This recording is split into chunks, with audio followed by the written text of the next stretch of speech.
Hi everyone! Today we are covering on 120 chapter of The Emperor's Sword. If you enjoy epic Murim action and powerful swordmaster, don't forget to like and subscribe. He lived as an emperor and now he's giving it up. People wonder why, because he doesn't want a life that's already decided for him. From now on, he'll step into a life of freedom and ease. Even that blue sky will be placed beneath his sword. At Mount Tai, the night winds cut through each peak. Yunwen, in shabby torn clothes and a tattered hat, struggled up the uneven stone steps. He reached a tomb and placed the imperial token on top. Then he collapsed on the ground, breathing heavily, looked up at the black sky and said, "Master Lion Song, I did it." A beautiful butterfly fluttered across his vision, glowing against the night sky and reminding him of the past. He had once been an emperor. In the past, Hongwu Emperor Zhu Yuanzhang once asked him, "What do you think power is?" He was still a child then, his eyes lit up and he answered innocently, "Is it flowers, grandfather?" Receiving his little grandson's answer, Zhu Yuanzhang asked, "Why do you think that?"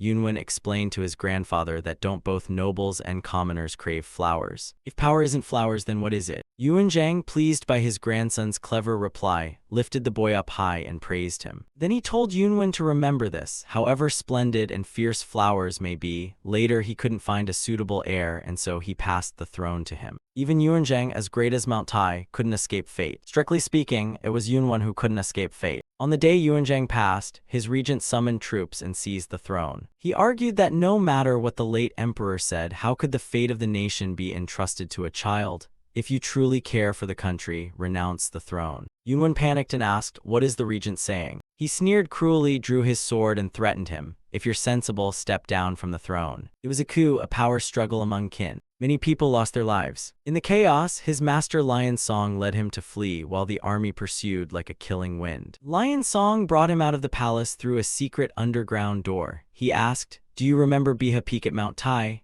He told him to go to the small stone stele there and present the royal token. The buried ancestors would surely support you. Yunwen sobbed on horseback and asked his master, "How can I go on living such a miserable life?" Lion Song told him to calm down and that he must survive. That was the only path, and also to honor Hongwu Emperor. So he promised Lion Song that he would survive no matter what. Yunwen cried and replied, "I understand, Lion Song." They parted ways and he went to the mountain peak as his master had instructed. Was his power only so fleeting? If born again, he wouldn't be a brief flower, he'd be a free butterfly. It seemed his fate ended here, truly over. Yunwen gently closed his eyes. Suddenly 2 old, white-haired men approached and inspected him.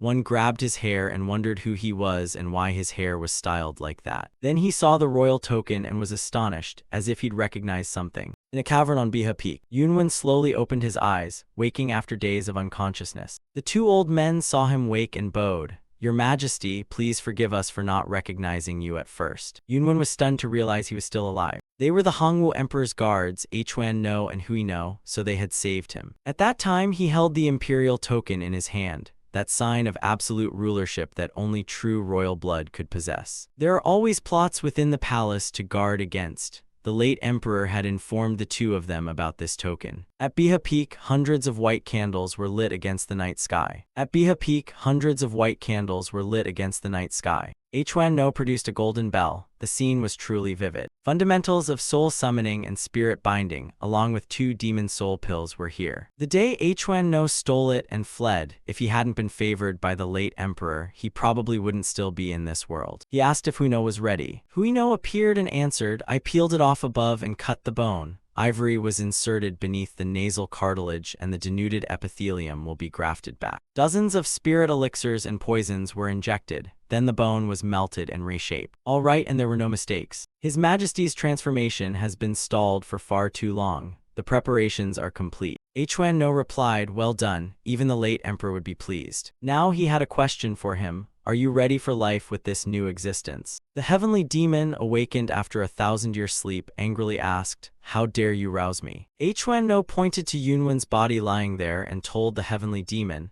"Because it's important, Huan No will grant the heavenly demon a new life." The heavenly demon laughed loudly. A new life sounds intriguing, but I don't like it. Huan-no asked why, because he hated becoming human and didn't want to endure a lonely human life as the world's number one again. Hell is much more fun, he said. Don't summon me again. If you summon me for that reason, I'll kill you all. Huan-no knelt, pleading. Wait. He now thought of what plan to propose. If the heavenly demon left, it would be a disaster. He had to come up with a reason and words to lure the cult's supreme being back. Huan-no scolded the heavenly demon. You fool. Huino didn't understand what the old man was playing at. The heavenly demon snapped back angrily. What do you mean? Want to die? Want me to kill you right now? Huan-no explained that the world was growing darker. He knew he couldn't show fear before the heavenly demon now, or everything would be ruined. The heavenly demon asked, not understanding the name he'd been given. What is that name you speak of? Huan-no shouted, in this era there is an indomitable Taoist named Zhang Sanfeng, praised even above Dharma. The heavenly demon had not even heard the name Dharma. Huan-no hardened his tone. That's because you don't know the state of the world. These days people say that however strong the heavenly demon is, it cannot withstand a single move of Zhang Sanfeng. The heavenly demon angrily retorted that what mad human could speak such nonsense. Huan-no reminded the heavenly demon of the progress people have made. In the heavenly demon's era, he may have been the ultimate apex, but martial artists have gradually refined their skills, so nowadays martial arts have advanced far beyond the heavenly demon's time. Huan-no asked him, do you want to be called the number one under heaven to keep that title? If so, try coming back once and be the supreme of all ages, the strongest no matter the era. The heavenly demon seemed persuaded and asked how old the lad lying there was. Huan-no answered, His Majesty is 20. The heavenly demon agreed, then he would live at least another 100 years. In short, he consented to return. If the people of this age were truly strong, he would raise his power and prove he was the best, the supreme master across past and present, the foremost exalted being. He would show the world why he is called the heavenly demon. The heavenly demon told Huan-no to proceed.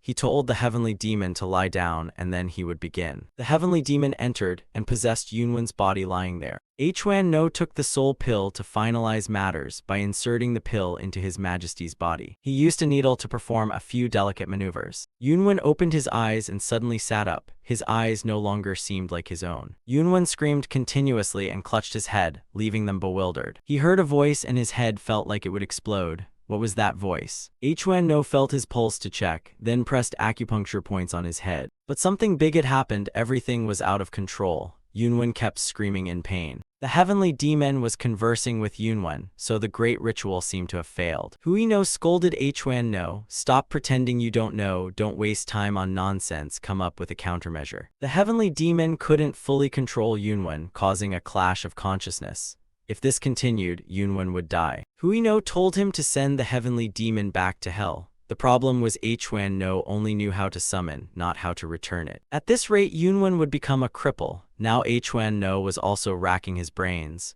Yunwen kept screaming, seemingly nearing his limit. Clearly, the demon nature of the heavenly demon and Yunwen's consciousness were clashing. There was no choice but to use the reason of demonic conflict. So he would put another person into Yunwen's body, a righteous sect martial master. Exactly, insert someone from the orthodox sect to neutralize the demonic chi. There was no time. The method would be the same as before, so there could be no delay. They had to act immediately. Then try it. Whatever happens, it's up to heaven. The supreme technique was invoked once more, and whichever figure appeared after the summons would be decided by fate. After some unknown time, both Huan-no and Huino lay exhausted on the ground. Yunwen stepped forward and said, I'm starving, got anything to eat? His body was completely different now. Instead of gaunt from hunger, he was solid and healthy. Yunwen ate like a famished tiger, the dishes the two old men had prepared. Could it be that bone reforging and body seizing had succeeded? Suddenly, the heavenly demon's voice cursed in his ear. Success my foot, why drag a monk into this? From the other side, a voice of a righteous master spoke. So you're the famous heavenly demon, you're even better than the rumors. He slammed his hand on the table and said to the two of them, quiet for a moment. Do you think you're the only one here? The heavenly demon asked him, don't you find it annoying that I'm talking? Thinking it over, things did feel a bit different, though somewhat noisy. Yunwen didn't feel annoyed at all. The heavenly demon was noisy, so he had to keep shouting at it to be quiet.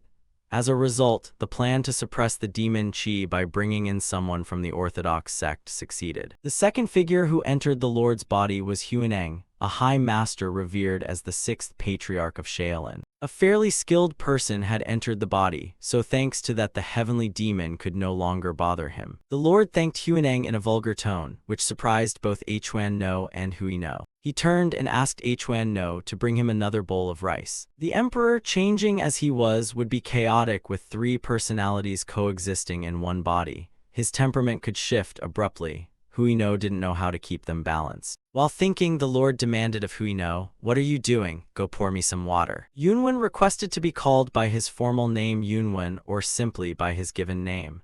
Seeing Huineng was learned, he asked the elder to give him a name. Huineng thought for a moment and offered the name Impermanent. Impermanent of the loveless world, such a jinxed name implying an untimely death in the martial world. I refuse it. Yunwen turned to ask the heavenly demon what it thought. The heavenly demon laughed. You can tell the owner by the name alone. I wonder if someone like him even understands its meaning. The heavenly demon pointed at him and then did something very foolish. Yunwen reminded it, I said a name, not a nickname. How could that trivial heavenly demon name do anything for me? The heavenly demon flew into a rage and called him arrogant. It wanted to seize control of the brat's body immediately, but Yunwen remained clear-headed and unaffected. That was because Huineng blocked its control over Yunwen's body. If it couldn't control his body, he would refuse to cooperate for now. And when the time came, it would be hard to work together, so the heavenly demon was determined to control the whole body. Yunwen, pondering names, turned to the heavenly demon and asked, "What have you been muttering just now?" The heavenly demon replied awkwardly, I was thinking of a name for you. How about Heaven Destroyer? The name seemed to please him. It sounded very cool. Yunwen changed into new clothes and walked outside. Huan No asked where he wanted to go. As he had said, he wanted to roam the martial world. He'd already left the path, which worried Hui No. Saying, leave the path sounds grand, he just wanted to wander. Huan No asked about martial training because he didn't have much time left. Yunwen pointed at his head and said, all the martial arts of the heavenly demon and Huineng are already in my head.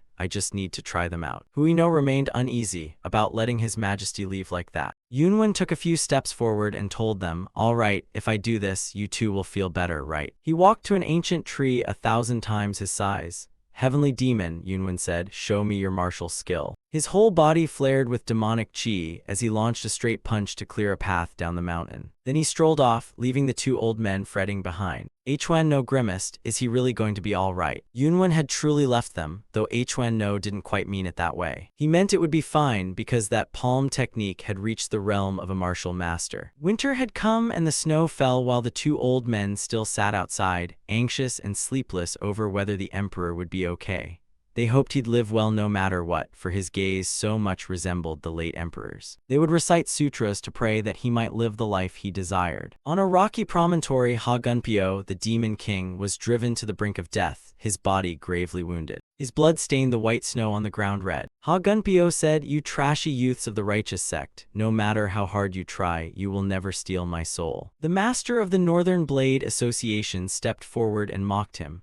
Ha Gunpyo, that is the bravado of a master past his prime, and your luck ends today. Now is the time for the Northern Blade Association to strike. They're just men who believe in power and live by brute force. The Northern Blade Association leader is nothing but a broken chief. Ha Gunpyo roared angrily, go tell the Northern Blade leader, one day Ha Gunpyo will kill you all. The man sighed and sneered at him, you think that day will come? To catch the 7 kings of the demonic path, they've already set up a heaven and earth net. How shameful! The man knew Ha Gunpyo was using theatrics to buy time for his brothers to escape. Want to stall for time? He pointed to the sky and told Ha Gunpyo, listen closely, seems your brothers have already gone to the other side. Ha Gunpyo braced himself and attacked in fury. Do they intend to wipe out the demonic path completely? Sword against sword, he stood no chance against the righteous man. He was completely overwhelmed in skill. The other man considered the extermination of the demonic path justified. Ha Gunpyo told him that no matter what they tried, that person would never fall into their hands. He was referring to the grandmaster of the demonic path, Hayek Wujung. He then revealed a secret to Ha Gunpyo.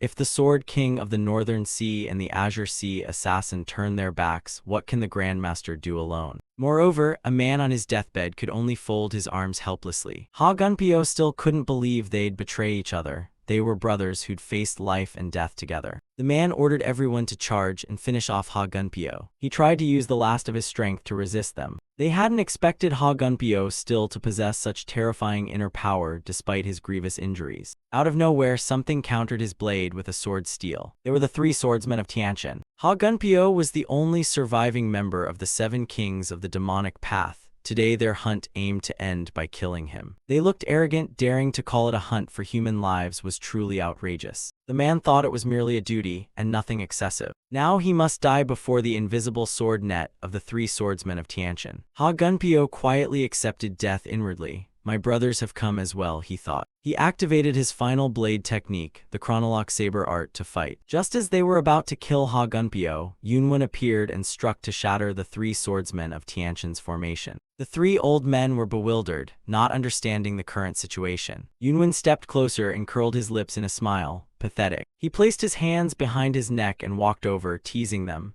How amusing that these fellows are called masters. In an instant he disarmed them all. Who exactly is this newly appeared brat? The old man shouted at him, You brat, who are you to pull stunts here? Yunwen smiled and replied, I don't recall what I did, but isn't it humiliating for a martial artist to be disarmed like that? The elder brother seemed provoked and spat angrily, How dare you speak to me like that? Another old man, apparently his junior, Ha Juqiang, the 2nd sword of Tianqian, stopped his senior. Then respectfully stepped forward and asked, Young hero, may we know your honored name? The lord introduced himself as the heavenly demon scribe, named Heaven Destroyer. When the heavenly demon heard that, it manifested and laughed loudly. Interesting. It was so noisy that the lord recited the charm, nh letter 1e5t th letter 1e7y vo th letter 1e7y nh letter 1e5t. Making it clutch its head and howl. He had learned sutras from Huan No and Hui No to suppress the heavenly demon. Old Juqiang looked familiar with it and said, So it's the young master, the heavenly demon scribe Heaven Destroyer, nh letter 1e5t th letter 1e7y vo th letter 1e7y nh letter 1e5t.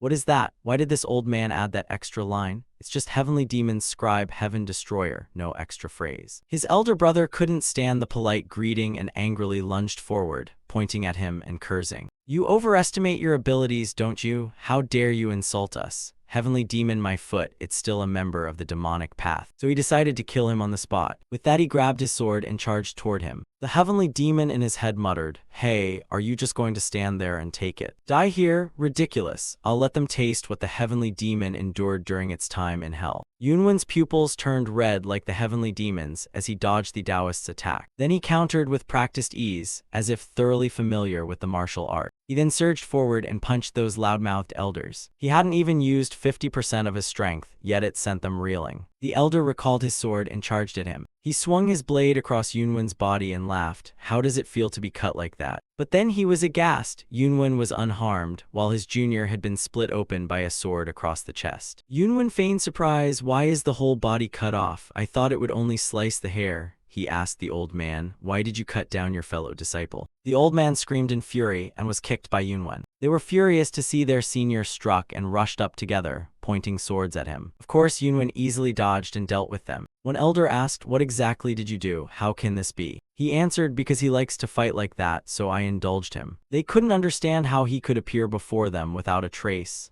When they observed his stance, they panicked. The heavenly demon in his head whispered, Are you going to use that? His whole body glowed red and rose into the air. A single stomp from Yunwen shook heaven and earth. The heavenly demon watched with smug satisfaction as he used this skill. This was the martial art worthy of this body. The skill was called Heavenly Demon Rolling Steps. Yunwen split into many bodies with an extreme wellspring of power. Ha Gunpyo watched with wide eyes. What the hell was happening? This is also known as an illusion technique. Yunwen asked the righteous elders, Do you want to confirm once more? The old man stubbornly faced him and charged, shouting, 3 swordsmen of Tianqian, are we supposed to be affected by this illusion technique? The elder flew in with only bluster, but the next moment Yunwen appeared behind him and punched, blood spurting. In a short time, a skirmish broke out. Yunwen single-handedly handled everyone there. The survivors fled in panic for fear of death. The heavenly demon urged him to give chase, but he found it bothersome. Today was enough. Ha Gunpyo, looking at the bodies the Lord had slain, could not control his emotions. Is this all you call a skirmish? Bodies piled like mountains. The whole martial world couldn't contend with a 20-year-old kid. The heavenly demon rejoiced, Indeed you have the talent to inherit me. His arrival made Ha Gunpyo think this was an extraordinary figure. Yunwen stood chatting with the heavenly demon and Huineng.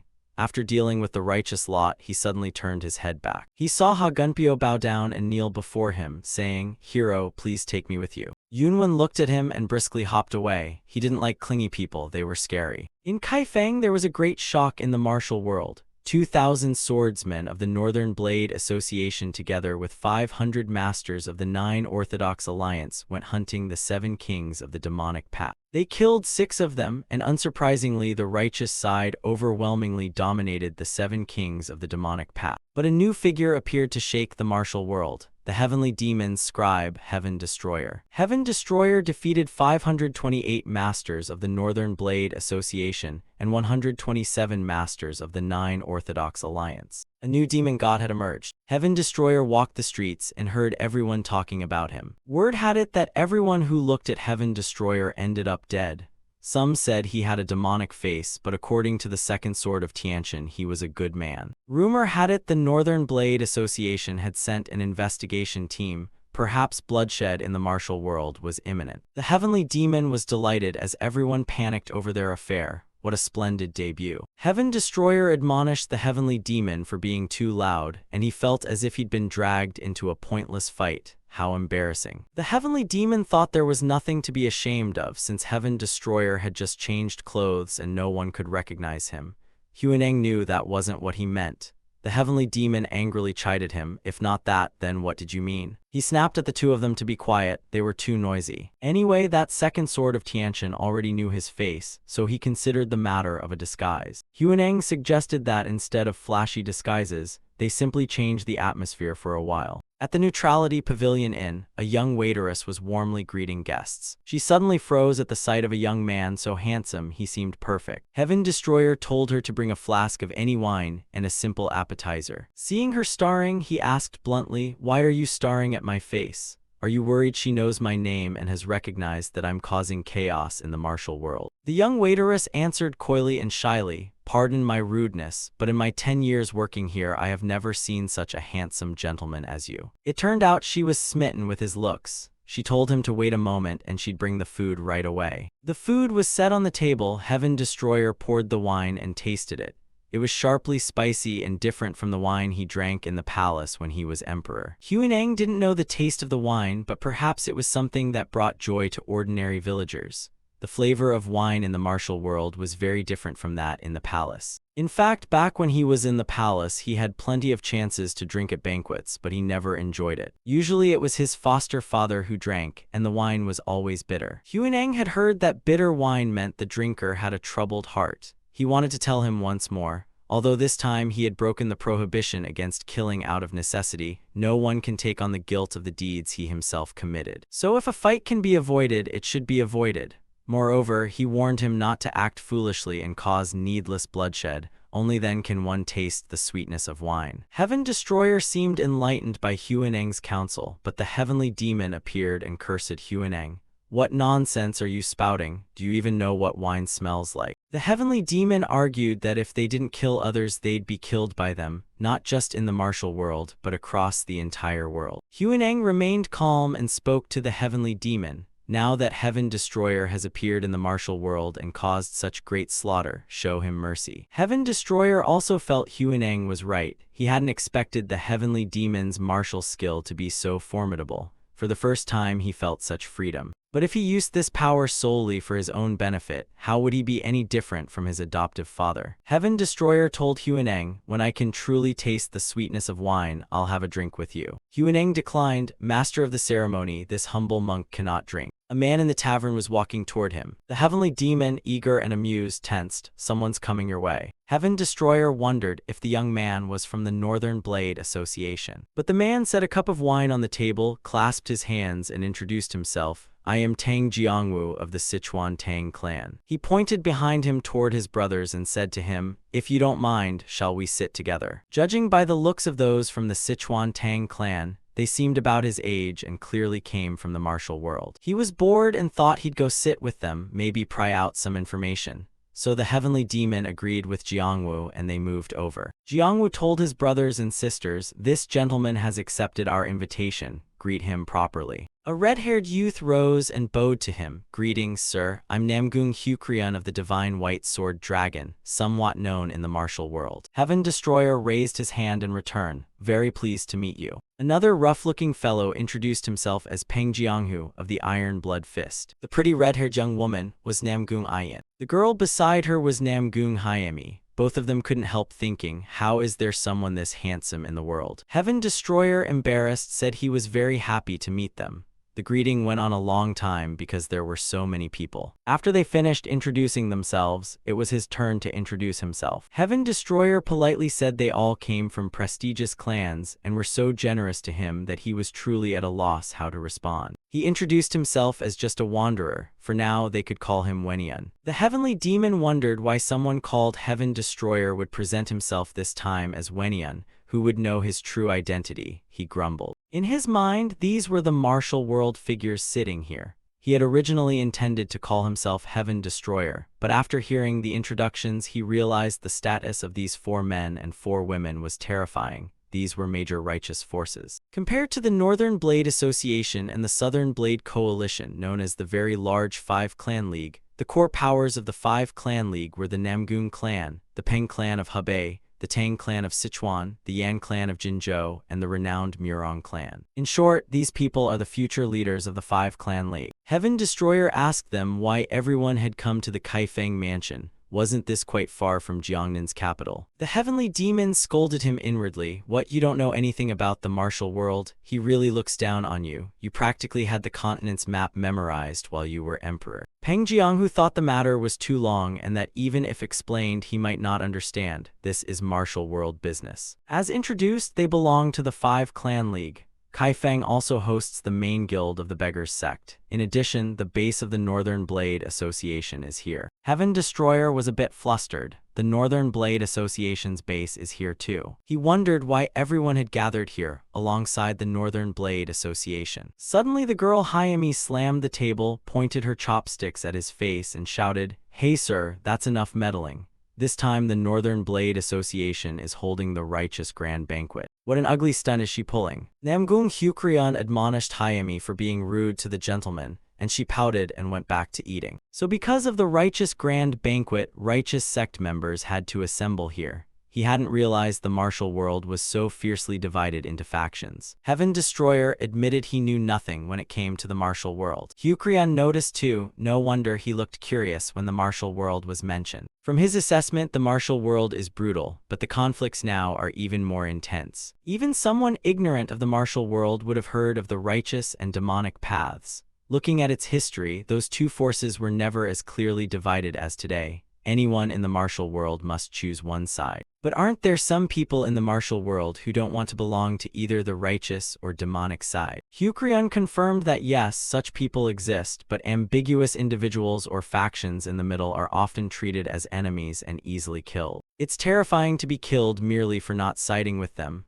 How can that be so unreasonable? He apologized for saying it, but if people are killed arbitrarily, shouldn't they be held accountable? Hukrian closed his eyes and replied that they are the righteous sect, and as righteous people they would not joke about such matters. Hukrian didn't think suppressing the demonic path was truly preserving the martial world's justice. The heavenly demon found the kid persuasive. He seemed to think more progressively now. Hyemi reminded her senior not to discuss this in a crowded place. The descendants of the 5-clan league may not yet have much weight in speech. They could be right, but it's not very realistic at present. But this gentleman Namgung Hukrian is someone worth paying attention to. Indeed, the martial world is in turmoil. Hearing this, he learned a lot more. Hukrian enthusiastically said that if he wanted to learn more about the martial world, he should ask whatever he's curious about. Heaven Destroyer knew it was an excessive question, but he wanted to know who was currently the strongest in the martial world. After asking, he realized he'd misspoken. It's an extremely sensitive question. Hukrian still answered that who is strongest depends on perspective. It could be the Grandmaster of the Demonic, the Sword King of the Northern Sea, or the Azure Sea Assassin. The heavenly demon, having never heard those names before, felt annoyed.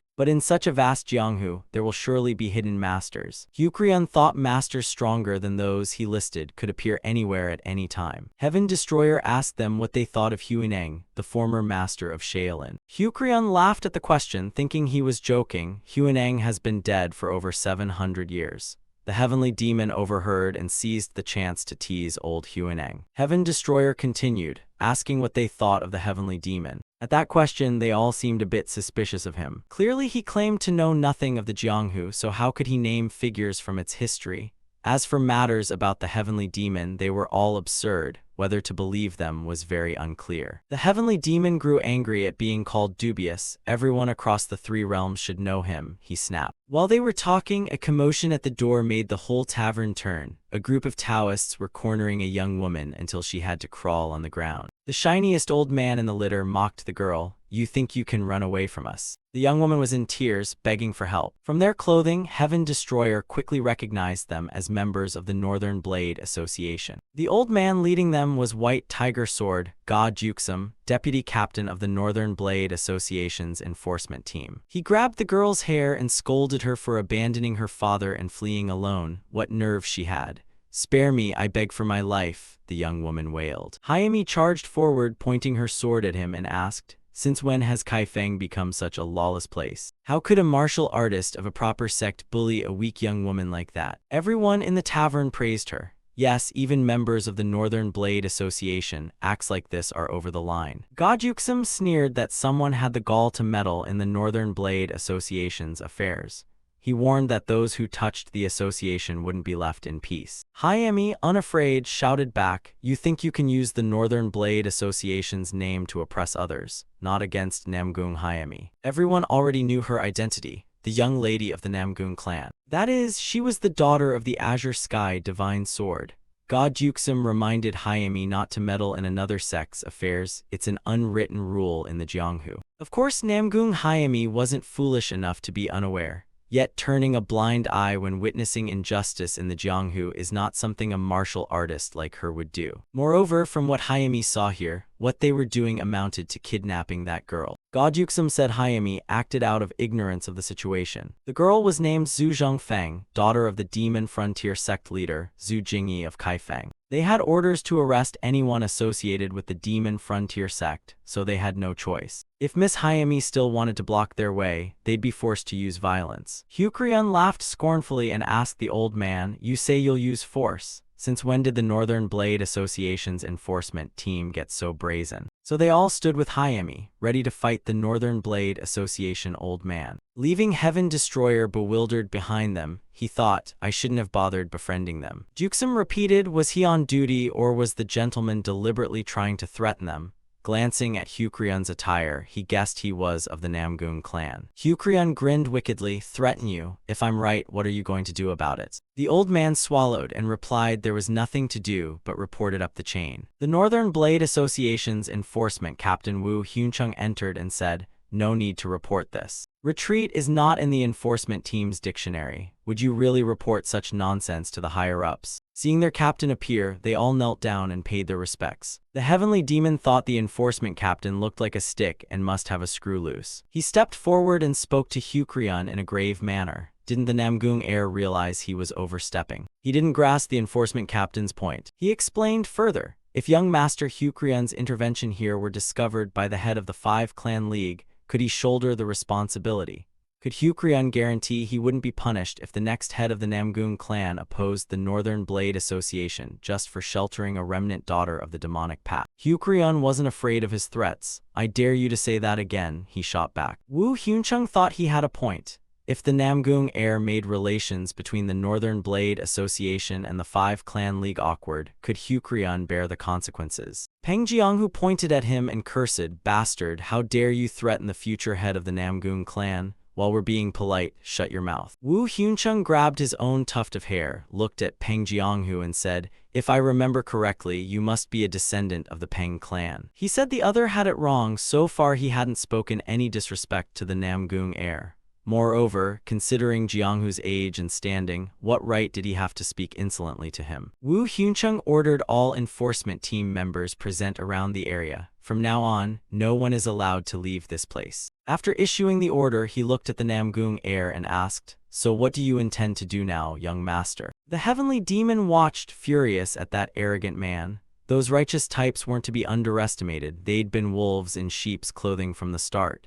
The heavenly demon urged him to wipe them all out to scratch his itch. "You're crazy," he thought. "If you use your martial arts now, your identity will be exposed." The heavenly demon didn't care, just kill them all, then who would be left to know your identity? The heavenly demon spoke as if teasing him. At that moment, Huineng finally spoke. "If so, young master, would you like to try using this poor monk's martial art?" On the other side, Wu Huncheng continued to press Namgung Hukrian with relentless questions.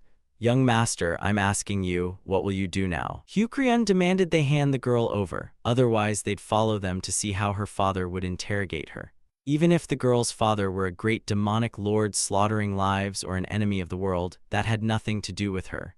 If they refused this request, Hukrian wouldn't let it pass easily. Wu Huncheng laughed loudly. His face wore a terrifying expression, the look when his lust to kill stirred. He thought Hukrian carried the reputation of an entire clan, yet arrogantly assumed he understood Jianghu rules. He challenged Hukrian, "If you're so capable, then come and take the girl." He began to draw his sword toward them with that loathsome look. His filthy smile revealed his malicious intent. He wasn't afraid to act. He could no longer tolerate the arrogant, pompous airs of these descendants of noble families. He grabbed the girl and said he wanted to kill her. Namgung Hukrian cursed him as inhuman, claiming righteousness yet behaving so filthy. Wu Huncheng sneered with malice. "Killing her would be a bit much, how about this instead?" Saying that, he tore the girl's clothing off in front of the crowd. Hayami couldn't hold back her disgust at this scum. Then Heaven Destroyer charged in and stomped on him. He couldn't stand to watch such filthy behavior. A single punch from him sent the old man crashing to the ground. To the astonishment of the noble descendants, Hukrian realized that what Heaven Destroyer was using was the Heaven Ascending Step, the supreme Shaolin skill right here. Wu Huncheng took a blow, nose and mouth bleeding, and growled, "Which bastard dares?" But his words stalled as he faced the scene. Not only he but everyone in the tavern was astonished. Heaven Destroyer could even walk in midair, which shocked Wu Huncheng. There's no lightness skill like that in the world, is there? He guessed the man didn't belong to the 5-clan league and had appeared from nowhere. Heaven Destroyer stepped before him and whispered, "Let the girl go now, or you'll die without doubts." The heavenly demon cheered him on. Little Huineng just muttered Amitabha. Wu Huncheng didn't know what force he was from, but how dare he interfere in Northern Blade Association matters. As he spoke and reached for his sword to counterattack, Heaven Destroyer slapped him hard, aiming to break his jaw. "Are you deaf?" he said. "No one here hasn't heard of the Northern Blade Association. You'd better shut up and release the girl at once." Wu Huncheng angrily cursed him a bastard, saying even if he was stronger, the Northern Blade Association would never yield. Each time he spoke, Hukrian knocked him with a killing blow, then punched and kicked his whole body. He had sealed all the man's vital points with deft techniques. Just as his foot was about to reach the man's limit, he stopped and threatened him. "Take heed, next time you'll die." The man shouted furious, "Northern Blade Association, everyone charge and kill him." The Northern Blade Association men were ordered to rush forward to cut him down. What a nuisance! Heaven Destroyer used his foot to kick a jar flying toward them, then single-handedly dealt with the entire gang of Northern Blade Association henchmen. Did they really think sheer numbers could beat him? The Northern Blade Association deputy also drew his sword and charged, shouting, "This arrogant bastard." Of course, with a little finesse, he was easily tossed aside. Those from the Northern Blade Association tried to attack him from behind, but failed. Bamboo leaf fist, celestial palm, bodhisattva palm, these were Shaolin's secret techniques. Yet a young man like Heaven Destroyer executed them masterfully. Wu Huncheng struggled to wrest the sword and rush up to cut him, but in that moment he knew he was wrong. Heaven Destroyer channeled his energy and unleashed a mighty Vajra strike on him, a golden light flashing like the sun. Hukrian couldn't believe his eyes witnessing Shaolin's supreme indestructible palm. He guessed the man was from Shaolin. Hayami went to the other girl and asked, "Miss, are you all right?" Wu Huncheng lay sprawled on the ground. Heaven Destroyer approached him and threatened via transmitted voice. "Listen, I'll say this once. Have the entire Northern Blade Association withdraw from this matter immediately and consider yourselves not to touch that girl again. If you stubbornly refuse to obey my words, you'll surely die at my hands, understood?" After threatening him, he stood up and said, "All right, clear out of here." Having settled things and turning back inside, he received hundreds of stares from the crowd. Oh no, everyone is paying way too much attention to him after that one-man display. Heaven Destroyer scratched his head awkwardly, apologized for going a bit overboard, and said he'd clean up the mess he'd caused. The sky today was clear. The young ladies and gentlemen sat together in the in-neutrality pavilion in an overly awkward atmosphere, because Woo Hyun-chung of the Northern Blade Association was also seated with them. Heaven Destroyer spoke up to break the mood. Lighten up a bit, after all, we're all from the righteous side and should get along. Peng Jianghu had nothing left to say. There are limits to looking down on others. He scolded him for tricking them like that and then sitting there laughing. Hyami also scolded him. How could a martial master pretend to be a frail young gentleman? Ayin, being a hopeless flirt, blushed all over when she saw him display his impressive martial arts. Heaven Destroyer put his hands together in apology. I didn't mean to pretend and deceive, he said. There are private matters involved, please forgive me. But the truth was he was still new to roaming the Jianghu. Heaven Destroyer scratched his head and smiled wryly. Don't overthink it, I'm not very experienced. Hyukrian smiled as if about to say something. He let the matter drop, but he had one question he wanted to ask. Earlier you mentioned that certain matters require hiding one's identity. Hyukrian wanted to know what that was to avoid guessing. He wanted to know who you really are. This matter concerned quite a few people, but since young Master Namgung asked, since fate had brought them together here, he had nothing to hide.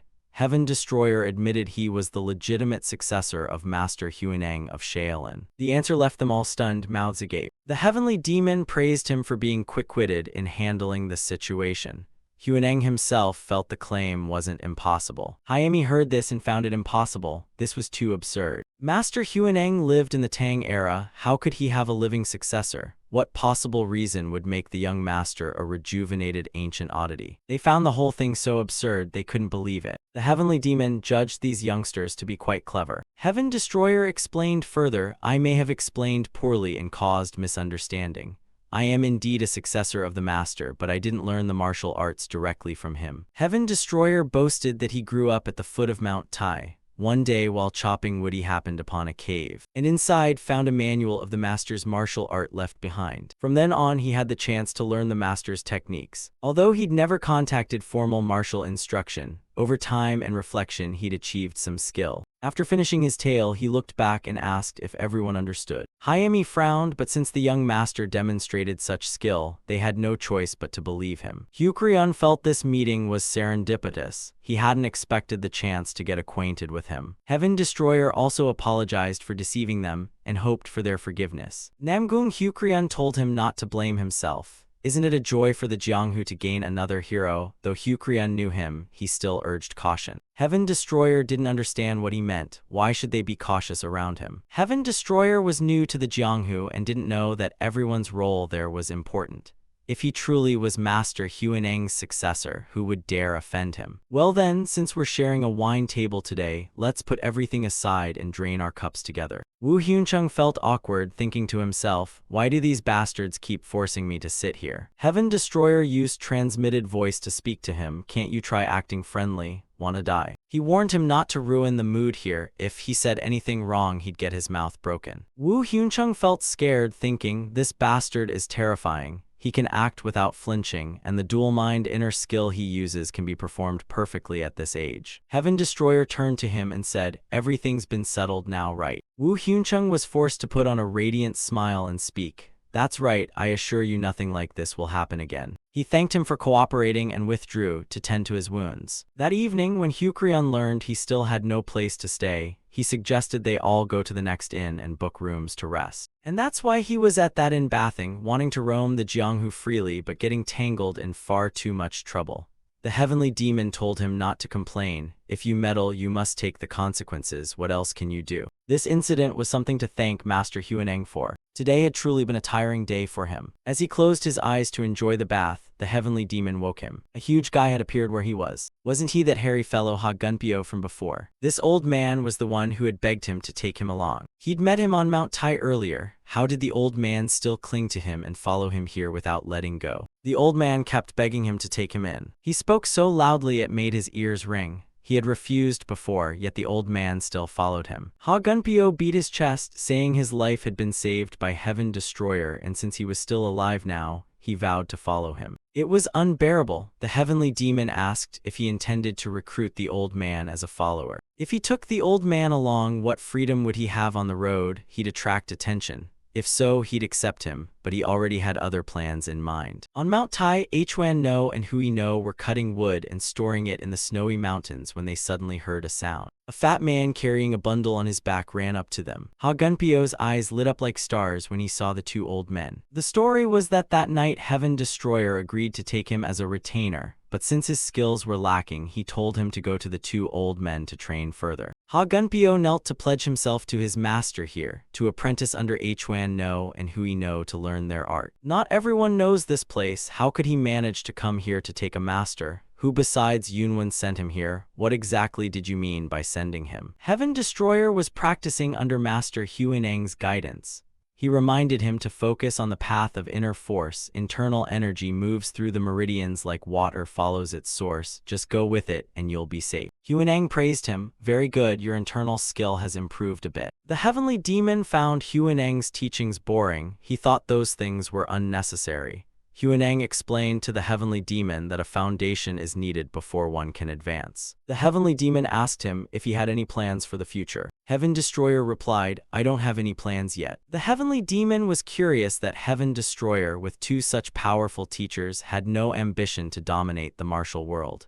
If he remained unsure what to do, the heavenly demon offered to make plans for him. Heaven Destroyer immediately refused, telling him to leave him free and unbound. I'm tired of being a king too. I just want a freedom to do whatever I want. Only then can I live this life without regrets. The heavenly demon praised this. If you want something, you should seize it. That's exactly what he wants to do. Huineng reminded him that what he sees is only the surface of things. Don't let desire drive you to act against reason. Follow heaven's will, don't bind or constrain yourself to anything. Fed up with the two loudmouths lecturing him day and night, he snapped. This life is mine, and I decide how to live it. Strangely, the memories of the martial arts those two passed on to him were very clear, but after a while they grew vague, as if someone had deliberately covered them up. How can Heaven Destroyer restore those memories? The heavenly demon thought it wasn't hard to understand. Once his strength grows, everything will become clear. For example, if he trained to be the best in the martial world, he'd gradually merge with the two of them during that process, and he might even unleash some rather novel techniques. If he trained the heavenly demon's heavenly demon art to its limit,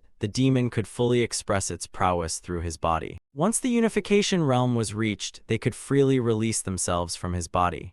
The heavenly demon imagined that then it could completely control Heaven Destroyer's body. The heavenly demon told him that being freed from the body simply meant operating freely. One entity could enter, while the other physical body outside still acted independently. Hearing the heavenly demon, Heaven Destroyer found it somewhat pleasing to the ear. Night fell, the moon blazing brightly across the sky. In his dream, he saw his grandfather. He ran toward him calling, Grandpa, it's Yunwen, do you recognize me? Heaven Destroyer poured out his emotions. After his grandfather's death, he'd lived in misery. But what he missed most was his grandfather. He missed him terribly. In the dream, Heaven Destroyer burst into tears like a child. Then his grandfather held him and comforted him. Don't be sad, now you must walk your own path and you must do it. The things you go through will help you grow. Don't let hatred make you do evil. Become a strong person. His grandfather admonished him and then disappeared from the dream, leaving Heaven Destroyer screaming like a child who didn't want him to go. The heavenly demon called him awake from the dream. Heaven Destroyer jolted awake in a sweat. Both the heavenly demon and Huineng guessed he'd had a bad dream. Heaven Destroyer thanked the heavenly demon for waking him. The heavenly demon told him to be grateful because someone was entering their room. The door opened and a woman stepped inside. Who barges into someone's room at this hour without knocking? Heaven Destroyer guessed it was an assassin sent by the Northern Blade Association to kill him,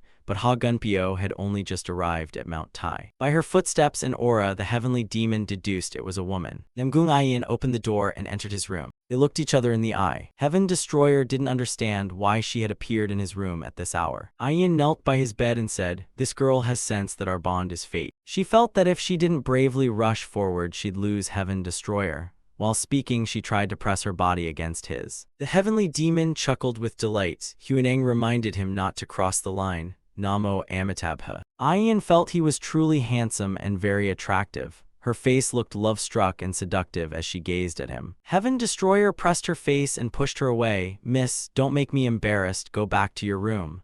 Ian wailed as the gentleman removed his hand from the young woman's face. Heaven Destroyer realized he might have hurt her, so he quickly reached out his hand. Ian, tears streaming, accused him of being too cold or of not liking her. Heaven Destroyer used the excuse that he was a person without ties or status and thus truly unworthy of a lady like her. He thanked her for her feelings, but he could not return her sincerity. Ian understood, thinking he must be nursing some great ambition by choosing to roam the Jianghu. Ian accepted this and politely took her leave. But with determined eyes she told him, "My retreat this time doesn't mean I'll give up." Having said that, Ian opened the door and left the room. The heavenly demon cursed him as a daft fool who hadn't heard the saying, "A hero loves beauty."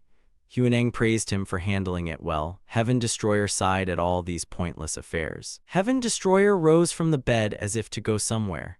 The heavenly demon thought he was stubbornly refusing out loud, yet intending to get up and go to Ian's room. Heaven Destroyer told it to stop babbling nonsense. His head was just a little muddled, and he was out for some fresh air. Heaven Destroyer used lightness skill to glide through the night sky, silent and still without a sound. He was now quite proficient in the heavenly demon's flight technique. The heavenly demon asked where he planned to live freely, but reminded him to keep regular sleeping hours. But the old man had told him one thing, and since he'd seen the man again in a dream, he had to go meet someone. When Heaven Destroyer mentioned it, Huaneng finally paid attention. He hadn't come to Kaifeng just to play. After some conversation, he arrived at the place he needed to be. This place was truly majestic. The place Heaven Destroyer came to was Guandi Temple. The heavenly demon asked if he intended to offer prayers. He said no. According to Huan No and Hui No, beggar gang was here. No sooner had he appeared than two members of the gang shoved him and demanded his identity. The gang ranks are divided by the number of knots at the waist.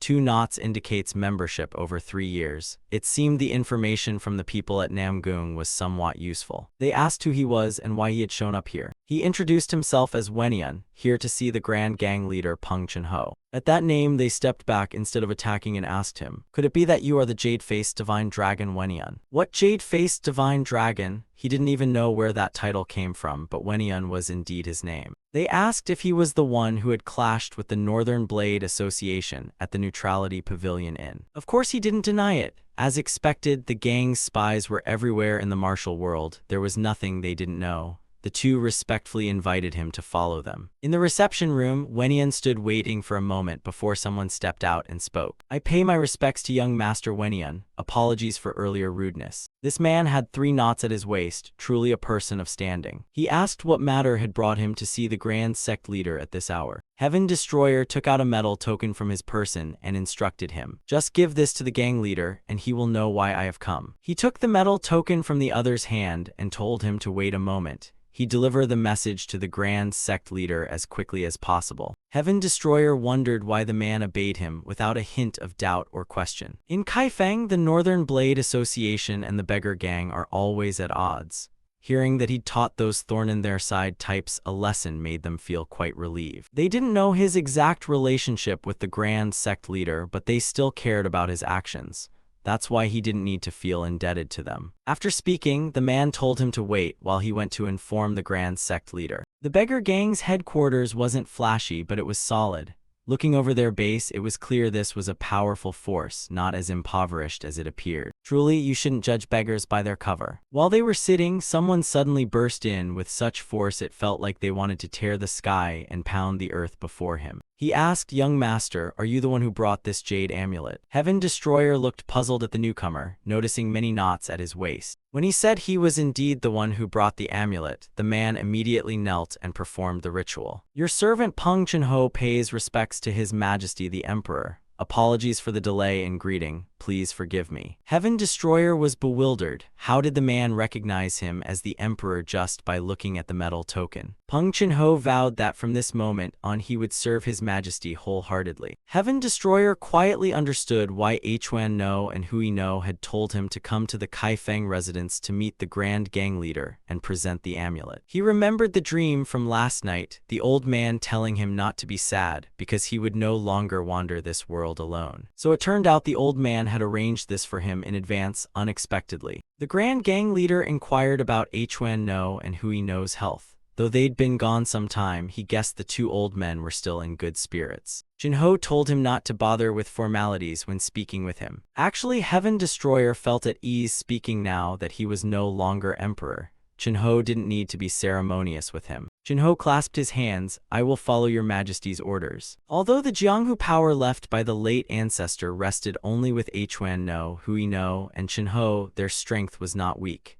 "If you have anything to command, just give the order." Heaven Destroyer nodded and thanked him, but he no longer cared for politics or authority. His adoptive father had won and taken the throne, and he had no desire to reignite a struggle for the position.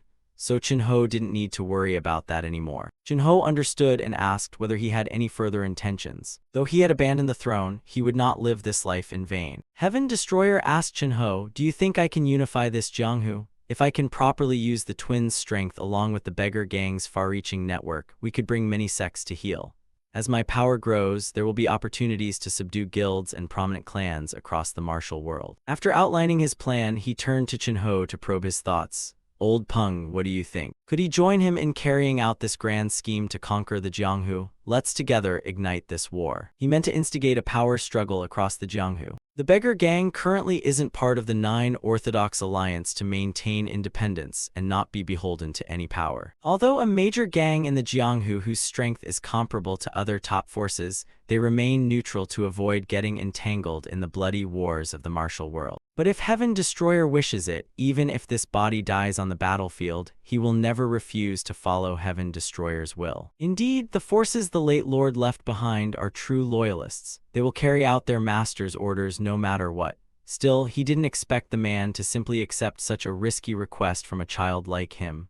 A gang leader of such a major sect, he hadn't imagined that. He respected him more each day. Heaven Destroyer waved his hand and said, "Sorry, I was only joking earlier." Peng Jinho hadn't realized His Majesty's true intent, so he thought he had been rude, which made him change his mind. Heaven Destroyer smiled gently and said, "It's nothing. If you say so, I fully trust you." For now, he needed no help, but if anything comes up later, he'd hope the man wouldn't refuse. The two of them talked through the night until near dawn. Heaven Destroyer had only just arrived in Kaifeng, yet his reputation had already spread everywhere. According to rumors Peng Jinho heard, the one who shattered the heavens and humbled Shaolin's martial arts was also a disciple of Huineng. He was very curious and wanted an explanation, but Heaven Destroyer said he'd explain later. He asked whether old Peng was part of the Nine Orthodox Alliance. Those who participate are his disciples. If he has come, he will accompany him. They agreed to meet at the Nine Orthodox Alliance. Peng Jinho asked if he could go somewhere with him. He led him to a secret door, the hidden entrance to a place where he had something to show him. Inside were many different kinds of weapons. Old Peng asked him, "Master Wen, what do you think? Any one of the weapons here could cause a stir across the Jianghu." Truly fine weapons, but what he really wanted him to see was something else, wasn't it? They were the two treasured swords left behind by the Hongwu Emperor. Now was the moment they would return to their rightful owner. The heavenly demon grew surprised and excited when he saw the sword. He only found the two swords somewhat strange. Jinho urged him to quickly choose one of the two to take while roaming the Jianghu. The heavenly demon urged him to pick the black sword, while Huineng wanted him to choose the white sword beside it. As for him, he took both. Only children pick one, adults take them all. Jinho happily agreed since they were rightfully his. The heavenly demon and Huineng both scolded him for being greedy. He, meanwhile, was curious what meaning the two swords held that made the old men marvel so. Heaven Destroyer asked Jinho if he knew the origins of the two swords. As far as he knew, the black sword was the heavenly demonic sword, and the white sword was the Gangjang sword. No wonder it was the heavenly demonic sword. That's why he fussed and demanded to choose it. The heavenly demonic sword is understandable. While the Gangjang sword was forged by the famed smith renowned across the land during the Warring States era. The heavenly demonic sword is one thing, but the Gangjang sword was forged by a blacksmith famed throughout the realm in the Warring States period.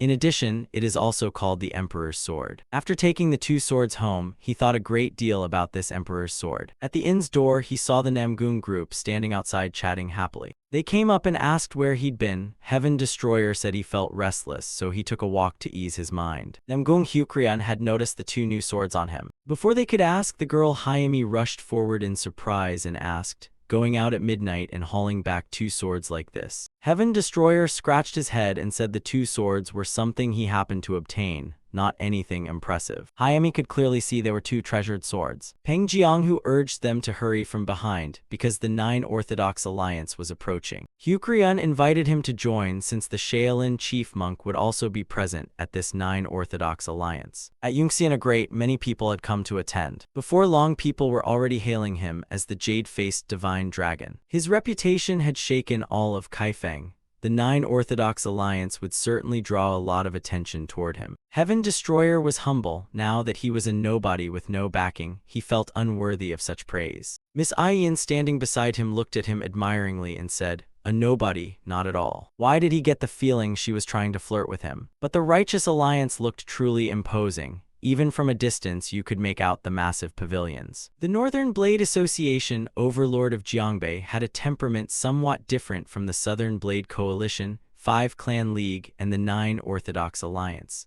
Above all, they prided themselves on having the largest manpower among the four righteous powers. Beneath the association leader were three guardians. Under them were the Guard Hall, Demonic Sword Hall, Blood Sword Hall, and Heavenly Sword Hall. Under the guardians were general officers and inspectors. Attached to the headquarters was an armored cavalry brigade. Under the main garrison were the Law and Order units, the Killing Shadow Squad and the Flying Hero Squad. Their total strength had to exceed 5,000.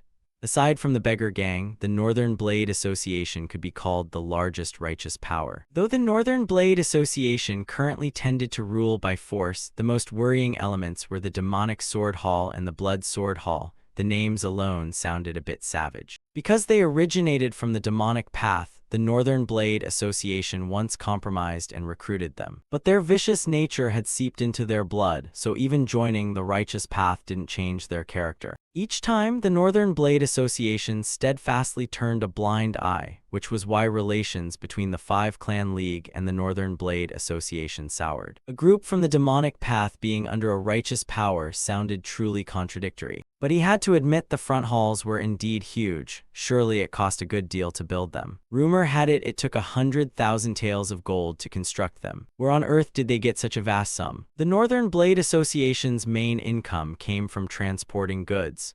They also ran inns, brothels, gambling dens, and auctions. They were a thorn in the eye of the underworld sects because places like inns were deeply tied to the black market. If they wanted to sweep away the demonic path monopolizing the market, the money to be made would be considerable. They were talking when suddenly a madman rode in on horseback shouting, "Clear the way." His voice pierced so many ears it felt like eardrums burst. His shout was filled with inner energy. What the hell was he doing? Nobody knew. Heaven Destroyer stepped up to block him, startling everyone with the danger of the move. The Heavenly Demon asked, "Do you want to fight that horse?" The bizarre rider annoyed him, so he intended to make the man understand a lesson. As the horse's hoof prepared to trampling where he stood, the rider urged the mount to leap over him. Their eyes met as if something between them wanted to clash. The rider cantered past him and rode on, leaving him bewildered. What was that really allowed? Hayami stood to one side, grinning like it was harvest season, teasing him.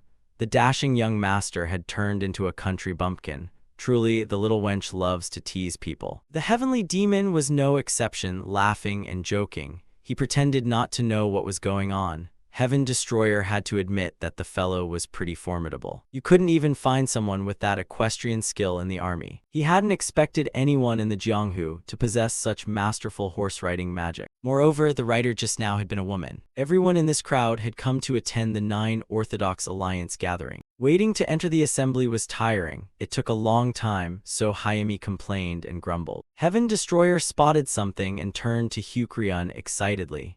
"Master Namgung, we won't have to wait much longer." Then Heaven Destroyer waved to the man Wu Hyunchung, who he'd run into the day before, and called, "Here a Wu, over here." When the twig-thin Wu Hyunchung saw him, he thought, "Damn it, is that guy here again?" Seeing him gape, Heaven Destroyer had to send a telepathic reminder. "You hear me calling and still don't get it. Come over here, can't you?" So he dashed over on all fours, cheerfully greeting the young masters and misses and apologizing for not having received them sooner. In his head, he cursed silently because Heaven Destroyer had arrived with that whole bothersome Five Clan League entourage. Heaven Destroyer clapped him on the shoulder and said, "Here a Wu and I at least have a bit of acquaintance. We've been standing here a while and are a little tired. Could you arrange for us to go in first?" A verbal request wasn't enough, so he carefully transmitted it telepathically with a hint of threat. "What do you say, Hero Wu?" Frightened of him, Wu bowed and invited them inside.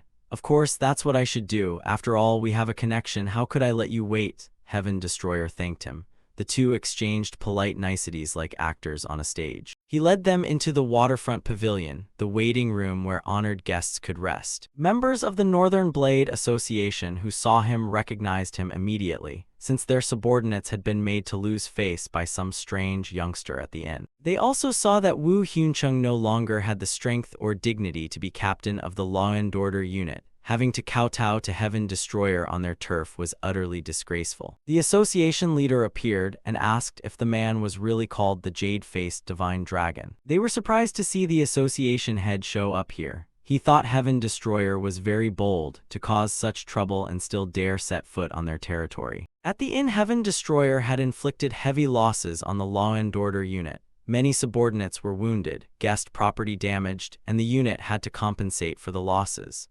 Also, the daughter of the demon frontier sect leader Zhu Jingyi had been freed by Heaven Destroyer. Last time on the Rocky Mountain, a certain Heaven Destroyer had already made their lives miserable.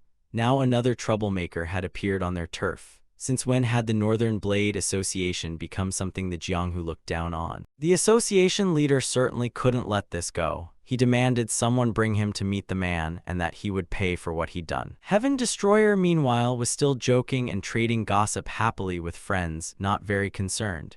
He thought the Northern Blade Association wasn't some force anyone could bully at will. In the grand hall of the pavilion, everyone had settled into their seats around the room. So many Jianghu figures had come that most likely belonged to the righteous powers. A man presiding over the banquet rose to speak. Our Northern Blade Association has two issues to discuss at this assembly, he said. This man was the Northern Blade Association's strategist, So Chinak. First, they wanted to eliminate the remaining underworld forces that were still causing trouble for them. Second, to recruit righteous talents from other factions to fill key positions in the Northern Blade Association to eradicate the demonic forces at their root so they won't have a chance to return to the Jianghu.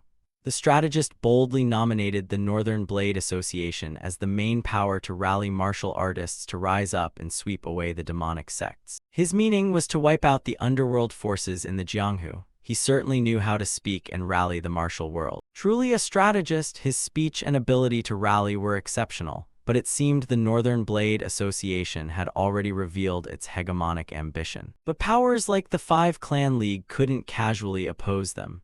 The Northern Blade Association's strength had already spread into every corner of the Jianghu. Today's proposal at the assembly that they lead the righteous to drive out the dark sects was largely a formality.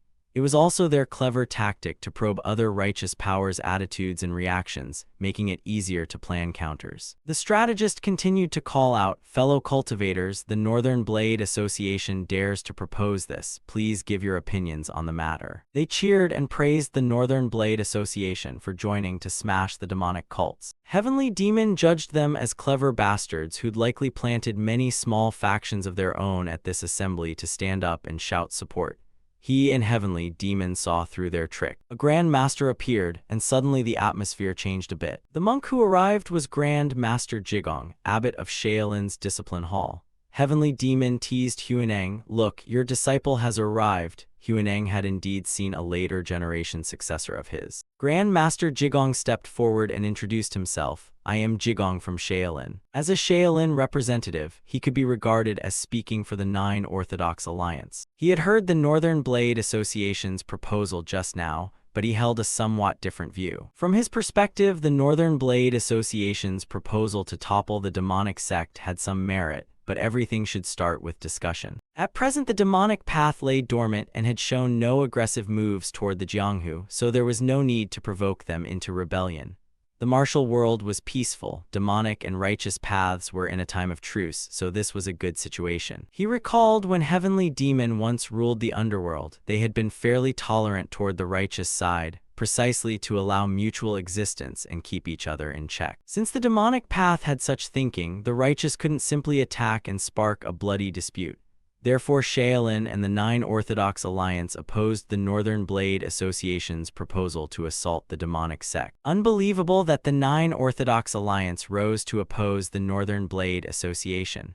This was truly unpredictable. Huaneng felt proud. Shaolin's strength was indeed different. Heavenly Demon also praised Huaneng's successor for having some understanding of the demonic path. Heaven Destroyer asked Heavenly Demon how that could be, so he had once led the demonic path, yet the other day he said he preferred to be solitary in the Jianghu. Heavenly Demon replied that he also wanted to live alone in the Jianghu without attachments, but when he thought of followers suffering oppression from the righteous sects, how could he stand idly by? Heavenly Demon told him to say what he wanted. If he liked, he'd introduce him into the heavenly demonic cult for some position. Join the heavenly demonic cult, he had no desire for that, and whether they even still existed now was anyone's guess. Previously, Hucrian had thought only the 5-clan league would oppose the Northern Blade Association, but now the 9 Orthodox Alliance had spoken up too, leaving only the Southern Blade Coalition undecided.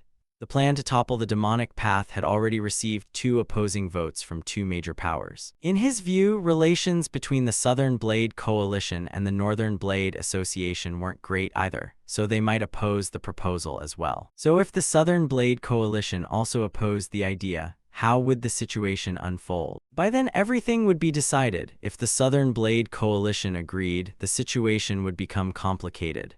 At that point, they'd take a public vote from the populace and the martial artists of the Jianghu. Besides the major sects and prestigious clans, many minor sects could be bribed or controlled by the Northern Blade Association, so it's predictable that a lot of martial figures would side with them. This is troublesome. Even if the great powers oppose it, the small factions' agreement would create chaotic, hard-to-control conditions. Indeed, now the 5-clan league has also opposed that proposal. Now it's only down to the opinion of the Southern Blade Coalition. If they oppose it, the Northern Blade Association's plan is effectively ruined. The Southern Blade Coalition's decision is now quite important. With 2 major powers already opposed, only the Southern Blade Coalition remains. If they agree, the balance would be 2 versus 2.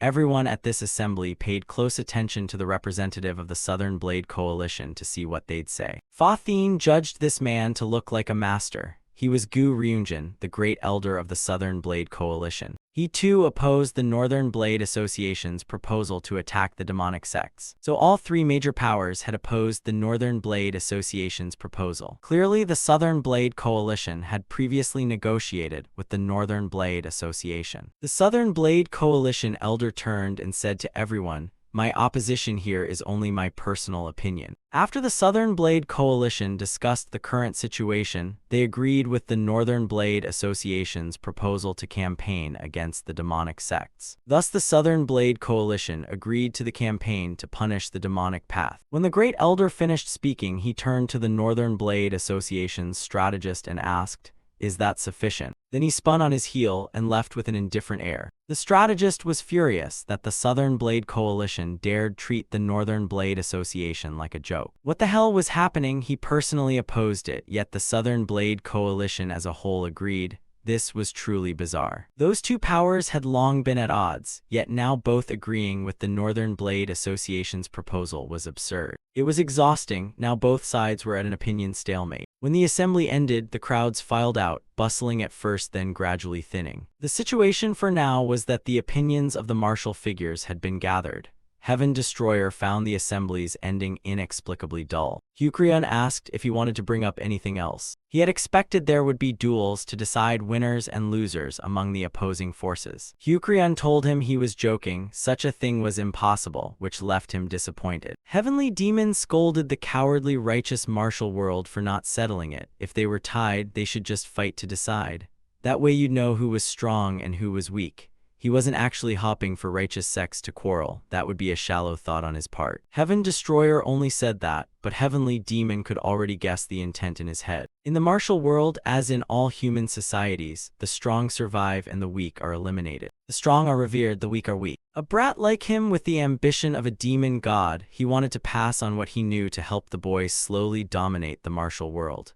The idea had just occurred to him and already seemed brilliant. Huaneng saw Heavenly Demon chuckling to himself and immediately knew he had some scheme brewing. He was curious how things would proceed now that the factions were evenly split. The next balance of power would depend on representatives from smaller sects and clans voicing their opinions. So whether to punish the demonic path would hinge on the views of the minor powers. While they were discussing, some members of the Northern Blade Association arrived. They were looking for the jade-faced divine dragon people had been talking about lately. Heaven Destroyer turned and asked them why they were looking for him. The association leader had summoned him again. But must they do whatever the Northern Blade Association says? Where does that kind of logic come from? At least tell us why the association leader wants to meet before we consider agreeing or refusing. When Peng Jianghu tried to speak up for Heaven Destroyer, they arrogantly dismissed him. You have nothing to do with this, stand aside and keep quiet. This is an order from the association leader, so they're merely passing along the command. Peng Jianghu was about to show his anger, but Heaven Destroyer stopped him. The upcoming segment where the smaller sects give their opinions is quite important. Yet they wasted time summoning him to meet the association leader. Apparently he matters. But if they don't speak clearly, no matter how many of them come, they won't intimidate him. They thought they'd already been polite to him, and yet he showed no gratitude. They assumed he was a green young hero, rash and inexperienced in the Jianghu, which is why he could say such rude things. Heaven Destroyer sneered and taunted them. That's what I want. What are you going to do about it? Suddenly a Shaolin monk appeared and interrupted. My apologies, guests, for intruding on your conversation, but I cannot stand by unseen. I have a question to ask. Isn't this monk the famed Grand Master Jigong? With the vote of the factions approaching, it's an important moment and he doesn't really have time to linger here. He'd heard that a young hero had truly inherited Master Huineng's martial art, so he was curious to know who it was. When Heaven Destroyer showed himself, the old Grand Master Jigong even called him Senior Uncle, which made the atmosphere awkward. He'd heard the source of Heaven Destroyer's skills came from the sixth ancestor Huineng. If true, Heaven Destroyer would indeed be Jigong's senior uncle. Hucrian agreed. Huineng is the ancestral master of Shaolin, and Heaven Destroyer is a direct disciple of that master. By that logic, Heaven Destroyer ranks highest within Shaolin. However, if he joked about his identity and the martial arts he learned, he'd be insulting all of Shaolin. If so, he would absolutely not let the matter pass. The aura Grand Master Jigong gave off was terrifying. Heavenly Demon praised him. His strength was quite formidable. Huineng felt the situation was getting out of hand. Heaven Destroyer laughed and asked Jigong how he wanted proof. Did he want to test martial skill with him here and now? Grand Master Jigong wanted the same, but with the Northern Blade Association's meeting with the sects about to begin, he only came to see the face of the young man and asked if Heaven Destroyer could spare some time to visit Shaolin. Heaven Destroyer bowed respectfully and replied, "Of course I can. Shaolin always welcomes your visit." The Northern Blade Association's people were flustered when they learned he held the highest standing in Shaolin. Thanks to Grand Master Jigong, the Northern Blade Association had to let them go for now, but it wasn't that simple, so they'd likely withdraw temporarily. They wouldn't forget what happened at the tavern. Heaven Destroyer wondered how they would deal with those people later. Hucrian knew his strength was great, but confronting the Northern Blade Association was too dangerous. Better to be careful. Hucrian admitted the tavern incident was started by the Namgung clan. He only intervened because he felt the injustice. If anything happened to him later, they'd feel deeply guilty. Heaven Destroyer told him not to worry so much. On the way back to the inn, Heaven Destroyer was still lost in thought about the events at the assembly. The Northern Blade Association was a great power seeking to dominate both the righteous and demonic sides of the martial world.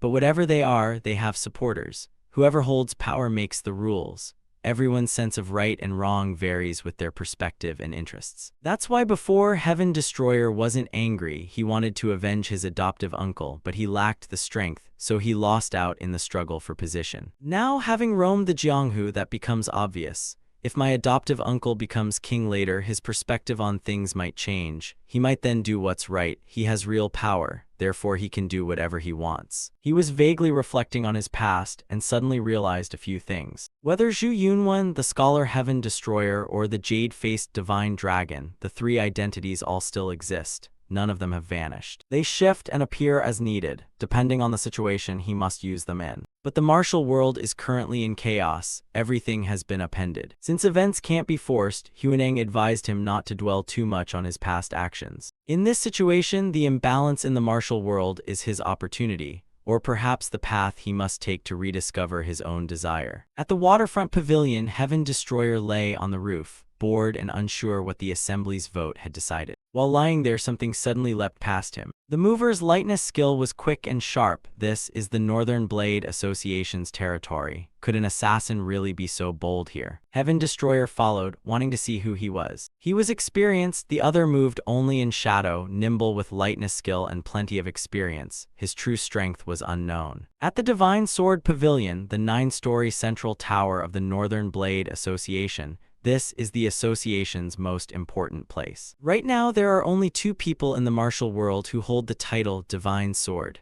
One is Namgung Hwi, 5 Clan League leader, Azure Heaven Diving Sword. The second is the Master of the Divine Sword Pavilion, Northern Blade Association leader, Supreme Divine Swords Dugu Henshin. He not only bears the title Divine Sword, but is also the youngest among the 4 great righteous powers. The Divine Sword title was granted by the Jianghu, some even call him by another title, Sword King. Like father, like son, his father was also a martial master, famed as the Hidden Dragon Emperor Dugu Zhen. After handing the association leader position to his son, he disappeared without a trace. Rumor says he's hidden somewhere training his grandson, the son of Dugu Henshin, Heavenly Dragon Ascending Sword Dugu Wu. Inheriting his father's strength and intelligence, he built the Northern Blade Association into an ever stronger force, increasingly pressing the righteous powers toward dominance in the martial world's light and dark realm. Heaven Destroyer followed the assassin into the Waterfire abode. It was a rather interesting man-made lake. Moreover, it seemed many masters were hiding nearby. They were top-tier experts, not to be underestimated. They were likely guarding an important figure in the Waterfire abode. If not escorting someone, they might be guarding the imprisonment of some important person. Which of the 2 was true, he didn't know, but Heaven Destroyer knew he needed to find out. The truth would only be clear inside. Guessing outside would get him nowhere, but he didn't know how to get in. If the guards discovered him and arrested him, he'd be labeled an assassin, so he must be careful and not rush in. He asked Heavenly Demon if there was a way to get in without being detected. Heavenly Demon had many methods. He mentioned the concealment technique, Heavenly Demonic Hidden Art. Heaven Destroyer worried it wouldn't work. Inside were all top-ranked masters. Heavenly Demon scolded him for being foolish. The martial art he invented, how could lowly shrimp notice it? Heavenly Demon told him to raise his internal energy to the maximum and then perform the Heavenly Demonic Hidden Art. Fine, he had no choice but to follow Heavenly Demon's instructions for now. Heaven Destroyer mobilized all his internal energy. It seemed to be the right move. Since roaming the Jianghu, this was the first time he executed the Heavenly Demonic Hidden Art to its fullest extent. When the Heavenly Demonic Hidden Art is pushed to the extreme, one can hide in the darkness without any master detecting them. No matter how hard they strained their eyes or focused on sensing the chi in the air, they couldn't detect his presence. Heaven Destroyer followed that assassin into this room. A girl's voice rang out, and the sight before him made his face flush bright red. A beautiful young woman slipped a light cloak over her shoulders and stepped out of the bathtub, her body still steaming from the hot soap. She asked her attendant about the status of the voting outside. The attendant hemmed and hawed, so she told him to speak plainly, "Don't hide anything." According to the attendant, the person mentioned was a despicable rake roaming everywhere and ruining decent girls' lives. Every place laments, blames, and curses him. Just like the rumors that the young chief of the Southern Blade Coalition is a scoundrel. The attendant asked what she planned to do now that she knew the truth. What else is there to think? Her marriage to the Southern Blade Coalition's young chief is meant to strengthen ties between the Southern Blade Coalition and the Northern Blade Association. On paper, it's her marriage, but in reality, she's nothing more than a sacrificial pawn. Her father always thinks of his own interests, not hers. The man she's to marry is a scoundrel. Heaven Destroyer, listening in the room, guessed that this young woman was the daughter of the Northern Blade Association leader. So the representative's remark from the Southern Blade Coalition was explained. It's a political marriage. The young chief of the Southern Blade Coalition is a flirtatious scoundrel beyond belief. It's inconceivable the leader would marry his daughter off to such a man for his own benefit. Then the leader is no better than a scoundrel himself. The attendant told her that if she were petty, she'd oppose the marriage. The young lady asked the attendant if he would help her if she left this place. The attendant told her not to worry, his duty is to protect her, so he will be wherever she goes. The young lady dismissed that attendant named Huenzi and asked to be left alone to think. Alone in the room, she sighed, sat down, and buried her face in her hands, sobbing. He understood her anger and helplessness. He had felt that way before. It could only be called each person's fate. The frustration and gloom swallowed everything. All was steeped in despair. Still, he was lucky to have someone to help him. Should he help her now? The young lady cried, wishing someone would reach out and help her. Heaven Destroyer stepped over to where she cried and looked at her with a tender gaze. She looked up, startled to see him in her bathing chamber and about to scream, but Heaven Destroyer quickly struck her pressure points and explained he meant no harm. He introduced himself as the jade-faced divine dragon who had wandered in by accident. Having overheard her situation, he wanted to lend a hand. He said he would unblock her pressure points so she could speak, but warned her not to shout. No sooner had Heaven Destroyer released her pressure points than she immediately attacked him. Heaven Destroyer asked why she had struck him. The young lady wanted to verify whether he truly was the jade-faced divine dragon and whether he understood the grave crime his actions could constitute. Heaven Destroyer sincerely apologized. He only wished to help. Then he politely turned away and told her to quickly fix her clothing. Luckily, she didn't scream as loudly as he had feared. The young lady, curious, wondered how he intended to help her. He hasn't thought of a plan yet, but if she has any requests, she should state them. The young lady asked him again, "Whatever I want done, will you follow my wishes, sir?" He agreed, telling her to speak up quickly, and he would do his utmost. The young lady remained wary, unsure of his intentions. She wondered why he'd offer wholehearted help to a stranger. If Heaven Destroyer managed to get in here without anyone knowing, he must be a master. She wondered whether she should gamble and trust him this once. She always longed for someone to cling to in this situation and hadn't expected him to come to her aid. She was delighted, unsure whether this rope would pull her out of the abyss. It turned out she regarded him as a rope, wanting to see if he was sturdy or a flimsy line that would snap. The young lady introduced herself as Dugu Zulan. If he helped her escape, Zulan would regard him as the benefactor of her life. Heaven Destroyer agreed and urged Zulan to change her clothes quickly so they could prepare to flee. However, Zulan said not yet, telling him to return tomorrow. Meanwhile, something occurred that Heaven Destroyer knew nothing about. At the waterfront pavilion, Ayin went to his room to look for him. Not finding him, she became worried. Clearly, Heaven Destroyer had gone back with them, but now was missing. Thinking Heaven Destroyer might be in danger, Ayin went to find her brother Hucrian for help. Hearing this, Hucrian was alarmed and blamed himself for not paying closer attention. The Northern Blade Association has turned hostile toward them, so they won't simply withdraw quietly. Peng Jianghu asked if Hucrian had any countermeasures. Perhaps the jade-faced divine dragon has already been captured by the Northern Blade Association. This must be reported up the alliance chain. So Namgung Hucrian immediately informed the 5-clan league masters that the jade-faced divine dragon had gone missing. This news was soon spread to the 9 Orthodox Alliance as well. Master Jigong, upon hearing it, couldn't understand why the Northern Blade Association would dare do such a thing. If the jade-faced divine dragon is a true disciple of the 6th Patriarch Huaneng, the Northern Blade Association won't get away with it. Now that there's no sign of the jade-faced divine dragon, it's likely the Northern Blade Association really did take him. First, he wanted to stay quiet for the time being and watch how things develop. Peng clan leader, hearing about Heaven Destroyer, couldn't believe his ears. Hucrian continued, "Since the jade-faced divine dragon clashed with someone from the Northern Blade Association at the inn, it's possible the Northern Blade Association has taken him." Peng clan leader even suggested it was possible Heaven Destroyer had been killed by those Northern Blade Association people. While they were discussing, the door was flung open. The Grand Gang leader appeared and asked, "What are you saying? What happened to the jade-faced divine dragon?" The Grand Gang leader stormed in and demanded they repeat what they'd said. When news reached the Northern Blade Association that the Grand Gang leader had arrived, Northern Blade leader Dugu Henshin wondered why the Beggar clan's chief had come searching for him. He had never appeared in public during retirement before, so why suddenly come here? Having said that, Henshin hurriedly ran outside. Peng Chenho of the Beggar clan and Henshin had once been close.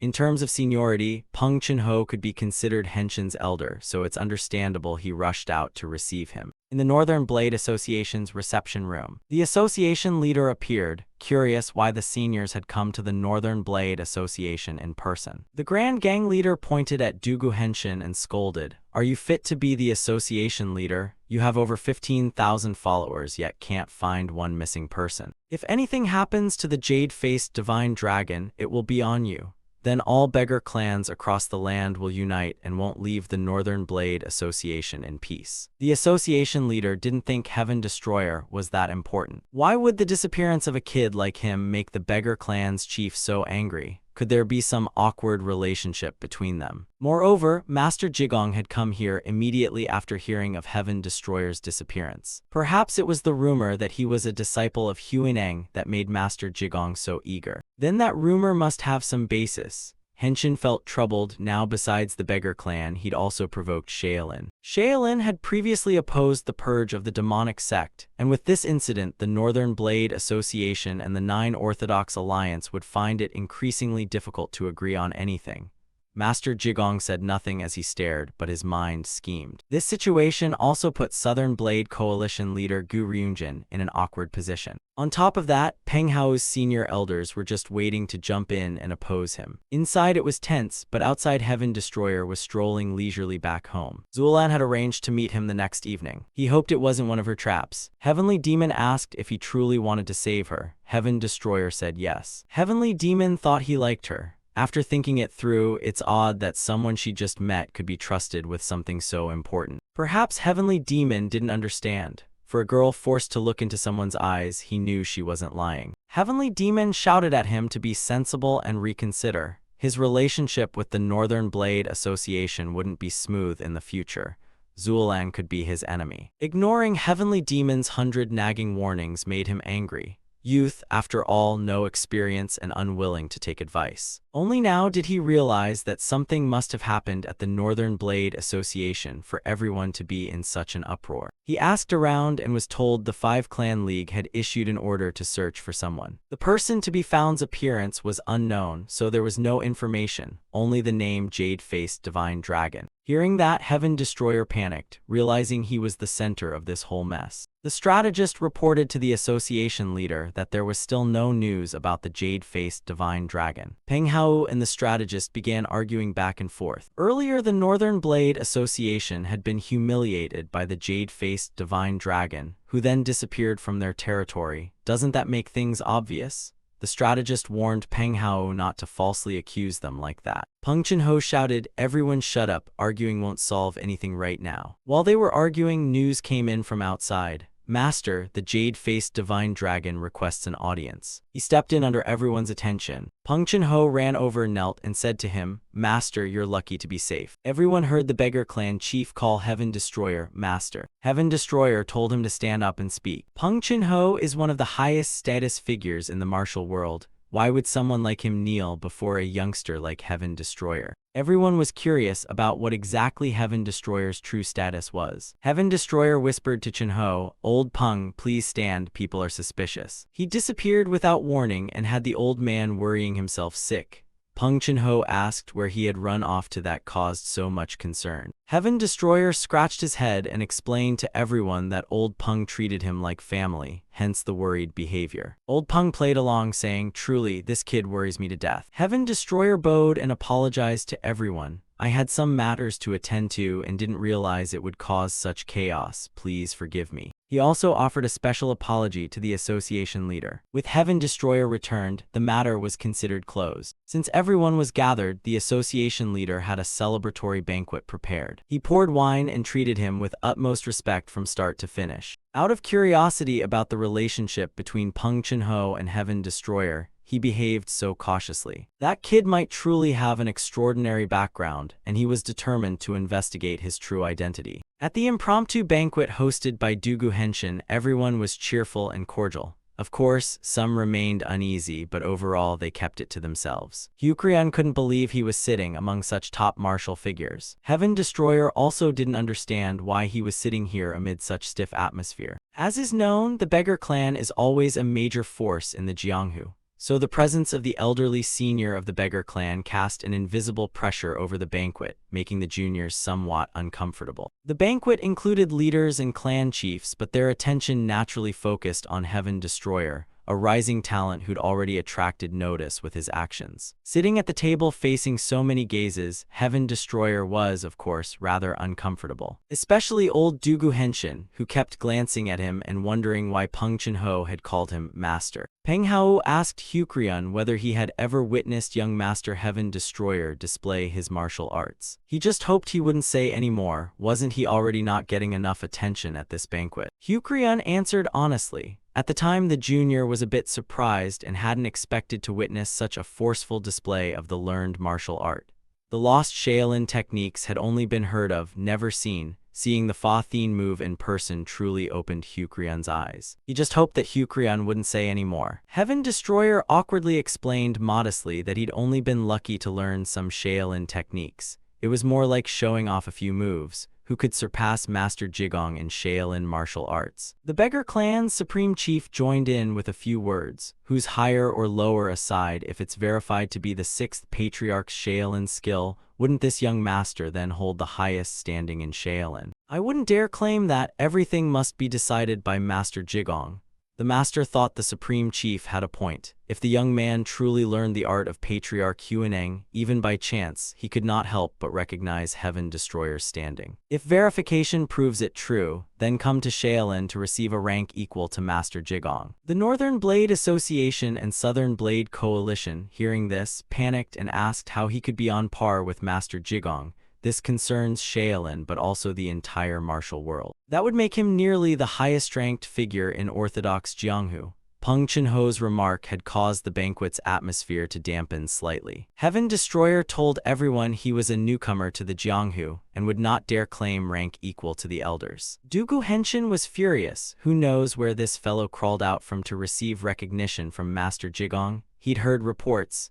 You know how to use Shaolin Kung Fu, but I never thought Master Jigong would want to acknowledge you as his equal. Shaolin has long been the foremost sect of the Jianghu. Its influence on the Orthodox world is indisputable. With the Beggar Clan's information network, their influence rivals Shaolin's. Now add the Beggar Clan's support as voiced by the Supreme Elder, and Heaven Destroyer becomes a real nuisance to him. Dugu Henshin wanted to unify both the righteous and shady paths. Those two forces are indispensable to that plan. He felt lucky he hadn't done anything excessive to Heaven Destroyer sitting here. He'd nearly regret it too late. So he swallowed his pride for the sake of future schemes. The Beggar Clan Shaolin relationship was too important to lose. At times like this, he wished he had a daughter to marry off to a brat like Heaven Destroyer. What a convenience that would be. The feast continued merrily, but each person harbored private thoughts. Nonetheless, the name Jade-Faced Divine Dragon had been etched into their minds from today on. Afterward, the vote on the Northern Blade Association's proposal to strike the demonic sect proceeded as expected. 70% supported the Northern Blade Association's position. Thus, with the majority of clans and families in favor, all command authority for this purge would be held by the Northern Blade Association. For the first time in a 1,000-year history, the Orthodox proactively declared war on the demonic sect. This marked the formation of the largest righteous alliance aimed at annihilating the entire demonic cult. In the Fa Thien bamboo grove, he told Heavenly Demon he wanted to learn more about the demonic sword. He wanted to learn more to guard against uncertainties that night. If something got out of hand, at least he'd have something else to respond with. Learning more about the heavenly demonic sword was exactly what Heavenly Demon wanted. The sword is the king of weapons. He would teach him what he knew. Use inner force to lift the sword, then control it to launch far away. He followed exactly what he was taught. Then retracting the sword so quickly bewildered him. The trick of sending it out and pulling it back that fast was really difficult. Yet the sword still managed to sever a bamboo stalk cleanly. Heavenly Demon quipped that the sword was so sharp it could slice iron like tofu. If he couldn't even cut a bamboo stalk, what use would he be? When Heavenly Demon saw the sword fly out about 10 zhang, he realized his inner power could no longer control it. This was the limit of the inner force in his body. That level is generally just called the entry stage of sword learning. As for reaching the realm of man and sword unity, who knows when that will happen? Heavenly Demon usually joked around, so no one expected him to be so serious today. The realm of man and sword unity means your vital energy and the sword must merge into one. The flow of energy between you and the blade becomes unobstructed. At that point, you can command the sword at will, freely and comfortably as you please. In simple terms, that's Imperial Sword technique. It sounds very nebulous given his current thinking. Heavenly Demon said it isn't vague if you truly understand it. Talking now is premature because first he must reach the realm of the invisible sword. After a long day practicing with the demonic sword, he seemed to handle the blade more skillfully. With such a fierce sword, what couldn't it cut? Just as he thought that, Heavenly Demon appeared and barked at him to focus. He hadn't learned nearly enough yet. Heavenly Demon felt that instead of practicing that rigid move, he should focus on releasing and slashing out sword chi to form a sword wind. Sword chi producing a sword wind was a brand new concept to him. Heaven Destroyer raised his hand and slowly circulated his energy to practice. Sure enough, he achieved the desired result. Heavenly Demon was shocked to see that after only hearing the instruction once, he could produce such a powerful sword wind. His learning speed was terrifying, truly a person of talent. Heavenly Demon wanted to teach him everything he knew. After some rolling about, Heaven Destroyer lay stretched on the grass from exhaustion. He asked Heavenly Demon what realm he had reached. Right now it seemed he had surpassed the Shadowless Sword a bit. He could now naturally control sword chi, though it was still a bit unstable. The realm Heavenly Demon referred to was natural sword form. That still sounded vague, so Heavenly Demon explained in more detail. If you imagine every raindrop or sunbeam turning into sword chi and plunging down, then the enemy would only die and could not resist. And the wind can blend with the sword wind. If there's any corner the wind can't reach, that means is there any space the sword wind can't sweep. Just hearing that, he felt the power of the sword wind was terrifying. Moreover, Heavenly Demon added that natural sword form had many other realms beyond that. For now, Heaven Destroyer only knew up to that point. When he progressed further, they'd talk about it. Talking more now might not even be imaginable to him. Heavenly Sword beyond heaven, man and sword unity, that's the realm he must strive toward. But it's too soon to say more, so learn step by step. Heavenly Demon warned him that progress would draw their attention. He had thought the people Heavenly Demon mentioned were orthodox martial artists, but they were not. At Divine Sword Pavilion, Dugu Henshin invited him there alone just to have lunch. The man had taken an interest in him after Peng Chin-ho and Jigong treated him politely last night, but he hadn't expected him to show his intentions so openly. Taking this opportunity, he needed to learn the state of the Northern Blade Association to better prepare his responses. Heaven Destroyer arrived to find him waiting and greeted him. "Has the great hero come?" he asked politely, wondering if meeting privately like this would inconvenience him. Heaven Destroyer returned the courtesy with a bow. "Not at all, I've already troubled the chief enough." He complimented how beautifully the building was decorated. The chief must live very comfortably here. Heaven Destroyer's lightly sarcastic remark displeased him a little, but he reminded himself to hold back. If he couldn't eliminate him, he'd try to keep him close to control all his moves. He explained that the pavilion was built grandly to serve as the public face of the Northern Blade Association to the martial world. The old man seemed to be scheming. He had to probe him a bit. Heaven Destroyer deliberately flattered him. "If I could stay here, I'd die content, chief. Do you agree?" The man scowled in anger, but quickly relaxed and answered him, "If the wandering hero wishes, you may live here." That remark made him suspect Heaven Destroyer wanted to play tricks and replace him. After enough talk, Heaven Destroyer said he was only joking. He already had the old man's schemes in his palm. Having said enough, the chief invited him to the table to discuss matters. Maids began bringing the delicious dishes to the banquet table. Facing the table piled with delicacies surprised him a little. Even as an emperor, he'd seen many things, yet here were many delicacies he'd never encountered.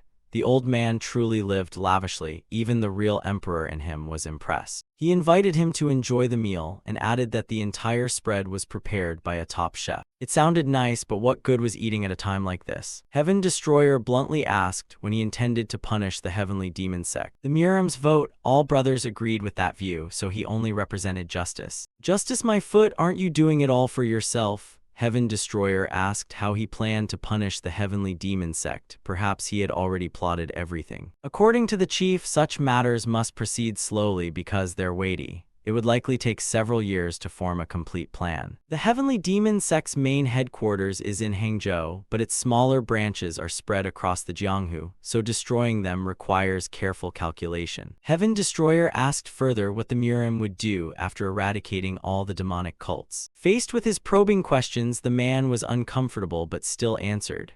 That would be decided later. For now, they must focus on destroying the demonic path. But one thing was certain, Murim could not be disbanded because it exists to bring fairness to the people. More like it exists to bring benefits to him personally. Heaven Destroyer asked whether any unforeseen incidents might occur while destroying the Heavenly Demon sect. "Of course nothing is certain," the chief said, "but I've heard the Heavenly Demon's martial arts have resurfaced." Both Heaven Destroyer and the Heavenly Demon were surprised to hear this news. The chief clarified that the man called himself the immortal scholar Heavenly Demon, and the skills he used were exactly those of the heavenly demonic cult. It turned out that this man was actually Heaven Destroyer. The old man told him not to worry too much, that these were only rumors in the Jianghu and everything needed verification. Seeing Heavenly Demon looking pensive, he quietly asked what was wrong. Heavenly Demon told him it was nothing. The old man asked how he planned to wander the Jianghu and uphold righteousness. The righteous Murim needs people like you. If you join Murim as chief of the Northern Blade Association, I'll arrange a high position for you within Murim. What he meant was that he had the authority to decide everything in Murim, like the leader of the martial world. Trying to get you in so he can control you, right? Heaven Destroyer declined politely.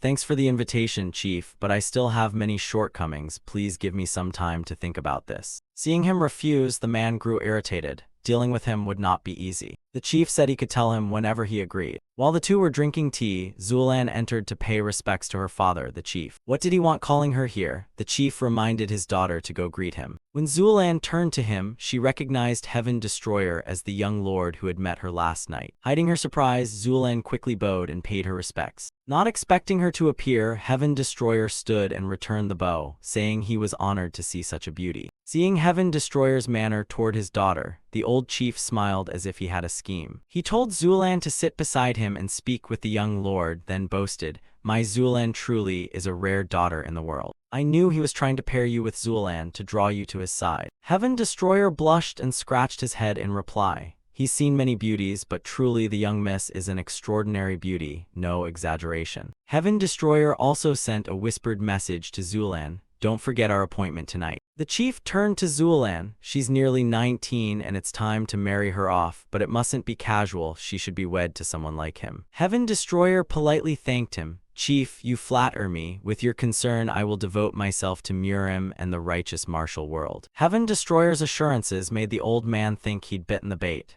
Indeed, men are weak before beauties. Heaven Destroyer excused himself and took his leave. He also thanked the chief for the meal. Before leaving, Heaven Destroyer sent a flirtatious glance to Zulan and promised to see her again. Having said that, he immediately returned to his room. Zulan knew perfectly well, but still pretended to ask her father who he was. He told her not to concern herself and to prepare as he instructed.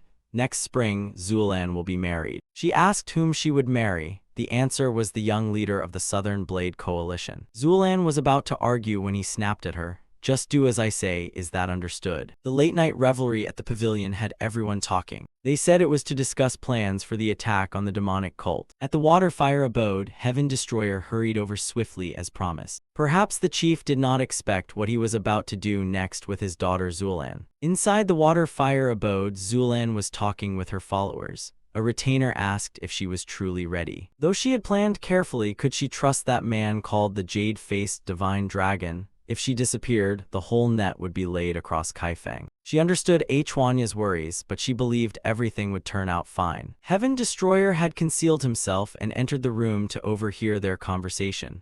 Already Zulan had told the black-clad Huanya everything. Heavenly Demon scolded him for not listening, saying he should leave before things get harder. He wouldn't do that because he and Zulan had a promise, a real man of honor. Zulan waited a long time and grew a little worried.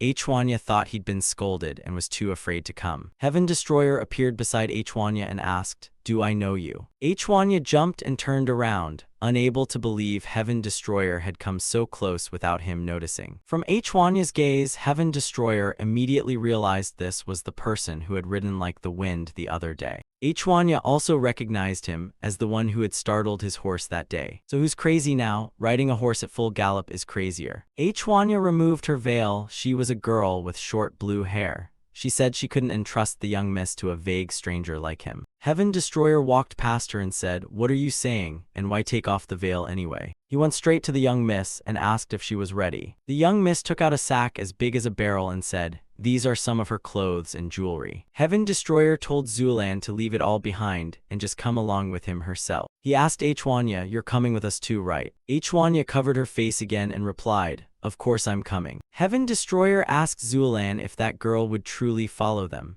Huanya had been her loyal retainer since childhood, so she would go along. Although it was fine, he wouldn't take responsibility for the girl. Heaven Destroyer told Huanya not to be a burden to him. Huanya said confidently she would look after herself. Heaven Destroyer's job was merely to keep his promise. Seeing Heaven Destroyer appear right behind Hwanya without emitting any aura proved he was a true master. That said, she found him thoroughly annoying. Hwanya wondered if he was going out without any plan. Was he really just going to walk out like that with no strategy? Hwanya and he might be fine, but the young miss didn't know martial arts. Heaven Destroyer said not to worry, he would carry her out himself. Hwanya argued that no matter who he was, they couldn't escape the ambushes near the water-fire abode while carrying the young miss. That made sense, so he called Zulan closer to him. He then lifted her chin close to his face.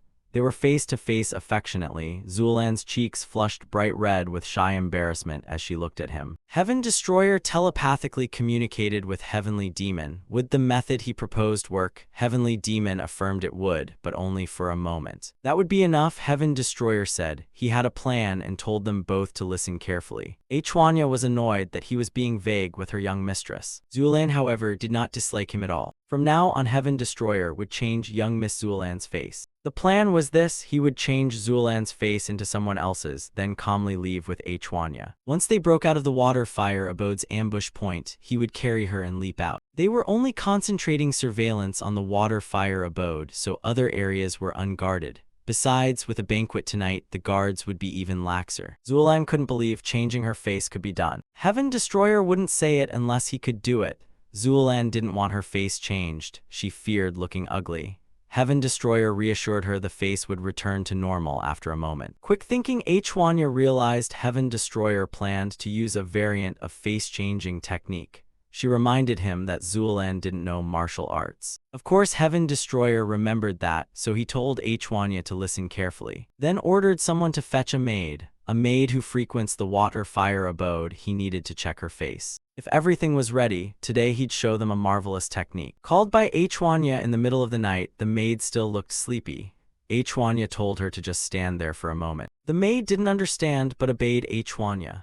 Hwanya had no idea whether he was watching since she couldn't sense his aura nearby. While still suspicious, she heard Heaven Destroyer's whisper in her ear telling the maid to return quickly. Hwanya ordered the maid back to the bedchamber. The maid thought Lord Hwanya was acting strangely today. Heaven Destroyer sat opposite Zulan and prepared to use his art. To the surprise of her and Hwanya, his hand movements were extremely quick and fluid. Zulan's face completely changed into the maid's face. Heaven Destroyer warned Hwanya there was no time to admire it, just fix the young miss's hairstyle and clothes, then hurry out together. Hwanya led the young miss and asked, "Will this be okay, miss?" She didn't yet grasp what Hwanya meant. Looking at her mistress, Hwanya saw she had trusted Heaven Destroyer far too much. Hwanya surely knew Zulan's father was the sort who always tried to please others, regardless of the process, as long as the goal was met. And Zulan was much the same. So when she wanted to leave, she would stop at nothing to achieve her aim. Hwanya understood, no matter what, she would accompany the young miss. The two of them moved quickly and reached the outer side of the lake. When suddenly two men burst from beneath the water, leaped up to block their path and asked where they were going so late. Hwanya replied they were stepping out on urgent business. It was the young miss's order, so they should step aside. The man reminded them there's an order forbidding going out after the specified hour. If it was truly the young miss's order and they still blocked her, they were bold indeed. The two insisted they were merely repeating the regulation and had no intention of stopping them. They then let them go. One of them remarked that the maid Jiamyong looked more beautiful than usual. The other told him to stop babbling, their shift change was coming. Hwanya heard the whispered instruction telling them to go straight ahead toward the tree. Hwanya hurriedly brought the young miss there, but couldn't find Heaven Destroyer anywhere. As she looked around, Heaven Destroyer appeared, lifting Zulan into his arms and telling Hwanya to follow him quickly. With that, Heaven Destroyer shot up into the sky, leaving Hwanya stunned. This level of lightness skill exceeded ordinary imagination. Hwanya reminded herself to chase quickly. This was no time for questions. Heaven Destroyer, moving at blinding speed while cradling the young miss, fled far away. Inside his embrace, Zulan could clearly smell the pleasant scent on him. Heaven Destroyer asked where she wanted to go. The young miss wanted to go to the Guandi temple at the Grand Hall of the Beggars sect. She was somewhat acquainted with King Yun, the sect master, and wanted to seek his help. If she wished it, Heaven Destroyer would oblige. He immediately took her to the Guandi temple. Heaven Destroyer landed so hard he punched a hole in the ground. then turned to check if the young miss was all right. From afar, Hwanya sprinted over. He asked why she was so slow. But in truth, she had already run as fast as she possibly could. Heaven Destroyer told the two of them he had to return to the banquet now. That meant Heaven Destroyer had dared to slip out while still at the banquet, bold as the sky. To prevent them from suspecting his involvement, this was precisely the moment he needed to go back. Heaven Destroyer told them to tell Peng Chun-ho that if the jade-faced divine dragon brought them, the beggar's sect would help. Fortunately, young Miss Zuelan had some acquaintance with Peng Chun-ho, which would make the conversation easier. He told them to hide here and make sure no one found them. Then he left with lightness skill at lightning speed, so fast it was unbelievable to those left behind. Heaven Destroyer wanted to see the guild master's face when he learned his daughter had vanished without a trace. The banquet that night made the whole city lively. Hyukryun, drunk, laughed and asked the hero where he'd been and why he was only returning now. Hyukryun and Jianghu, supporting each other, invited him to drink until dawn. He gladly joined them and drank with everyone. This was his chance to show he was still at the banquet. These people would vouch for him. Jianghu praised his martial skill and said his character was exceptional. He admitted he hadn't liked him at first, who would like someone with a good nature and great skill. But now he liked him a lot and felt lucky to know him. This drunk fellow babbling nonsense was funny. He felt lucky too to have met such comrades. It's rare on the martial road to make friends this magnanimous. Jianghu moved, hugged him and sobbed a little. Hyukryun said they would depart in the morning and invited him to join if he had no plans. He couldn't go with them now, but they'd meet again soon. So they raised their cups in a farewell toast, promising to reunite. The next morning, when the guild master learned his daughter Zuelan had disappeared,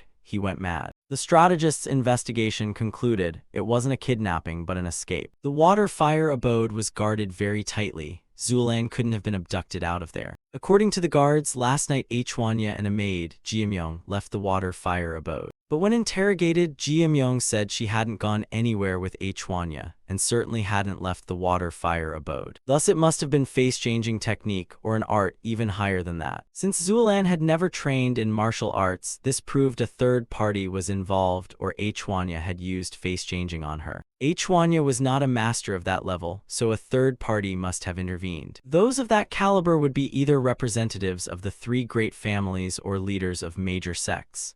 But weren't they all busy drinking at that hour last night? The guild master ordered his men to investigate thoroughly and report back. List every suspect and by any means necessary, find the culprit. Along a torchlit prison corridor, with flames blazing on both sides, a fully cloaked man in black arrived and demanded the gates be opened. He asked the subordinates whether the tortured man was still alive. He was still breathing, but despite the torture he would not speak. Even his fierce nephew refused to talk. The man in black smiled and, wanting to see for himself, asked the men to lead the way. In a blood-soaked dungeon of tortured victims, an old man with silver hair had been mutilated to the point of disability. The man in black stood before him and said, "You and your grandson are boastful fools, I must admit that." The man in black added that last night his granddaughter had run away, yet someone still helped her escape. Hwanya simply didn't have that kind of ability. It turned out the man being tortured was the former housemaster of the Northern Blade Association, the Hidden Dragon Emperor. The man in black said the Hidden Dragon's son was dead, the grandson was useless, and now the only remaining blood of the Dugu clan was Zuelan alone. If this man in black was telling the truth, the Northern Blade Association's leader, presumed to be the Hidden Dragon's son, is dead.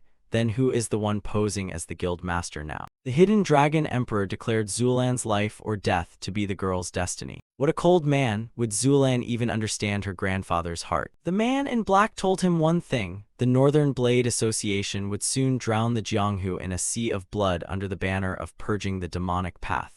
Imagine the terrible infamy the Northern Blade Association will bear. The Hidden Dragon Emperor asked if he was all right. He sneered and replied, "That so-called Supreme Sword Realm your Dugu clan once held, in my judgment it never truly existed. It was fabricated to give the clan a dying breath. If he and his grandson both die, they will be buried here. Even their last line of existence will vanish from this world." The Hidden Dragon was furious because the man in black was truly despicable, and he said those words were too harsh. Then the man slowly removed his black cloak to reveal his face and told the Hidden Dragon Emperor, "Even if your son is dead, I still wear his face."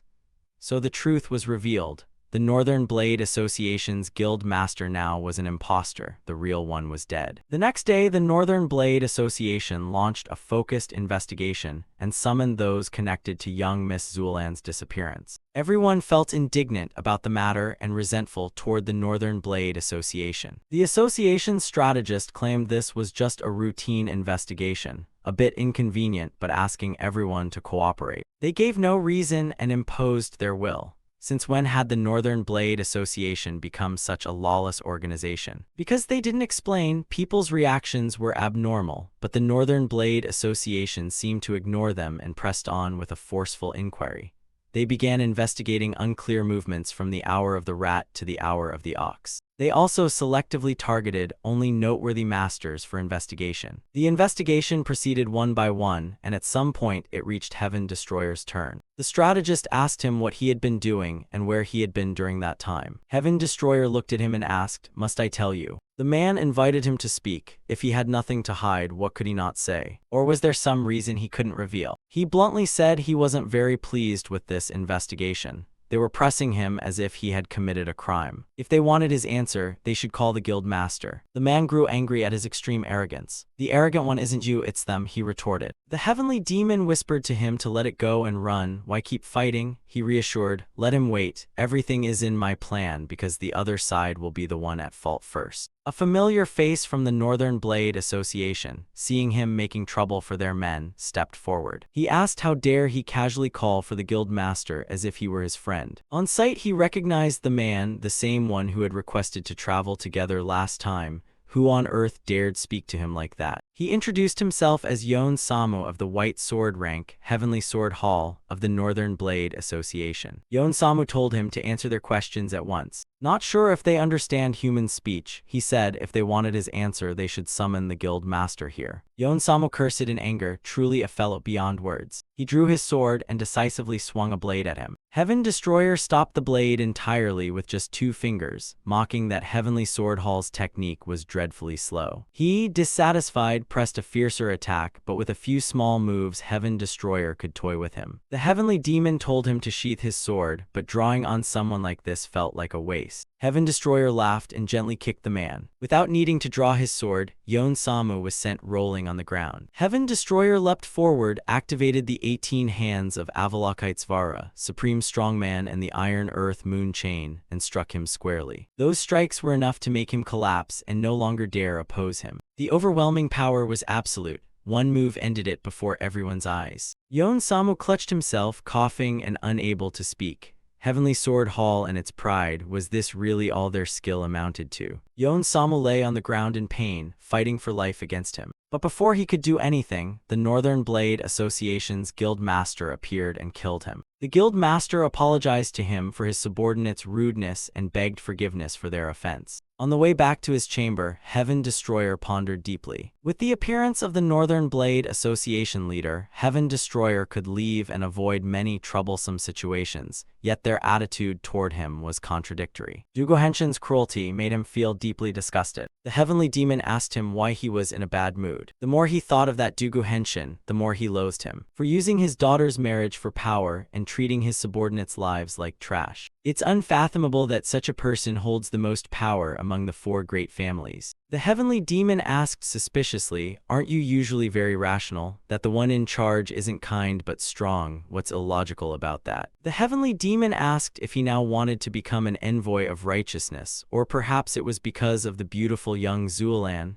Heaven Destroyer blushed and denied it wasn't like that. Sitting on a rock talking with the heavenly demon and Huaneng, he realized from this righteous banquet that he indeed needed to expand his influence. Both of them were surprised by Heaven Destroyer's thought. Hadn't he wanted to enjoy freedom in the martial world before? He explained that enjoying that freedom alone was a bit hard, so he needed to broaden his power. The heavenly demon laughed because he was thinking just as he would. He was right. Before dominating the world, he'd been exhausted living while fending off nuisances. After establishing his force, the heavenly demonic cult, those troubles diminished greatly. If he had his own power base, wouldn't troublesome people be reduced somewhat? The heavenly demon asked how he planned to expand his influence. Would he seek help from the Five-Clan League or Shaolin? He thought not. The Northern Blade Association already considered itself the leader, so if another power rose to challenge them, what would that picture look like? Heaven Destroyer asked the heavenly demon to be honest. Does the heavenly demonic cult still exist? The heavenly demon didn't know. When the Northern Blade Association's guild master mentioned the heavenly demonic cult, the heavenly demon's reaction was unusually odd. It's been over 1,700 years. That's the time gap between when he and the heavenly demonic cult existed, which means the heavenly demon is someone from 1,700 years ago. Hearing his story, the heavenly demon thought the heavenly demonic cult had obviously vanished. But after hearing the guild master's account, he thought differently. Wasn't news of the heavenly demonic cult just because of your title as heavenly demon's scribe? But you only said you're the heavenly demon's scribe, not that you're part of the heavenly demonic cult. Even if the heavenly demonic cult is considered a legend, people still endlessly gossip about it whether it's true or not. Rumors spread easily and can just as easily evaporate into history. Heaven Destroyer didn't grasp what the heavenly demon meant. Huaneng explained that he meant things spread widely but don't stick around long. In other words, matters related to the heavenly demonic cult have been quietly circulating because no one knows true or false. Yet some have seen something resembling the heavenly demonic cult still lurking in the martial world. If there are still rumors now about the heavenly demonic cult, it means the cult still exists. It exists secretly and powerfully, unseen but always present. If those kids of the heavenly demonic cult continued the heavenly demon's will, then right now the cult would certainly still be active in the Jianghu. Heaven Destroyer felt there was no need for more talk. They'd go see directly whether it was the heavenly demonic cult or something else. He asked the heavenly demon if there really were people living here. Following the heavenly demon's directions, they arrived at the former site of the heavenly demonic cult, a snow-covered mountain with no soul in sight. A place like this being inhabited was baffling. The heavenly demon thought if not here then perhaps the lineage had died out. Heaven Destroyer tried to focus and sense. Clearly he felt some aura. Even without that snowdrift, it wouldn't be easy to find. Speaking of snow, he suddenly had an idea. Huaneng seemed able to read his thought right now. Heaven Destroyer took a deep belly breath and let out a thunderous shout. The snow trembled at the loud sound and shattered into pieces. Clearing the snow revealed a cave. This was probably what they were looking for. Heaven Destroyer followed the path into the cave.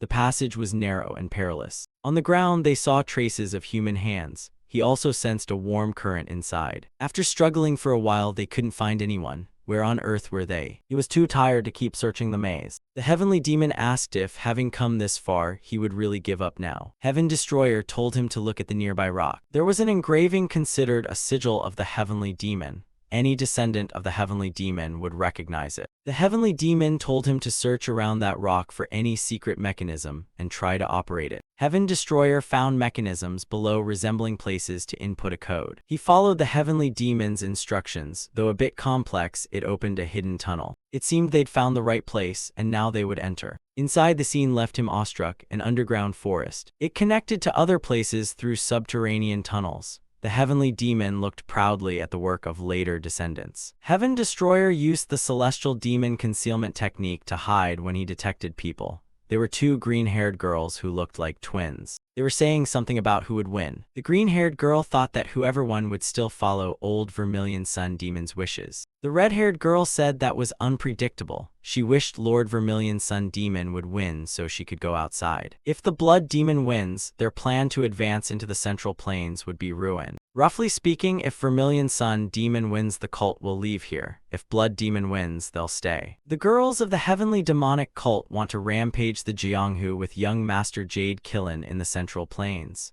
Who is this Jade Killen that the girls seem to adore? It seemed this place really was the heavenly demonic cult they were looking for. Heaven Destroyer asked the heavenly demon how he felt. The heavenly demon puffed up proudly. If they are my descendants, of course they'd be this impressive. This looks like a sizable headquarters. His descendants make him proud. His smug face was ridiculous. He decided to go deeper to observe. Some buildings looked quite fine, so Heaven Destroyer tried entering. Inside was lavish like a palace. He passed a room where a young woman was chatting with her followers. The young woman believed that even if Vermilion Sun Demon lost, nothing would change from now. After all, the 12 demon young masters will side with the winner. No wonder they're the heavenly demonic cult. Baegong's Vermilion Sun demon will control everything as long as their clan laws have backing. Moreover, Dantai and Aoyang families aren't that close. In the end, the Baegong family will hold supreme power. She ordered her subordinate to relay to her big brother, Thousand Souls Demon, that everything was proceeding according to plan. Dantai, Aoyang, Baegong, and Yelu sounded like the 5 allied families of the heavenly demonic cult. Subordinate, this woman is the Flame Empress. She asked the subordinate's name. He was Yelu Dingyun, technically her grandson. The Flame Empress told him to come and massage her feet. Dingyun blushed and was embarrassed, not understanding her meaning. She lifted her pale foot toward him. Dingyun reached with trembling hands to touch it, but she kicked him and chased him out. Heaven Destroyer appeared beside her and whispered, "What about me then?" She startled and turned to look. Seeing Heaven Destroyer's handsome face, she couldn't believe the sect had such a good-looking man. She sat still on the bed staring at him. Was she wary of him? Her gaze at Heaven Destroyer looked almost hungry. The Flame Empress smiled. "Kid, didn't you want to try massaging my feet?" The Heavenly Demon thought she was shameless, daring to make the Great Master Heavenly Demon massage her. Just by looking you could tell this woman had practiced the Solar Yin technique and seemed to maintain her youth with anodyne arts. Heaven Destroyer extended his hand and asked where he should start. The Flame Empress smiled wickedly and said, "Start wherever you like, make yourself comfortable." Heaven Destroyer moved quickly to strike her acupoints, leaving her no time to react. Heaven Destroyer warned, "Listen carefully. Now you must honestly answer my questions." The Flame Empress couldn't respond to the speed of Heaven Destroyer's acupoint strike. Who on earth was such a powerful martial artist? Heaven Destroyer introduced himself as the Heavenly Demon's scribe, a descendant of the Heavenly Demon. Her reaction suggested she didn't believe his words. Heaven Destroyer had arrived here thanks to the Heavenly Demon's guidance. Surely she wouldn't believe that either. In truth, if a handsome man like Heaven Destroyer says something, she'll believe it no matter what. Seeing her face flush made him curious what she was thinking. Right from the start, Heaven Destroyer entered her room without bloodshed, which naturally proved he wasn't a weak martial artist. The Heavenly Demon asked if he remembered the teachings from before. Heaven Destroyer was told to demonstrate the techniques the man had passed down. Seeing is believing, no need to argue word by word about what he meant, so demonstrating would be easier. Heaven Destroyer turned and told the Flame Empress, "Watch closely and see whether I am a descendant of the Heavenly Demon. There are 3 martial arts Heaven Destroyer will not teach his disciples. Heavenly Demon's 3 swords, shatter the Celestial Emperor, the Usura Obliteration Heaven Strike, and 1 technique no one has ever seen before." Heaven Destroyer told the Flame Empress to pay close attention. This is the Heavenly Demon Army's 12-body technique. Left 3 bodies, right 3 bodies, rear 3 bodies, and front 3 bodies. The body splits into 12 selves. That is the legendary Heavenly Demon Army's 12-body internal skill. Could Heaven Destroyer truly be an actual descendant of the Heavenly Demon? Heaven Destroyer asked her if she believed to tell him what she knew about the official authorities' power and the state of the Heavenly Demonic cult. He unsealed her acupoints so she could speak. The woman he confronted was Flame Empress Yelu Yingling. The Heavenly Demonic cult exists only by family lines. Duanmu is the clan of the Heavenly Demon founder who established the cult and is linked with the clans of the 4 disciples, the Baegong, Dantai, and Aoyang families. The cult prioritizes hereditary law, so only Duanmu's direct line can be considered clan head to lead the cult. However, 250 years ago the clan head Duanmu Kingai died in the 7th True Demon War, and most of Duanmu became a single line. So the clan head position has remained vacant until now. That means there is currently no clan head. Without a leader, given the cult's nature, they would have torn each other apart long ago. Yet he saw the faction maintained well here, meaning some power must have stepped in to lead in place of the clan head. Flame Empress Yingling was surprised Heaven Destroyer was perceptive enough to deduce the sect's situation upon arrival. Truly, someone who cultivates the Heavenly Demon's art is not simple-minded. Because the clan head position is vacant, the cult temporarily shifted from a hereditary head system to one led by protectors and elders.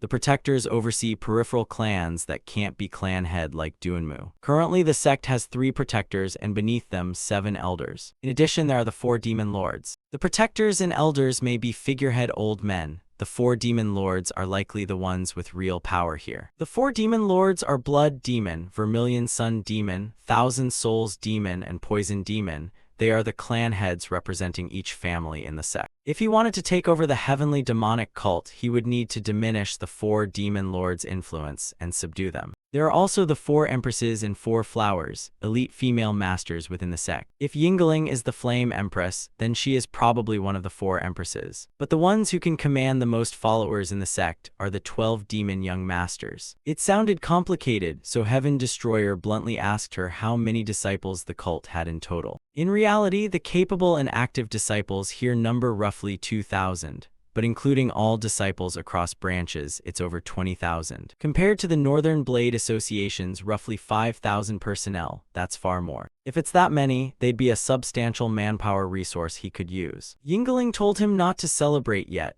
Even if he is a descendant of the heavenly demon, it would be very difficult to command the heavenly demonic cult without allies or a strong force backing him. Why wouldn't you have allies? Isn't the flame Empress Yingling standing right in front of you?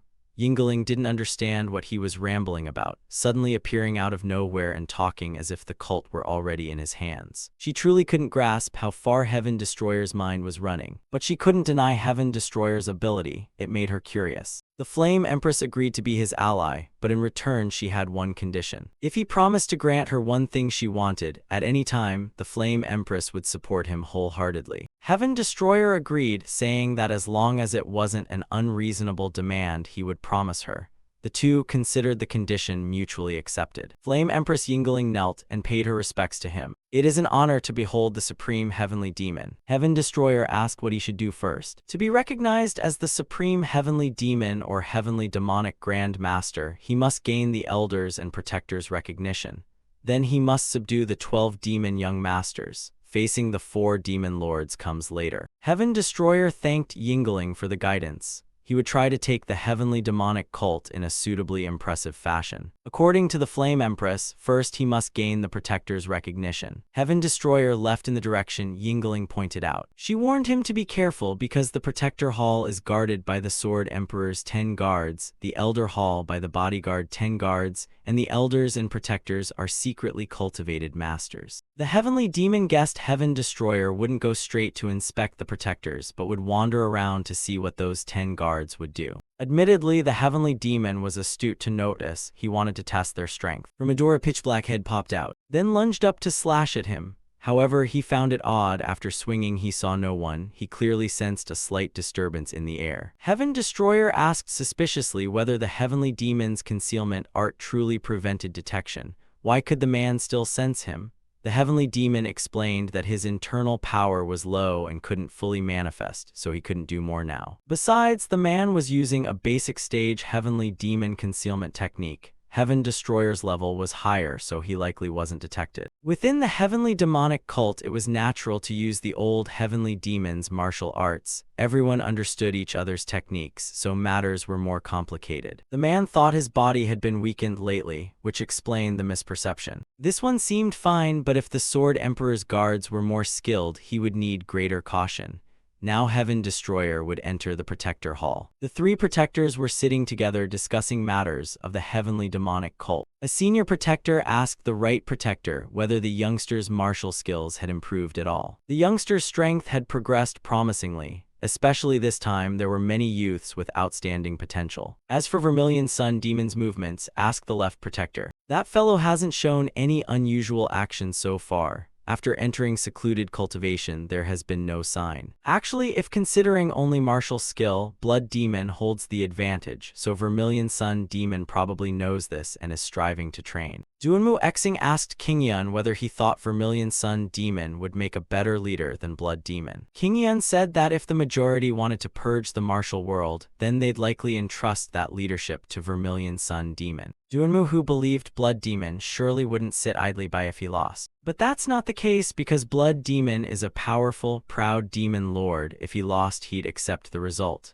The problem lies with Vermilion Sun Demon. If he loses, it would be quite troublesome for the sect. King Yun summoned the 10 Imperial Blade Guards, and immediately dozens of masters appeared before them. King Yun asked what on earth they were doing to allow outsiders to get in this far. The 10 Imperial Blade Guards didn't understand. What outsiders? Where? King Yun swung his sword straight forward. The sword tip was grabbed and stopped by a hand. Heaven Destroyer stepped out of his concealment and sighed. This is the first time I've been humiliated like this since I entered the Jianghu. Heaven Destroyer's hand casually snapped King Yun's sword tip. The 10 Imperial Blade Guards, seeing him, immediately mobilized to defend and protect the protectors. They didn't know who he was or how he could have come in undetected. He thought that wasn't a very important issue. Heaven Destroyer vanished before them and then appeared in front of the old man, asking, "Are you King Yun?" The 10 Imperial Blades, seeing his rudeness toward the elder, wanted to kill him on the spot. King Yun raised his hand and ordered everyone to stop. It seemed the old man could also speak reasonably. King Yun introduced himself and asked who he was. Heaven Destroyer told him he could call him the Heavenly Demon's scribe.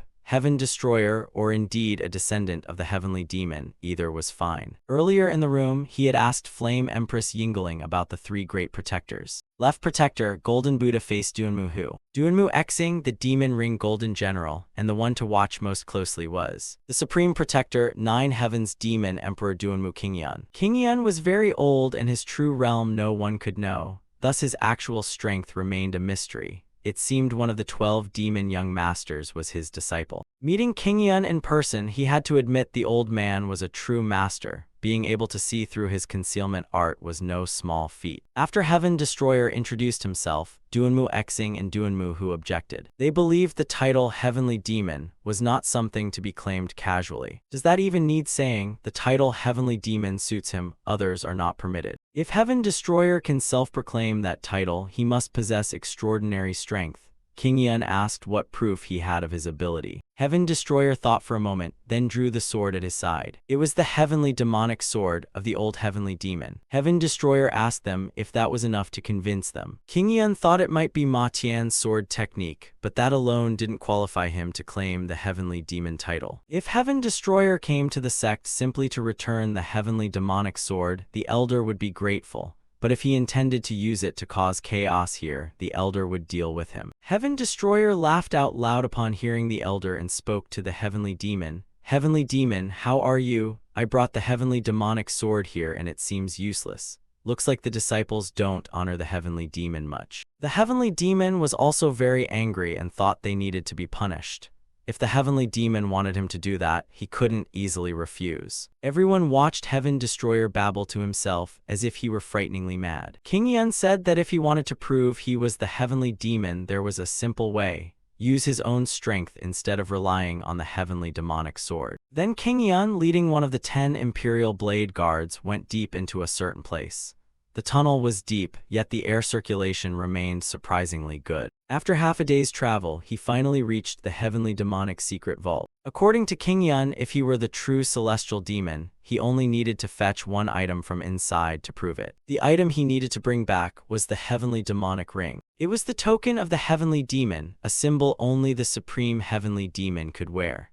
Legend says that wearing the ring can help a martial artist break through their current realm. King Yun said so. He double-checked with the heavenly demon to see if the item was really as potent as claimed. The heavenly demon confirmed it was his ring, the token, so of course it possessed certain strange powers. So that meant the ring could indeed be used. Heaven Destroyer didn't know how to open the door. There was no lock, only a statue in front of him. Back at the Protector Hall, after Heaven Destroyer left for the secret vault, Duanmu Hu wondered why King Yun would let him go there like that. King Yun explained that Heaven Destroyer's use of the celestial demon concealment technique proved he was connected to their sect. But simply possessing the heavenly demonic sword and claiming to be the supreme heavenly demon was unacceptable. If Heaven Destroyer could retrieve the heavenly demonic ring, they'd recognize him as the heavenly demon's heir. If he failed, they'd have leverage to use him. Perhaps he had other calculations in mind. Inside the secret vault, there would be a great demon guardian, and Heaven Destroyer would have to overcome him. A subordinate reported to King Yun on Heaven Destroyer's situation. He had a small request for King Yun, namely to bring him some dried rations and water, then leave Heaven Destroyer alone without being disturbed. King Yun was puzzled. Could Heaven Destroyer really be planning to investigate something in there? Heaven Destroyer also said he would smash the door with the heavenly demonic sword. In the vault, Heaven Destroyer drew the heavenly demonic sword and concentrated demonic chi into the blade as the heavenly demon instructed. The heavenly demon urged him on. The heavenly demonic sword was incredibly sharp, so just be confident and strike. Whether the sword could cleave the door or not, only a try would tell. With that, he planted a foot for momentum, leapt high, and delivered a powerful, decisive slash that made the secret vault flare brightly. After striking, Heaven Destroyer thought it was over, but it wasn't. He had only made a tiny scratch on the door. The tedious work continued. Repeating it was far from easy for Heaven Destroyer. 3 time cycles passed, yet there was only a 1-foot deep dent. But as time passed, Heaven Destroyer stopped performing techniques. He began to concentrate his mind to circulate his energy. Huaneng asked if he was alright, but was stopped by the Heavenly Demon. The Heavenly Demon had high hopes for him, who knew he might show them some surprises. Classifying internal skill by years of training was meaningless when Heaven Destroyer, through a moment of enlightenment, could leap up several ranks at once. Or he could, by will alone, open a new realm. Then his martial arts would be at a wholly different level. Techniques are confined by form and mold. The heart sword WILL Chinese letter ITSELF when given the chance, and it will not obstruct the path within the mind. Open the heart and set the intent. Set the intent, then circulate qi. In the mind there are forms, hard and soft, Yang and yang, and the void. With those, one can awaken to the Tao of action. 14 time cycles and 3 moments after he began circulating qi, Heaven Destroyer finally opened his eyes. The Heavenly Demon congratulated him on his successful breakthrough. It seemed he could sense a vast, mysterious world now. He thought the Heavenly Demon had been bragging about the invisible sword or the celestial sword break. What a wonderful feeling to dwell in the radiance of one's own enlightenment. As a martial artist, nothing blesses you more than entering the 3 ways. This is the beginning, and if it's the heaven-breaking path, perhaps one might glimpse the ultimate end of martial arts. But martial arts have no true final limit. You just keep walking, and when you stop, that becomes your own end. So you must do everything to feel alive and keep pushing forward. Heaven Destroyer reached out and took the heavenly demonic sword into his palm. Now he felt light, as if his entrails were empty. Though he could no longer sense the surging vital energy like before the burst, Heaven Destroyer had attained enlightenment and reached another realm. Sword firmness, sword wind encompass countless sword firmnesses. Beyond them lies sword fury. Heaven Destroyer plunged the blade into a crack in the wall, then circulated his energy until the stone door seemed scorched away, an immense, overwhelming force. Combined with Heaven Destroyer's now peak internal power, it tore a very large hole in the gate. Now he wanted to see what the heavenly demonic ring actually was. Stepping inside, he was surprised by the sheer volume of documents. The martial manuals contained there, even Oracle Bone-style martial treatises, everything was there in abundance. Heaven Destroyer flipped through a few volumes, then tossed them aside. Huaneng looked at him and immediately understood Heaven Destroyer didn't like reading texts. The Heavenly Demon thought a kid who had just entered the Heart Way wouldn't be interested in piles of papers anyway. The Heavenly Demonic Secret Vault is divided into 6 rooms. Room 1 stores common martial manuals. Room 2 holds manuals created by successive masters from elder rank upward of the Heavenly Demonic Cult. Room 3 is the Elixir Chamber. Elder Huan No and Hui No have accumulated many elixirs, but compared to this place they're trivial. He would definitely return to this room later. It wasn't very useful to him, but it would greatly benefit his followers. Room 4 is the armory, filled with weapons, each accompanied by a brief explanation attached beneath it. Room 5 is the Ancestor Hall, containing full-size bronze statues of many past cult leaders, their martial skills and treasured insights. According to the Elder, the final room held the Heavenly Demon's relics and manuals, and it had been tidied with great care. Heaven Destroyer found it odd because King Yun had said, "If you can open the Heavenly Demonic Secret Vault door, it proves your strength as a supreme Heavenly Demon." Although not easy, something about it still nagged at him. The Heavenly Demon's room was lavishly arranged with many strange attracts, so he kept asking the Heavenly Demon what each thing was. A full-body statue was cast in the image of the Heavenly Demon. He was delighted that his descendant had restored his likeness, handsome to the extreme. While he was busy admiring and praising the statue, a shadow shot down from the ceiling at light speed. In a chilling voice the figure sneered, "How long has it been since I smelled human flesh around here?" Heaven Destroyer was startled, turned, and used the celestial demon stealth technique to evade. He didn't know who the fellow was. He had appeared without revealing any aura at all. The stranger frenziedly lunged to attack Heaven Destroyer. About 50 years ago, the former 4 demonic sovereigns were the strongest figures of the Heavenly Demonic Cult. Among those figures, one had power so extraordinary that no one had seen its like before. Even with such immense strength, human greed is never absent. He wanted to dominate the Heavenly Demonic Cult, so he sneaked into the secret vault to steal the Heavenly Demonic Ring, because possessing the ring could let one cultivate demonic arts to their peak. He had closed himself off to cultivate, but the demonic chi in the demonic orb wasn't easy to absorb. With that amount of demonic chi, he couldn't control it, which led to derangement from chi reversal. At that time, the Heavenly Demonic Cult erupted into chaotic battles. Many disciples died trying to stop him. Once they subdued him, the cult elders locked him in the secret vault so he could serve as a demon guardian of the vault. From then on, the secret vault door was shut and never opened. Until today, when Heaven Destroyer smashed it and now faced that mad demon. Caught off guard, he was thrown completely against the wall by him. Truly, he was faster than Heaven Destroyer's stealth technique. If he had been a moment slower, it would have been the end. The man's internal power was in total chaos. Even one of his moves was formidable, and Heaven Destroyer didn't know who he was. The man stepped forward to challenge, "If you want to know who I am, try parrying this." He leapt up and swung his sword straight at him. Heaven Destroyer quickly used the heavenly demonic sword to block his blow. The man attacked him crazily. The heavenly demon praised his quick thinking. The two sword strikes clashed and neutralized the danger for him. The opponent's strength was considerable and dangerous. He looked at him. "Turns out he's just a brat, but having the power to block my moves isn't nothing.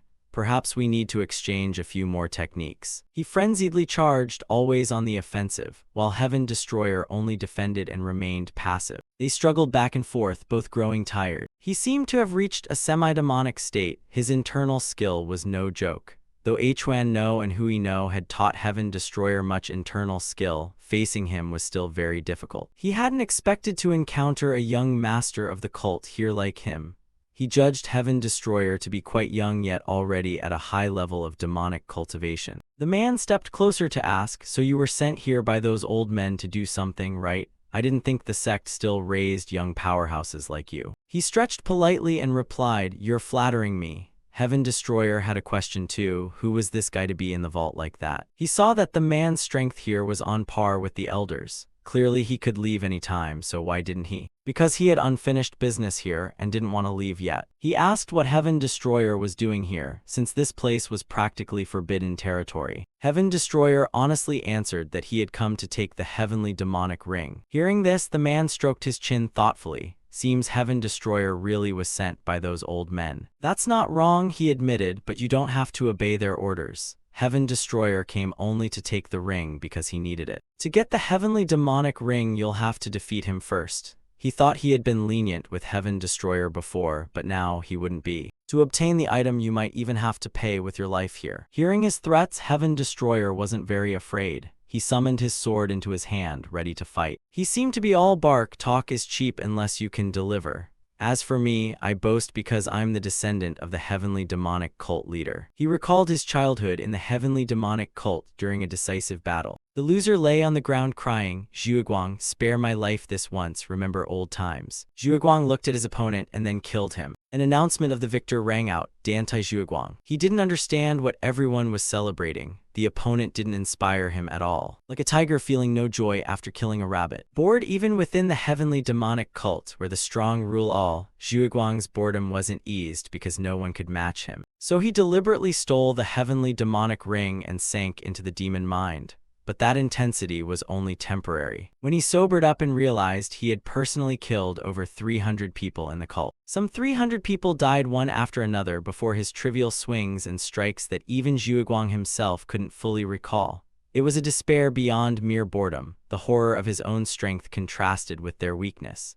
This plunged the demonic lord Dantai Zhuguang into despair. He wondered what use the heavenly demonic ring really had. He no longer knew what he was cultivating for. Zhuguang went to the vault and into the heavenly demon's hall, thinking the master there must be lonely. The only thing he could confide in now was that statue of the heavenly demon. If only he had been born in the same era as him, how wonderful that would be. Dantai Zhuguang placed the heavenly demonic ring back before the heavenly demon statue. By chance he found a book the heavenly demon had written with his own hand. Opening it and reading, he found the contents hard to believe. The pride of someone who once deemed himself the strongest beside the demonic lord shattered into pieces before the heavenly demon's martial wisdom. Zhuguang felt that if he weren't at his level, he would have no way to grasp the depth of these words. Though just written characters, they were maddeningly captivating. A man whose life had fallen into boredom like his was rescued by the words the heavenly demon left behind. Zhuguang resolved to discard petty ambitions, remain here, and attain the superdemonic realm with the heavenly demon's book. 50 years passed, and now a brat claiming to be the supreme heavenly demon appeared before him, truly laughable to Zhuguang. "How dare you call yourself the supreme heavenly demon? I admit you reached that level at a young age. But being the supreme heavenly demon is not a title you can toss off casually. Having said that, he swung his sword and charged at him. Heaven Destroyer parried and smirked, which only made Zhuguang more interested in the young man's admirable nerve. Zhuguang's power was terrifying. To Zhuguang, the cult masters called heavenly demon grandmasters. Throughout history, there had been only one supreme heavenly demon. That figure was like a god to him.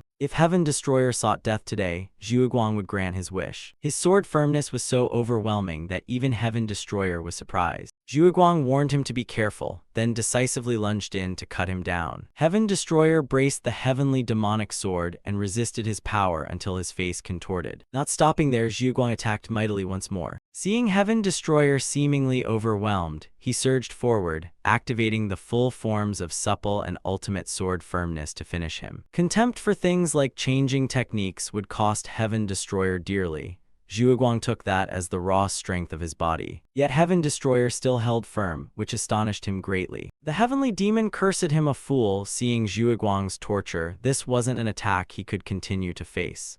The heavenly demon advised him to stop fighting directly and use skills instead. Even if he didn't say it, he already knew what to do. Zhuguang muttered to himself, then swung his sword to finish Heaven Destroyer. He stood up, his face now serious, more calculating than before. Heaven Destroyer used the celestial demonic army step to split into 10 bodies. Seeing that technique, Zhuguang couldn't believe it and thought it was probably just an ordinary clone art. Now it was his turn to attack. Heaven Destroyer launched a continuous assault. He realized all those clones were real entities. The question was how Heaven Destroyer knew the exclusive sect technique of the heavenly demon founder. He could see the linked sword lights of a master like Zhuguang. At first glance, there seemed to be many attacks at once, but on closer look, one could discern their order. The key was to counter the sequence of those attacks. No matter how strong a master is, it's only speed that differs. The essence is much the same. But Heaven Destroyer's technique was different. His attacks advanced simultaneously and they were fully corporeal. Even a demonic lord would struggle to block such simultaneous, multi-directional strikes. Zhuguang strove to counter and withstand his power. Indeed, he was no ordinary foe. The heavenly demon told him that wasn't enough and to attack more. Huineng advised him to back out of this place for a while. Their loud arguing annoyed him and he snapped. Each of them shouting gave Heaven Destroyer a splitting headache. He suddenly remembered a way to resolve this. Zhuguang couldn't understand why Heaven Destroyer was suddenly talking to himself. Was he as mad as I am? Heaven Destroyer fled briefly, asking Zhuguang to give him some time to think. Zhuguang angrily demanded why he ran away like a coward. But Heaven Destroyer wasn't fleeing, he was just thinking of how to handle him. And he'd made his decision. Zhuguang was certainly going to lose. Saying that, Heaven Destroyer drew the white sword. Seeing Heaven Destroyer arrogantly perform the sword-riding art on both blades at once made Zhuguang even angrier. Heaven Destroyer confidently wielded 2 swords to attack. This sword-riding art was no joke. The steady, rhythmic strikes were terrifying, and the power matched that of using a single blade. In fact, it was even better than using just one. It turned out only in direct confrontation did he discover that. This brat, one should even address him respectfully, truly is the descendant of the supreme heavenly demon. Zhuguang was beaten down to sit on the ground, his face still showing displeasure. Heaven Destroyer approached and asked if he still didn't believe he was the supreme heavenly demon. He wanted to ask, could such a thing really happen in this world? Heaven Destroyer thought it irrelevant. Besides, Zhuguang, who fought him, should know the answer best. You don't look like someone who lies, do you? Zhuguang looked at him, then lowered his head, speechless. Heaven Destroyer asked if he intended to stay here forever. Zhuguang didn't know he had brought the super demonic sutra here to master the founder's martial arts and rule the heavenly demonic cult. But now that the supreme heavenly demon had appeared, that plan no longer meant anything to him. Then let Heaven Destroyer fulfill that meaning for him. I'll turn the heavenly demonic cult's power into my own. I don't know what I'll do later, but I promise Zhuguang things won't be boring. Heaven Destroyer frankly reached out and proposed, I need you to come with me. And so Heaven Destroyer once again painted a new stroke in Zhuguang's dull, meaningless life. His old wish had been to be born in the heavenly demon's era. At last, heaven had heard his prayer. Zhuguang knelt, clasped his hands in salute. Disciple Dantai Zhuguang of the demonic lord respectfully pays homage to the supreme heavenly demon. At the Guardian Hall, subordinates rushed in alarm to report to King Yun. He asked whether they had slain Heaven Destroyer. If told, King Yun and the elders here probably wouldn't believe it. Heaven Destroyer returned unharmed with the heavenly demonic token ring. and there was someone following him. Heaven Destroyer told them to look closely at who it was. Would this be enough proof that he is the supreme heavenly demon? Heaven Destroyer turned to ask Zhuguang what he thought. It was the first time in 50 years he had tasted fresh air outside. Zhuguang felt that though time had passed, this place remained the same. The guardians seeing him confirmed he truly was the demonic lord. Yet the demonic lord called Heaven Destroyer the supreme heavenly demon. Heaven Destroyer's appearance here holding the heavenly demonic ring, with Zhuguang at his side, left them bewildered with thousands of whys. So far Heaven Destroyer had been waiting for their answer. Had he proven his ability or not? The supreme guardian Duanmu Qingyun clasped his hands and kneeled to salute him. He was truly overjoyed at the incarnation of the supreme demonic sovereign. Seeing Qingyun salute, everyone else simultaneously paid homage to him. After the greetings they sat and drank tea in the Jade Hall. Duanmu Hu asked, so does that mean the heavenly demon founder is temporarily manifesting within this noble jade vessel? Heaven Destroyer admitted it. That was all thanks to the great soul-summoning spirit transmission art. Zhuguang also realized, so Heaven Destroyer wasn't talking to himself after all. There are indeed many things in this world beyond human understanding. Qingyun rejoiced at this marvel and asked Heaven Destroyer what the heavenly demon founder was saying now. All this time, the heavenly demon had been grumbling at them, thinking them a bunch of ignorant fools. He was also placing his hopes on his descendants. The heavenly demonic cult will dominate the martial world. But upon witnessing the situation in the Central Plains, he felt deeply disappointed. The heavenly demon told him from now on to tell them exactly what he says. Heaven Destroyer would relay every word without omission. For a long time, the heavenly demon had been angry and wished to rebuke them whenever he saw the current state of the heavenly demonic cult.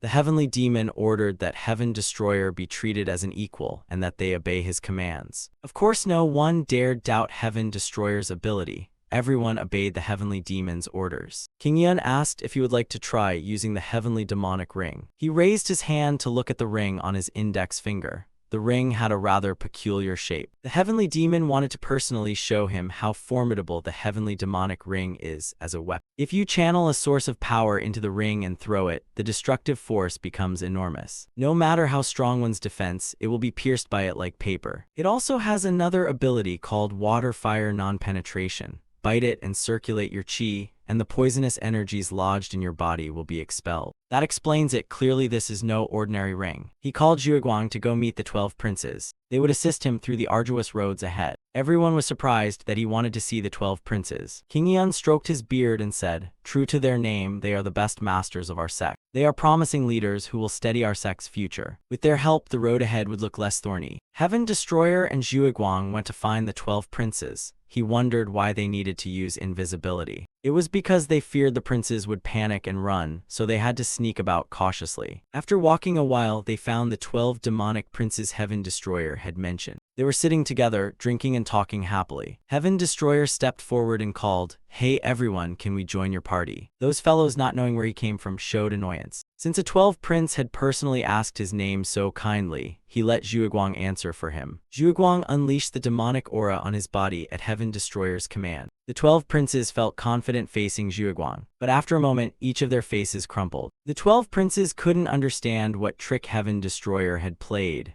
The suppression of the demonic disciples was total. One of them recognized the technique he had just used as familiar. Heaven Destroyer had heard their strength surpass their years, especially one whose invisibility skill was outstanding. His name was Shadowless Monarch Baigong Huanju. They were also curious about his noble name, but they could tell he could wield the supreme heavenly demon's martial art. Zhuguang confirmed to them, Heaven Destroyer, this is indeed the supreme heavenly demon. Sure enough, the 12 princes swore loyalty to someone only when that person met two conditions. 1. The person has superior martial skill. 2. The person must be the leader of the heavenly demonic cult. Heaven Destroyer met both conditions, so from this moment the 12 demonic princes resolved to serve under him. They all knelt at once and called him Supreme Heavenly Demon. At last he had won the 12 demonic princes as his guardians. The heavenly demon observed that Heaven Destroyer's complexion looked unwell. Suna's face darkened and he fainted. In the Guardian Hall, Heaven Destroyer lay on a bed recuperating. His body seemed unstable, the signs obvious. Qingyun asked Zhuguang why he just stood by watching when Heaven Destroyer passed out. Zhuguang guessed perhaps he had tried to unfold a martial art he'd never used before, which exhausted Heaven Destroyer and left him in a mental demonic state after attempting it. What kind of martial art could be so terrible as to make a super demonic realm fighter faint? It was the natural sword intent. This was the first time Zhuguang had seen that art, so he wasn't entirely sure, only that it was even more terrifying than the invisible sword. When facing the 12 princes, they weren't convinced, so Heaven Destroyer had to act. If you can't bend their hearts, you can't win their true loyalty. Heaven Destroyer began to unleash that martial art. It wasn't an ordinary sword technique to begin with. Its power differed from any technique Zhuguang had seen before.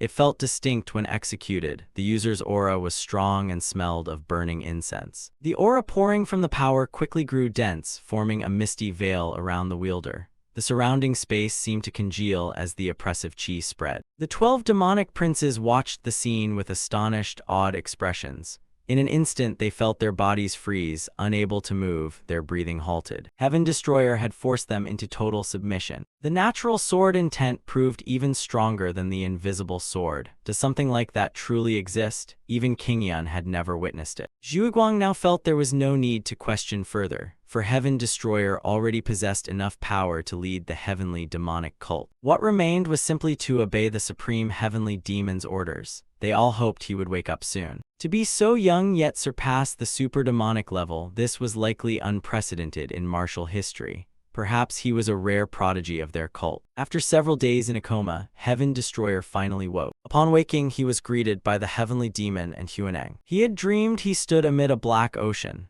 He asked the heavenly demon what the real difference was between gentle sword techniques and hard sword techniques. The heavenly demon didn't understand why he suddenly asked that. Just awake from the dream, Heaven Destroyer began firing off a barrage of martial questions at the heavenly demon. Sometimes with the wide-eyed look of an innocent child, sometimes with the passionate voice of an earnest young man, sometimes with the profound gaze of a sage. At first, the heavenly demon was slightly stunned by such sudden questions, but then he grew increasingly excited to have someone to discuss these matters with. Through their dialogue, Heaven Destroyer matured a bit. Unlike before, he developed fresh insights into martial arts. The following days passed quietly. Heaven Destroyer performed many brilliant new techniques and gradually won over the 12 demonic princes, thereby consolidating his power within the heavenly demonic cult.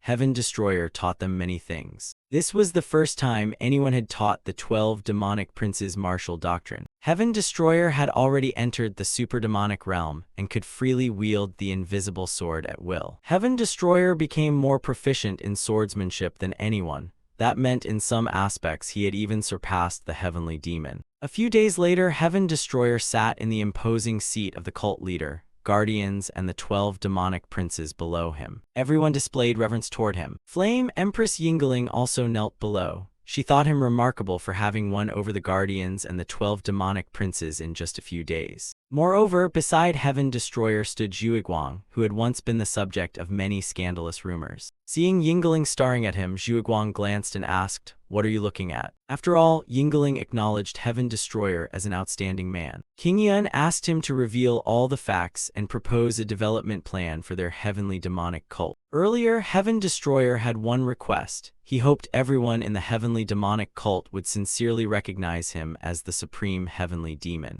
Besides, tomorrow the duel between the Vermilion Sun Demon and the Blood Demon would take place. Both are outstanding figures recognized by our sect, and opinions differ regarding their true strength. So this duel was not just an ordinary match. In fact, it could be said the outcome would decide the future course of the heavenly demonic cult. Actually, all that matters little now that the supreme heavenly demon has appeared. Heaven Destroyer felt uneasy. Perhaps the two demonic lords would represent the cult's power. He thought this was a good chance to test the sect's latent strength. First, he wanted to see the duel's result and ordered his subordinates not to rush things but to follow his commands. Zhuguang asked what he planned to do about the Central Plains martial forces. Would they invade once the cult's situation was stable? But he intended to avoid an all-out war with the Central Plains martial world. They were surprised by his answer. Heaven Destroyer further explained that the form of conquest the cult had been pursuing in the Central Plains cost too many needless sacrifices. Instead, it only pushed rebellious forces to unite against them. What mattered now was not external affairs but internal issues. First, he would reorganize the cult's power structure. After receiving the audience with the supreme heavenly demon, the 12 princes departed and discussed matters among themselves. Jaded Killen thought the supreme heavenly demon seemed somewhat different from others in the cult. Shadowless told him to stop babbling since they had directly witnessed the supreme heavenly demon's power. But Jaded Killen wasn't entirely wrong. After all, what exactly was Heaven Destroyer thinking? Heaven Destroyer was at Zhuiguang's place supervising his training.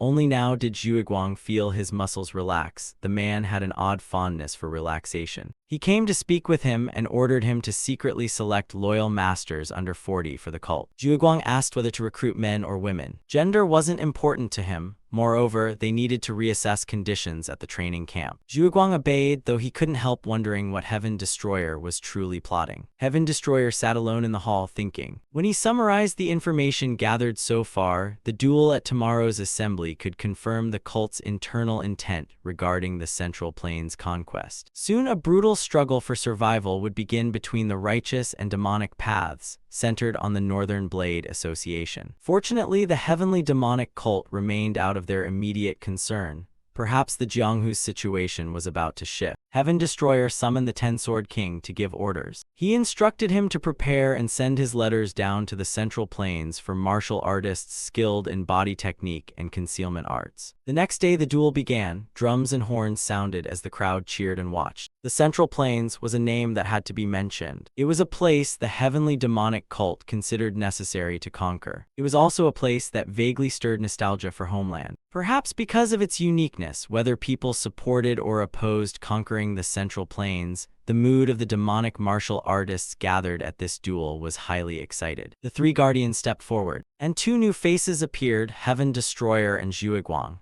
They didn't know who he was, but both looked imposing and commanding. Everyone seemed enthusiastic, probably because this grand duel concerned the issue of conquering the Central Plains, so understandably people were excited. The Vermilion Sun Demon stepped out to the roar of supporters. The other was the Blood Demon from Dantayuli. The cheers for both were loud. He wondered why only those two appeared. Weren't there supposed to be as many as 4 demonic lords? King Yun explained that the two of them were pillars of the heavenly demonic cult and always regarded each other as rivals to surpass. Perhaps Zhuiguang still remembered because before he was sealed, the Blood Demon had been one of his subordinates. In truth, Zhuiguang's memories were hazy and faded. The Blood Demon had truly respected him. 50 years ago, when Zhuiguang caused the blood incident, the Blood Demon still stood by him and was therefore captured. Zhuiguang waved it off, letting the past be, for he only wanted to see what would happen in this duel. After all, the two were nearly mortal enemies, so it was well worth watching.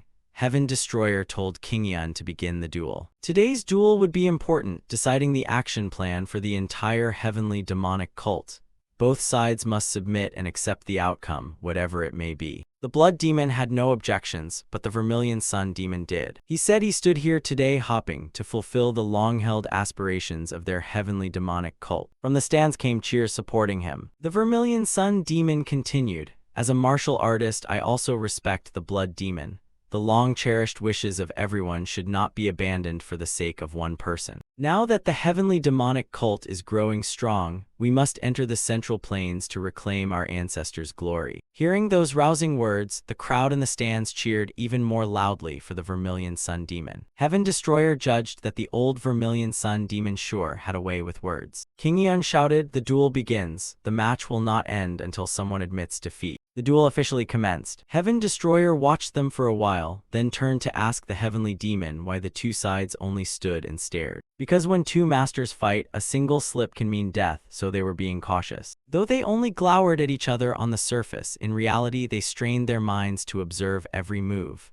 They knew each other well, so no one dared strike first. It was odd. If it were him, he'd have charged and settled it quick. But that's because Heaven Destroyer was fighting an opponent weaker than himself. Zhuiguang asked how he felt watching the match. To him, it looked like a standoff, but in detail, the Blood Demon had a slight edge. Of course, that's his take, but this is a live duel. Things can change too much. He had observed and seen that the battle was not as simple as it appeared. Zhuiguang didn't yet grasp his meaning. Heaven Destroyer told him to watch a little more closely, and he'd understand. Finally, they exchanged blows, and the last exchanges seemed evenly matched, so neither side had gained advantage. On the surface it looked that way, but it seemed the Vermilion Sun Demon hadn't yet unleashed his full power. They continued to press the Vermilion Sun Demon, keeping the initiative. The Vermilion Sun Demon's chief demonic strike activated and slammed into the Blood Demon. It made him spurt blood. Riding that momentum, he pressed the attack. The Blood Demon still refused to yield. Then the Vermilion Sun Demon could no longer hold back. Seeing him poised to finish off the Blood Demon, Heaven Destroyer quickly ordered Dantai Zhuiguang to intervene and protect the Blood Demon. Obeying orders, Dantai Zhuiguang immediately rushed in to block the finishing blow for the Blood Demon, and planted a light kiss on the Vermilion Sun Demon's cheek, which startled him into a dazed state. The Vermilion Sun Demon cursed angrily, "You bastard, who are you to interfere in this fight?" Zhuiguang thought that once victory was decided, there was no need to be merciless. The Vermilion Sun Demon refused the order and sent people out to kill Zhuiguang. Heaven Destroyer immediately sensed other figures lying in ambush here. They appeared from all directions. King Yan also didn't know who they were. Heaven Destroyer ordered the 10-Sword King to protect everyone here, and told the 12 demonic princes to subdue all the newcomers. At the side of the arena, Zhuiguang was being attacked from behind by 2 masters, but they couldn't so much as touch a hair on him. Zhuiguang asked who they were, but they fell silent. The Vermilion Sun Demon ordered his men to slaughter them on the spot. The 12 demonic princes were also fighting Vermilion Sun Demon's ambushers. Seeing his side at a disadvantage, the Vermilion Sun Demon watched with some worry. Heaven Destroyer appeared behind him and asked, "What are you staring at?" The moment he turned his face, he took a punch and a few more blows. Heaven Destroyer pinned him to the floor with his foot and demanded, "I ask you, who are you? Where is the real Vermilion Sun Demon?" He had never heard of anyone in the heavenly demonic cult like Heaven Destroyer, so he was very curious. He grabbed him by the collar and lifted him up. Clearly he was asking first. If he didn't speak, he'd be given the chance to help vent Heaven Destroyer's long-held anger and rage. Seeing Heaven Destroyer's face and eyes turn red, he grew fearful and confessed. He was the deputy leader of the wicked blood cult. The Vermilion Sun Demon and the Blood Demon had been equals, so the Vermilion Sun Demon had borrowed his strength to advance into the Central Plains. They intended to use the Vermilion Sun Demon to plant insiders within the heavenly demonic cult, but the Vermilion Sun Demon refused the proposal. Icy Demonic Heart had ordered the infiltrators to poison the Vermilion Sun Demon for a long time. He still lived, but his martial arts were completely crippled. No wonder I heard the Vermilion Sun Demon had secluded himself for cultivation. Who knew it had come to this?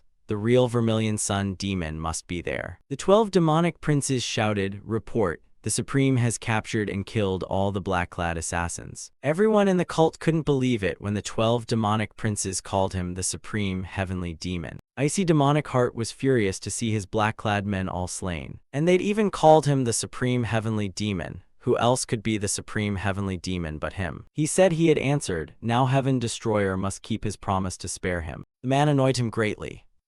Heaven Destroyer released him and stood up, brushing his hands off. Thinking he'd been spared, he gratefully praised Heaven Destroyer as a decisive leader. Keeping him alive would be beneficial. What benefit he didn't know, but it seemed this fellow was slow to grasp the situation. He wouldn't negotiate with someone like him. Saying that, he turned and told Zhuiguang to deal with him. Within the cult, people were gossiping when the 12 demonic princes had called that man the Supreme Heavenly Demon. Moreover, the sword and ring Heaven Destroyer wore were the Heavenly Demonic Sword and the Heavenly Demonic Ring. Now everyone was talking because that man had blurted out and called him the Supreme Heavenly Demon. If acknowledged as such, it might be a whole new breakthrough for him. To stop everyone's questions, Heaven Destroyer formally declared his identity as the Supreme Heavenly Demon. Wearing the Heavenly Demonic Sword and the Heavenly Demonic Ring, could that young man really be the Supreme Heavenly Demon? Some said he was a madman spouting nonsense. He had expected people to react that way. This time he didn't know how to convince them. Zhuiguang took off his mask and smiled at him. "No need, my lord." Seeing Zhuiguang, he also realized. Even the Blood Demon had to call him uncle. Zhuiguang, along with the Guardians and the 12 princes, all knelt and paid homage to him as the Supreme Heavenly Demon. The 3 Guardians, Zhuiguang, and the 12 demonic princes all proved there was no longer any doubt. The Supreme Heavenly Demon had returned to the heavenly demonic cult. This was much easier than he had thought. At the Demonic Pavilion Assembly Hall, Heaven Destroyer asked King Yun to tell him everything about the Wicked Blood Cult. The Wicked Blood Cult was a heretical sect in Tianzhu. After the 7th Great War of True and Demon, ties between the heavenly demonic cult and them were completely severed.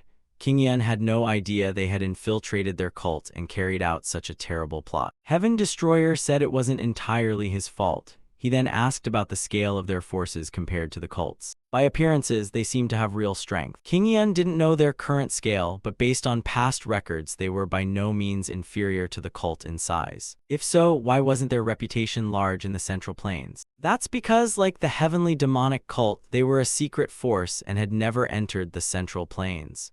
In the previous True Demon War, only some of their factions were merged into the cult and joined the punitive campaign. Those factions had tried to swallow the cult whole, showing they were truly confident in their power. He asked to meet the real Vermilion Sun demon to hear the full story, then discuss further. The heavenly demonic cult was in a more dangerous state than he had thought. Postponed matters had to be rushed forward. And as the supreme heavenly demon, he ordered everyone to obey. From now on, he would reform the heavenly demonic cult and there would be significant changes. In the cave forest of the heavenly demonic cult, two girls, one with blue hair, one with red, were gossiping that the legendary supreme heavenly demon had appeared here.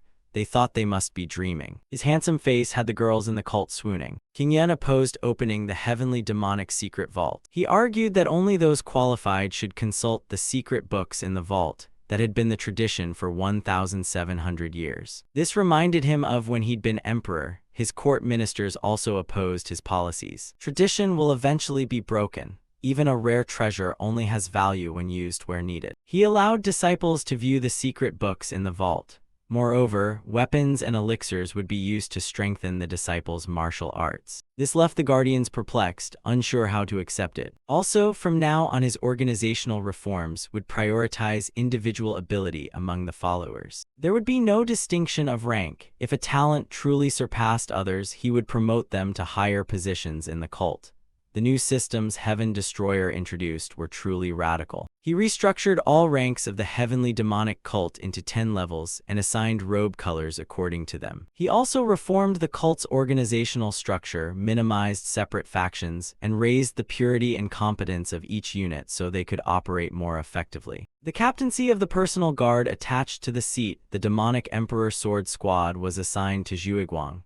In addition, he would concurrently serve as Grand Instructor, teaching all disciples in the future. People were a bit worried and began to murmur because Zhuiguang's past wasn't spotless. Fa Thiern explained that although Zhuiguang had been the mastermind behind the massacre 10 years ago, he had personally helped him relieve that grievance, so there was nothing to worry about. Zhuiguang's body was useless, but as long as Fa Thiern willed it, even if his body were exhausted and his soul trampled, he would give his all for the supreme heavenly demon and the heavenly demonic cult. King Yun asked him how he would handle the vacant position left by the Vermilion Sun demon. At that moment, the Vermilion Sun demon requested an audience at just the right time. His subordinates carried him in and laid him on a bed inside the hall. Everyone wondered what on earth had happened to him to leave him in that state. And how could Heaven Destroyer have found the Vermilion Sun demon? That he found him matched his prediction. He was being suppressed within the sect. The vacant position of the Vermilion Sun demon would still be returned to the Vermilion Sun demon. People objected because he had betrayed the cult. He of course knew this and would only forgive him once. If he committed the same offense again, he would personally punish him. Lying prostrate, the Vermilion Sun demon still moved to salute him, tearful. Please forgive this unfaithful sinner who bows before you. Heaven Destroyer agreed to overlook all his past transgressions, but he should not forget the bitter tears he shed now. Truly, no one could fathom the depths of the supreme heavenly demon. The first time they fought, Zhuiguang had trembled before a power that existed only in imagination. Now he was moved and willingly submitted to Heaven Destroyer's current bearing in a different sense. Zhuiguang felt the supreme heavenly demon from the old rewritten book had been a very lonely figure, knowing that made him more anxious. But the supreme heavenly demon now before him was somewhat different, reforming the organization and establishing new rules for the cult, listening to his subordinates' stories, yet steadfastly enforcing his own will to judge right from wrong. This could not simply be called an unparalleled master or a demonic transcendence, neither of those quite fit. Wasn't what Fa Thiern manifested exactly like the imposing aura of an emperor? The current supreme heavenly demon might even become a greater figure than the previous revered supreme. The disciples trained diligently day and night under Zhuiguang's guidance. Heaven Destroyer came to see him and talk. At this training ground, about 10% of the children had died, those who couldn't endure the harsh training. Even if you dress it up with pretty words, reality is still a brutal, merciless world where the weak are pummeled. Perhaps Heaven Destroyer would call it cruel, but the experience here is a precious asset for the children. To live as martial artists for life, if they don't train hard, they won't survive later. Zhuguang was absolutely right, every word true. Though still children, they had been tempered considerably. This was indeed a strong collective. And it seemed he now understood why whenever the heavenly demonic cult appeared in the martial world, the sects had to unite to resist. The heavenly demonic cult had entered a previously unseen period of intense activity. Set rules by organization and push forward intensified martial training. Weapons, elixirs, the Tower of Secret Books, and the arts within the heavenly demonic secret vault were shared with the disciples. The training combined with those medicinal effects strengthened their inner power and daily increased their strength. In the blink of an eye, 2 months of the heavenly demonic cult had passed, and it was time for Heaven Destroyer to take real action. At the demonic pavilion, Heaven Destroyer sat discussing with the leaders. The cult had already changed significantly, but as he had said before, they would avoid an all-out war with the Central Plains. Zhuguang asked him, "So will we continue to build our strength here?" Heaven Destroyer denied it. They would go to the Central Plains, though not the entire cult. They would take over gradually and quietly so others wouldn't notice the change. That was Heaven Destroyer's way. He summoned Dantai Zhuguang, Shadowless Monarch Beigong Huanju, Heartbreaking Flower Dantai Wuxian. These people would accompany him to the Central Plains. At the Demonic Emperor Pavilion, Azure Dragon Hall, Heaven Destroyer was talking with Duanmu Qingyun. He mentioned one thing to do before departure. Among the children who leave the training grounds to become warriors, tradition from past masters is to present the head instructor with martial manuals and weapons. This time, a child had achieved outstanding results. Qingyun suggested that if the Lord didn't want to follow the old tradition, they could omit it. Heaven Destroyer disagreed. Good traditions should be kept. Encouraging the children who would lead the cult in the future was his duty. Heaven Destroyer called the child forward. It turned out the child was a girl. She entered the hall and gave a clear greeting. "I pay respects to the supreme heavenly demon. I am Beigong Xiaoquan, head of the training cohort." Hearing she had excelled, Heaven Destroyer asked her what she wished for. She replied crisply, "Nothing, sir." Her answer left him a little bewildered, and he asked again, "Not even one wish?" Xiaoquan, with an innocent face and bright eyes, answered, "Yes." The guardians standing beside them whispered among themselves about Xiaoquan's curt, impertinent reply to the Lord. Heaven Destroyer asked the girl another question. "What kind of person do you want to become in the future?" She raised a hand to the sky and declared she wanted to become the greatest swordsman. Daring to claim the greatest before the Supreme made the Guardians judge Xiaoquan as ill-mannered. Heaven Destroyer asked Xiaoquan what she meant by the greatest swordsman. She thought for a moment, then answered, "Isn't the greatest swordsman the one who conquers everyone else with his sword?" The old Guardians merely judged her impudence by her attitude. Heaven Destroyer, however, found Xiaoquan very bold.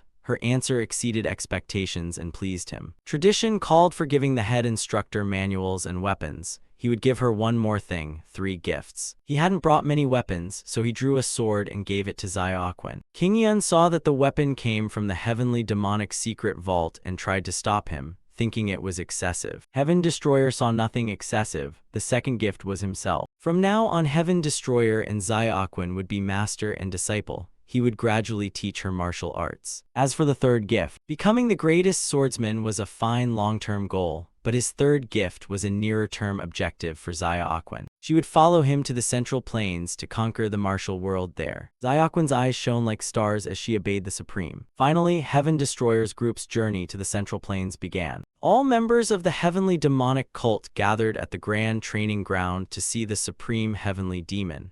Everyone was guessing how the Supreme Heavenly Demon planned to get to the Central Plains. In the center of the stands, Heaven Destroyer stood with several guardians. He asked the elder whether he was deceiving him. According to the elder, if one breathed chi into the heavenly demonic ring, the spirit beast would appear, and Heaven Destroyer could ride that thing to the Central Plains. Heaven Destroyer had to ask the Heavenly Demon to confirm whether Qingyun's words were true. The Heavenly Demon had raised that spirit beast since it was small. If it was still alive, who knew how old it might be? True or not, a try would tell. Heaven Destroyer raised his hand to give it a go, and he breathed his chi into the heavenly demonic ring. He blew his breath out completely, but no spirit beast appeared. Just as he was about to complain, he turned around and a large shadow blocked the light behind him. This was a spirit beast that only the successive leaders of the heavenly demonic cult were qualified to use. This is a spirit beast that only successive grandmasters of the heavenly demonic cult are entitled to use. Its name is the Golden Head Divine Eagle. It's still alive and well, so the heavenly demon was very pleased. The Golden Head Divine Eagle flapped its wings a few times and then bowed before him. Heaven Destroyer asked if it intended to eat him. The heavenly demon urged him to put his hand out and not be afraid. He was a little trembling as he reached out to touch the Golden Head Divine Eagle's beak. It could see the heavenly demon in him, truly worthy of being a spirit beast. How could he not have known such a sacred creature lived in this palace? Heaven Destroyer told everyone to climb onto the Golden Head Divine Eagle's back so they could depart for the Central Plains. Heaven Destroyer and his companions rode the Golden Head Divine Eagle and headed into the Central Plains. In Zhejiang, Hangzhou is famed across the land for its beautiful scenery, and being at a river mouth often has foreign ships passing through. It's a place where treasures and people from many different cultures mingle. It's a dreamlike place with a brilliantly flourishing culture. So this place had enchanted the cult's servants, who had been cooped up inside the heavenly demonic cult for a long time. Except Heaven Destroyer, who wasn't very interested. This was what he'd heard rumored while in the palace. However, it was also his first time walking down this bustling street, so he felt a little intrigued. Awakens, you brat, hurry and beg the master to eat. Master, are you hungry? You must be. Let's go into a restaurant. The girl was genuinely curious about the food sold in places like this. Zhuguang lifted the kid up and reminded her that she was being too rude. Heaven Destroyer agreed they would try the most famous eatery here. Jiangnan Best Pavilion together with Yellow Crane Pavilion are famed as the second largest tavern in the Central Plains. The place is divided into inner, upper, and lower courts for receiving guests. The priciest inner court costs 100 taels of silver for a single night's stay. The waiter taking their order was a bit startled, as they looked like they'd come from the underworld. Heaven Destroyer ordered roast duck, stewed vegetables, and wine. The waiter let out a relieved breath when he saw Heaven Destroyer. At least someone looked more decent. Before eating, he had something to say to them. He used soul speech so only his inner circle could hear. Heaven Destroyer mentioned that their earlier expressions had been terrifying, especially Zhuguang's. He wanted them to adopt softer expressions like people of the Central Plains and to avoid doing anything that would attract attention. Also, from now on they must not call him Young Master or Yunwen. In the Central Plains, he's called Jade-Faced Divine Dragon, and they must remember that. Next, each of them had to come up with a personal nickname.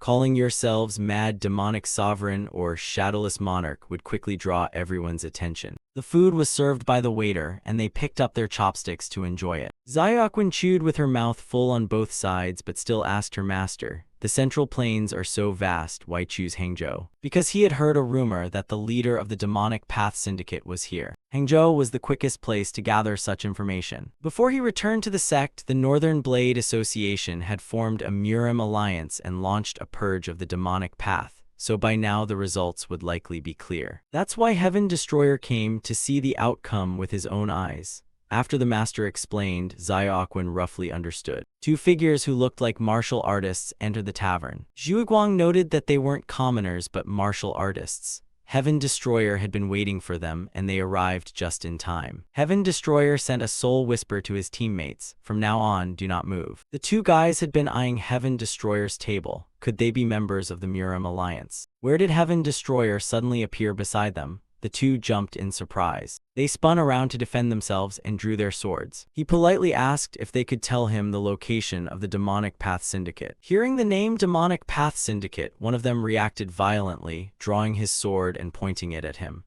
"Are you one of the remaining demons of the Demonic Path Syndicate?" His sword was stopped by him very gently. The man was furious that he couldn't pull his sword free from Heaven Destroyer's hand. He shouted, "Let go at once." Heaven Destroyer quickly released the sword as the man wanted, causing him to lose balance and fall backward. Awakens was proud of her master. That man was no match for him. Heaven Destroyer reached out as if to help him up, apologized for being a bit rough, and introduced himself as the Jade-Faced Divine Dragon. He said he was asking about the Demonic Path Syndicate because he had been away handling matters beyond the borders for the past 3 months and was out of touch with the world's situation. At the name Jade-Faced Divine Dragon, the two immediately knelt and kowtowed, blaming themselves for being blind to such a great hero. Heaven Destroyer wanted to ask, what are the rumors about him now in the martial world? In the martial world, there was probably no one who didn't know Heaven Destroyer's name. The jade-faced divine dragon even defeated the grand sect leader of the beggar gang and treated him like a beggar. Now Shaolin, or more precisely the Nine Orthodox Alliance, has had its spot as top expert challenged by the jade-faced divine dragon, who has surpassed even the Shaolin abbot. Whoever spread those rumors about him certainly exaggerated terribly. They couldn't believe Heaven Destroyer was so famous in the Central Plains. But returning to the earlier question, he wanted to know what had happened in the Central Plains martial world over the past months. After hearing the latest news from the shifts in the Jianghu, Heaven Destroyer was greatly surprised.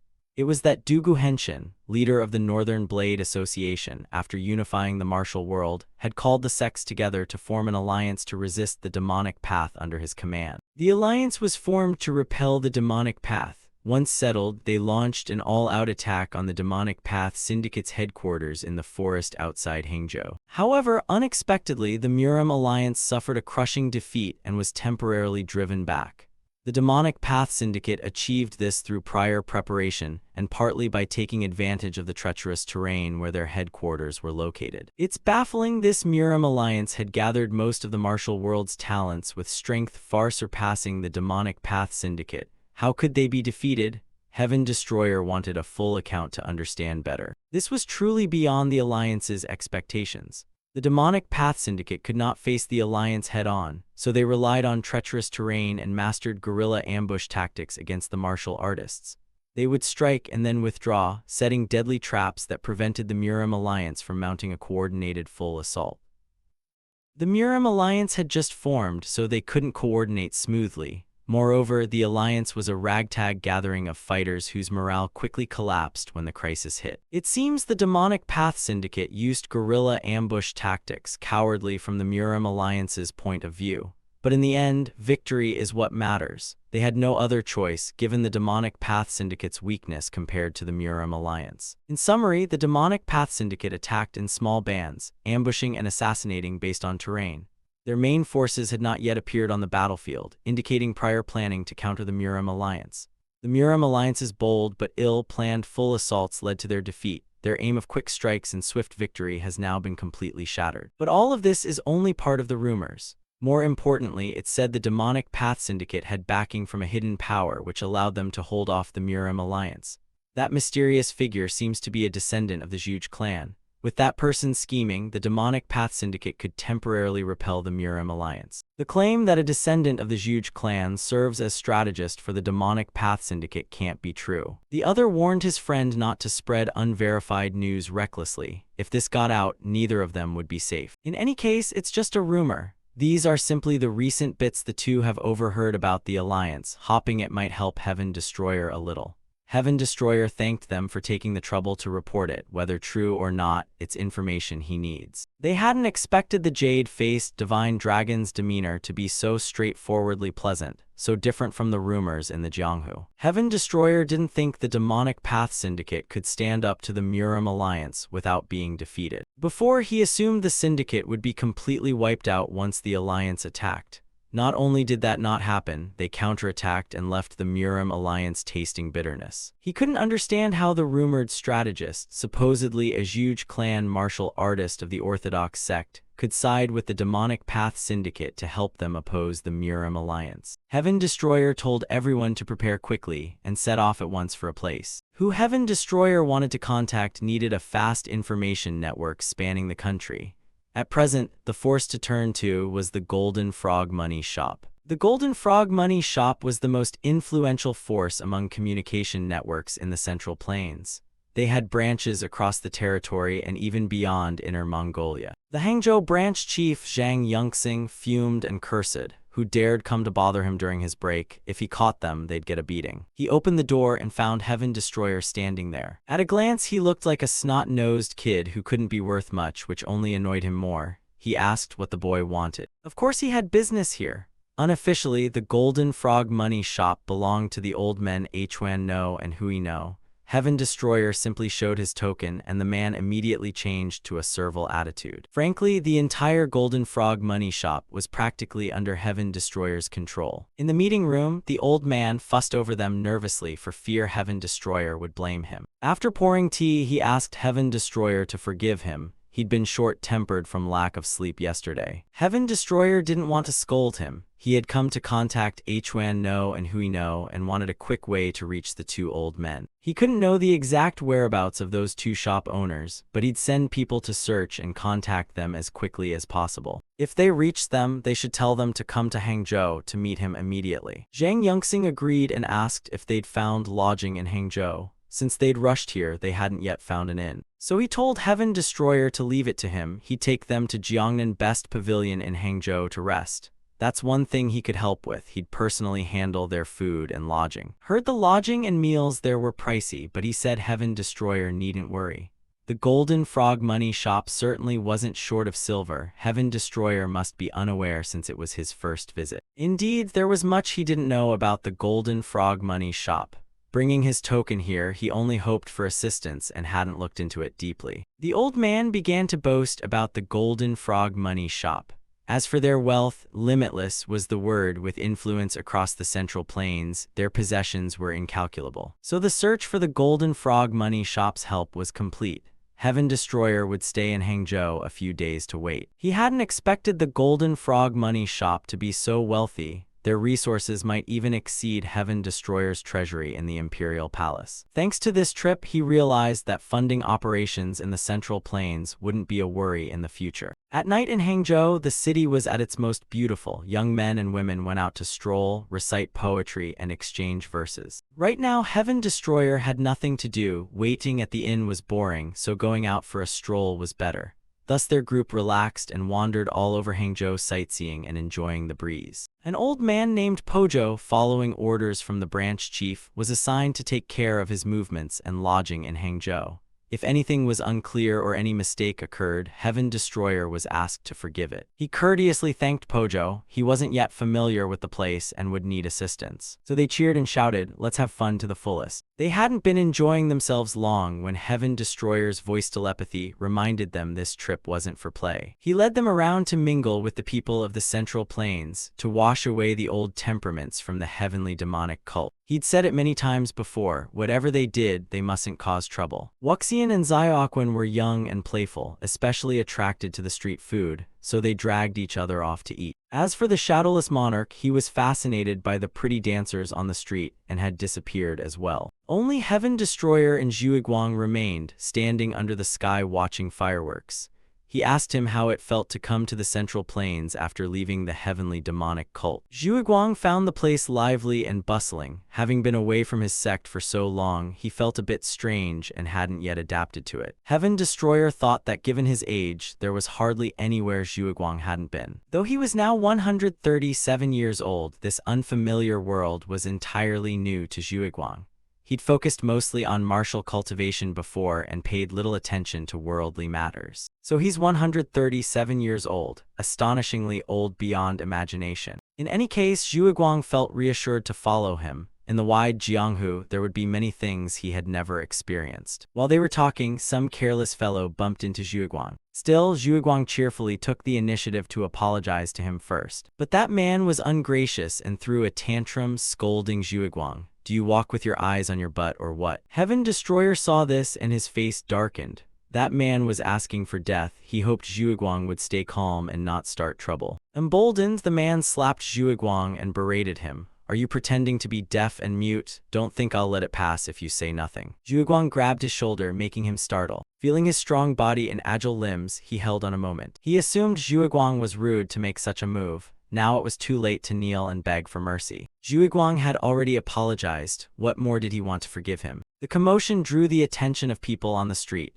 The troublemaker was notorious as a villain in Hangzhou. He pointed down at his crotch and demanded Zhuiguang crawl over his crotch and he'd let it go. Only if he did that would he forgive Zhuiguang. Heaven Destroyer sensed something was wrong. How had things come to this? He only hoped Zhuiguang would stay calm. Yet Zhuiguang actually crawled over the man's crotch in front of everyone. Mad demonic sovereign, prideful and arrogant, has he tolerated this much? Zhuiguang stood up and said, "Alright then, I'm leaving now." The man hadn't expected Zhuiguang to agree to crawl over his crotch. Would he really let the matter end so easily? Even after Zhuiguang had done that, the man still wasn't going to forgive him for bumping into him. A real man should keep his word. Everyone here is a witness. The people on the street agree. Heaven Destroyer spoke up. He's already gone that far. Are you still going to make things hard for him? Today, consider this our apology to you. The old man was unreasonable and started getting physical with Heaven Destroyer. He said he could let Zhuiguang off, but he wouldn't forgive him. Just as the man touched Heaven Destroyer, a hand grabbed the tip of his head and smashed it straight into the ground. One blow shattered the earth, blood poured from his head in a torrent. In front of everyone on the street, Zhuiguang had finished him off. Following Heaven Destroyer's order, Zhuiguang would act like a dog if told. He didn't want to disobey, and the deed was done. To dare slight their lord, Zhuiguang wouldn't let him live in peace even if he died for it. People on the street saw someone dead and fled in terror, scattering everywhere. This is bad. An incident in a crowd is troublesome. Zhuiguang apologized, saying he couldn't control himself. He might endure other provocations, but touching the Lord meant death. Pojo popped out of the crowd to see what had happened. A killing is a serious matter. After all, so many people witnessed this. Heaven Destroyer awkwardly explained, "I lost control of the situation. Please forgive me for anything that happened." This would be difficult to resolve. With the authorities cracking down on the cult, a public killing is a huge headache, and the dead man's background is rather complicated. Everyone knew the fellow as a street ruffian who caused trouble, but crucially, he was a henchman of the demonic path syndicate. Perfect, right person at the right time. I was looking to deal with them anyway, 2 birds with 1 stone. Pojo advised him to flee early so the demonic path syndicate wouldn't come after them. Heaven Destroyer caught the hint and said, "I have a plan, just follow my orders and everyone will be safe." The next day, notices were posted on all the notice boards in Hangzhou. The notice read, "Last night in the market district a ruffian provoked me. I tolerated him, but he pushed too far and I accidentally caused his death, an outcome no one wanted. But I will take responsibility, so whatever force stands behind him should come find me at the Golden Frog Money Shop." People on the street read the notice and gossiped, surprising they'd post a notice instead of fleeing. At Jiangnan Best Pavilion, Xiaoquan pouted at him. "Master, we've been here days and you still haven't taught me anything." Heaven Destroyer asked, "What do you mean?" He reminded her he'd said that if she followed him to the Central Plains, he'd gradually teach her sword techniques. Zhuiguang agreed it was better than staying cooped up in a room. Going out to teach some swordwork was fine. If anything happened here, Zhuiguang would report to him immediately, so he needn't worry much. Zhuiguang was right. He'd been here several days and done nothing substantial. If Xiaoquan wanted to learn, he couldn't ignore her. Xiaoquan, excited and eager, promised to study hard and not disappoint her master. Heaven Destroyer told the girl to go out first and he'd follow. Xiaoquan happily ran outside, not forgetting to thank her master. He warned Zhuiguang to be careful. The demonic path syndicate might make a move. Zhuiguang reassured Heaven Destroyer he'd handle it. With his martial skill, there was nothing to fear. He only reminded him not to kill them all, leave some for interrogation. Zhuiguang needed to ask where their main base in the forest was and how to approach it. For now that would do, though Heaven Destroyer was quite curious about which huge clan stood behind them. Outside the outskirts of Hangzhou, up on the mountain, Xiaoquan was practicing sword techniques under Master Heaven Destroyer's instruction. For a woman, the sword style should be gentle and graceful, the blade's appearance swift as a mirage, supple as a willow branch. The girl's hand trembled so much she couldn't control the sword perfectly. Although she had understanding and talent for the sword, she's still young and hasn't absorbed everything he taught. Heaven Destroyer let Xiaoquan rest for a bit. He'd shown her the heavenly demonic 3-ghost sword today and asked how she felt about the sect's sword technique. Xiaoquan had only just been introduced and still didn't understand much. Everything was rather vague. Hearing her, he understood. He encouraged her to keep studying. Once she masters the heavenly demonic sword, she'll realize many things. No matter how hard it gets, don't give up. He will teach her whatever she needs. Saying that aside, how many times has he actually taught Xiaoquan? today was only the first day. Now that Xiaoquan had rested, she'd make good use of the time to practice. A heavenly demon appeared, seeming displeased with him. Heaven Destroyer had a keen, talented disciple. If he refused to teach her, he'd regret it later, because successors of any school need good instruction to carry on. Today, the heavenly demon was unusually cantankerous. The heavenly demon, angry for the sect, spoke heatedly. Isn't it enough? Heaven Destroyer is the demonic lord, yet seems to have no demonic streak. You told the mad demonic sovereign to capture those cultists alive. Why not just kill them outright? Don't spare those who bear murderous intent toward us. Heaven Destroyer disagreed. If you kill them all, how will you get into the Demonic Path Syndicate's main base? Even the Murim alliance was rooted by them.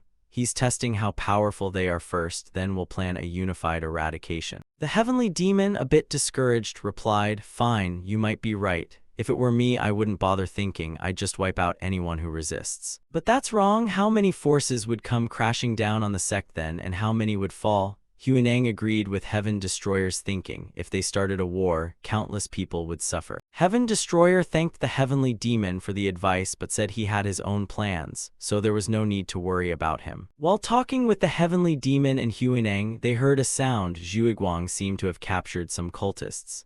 Heaven Destroyer called for Xiaoquan to stop practicing. It was time to return. Back at the inner courtyard of Jiangnan Best Pavilion where Heaven Destroyer lived, he returned and had to ask what the hell was happening. He told Zhuiguang to capture one of them alive for interrogation, yet seeing the corpses piled up before him left Heaven Destroyer speechless. Zhuiguang told him not to worry. He'd followed orders and left one alive. Well, that's that. At least one survived, though he looked near death. Hopefully he's conscious enough for questioning. Zhuiguang threatened him. Quickly tell your lord what he asked, answer clearly, or use the bodies there as an example. Heaven Destroyer wanted to ask how to get into the Demonic Path Syndicate's main base. The man seized an opening, used a hidden weapon to cut the cord on his wrist, and tried to assassinate Heaven Destroyer. Just as he lunged, thinking he'd found a chance to kill him, something happened with blinding speed. Delicate as a breeze, graceful as a plum branch, the heavenly demonic three-swords wind blade that Xiaoquan unleashed sliced him. Zhuiguang had to admit out loud that the girl was quite something. Xiaoquan looked at the Demonic Path Syndicate member and said, "You bastard, you're lucky my master didn't mean to kill you, otherwise you'd be dead for sure." He fancied himself clever, thinking he could attack her master even though he couldn't beat Xiaoquan. What a daytime dream. He couldn't believe it. Grown men aside, this little kid, not even old enough to lose her baby face, just executed a sword technique and defeated him in one move. Heaven Destroyer praised his disciple Xiaoquan. Heaven Destroyer stepped toward the man. If he doesn't tell me everything about the Demonic Path Syndicate, there certainly won't be a second chance to spare his life. After that thorough thrashing by a little girl, he seemed demoralized and answered anything asked,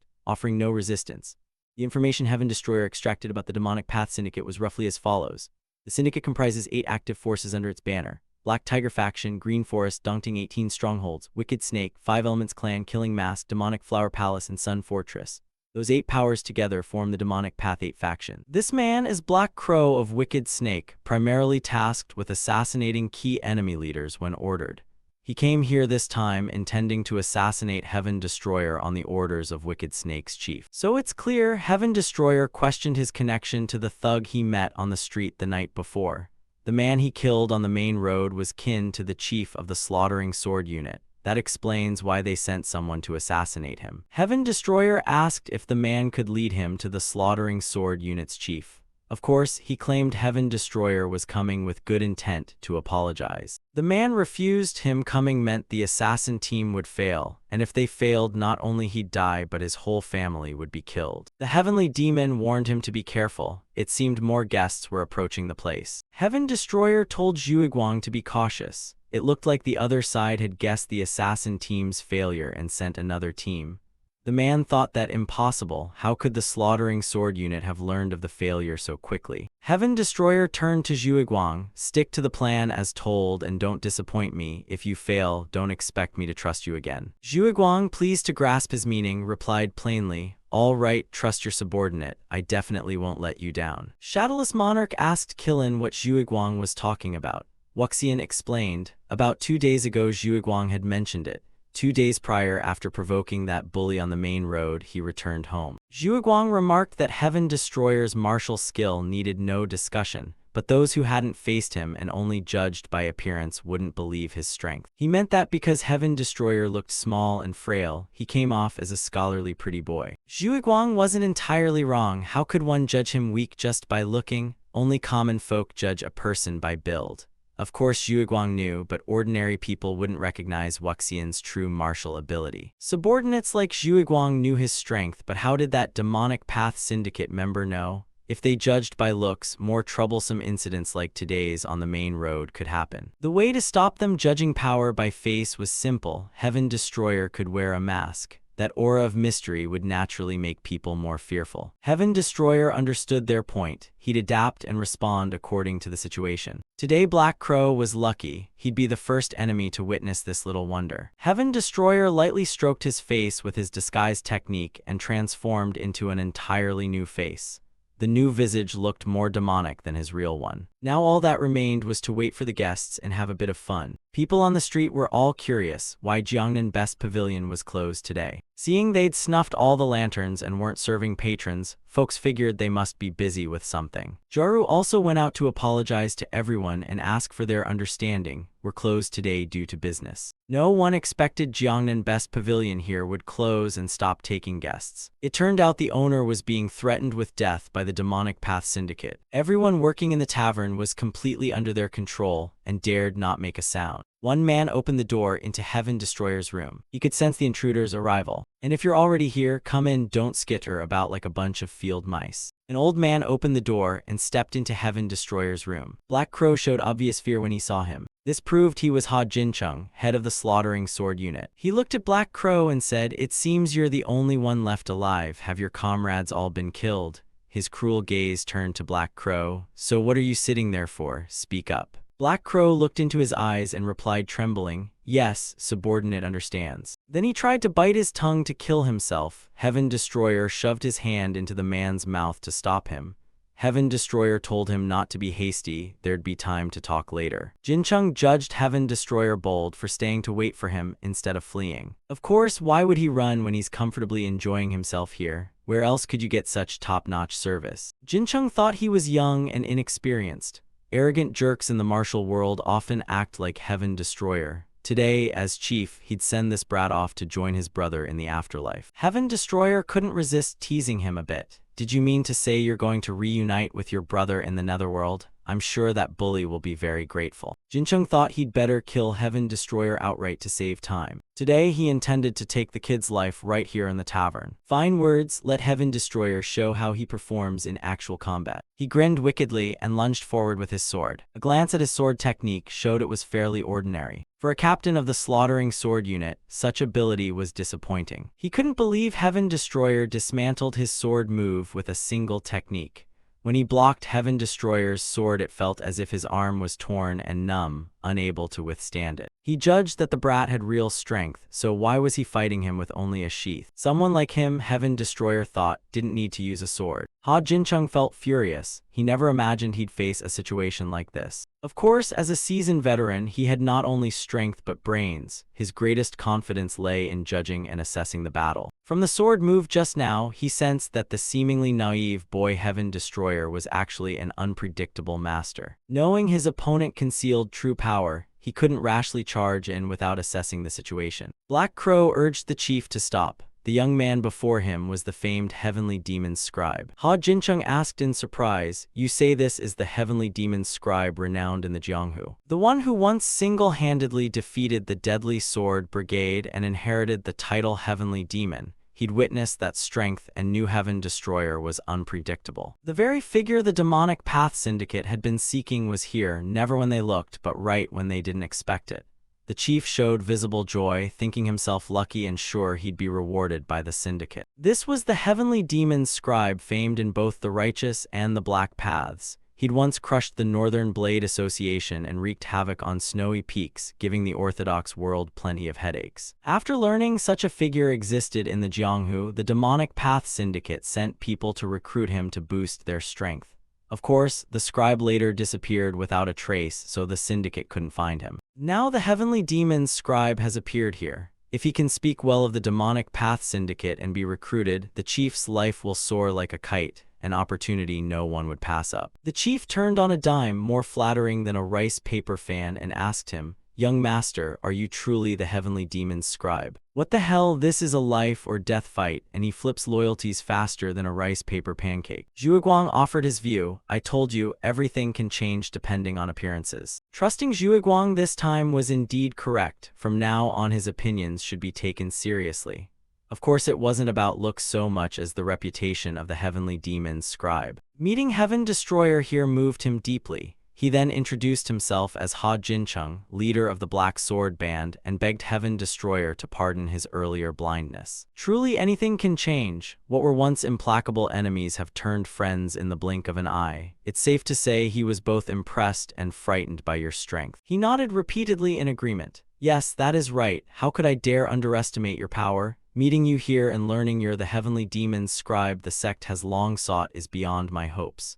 If Heaven Destroyer could spare some time to accompany me back to the sect, we'd be delighted to receive you." As a band leader, his rank in the Demonic Path Syndicate must be considerable. Since Heaven Destroyer met him here, there's no need to rush to the headquarters. "You asked him to relay your message to the headquarters. The Jianghu already knows my name. I don't like those righteous hypocrites. I dislike how they claim the orthodox banner to bully the weak.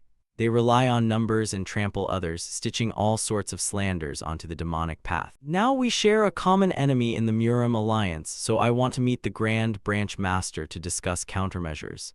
Heaven Destroyer instructed him at length to convey this exactly as said. He wondered if Heaven Destroyer meant to meet the Grand Branch Master but not at the sect's headquarters. A week later they would meet at the Inn Neutrality Pavilion in Kaifeng. Of all places, Heaven Destroyer chose that one. Kaifeng is the Murim Alliance's headquarters. Going there is dangerous for both sides. But the most dangerous place is often the safest. In Kaifeng you already have many eyes and ears, so there's no need to worry. If their Grand Branch Master comes there, they're even less likely to be exposed. It sounds plausible that the Murim Alliance is concentrating there against them, but he still felt it risky. He didn't trust your intelligence network, but he had to trust your ability. Heaven Destroyer promised, if uncertain, he'd protect their headquarters.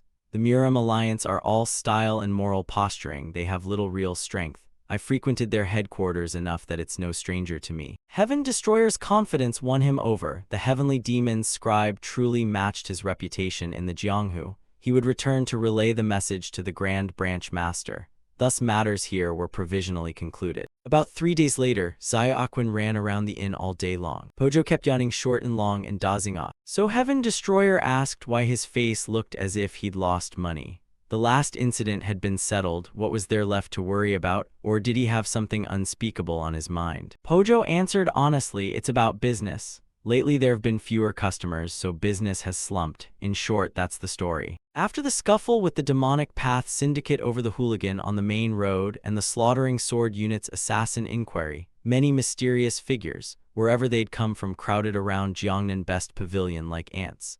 They stayed outside watching, not entering or taking any other action. Of course, any patron seeing so many martial figures bearing fierce intent wouldn't dare enter Jiangnan Best Pavilion. The news quickly spread through the city, so income dropped significantly. Now Jiangnan Best Pavilion could only sit swatting flies and yawning through the days. Heaven Destroyer was indignant that those martial types dared behave so. He'd cut them down with one stroke to see who'd still come here to threaten customers. He made his displeasure with the Murim Alliance clear to the Slaughtering Sword Unit chief. Afterward, Heaven Destroyer set out by road with Zhang Yunxing toward the Murim Alliance headquarters as planned. The Murim Alliance are no different from the Black Path when they seize power, making it harder for merchants to earn a living.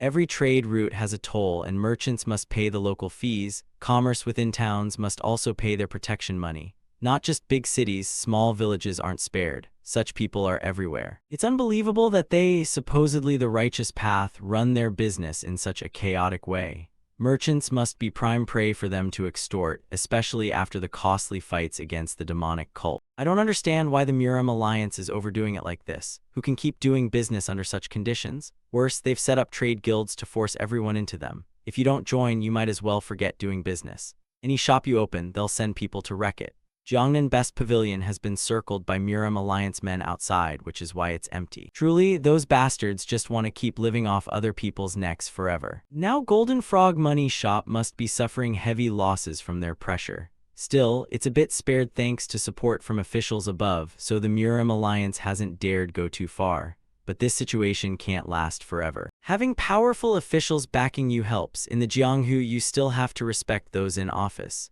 Huan No and Hui No have done well. No wonder Golden Frog Money Shop grew like this. After some travel, they arrived at the Hangzhou branch of the Murim Alliance. Indeed, so much wealth, just the branch alone is ostentatious to the extreme. The guards saw Heaven Destroyer appear and stepped forward to threaten him. Who are you to be prowling here? No appointment, no entry. Ignoring their obstruction, Heaven Destroyer shouted at the top of his lungs, "Branch Chief of Hangzhou, come out here at once." They warned him that causing trouble in the Murim alliance would mean certain death. Heaven Destroyer looked at them with contempt and replied, "Who dies is yet to be seen." Hearing the commotion outside, someone stepped out and asked who had the gall to shout so loudly here. Let him show his face and see who's so loud. Stepping out, he didn't even bother to open his eyes. When he opened his eyes, he saw Heaven Destroyer's delighted face at meeting an old acquaintance. It was none other than smiling eliminating sword Wu Huncheng of the Northern Blade Association. For some reason, this devil kept running into him everywhere, but now he was the Hangzhou branch chief of the Murim Alliance. They hadn't met in a long time, so they surely had much to catch up on. In the reception room of the Hangzhou branch, Huncheng respectfully poured tea for Heaven Destroyer.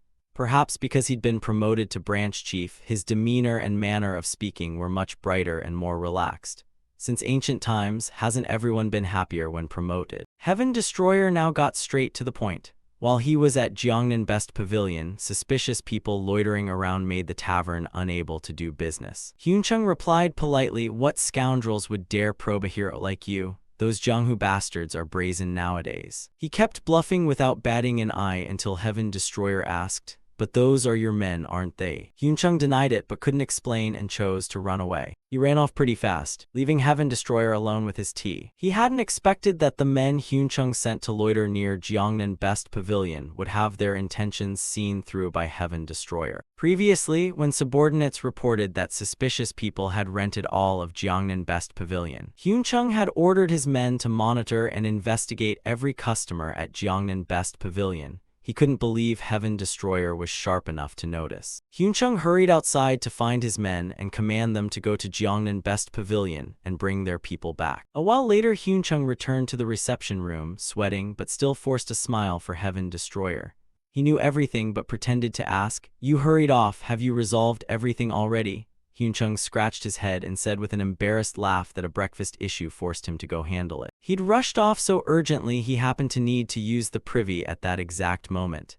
Heaven Destroyer scolded him, "Why didn't you sort out your bowel before I arrived?" In any case, thanks to Huncheng, the area around Jiangnan Best Pavilion should be cleaner from now on.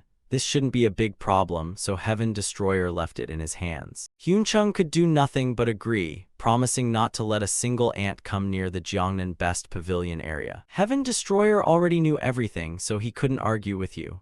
With the Jiangnan Best Pavilion issue considered resolved, Heaven Destroyer asked how things at the Murim Alliance had been lately. "You'd been away a long time and were curious about recent Jianghu affairs, so you asked Huncheng to explain a bit. To be precise, this was an opportunity to squeeze information about the Northern Blade Association out of him." Huncheng dared not contradict you and answered carefully. Recently, the Murim Alliance launched an all-out campaign to eliminate the Demonic Path Syndicate. The campaign Huncheng mentioned isn't much different from the rumors heard across Hangzhou. However, if you're perceptive, you can pick out some new details. The reason the Demonic Path can cling to the Central Plains and keep growing is that their commercial trade operations still exist. So, to destroy the Demonic Path Syndicate, the Murim Alliance is trying to control the merchant class and choke the syndicate's economy. But that's quite difficult because there are many conflicts even within the Murim Alliance itself. The conflict between the 9 Orthodox Alliance and the 5 Clan League remains intense. The Murim Alliance leadership and the Northern Blade Association leadership clash over everything from power to money. However, all the Orthodox forces are now under the command of the Alliance leader.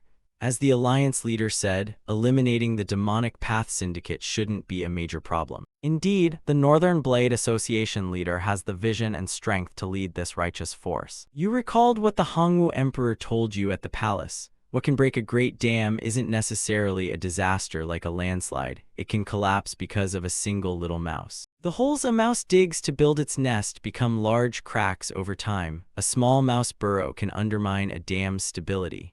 No matter how big the dam, once stability is eroded, it will eventually collapse. A powerful nation is no different. The more negligible a risk seems, the more danger it may hide. Heaven Destroyer must be careful and take note. Even a majestic dam can be brought down by deep burrows made by mice, like small but steadily strengthening enemies. Be vigilant, since the demonic cult will face the Murim alliance later. You must watch their strength carefully. But how to deal with them, you haven't determined yet. Dugu Henshin has outstanding vision and leadership. He's a rather difficult fox to contend with. Hyunchung asked when you would join their alliance. After a while of talking, Heaven Destroyer asked to leave, and Hyunchung said he would pass your message to the alliance leader. When Hyunchung asked earlier, you were a bit taken aback, but you answered that you planned to see the alliance leader in a few days since you hadn't met him in a long time. Hyunchung was pleased. If Heaven Destroyer contributed to the alliance's strength, the alliance leader would welcome him openly. It's troublesome but unavoidable. Once at the Murim alliance, it's unclear how you'll deal with the old fox Dugu Henshin. Still, today you heard quite a bit of useful information. Currently, the Murim alliance's internal situation seems unstable with many conflicts, and their information network isn't yet sharp. This information will be very helpful to Heaven Destroyer later on. After everything was settled, you and the branch chief returned. At Jiangnan Best Pavilion, Heaven Destroyer told the owner that he had dealt with the Murim alliance men. Now everyone could breathe easier because business had been smoothed over. Suddenly a voice spoke behind you. Sir, I have something to report. Heaven Destroyer didn't understand why Huanju had suddenly appeared here to speak with him. He said there was a guest here. If it were an enemy, why hadn't Heaven Destroyer sensed them? According to Huanju, the guest was very careful and claimed to be here at Heaven Destroyer's invitation. The person said they came from the Demonic Path Syndicate's main headquarters. Heaven Destroyer excused himself to go rest upstairs, instructing that no one disturb him today. Heaven Destroyer then called Huanju to go upstairs to meet that guest. He didn't forget to use visage shift techniques to alter his face. This person must be in a hurry to see you, coming all the way here and not sticking to the agreed time and place. The guest replied, your promised time was too long to wait, so I came here to meet you. The voice was female. The leader of the Demonic Path Syndicate turned out to be a woman. Heaven Destroyer asked why Zhuiguang let members of the Demonic Path Syndicate in so easily. He answered, because they looked polite and well-mannered, so I let them in. Heaven Destroyer scolded him, so you'll let someone in just because they're polite? Zhuiguang could only apologize and promise to learn from it next time. Heaven Destroyer politely introduced himself to her as Heaven Destroyer. He had also heard that the Demonic Path Syndicate was having great success resisting the Murim alliance despite being outnumbered. Heaven Destroyer felt impressed to hear that. She said one part of what he said was correct and one part was wrong. It's true that those arrogant Murim alliance folks have been taught a lesson by them each time. However, Heaven Destroyer was wrong to call her the sect master, the leader of the Demonic Path Syndicate. So it turned out she wasn't the head. He had said he only wanted to speak with the sect master. The young lady was a bit surprised that he decided before learning her identity and thought he would change his mind once he knew who she was. Well then, he must see who this person is to be so confident. The girl removed her black veil and introduced herself as the strategist of the demonic path, Zhuge Keahong. He had heard much about Zhuge Keahong's reputation across the land, but meeting her in person like this surprised him. The one who should be surprised was actually her. Keahong thought that if the rumors were true, Heaven Destroyer would be a fierce-looking fellow. But surprisingly, he was a handsome man. Xiaoquan, hidden somewhere, piped up, "Sister, I told you, my master is really very handsome." They had nearly finished establishing identities and exchanging introductions before he arrived. Xiaoquan might have said a few silly things. It was a bit noisy here to talk, so Keahong had her subordinates step back to give them some privacy to chat. Having said that, both sides asked their underlings to withdraw. Zhuiguang had to use a firm hand to drag the brat Xiaoquan outside because she kept whining to stay. Before leaving, he didn't forget to tell Keahong to finish the conversation they had started. In the room, they faced each other and drank tea together. Heaven Destroyer apologized to Keahong for Xiaoquan's disturbance, but he was also curious about what favor the girl had asked for. Keahong said it wasn't anything major. The girl asked which of the rising stars of the martial world was the top master. Indeed, a question fitting Xiaoquan's character. Keahong answered that there were two people, One was the blood star of the demonic path, the heavenly demon's scribe heaven destroyer, and the other was the divine star of the orthodox path, the jade-faced divine dragon. Upon hearing this, Heaven Destroyer was stunned. Weren't those two people essentially him? Seeing Heaven Destroyer's expression and reaction, Kaehong grew curious. She thought he must have heard of the jade-faced divine dragon too. It's mostly just gossip spreading through the Jianghu, so no need to pay it too much mind. Heaven Destroyer had many things to do and wasn't free to follow rumors, including the two people Kaehong mentioned, plus the Murim alliance leader, the Grand Master Zhang Sanfeng of Wudang, and those two individuals make up the 5 heavens of Murim. These are the top-tier figures in the current Jianghu. He had heard the term 5 heavens of Murim for the first time. Kaehong agreed, since this title had only appeared recently. Even so, the world's interest still centered on the Bloody Star and the Divine Star. They focused their attention on Heaven Destroyer and the jade-faced divine dragon. If it's the 5 heavens of Murim, there should be 5, so why are only those 2 causing such curiosity? He wondered more. Isn't it natural for the world to concentrate its attention on emerging talents? Moreover, Kaehong was very curious about who would be stronger between Heaven Destroyer and the jade-faced divine dragon. It's awkward because in the current situation you had disguised your identity to act. Heaven Destroyer and the jade-faced divine dragon are regarded as separate figures who stir up the Jianghu. Heavenly Demon saw no reason to be embarrassed. Those 2 identities of Heaven Destroyer would instead become a secret weapon, turning danger into opportunity. Huaneng laughed when he heard Heavenly Demon speaking wickedly again. Heavenly Demon's words weren't entirely wrong. Huaneng and Heavenly Demon started arguing again, bickering about everything every day. If his identities were used effectively, he would gain many advantages. Kaehong told him that if he had no further questions, he could listen to her matters. Heaven Destroyer also wanted to know why the strategist had come in person. Kaehong got straight to the point. The Demonic Path Syndicate needed his strength just as he had expected. Didn't she solve many problems with her outstanding intellect? What did she remember him for? Kaehong knew that no matter how capable or clever she was, she couldn't resolve the Murim Alliance's power by personal ability alone. If she said that, it would be wrong because he was just an individual. Kaehong confidently replied, "Wrong, young master, you yourself are the Bloody Star. The one sitting before me is a star." After hearing her, Heaven Destroyer laughed at the poor joke. On the contrary, Kaehong felt pleased with her own joke. He laughed not because it was funny, but to save Kaehong from embarrassment. In any case, Heaven Destroyer mock praised her knack for making people laugh. He then asked how Kaehong would respond if he refused. If he refused, there would be no other choice, but Kaehong would spread rumors that the Heavenly Demon's scribe Heaven Destroyer was present here, and the Murim Alliance would commit all their forces to attack him regardless of cost. Hearing her, it seemed she'd used that tactic before, as if the moment Heaven Destroyer didn't cooperate, she would immediately set that rumor loose. Whether they fought Heaven Destroyer or the Demonic Path Syndicate, the righteous side would be the ones harmed. If it benefited the syndicate, Kaehong would hesitate at nothing. At first, Heaven Destroyer thought she was soft as a cloud, but she was a cloud hiding lightning. Now he understood why those Murim Alliance types suffered when they provoked the Demonic Path Syndicate, yet he still held the knife. He decided to charge forward boldly and see what happened. Heaven Destroyer would set terms with the Demonic Path Syndicate. Kaehong also wanted to hear his conditions. Heaven Destroyer proposed 2 conditions. First, no one may order or obstruct his actions. Second, he must have the authority to use the syndicate's organization whenever he requests. The conditions sounded few but weren't easy to fulfill. It was like becoming a Grand Master. Then there's no need for complicated steps, just make him the Demonic Path Grand Master at once.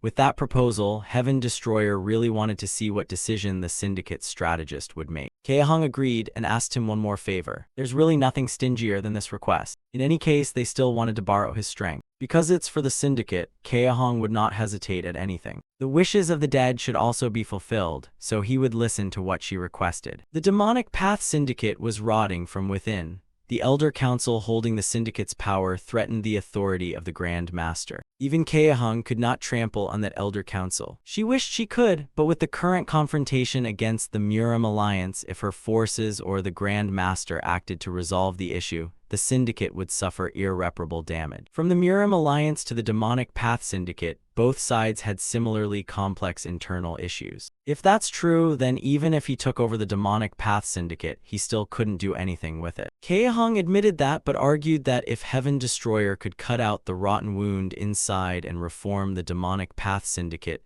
things would be different. She meant that if he wanted to use the syndicate, he would have to personally fix and reform it to make it usable. Could that be understood as Kaehong asking him to fully control the demonic path syndicate? Kaehong granted him freedom to act as he pleased. She even knelt in salute and addressed him, Demonic Path Grand Master. No, Demonic Path Grand Young Master. Demonic Path Grand Young Master sounded like some kind of title. According to Kaehong, it was even greater than a Great Grandmaster. From now on, there was no need for honorifics with Kaehong. Even the Grand Master couldn't command the Grand Young Master, and this post could investigate and punish all disciples of the sect. Not a Grand Master, but an equivalent rank. But Kaehong wasn't the Grand Master either, so why did she have the liberty to make that decision? There was a reason she couldn't explain. Kaehong told him not to worry about it, meaning Kaehong would not tell him everything. This was the plan she had devised. Then let him step into this game. Heaven Destroyer wanted to know the exact location of the Syndicate's headquarters. In a few days, he would go there in person. Heaven Destroyer gathered everyone on his team to give instructions. Xiaoquan immediately whined to Huanju, asking what Master wanted. Huanju shoved her aside and told her to focus and listen, warning that more noise would get her head chopped off. Wuxian came over to remind Huanju not to be so cold to Xiaoquan. It's unclear when Wuxian grew so close to that brat. With everyone chiming in, the place suddenly became noisy. Heaven Destroyer called Zhuguang forward. Zhuguang put on a terrifying look and warned everyone, "You lot shut your mouths and pay attention." Now that everyone was present, he'll go straight to the main point. Heaven Destroyer shared with the heavenly demonic cult what he knew and what he'd recently learned. The two identities, heavenly demons, Scribe Heaven Destroyer and the jade-faced divine dragon, the rumors and influence those identities had on the Jianghu, and the gossip about the demonic path syndicate he'd heard from Zhuge Kaehong. Because of this, whenever needed, his and their positions and identities would change flexibly. Everything must adapt accordingly, and there can be no mistakes. That meant they would also need to use disguise techniques to hide their real faces when acting. Zhuguang, Huanju, and Wuxian could perform disguise techniques, but Xiaoquan's inner strength was weak, so she couldn't. Therefore, from now on, she could only accompany him when he was in the identity of the heavenly demon's scribe. When he was the jade-faced divine dragon, Xiaoquan had to pretend not to know him. Xiaoquan objected because some people had already seen them together in Hangzhou. They hadn't been in the Central Plains long, so it wasn't a big problem, but from now on they should be more careful. Later, when Xiaoquan masters disguise techniques, they can travel together again. And it's only when he appears as the jade-faced divine dragon that she can't accompany him. No need to be discouraged. And as always, he told them not to act or judge anything without his orders. Especially Zhuguang, because his martial skill outshone others, he must be careful in every situation and not show off too much strength. Zhuguang, moved by Heaven Destroyer's praise, immediately obeyed. Huanju and Wuxian could use orthodox martial arts. They knew them but couldn't perform many techniques. That didn't matter as long as they knew. Heaven Destroyer told Wuxian to rely on her experience and learn more of the orthodox arts. Wuxian was touched that Heaven Destroyer still remembered her martial skills and experience. From now on, without Heaven Destroyer's orders, demonic arts are strictly forbidden. They will blend into the crowds of the Central Plains as ordinary martial artists. A few days later, on the road to the Golden Toad Bank in Hangzhou, Heaven Destroyer asked Zhuguang how he felt moving around in his new guise. Zhuguang, though a bit anxious, thought the new face was worth trying. The scars were erased by disguise technique. Zhuguang could hardly speak freely, since by Heaven Destroyer's order he feared loose words would bring disaster. More than that, he couldn't believe Heaven Destroyer had made such a proposal. Heaven Destroyer thought it was nothing special. His heart now surged with excited anticipation to get there. Seeing him so eager was indeed beyond Zhuguang's expectations. According to Kaehong, the headquarters lay near Dongting Lake. She hoped that once he'd chosen, he wouldn't regret it. A major war with the Murim alliance had broken out, yet they still hadn't guessed the demonic path syndicate's headquarters. That likely was Kaehong's strategy. As the righteous sects grew stronger, they pressed down on the demonic way. Kaehong merely prepared for her future by reflecting on past mistakes. Is that strategy or simply thorough preparation? That's Kaehong's strength, always anticipating and planning ahead. The last question he asked was whether Kaehong truly descended from the Zhuge family. If so, why rally to overthrow the righteous faction? Kaehong began to tell her story. A certain man wanted her dead, and he held a top position within the righteous faction. Could the top position in the righteous faction mean Dugu Henshin? Heaven Destroyer could only guess, not know for sure, but it did seem that the current figures in the Jianghu were all under that person's influence. Zhuiguang accompanied him to look for someone, his benefactor. The person Heaven Destroyer called his benefactor made Zhuiguang so curious his emotions bubbled up uncontrollably. In truth, he himself was curious about how they were doing now. Recalling the early days when the old man saved him, moved him to tears. Entering the Golden Frog money shop, he saw the branch chief waiting at the door to invite him in. Inside, the proprietor awaited. Opening the door, he saw the two old men Huan No and Hui No sitting and drinking tea. Their eyes brimmed with tears when they saw Heaven Destroyer after such a long farewell. He couldn't hold back his emotions either and asked how they had been. They embraced emotionally after so many days apart. Since Heaven Destroyer left Mount Tai, they had not met.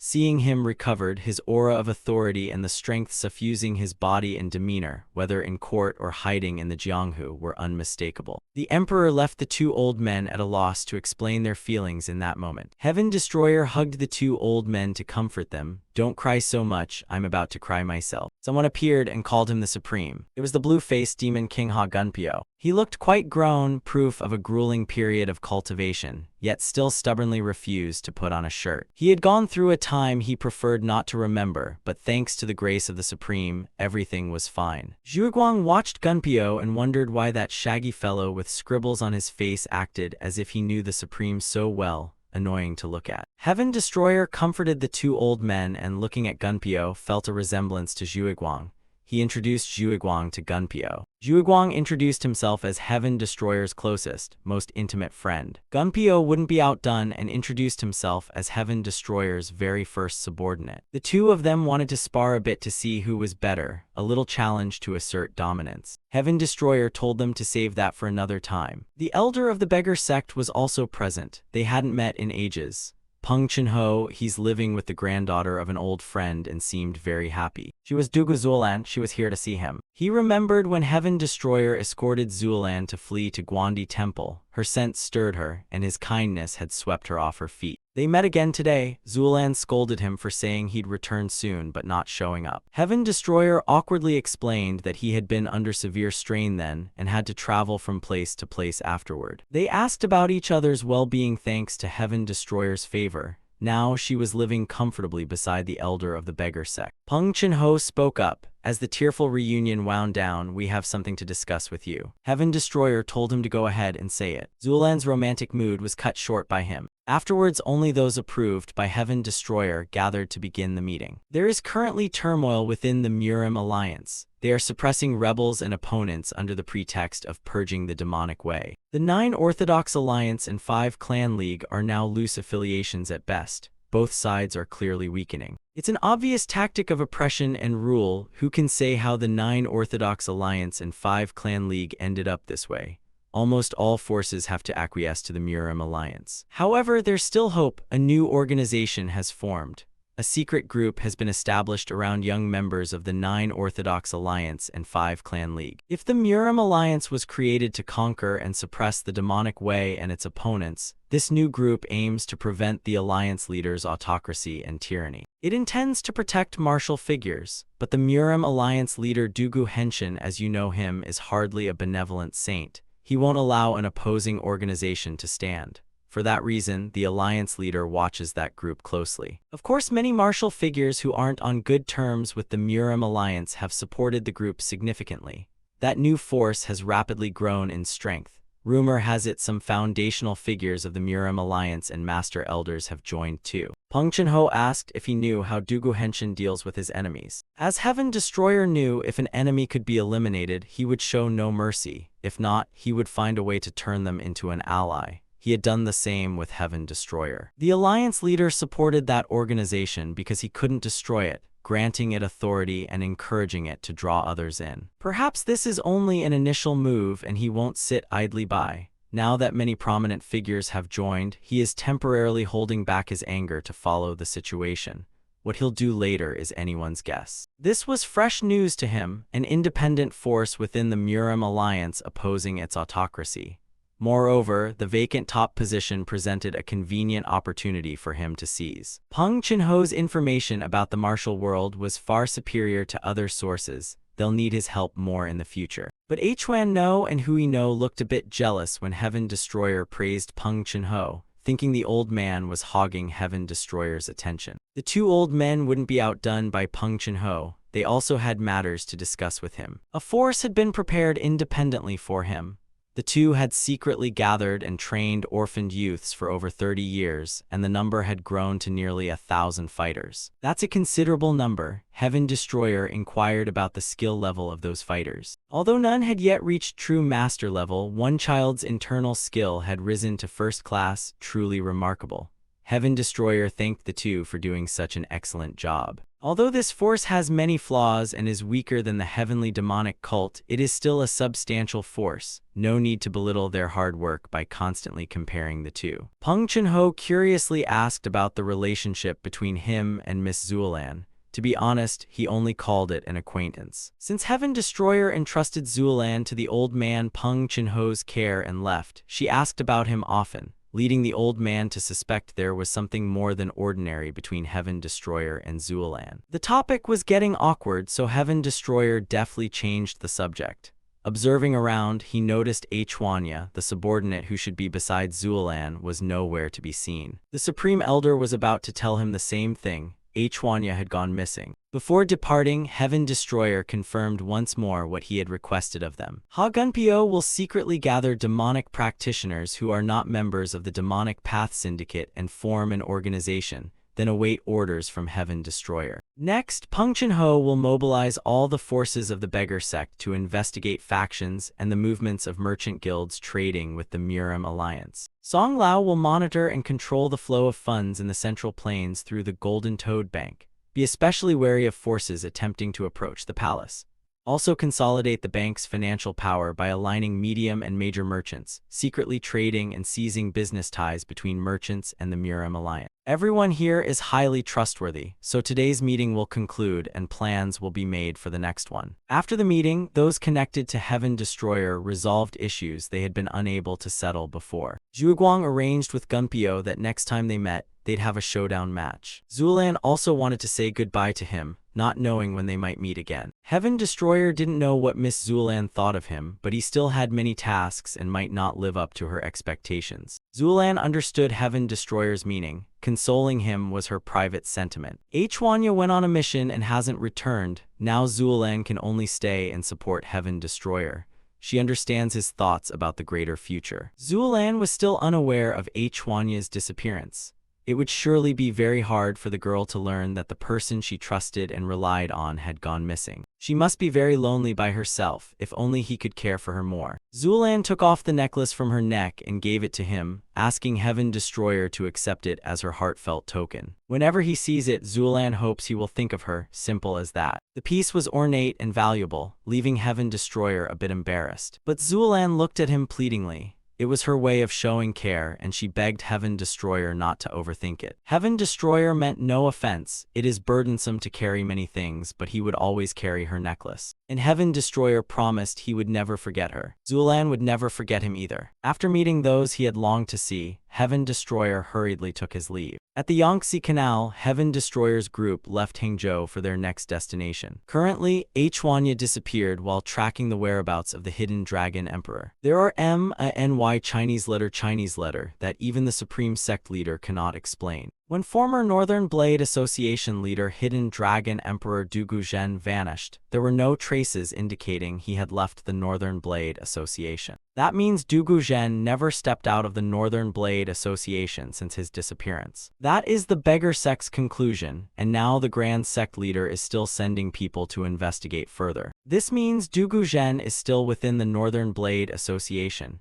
He hasn't truly gone anywhere, although it remains suspicious without concrete evidence. A month ago, the Grand Sect leader sent Huanya to reconnoiter. She infiltrated the Northern Blade Association but ultimately vanished without a trace. Heaven Destroyer found the Northern Blade Association highly suspicious. Perhaps they should investigate them first. Peng Chenho thought now was not a good time to penetrate the Northern Blade Association. There was somewhere else they needed to visit first. Seeing the exalted Heaven Destroyer standing there dazed, everyone called out to him. Heaven Destroyer asked Huanju whether he had prepared for the possibility of combat. Everyone must steel themselves now because the next destination is the Southern Blade Coalition. The Murim 5 heavens circle the sky, 4 hegemons set the 9 regions ablaze. Only when the spears and swords of Jianghu warriors shine will their 7 banners awaken from a long sleep. If the 4 dragons and 2 phoenixes respond, how will the twin emperors answer back? As Heaven Destroyer's group set sail on the large boat toward the Southern Blade Coalition, the ferryman kept humming that song. Heaven Destroyer asked what song he was humming. The ferryman was surprised that a martial man like Heaven Destroyer didn't know the hero's ballad. Heaven Destroyer really didn't know it, so he asked the ferryman to tell him a bit about the ballad, the 4 hegemons, and the 7 wonders. The Murim 5 heavens include the Murim Alliance leader, the demonic path grandmaster, Taoist master Zhang Sanfeng, the heavenly demon scribe, and the jade-faced divine dragon. The 4 hegemons refer to the rulers beyond the frontiers, the Sword King of the Northern Sea, the Azure Sea Assassin, the Wicked Blood Cult leader, and the Heavenly Emperor Palace. The Wicked Blood Cult were the ones who previously ambushed the Heavenly Demonic Cult. The 7 wonders refer to the supreme masters of the 5 great clans and the 9 great gangs. The 4 dragons are the most prominent and powerful among the martial world's emerging stars. The 2 phoenixes is the nickname for the 2 leading demonic figures among the Murim 5 heavens. Realizing his question was a bit redundant, it turned out the 2 phoenixes referred to 2 titles of Heaven Destroyer. They arrived in Wucheng and prepared to disembark. On the west bank of the Yangtze by Sheshan, Wucheng has an inn famous through the ages called the Yellow Crane Pavilion. When Heaven Destroyer's group arrived, they were told the tavern currently had no empty seats. Indeed, this area was packed. It's busy year-round, so without a reservation, it's very hard to get a spot. Heaven Destroyer felt bad for the little girl Xia Aquan because she wasn't yet skilled in the transformation saliva technique, so he decided to wait at the Golden Toad Bank's Wucheng branch. She cried a lot, but it had been agreed earlier. Although he didn't want to, there was no other choice. Zhuguang whispered to him, since they were on the way to the Southern Blade Coalition, did they really need to stop and rest at this tavern? Why not go to the Golden Frog Money Shop branch and stay there? Heaven Destroyer didn't want to cause any unnecessary commotion right now. Here they could gather more intelligence, and unlike last time, they might need to get more done. Suddenly someone in the tavern recognized him. Couldn't this be the jade-faced divine dragon? It turned out Hucrian had recognized him. He didn't expect to meet like this. What a fateful coincidence. Hayami and Ayin were also present, and there was Jianghu along with a few acquaintances. Happy to see them, he greeted everyone and asked about their well-being. Hucrian asked why Heaven Destroyer was standing in the tavern instead of sitting. He explained the place was full because they hadn't reserved. This time he'd also brought a few extra people along. Hucrian glanced back at Zhuguang and from a brief look sensed an overwhelming internal force. He wondered why the hero would travel with someone like that. Hucrian warmly invited him and Zhuguang to stop standing and join them.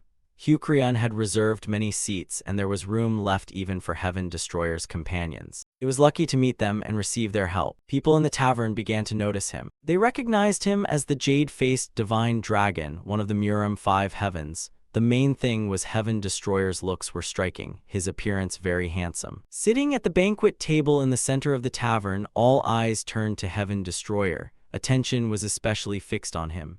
Hucrian had to admit Heaven Destroyer was as modest as ever. How could one not attract attention when beside someone like him? But it could be a bit awkward to chat like that, so Hucrian came up with a plan. He stood and announced, "Dear guests of the Yellow Crane Pavilion, we appreciate your interest, but we'd like some privacy, so please understand." People also recognized Hucrian as the heir apparent to the Namgung clan patriarch. His polite manner made everyone take the hint and leave. Expressing one's desires honestly while respecting others' feelings. Indeed, young Master Namgung Hucrian was as clever as ever. Thanks to him, the atmosphere at Yellow Crane Pavilion improved, and the conversation with Heaven Destroyer began. Hucrian felt a bit sad that Heaven Destroyer had disappeared for so long without news, and hadn't even dropped by the 5-clan league once. Heaven Destroyer awkwardly replied to Hyukryun, apologizing. He had indeed been away for a while. Hyukryun, of course, knew Heaven Destroyer must have had his reasons. He was only teasing, a little sulky, nothing to worry about. Ayin whispered to her little sister Hyemi. What kind of teasing was that from Hyukryun? Hyemi asked her sister if she knew why Heaven Destroyer had come here. Hyukryun also asked the reason he had come. Heaven Destroyer had no reason to hide anything from young Master Namgung. He'd come because of matters concerning the Southern Blade Coalition. This was the story Heaven Destroyer had heard from Peng Chenho, elder of the Beggar Sect, at the meeting in Hangzhou.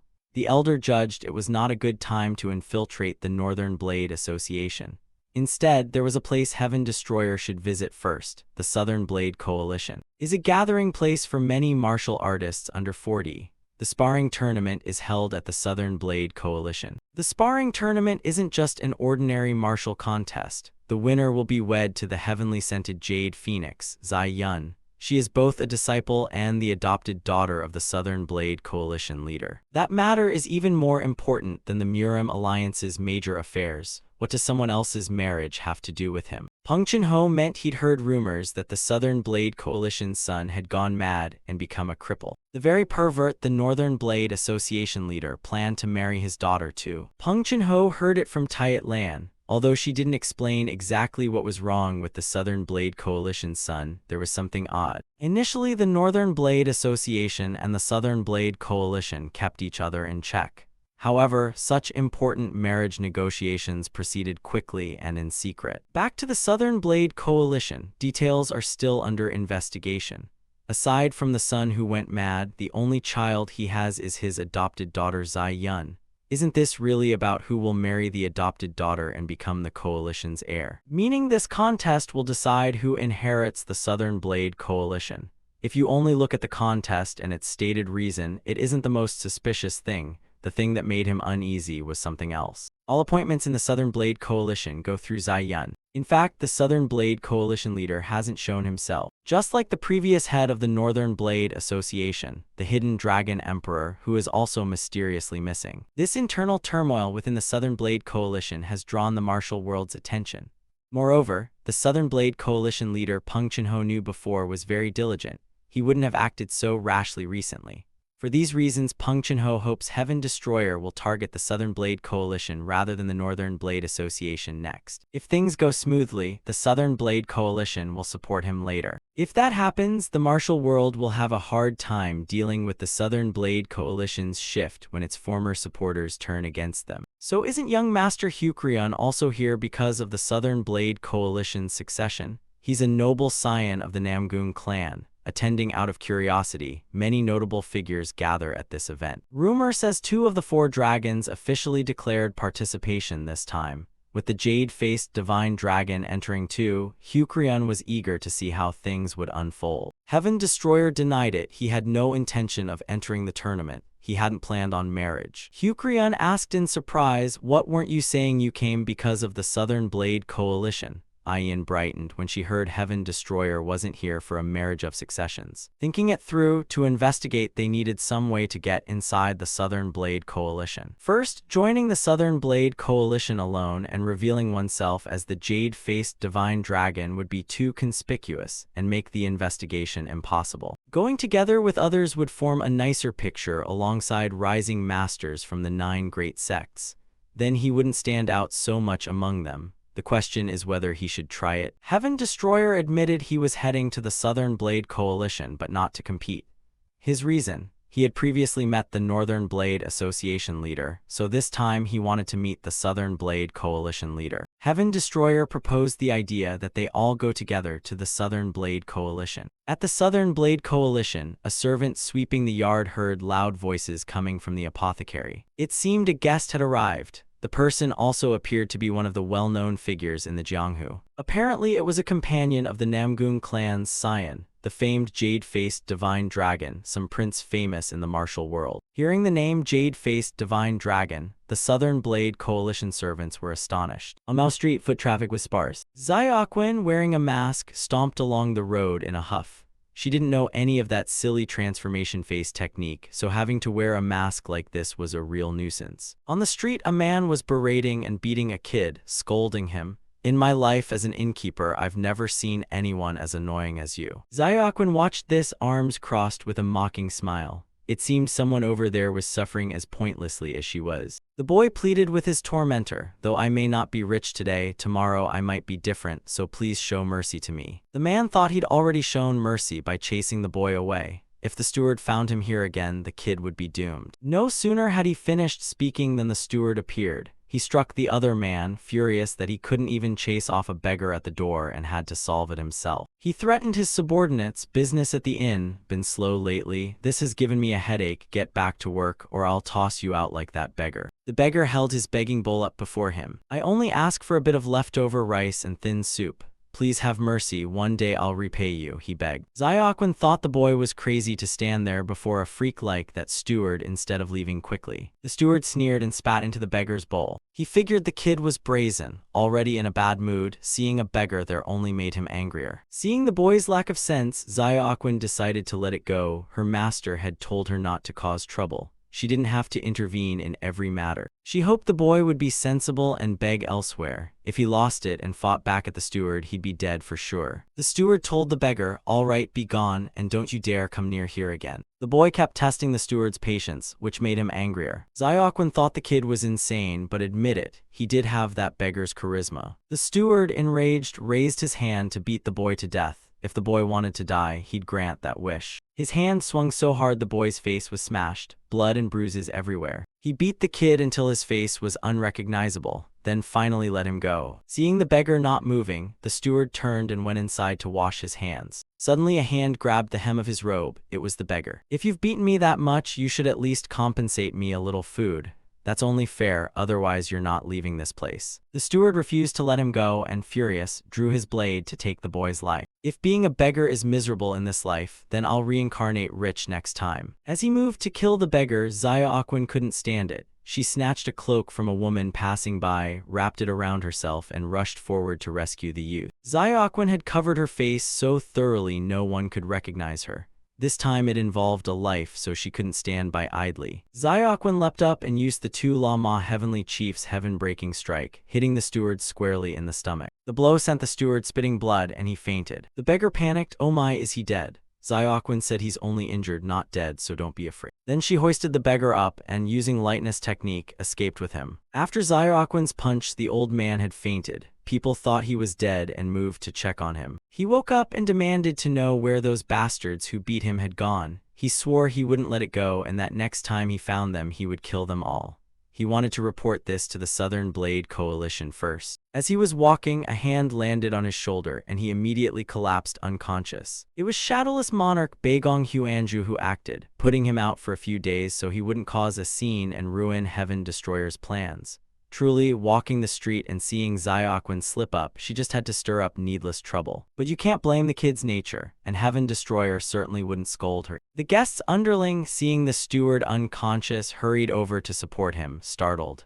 "I told you not to move someone who's injured, but you didn't listen." In the outskirts of Baegong, Xiaoquan brought the beggar boy to this place. Then she took off the cloak because it was stifling.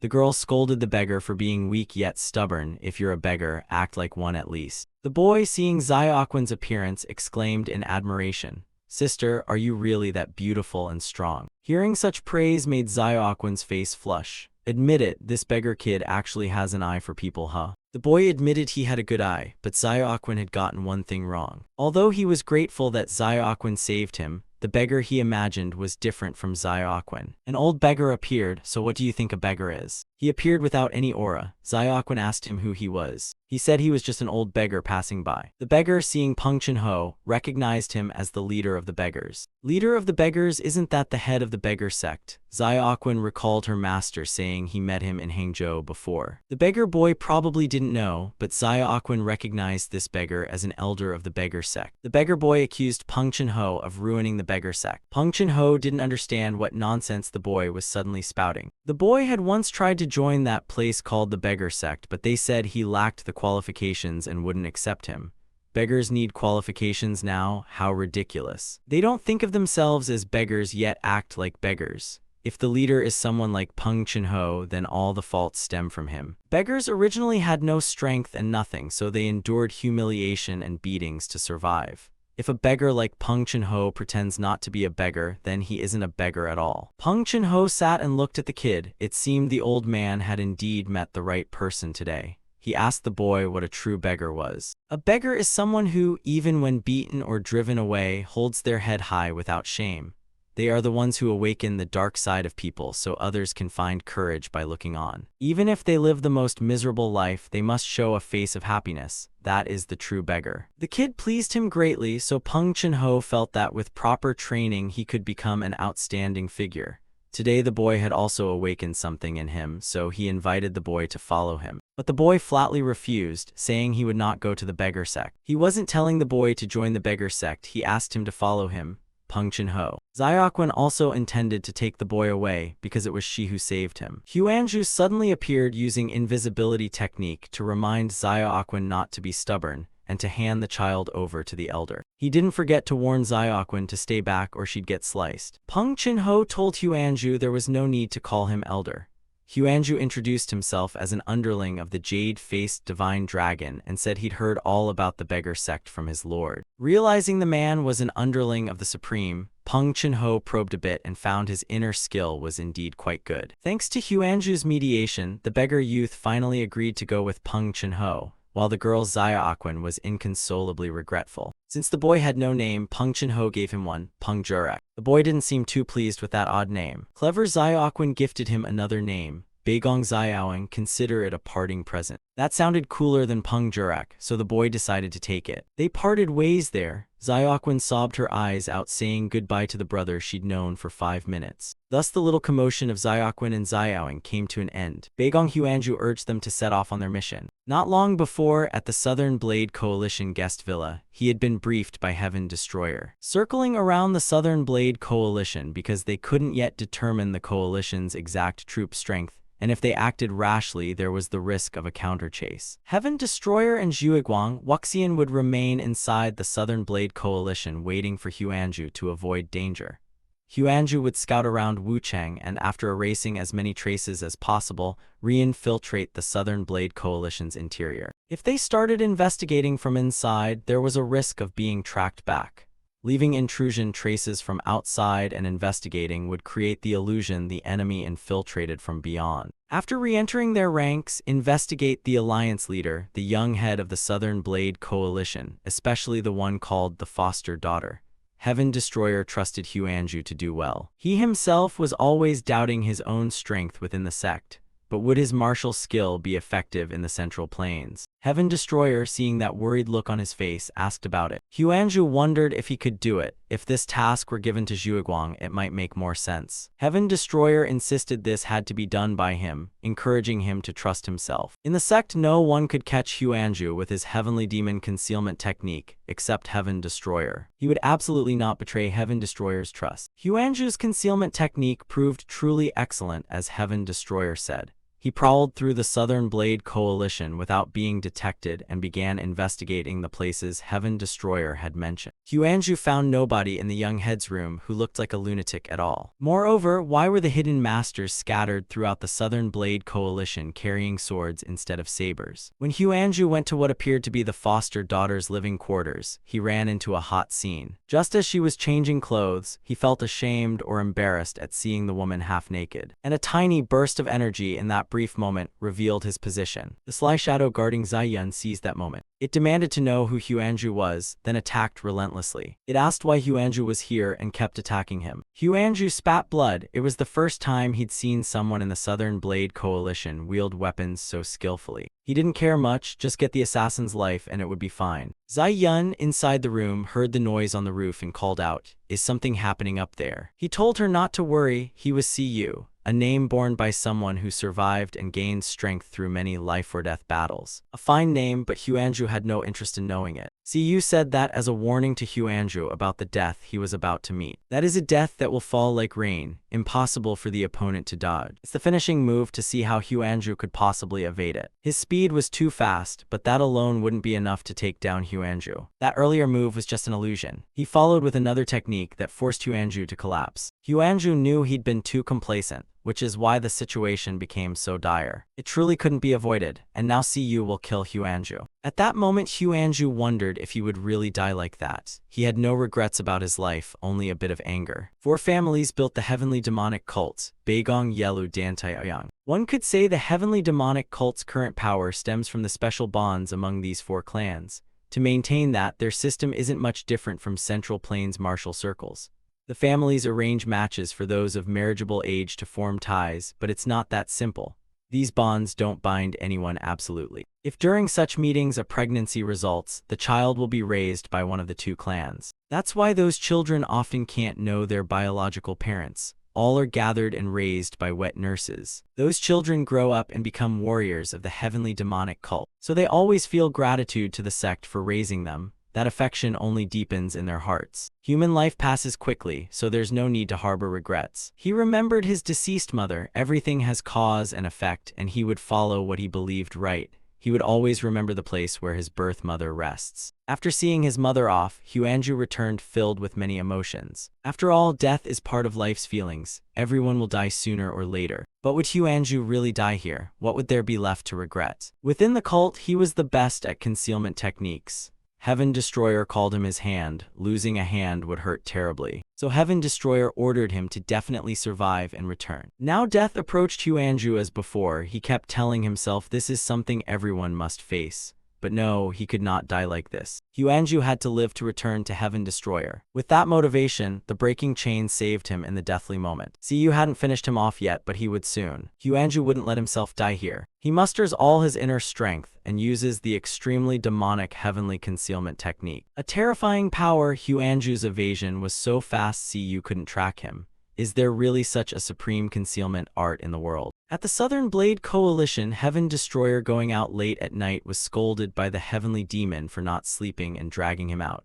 Huaneng thought Heaven Destroyer had reasons to think, so he went out for a walk. So the 2 of them argued again. Heaven Destroyer had come out to wait for Huanju's return, so he had trouble sleeping. Heaven Destroyer asked Zhuguang what he was standing there for. It turned out he was also waiting for Huanju to return, so he was a bit restless. In the Central Plains, there are many righteous masters, so he was using the time to train and improve his strength to do better. Zhuguang's inner skill had already made some progress. It seems he was also focused on the mission. I had thought he came to the Central Plains to have fun. The heavenly demon asked Heaven Destroyer to pass a message to Zhuguang. The heavenly demonic eye is what he wanted to mention. If someone is hit by the heavenly demonic eye, they will show obedient behavior toward the one who cast it. It seems like a kind of soul-capturing art, so why did the heavenly demon suddenly bring it up? Zhuguang is such a blockhead. The demon wanted to remind him to practice it, but he understood nothing. Heaven Destroyer had to tell Zhuguang to practice that technique. It will be needed. The 2 of them then focused on training the heavenly demonic eye while waiting for Huanju. He had been gone a long time, and Heaven Destroyer worried something bad might have happened. Huanju had ability but no confidence in himself. If only he had a bit more confidence, it would be better. Heaven Destroyer was walking with his head down when he noticed some pebbles rolling to his feet. And lying on the ground was Huanju, gravely wounded, his whole body covered in blood. Huanju was carried into a room to have his wounds treated. His current condition was severe. It seemed he had pressed his own acupoints to staunch the bleeding. But because he kept using martial arts to run, the wounds worsened and spread. No one expected him to be so badly injured. If it were dangerous, he should have used concealment and fled immediately. Who knows what kind of opponent he ran into to end up like this. It seemed he didn't want to be tracked by enemies, so he tried to flee and was wounded like this. He was even maintaining the heavenly demonic concealment then. By the time he made it back here, he was utterly exhausted. Why did Huanju have to struggle so hard? Wuxian found a letter on Huanju's person. Perhaps he deliberately brought it back for Heaven Destroyer. He took it and tucked the letter into his robe. Zhuguang suggested they launch an attack on the Southern Blade Coalition together. But first they must heal Huanju and restore him. Heaven Destroyer ordered Zhuguang to seek out the Golden Toad Bank for help. take his gold token and they will understand. Wuxian would care for Huanju while they waited for the elder to arrive. That Huanju could return alive was already very fortunate, so Heaven Destroyer must try his best to finish what remained. Holding the letter, he unleashed all his demonic aura. This oppressive aura made everyone seem to stop breathing. He used the heavenly demonic concealment and left. Huanju's use of that art was terrifying, but compared to Heaven Destroyer it was nothing. The words in the letter Huanju gave him summarized what he'd investigated in the Southern Blade Coalition. Suspicions and clear findings were all written down. It was a brief report Heaven Destroyer could use to form his judgments.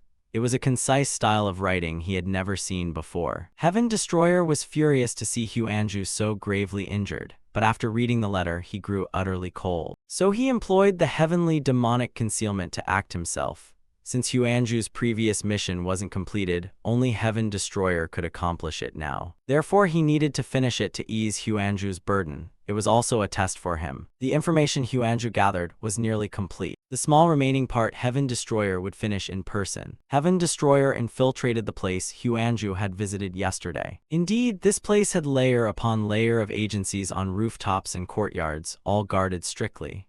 Everything matched Huanju's report. It was likely the residence of the Alliance leader, but previously Huanju had noted this place was empty. Now a woman appears speaking with her subordinates. She asks her subordinate Cu whether he still can't identify which force the assassin from last night came from. Cu is the last name mentioned in Huanju's letter. He is the one who wounded Huanju like that. If Heaven Destroyer guesses correctly, the young lady in question is Zai Yun. Cu guesses the assailant might belong to one of the three forces of the heavenly demonic cult. The young lady questions her subordinate at that judgment. As far as she knows, the heavenly demonic cult is being gradually swept by the Murim alliance. How dare they appear? And how could the heavenly demonic cult have someone so skilled without her knowing? Cu thinks Huanju wasn't very capable and was grievously wounded by him. The young lady scolds her subordinate. Are you still arguing? You let him escape and you couldn't even track him down. Zai Yun is in a bad mood. She's thinking how to report the situation back to the sect master. Heaven Destroyer stands beside them listening and wonders what she means by sect master here. Zai Yun instructs her subordinate Cu to continue hiding and to be careful not to let anyone appear again. After the subordinate leaves, she still berates him as stupid for failing to catch that one, yet always boasting about his martial skill. She's upset and wants to change her mood a bit, so she moves to a corner of the room and presses a secret mechanism. A door opens in the floor. This is something Huanju hadn't discovered. He will follow her down into that secret chamber. Zai Yun descends to the cellar, and beneath is a very large prison. There is a white-haired man, raving like a madman, begging for medicine to drink. Zai Yun looks at him mockingly, pitiful indeed. Who would think the young leader of the Southern Blade Coalition would come to this? So that is the leader of the Southern Blade Coalition. Zai Yun throws out a few purple pills. He jumps to snatch them and devours them greedily. Then his whole body changes, his eyes go bloodshot and his face becomes grotesque. Heaven Destroyer watches in astonishment, wondering what that medicine is. Zai Yun scolds the young leader to shut his mouth. Then she kisses him. She kisses him and then drains the young leader's vitality, causing him to convulse and collapse back onto the floor. After sucking his life force, she is satisfied and wants to go elsewhere. The heavenly demon recognizes it as a yang nourishing technique. Aren't these two supposed to be siblings? Truly a wicked woman. Now that Heaven Destroyer is here, this is no joke. He must tail her closely to see what she does. Indeed, there are too many tunnels below. He doesn't know where she intends to go next. Heaven Destroyer peeks into that lavish, gilded room and sees an old man sitting on a throne. Zai Yun asks, is your father still in good health? She didn't expect to bring him all the way here. No matter how superb the heavenly demonic concealment is, it's unclear if it would work before a master like the Southern Blade Coalition leader. The heavenly demon thinks it would still work because it is his heavenly demonic concealment technique. Looking into the Southern Blade leader's eyes, there is something strange. It seems he's also been poisoned like the young leader earlier. The Southern Blade leader curses her as a wretched woman who ruined his son and his own father. Now the Southern Blade Coalition belongs to her, yet she is still not satisfied. She wants a status and position no other woman has achieved. The Southern Blade Coalition leader calls her a wretched woman. Does she really think she can get everything that easily? Of course, everything here is already in her hands. Zai Yun thinks that if the Southern Blade Coalition leader had listened to her from the start, none of this would have happened. So now he has no right to blame her for anything. She came today to tell him that. the son of the Southern Blade Coalition, who is also her senior brother, will die in 10 days. There's no need to worry too much. She will let him die happily in her arms. Prolonging that life would only mean more suffering. Heaven Destroyer didn't think the man would be so pathetic now. He looks like a sick old man. Indeed, because he's ill, they fed him drugs that took away his wits. No wonder that woman controls the Southern Blade Coalition single-handedly. The old man was too complacent and got poisoned by that vixen. Your father raised you like that and she treats him like an enemy. What power is backing her, I wonder? Heaven Destroyer must find out who that is. It seems the basic situation here is clear. How will Heaven Destroyer deal with it? That old man is essentially done for. As for that woman, wait and see what she wants. Once they learn who's behind her, eliminate them and then take over the Southern Blade Coalition. Huineng is at a loss over the heavenly demon's plan. Help them and rescue the men of the path, or leave them and investigate who's behind her, destroy them and seize control of the Southern Blade Coalition. The heavenly demon tells him that if they follow his method, their power will rise. Huineng wants Heaven Destroyer to help that old man and rescue the Southern Blade Coalition. Heaven Destroyer says both of them are wrong. Finding who's behind her right now is not their concern. He came here today because Huanju's matter was unfinished, and that has just been completed. Now it's time to go avenge the one who wounded Huanju. Zhuguang knows Heaven Destroyer won't let it go. Avenging Huanju can't be postponed. Blood for blood, that's the principle. Heaven Destroyer orders that before dawn, they will only kill those with dark arts in the Heavenly Sent Pavilion area. They must act swiftly and leave no trace. By dawn, everything must be finished. Zai Yun wakes from a good sleep and is horrified by the scene before her. Bodies piled up at the entrance to the Heavenly Sent Pavilion like a hellish sight. Zai Yun goes down to the secret cellar to absorb morning qi. A subordinate reports that over 700 people have died. It's unbelievable that so many lives could be taken in one night like this. Who on earth carried out such a terrifying massacre? There aren't many investigative clues yet, but that subordinate noticed a few things. The corpses here fall into 3 types. First, 162 killed with wounds to the forehead. That method is swift and precise, 1 strike, 1 kill, likely a woman's blade. The second is more brutal, 205 bodies blown apart, a kill-all move leaving no trace. Zai Yun no longer wants to hear it, killing over 700 people in one night without reason. It's truly cruel, but whether this group was many or fewer than 3 people, 162 pierced, 205 blown apart, then the remaining over 300 died the same way. Meaning half of the dead were killed by a single person. It's absurd, unbelievable to hear. Huanju jolts awake after a long period of coma. Awakens is also returned here. He asks Heaven Destroyer whether he received the letter. Awakens already saw his master read Huanju's letter. Zhuguang steps in and says, Huanju, don't worry anymore, the Lord has handled it. Huanju asks where Heaven Destroyer is now. He feels he has no face to show the Lord again. Zhuguang comforts him, why would you say that? You tried your best. Zhuguang repeats the words Heaven Destroyer passed to Huanju. Huanju, you completed your mission excellently, so don't worry too much. Huanju feels he made too many mistakes out of carelessness and dragged Heaven Destroyer into the failed mission. Heaven Destroyer comes over and says to him directly, Huanju, you did very well, don't blame yourself. He thinks that speaking to him in person will encourage Huanju more. Heaven Destroyer keeps encouraging him. Although Huanju knows he completely failed this mission, Heaven Destroyer doesn't scold him and instead comforts him, truly a merciful man who forgives his subordinates. Huanju feels very grateful. But the truth is this mission of Huanju was not a failure at all. Awakens is the disciple who can be described as gentle. For speed, mention Waxian. Zhuguang is frank, and Huanju is the presence itself. Everyone has each other's strengths. Even if not appearing before others when needed, they're always there. They always reassure him as a reliable presence. Though a bit cold, they still like his personality. Everyone understands this, so Huanju needn't blame himself. He did well. Huanju is moved to the point he turns to the wall and sobs like a child. The one who killed nearly 300 others here. Zai Yun asks why those people died. The subordinate couldn't investigate anything, only saw that all died very naturally. He means those nearly 300 people died of spontaneous yang depletion.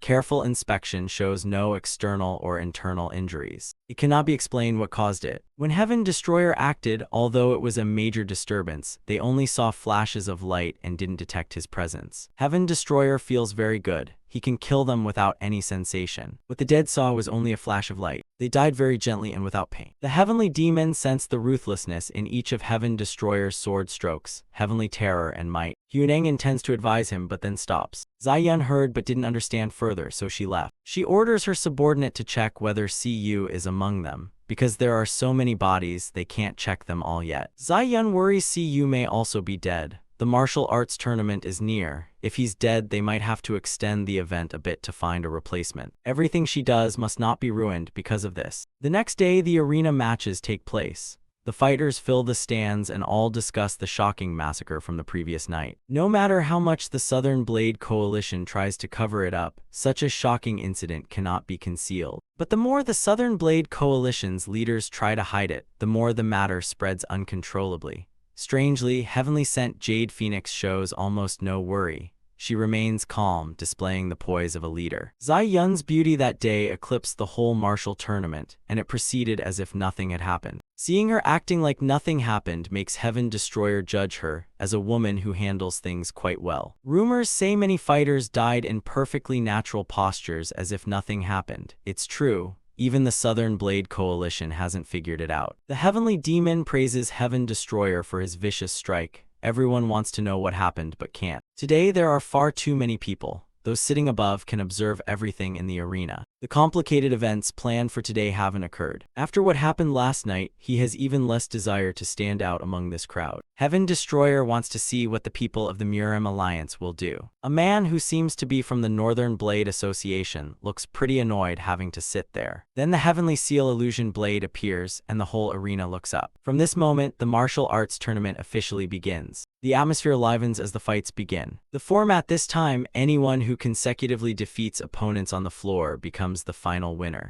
The host for this event is Heavenly Seal Illusion Blade Gu Ryongjin. Though he doesn't like them, with the alliance leader absent he must stand in. However, he recognizes the jade-faced divine dragon, Heaven Destroyer, sitting in the stands. All eyes turn to Heaven Destroyer. Everyone spends the whole time gossiping about his identity. Ryongjin steps forward, sees him in the stands, and invites him to the VIP area. Heaven Destroyer wants to decline but cannot. Truly, he didn't want attention, but in the end he couldn't avoid it. He can't sit here and take pleasure watching those fighters. The old heavenly illusionist calls a young man a great hero and invites him to the prominent seat, catching Zai-yun's attention. He seats Heaven Destroyer well and tells him he may leave at any time. Not stopping there, the old man loudly announces his identity to the martial world. This is the jade-faced divine dragon, one of the young figures in the Murim Five Heavens. People erupt in surprised cheers at his name. Zai-yun also notices him, the young prodigy spoken of in rumors around the Jianghu. In this situation, Heaven Destroyer just wants to sink into the earth, if possible. Zhuiguang's group didn't expect his fame to spread to this level in the martial world. They'd been deliberately hiding it. Righteous martial figures always hope to meet heroes. The title Great Hero is used with admiration. Though the Jianghu has many heroes, the jade-faced divine dragon is still respected and cherished by all. Among the famous martial figures at this tournament, it's normal that the most prestigious one is given the role of presiding. Here, Heaven Destroyer happens to be the most renowned. In any case, he's come up to sit and see how things unfold. If all goes well, he could preside over today's tournament. With that, matters are partly arranged. Then the steward of the Southern Blade Coalition stands up to open this martial contest. The steward invites the fighters onto the arena. Meanwhile, Heaven Destroyer is in an awkward spot as many people come to chat and make acquaintance with him. The first match features a big fellow, Kaienchuan clan leader, Great Spirit Blade Du Gunmyeong. People are excited that Du Gunmyeong steps onto the stage. Observing Zai-yun's expression, they look surprised. The challenger is good, but Zai-yun has prepared countermeasures. From the first bout, strong fighters have already appeared. Old Ryongjin thought the match would end quickly because the big man was very strong. In Shandong, this fat fellow had quite a reputation. Few up-and-comers could match him. But unbelievably, the result was different. The scholar-looking fellow defeated the fat man, wielding an iron fan as his weapon. The steward asked the name of this person. He is Chu Yu of Chen. To be able to beat someone as strong as Du Gunmyeong marks him as no ordinary man. He looks like a scholar, but his internal skill is powerful, truly impressive. If no one else steps up to contest, then hero Chu Yu will be the winner. 2 bronze arms raise hands, who will step onto the stage first. If you fight earlier, you must fight more matches, and your stamina will suffer. A man known as Poison Hand Blood Dragon, Ma Humyung volunteers to go on first. And very quickly, he wins using his lethal poison technique. He is one of the 4 dragons of the martial world. He is renowned, and his standout skill is poison arts. Among the 4 dragons are Shaolin's Wind Cloud Soaring Dragon and Wuding's Righteous Heaven White Dragon. Those 2 are righteous sects, while Poison Hand Blood Dragon Ma Humyung and another have little public information. So it turns out Poison Hand Blood Dragon Ma Humyung's poison arts are quite strong, and Heaven Destroyer wants to keep observing. An unidentified man says to him, "You've been watching a lot. If you come to watch, stay silent and don't comment on others." Heaven Destroyer doesn't understand, so he asks the man to repeat it. Yet that man pointed directly at him while speaking. That man was really brazen, making even Zhuoguang angry. The fellow says he only trusts what he sees and never fears anyone's reputation. Chu Yu points his sword and Humyung reminds him that they are dueling each other. Why is he looking around? If he wants to challenge Heaven Destroyer, he must get past him first. The man looks at his opponent and utters one word: 3 dragons, meaning that from now on the Jianghu will no longer have 4 dragons but only 3 dragons. Someone will lose that title. With a life-seizing blade of blazing fire force, he cleaves his opponent in 2 with 1 strike. As he said, from now on there are only 3 dragons. The man is the life-taking fire dragon Zhang Doyle. He turns and asks if any other man dares respond. No one reacts. He laughs and looks toward Heaven Destroyer's seat. So now it's your turn, Jade-Faced Divine Dragon. Now he wants a life-or-death duel with him, but this tournament has pre-existing rules. Heaven Destroyer never declared he was entering the contest. He hasn't revealed his identity and yet has killed people in this tournament. This place is run by the Southern Blade Coalition. What he's doing shows he doesn't respect them. He grows even more excited, praising Heaven Destroyer's rhetorical skill, truly unmatched. Poison Hand Blood Dragon was the one who once pressed a sword to his throat. Both had mentally prepared for combat, so it was by no means a sneaky, cowardly attack. The steward confirms what he says is true and asks for names. He is one of the 3 dragons, life-taking fire dragon Zhang Doyle. Having named himself, he wants to fight the jade-faced divine dragon to see if the rumors about him are true. People mutter that he's insane. Didn't he hear the jade-faced divine dragon is the most influential figure in this tournament? Challenging him is like confronting the Murim Alliance's martial figures. Heaven Destroyer tells him to put up a wager. The stands roar when the jade-faced divine dragon accepts a duel with one of the 3 dragons. The match between the jade-faced divine dragon and the life-taking fire dragon is truly highly anticipated. Before the duel begins, Zhang Doyle has heard reports that in one night he could kill 600 elite guards, over 300 of whom died naturally for unknown reasons. So his plan to control the Southern Blade Coalition was sabotaged by someone, and he won't let it slide. First, he'll wait for this martial tournament to finish, then he'll slowly investigate that damned culprit. What he's done within the Southern Blade Coalition is extensive, and with the tree nearly bearing fruit, he can't allow someone else to swoop in and steal it. The jade-faced divine dragon has the greatest prestige here today, so he wants to take him down. Those in the Southern Blade Coalition all follow Heaven Destroyer, so he sees Heaven Destroyer as indirectly affecting his plan. Therefore, if he can kill the jade-faced divine dragon here, the unification of the Southern Blade Coalition will advance a major step.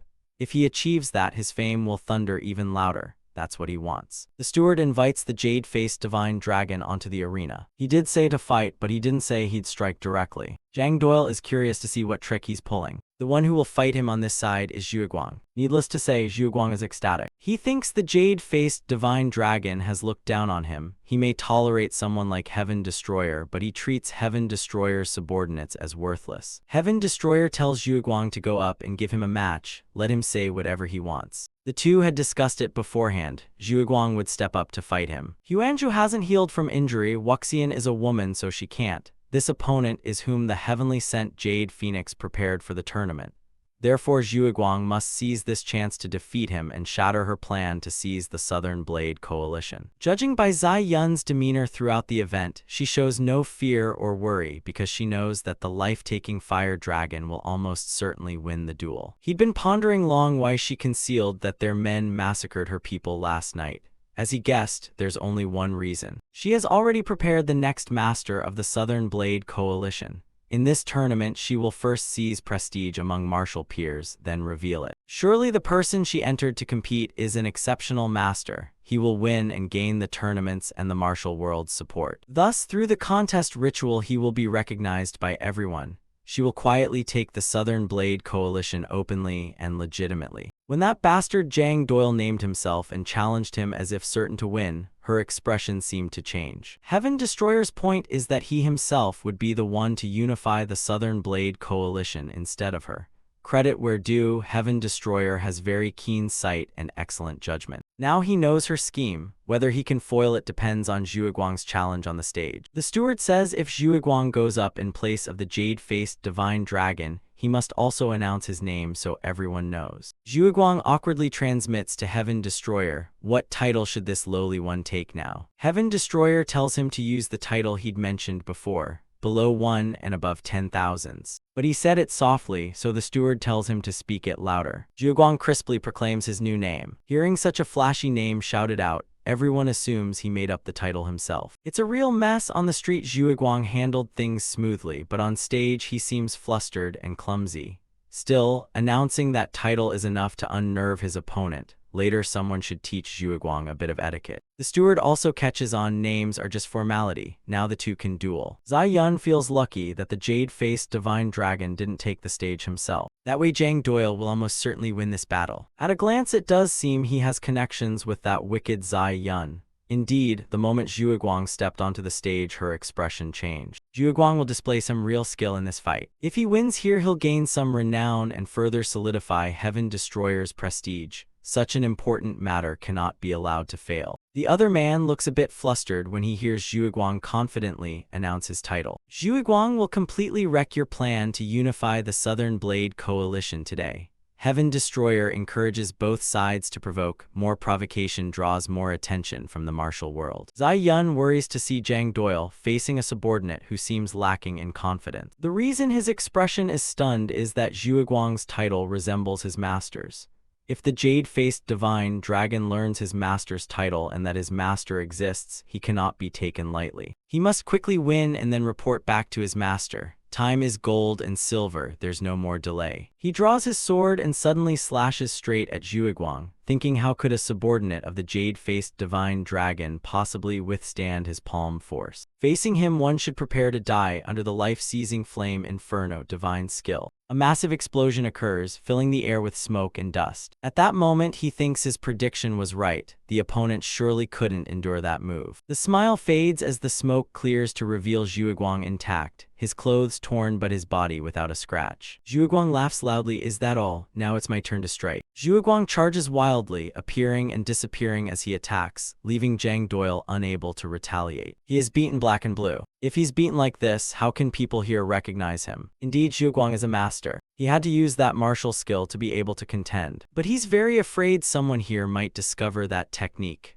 Well, there's no point overthinking it now. After all, in 1,000 years, no one has used that move. Heavenly Demon, observing the move, didn't expect it would still be preserved now. Heavenly Demon seems to know about that strange sword move, so Heaven Destroyer asks him more about it. Back when his era began and the Heavenly Demonic cult was still young, there was a sect that used that martial art. It seems its name was Blood Demon Heaven. The sword technique was full of sinister energy and tremendous power. That sword art was quite formidable. Even Heavenly Demon was somewhat wary of it. Heaven Destroyer wants to ask Heavenly Demon why Blood Demon Heaven perished despite being such a strong sword art. It's simple, they used that sword art to target and try to eliminate Heavenly Demon, so he wiped them all out. So that's how it was. Indeed, Heavenly Demon was crazily bloodthirsty. Heaven Destroyer transmits to Zhuiguang, telling him to use the term Blood Demon Heaven to provoke his opponent. Zhuiguang follows his instruction. Of course, he also takes precautions against that man's sword moves, per Heavenly Demon's warning. Zhuguang will be careful, because if Heavenly Demon said so, then the move is certainly special. If Heavenly Demon says he could defeat Blood Demon Heaven Destroyer thinks the sword move must be ordinary. Why warn Zhuguang to be careful? Of course, Heavenly Demon's strength is different. Zhuguang can't compare, so being cautious is not too much. Their sword art is extremely fierce. If they still existed, they'd be true masters and would threaten the very survival of the heavenly demonic cult. Saying that, perhaps Heaven Destroyer now understands the danger of Blood Demon Heaven.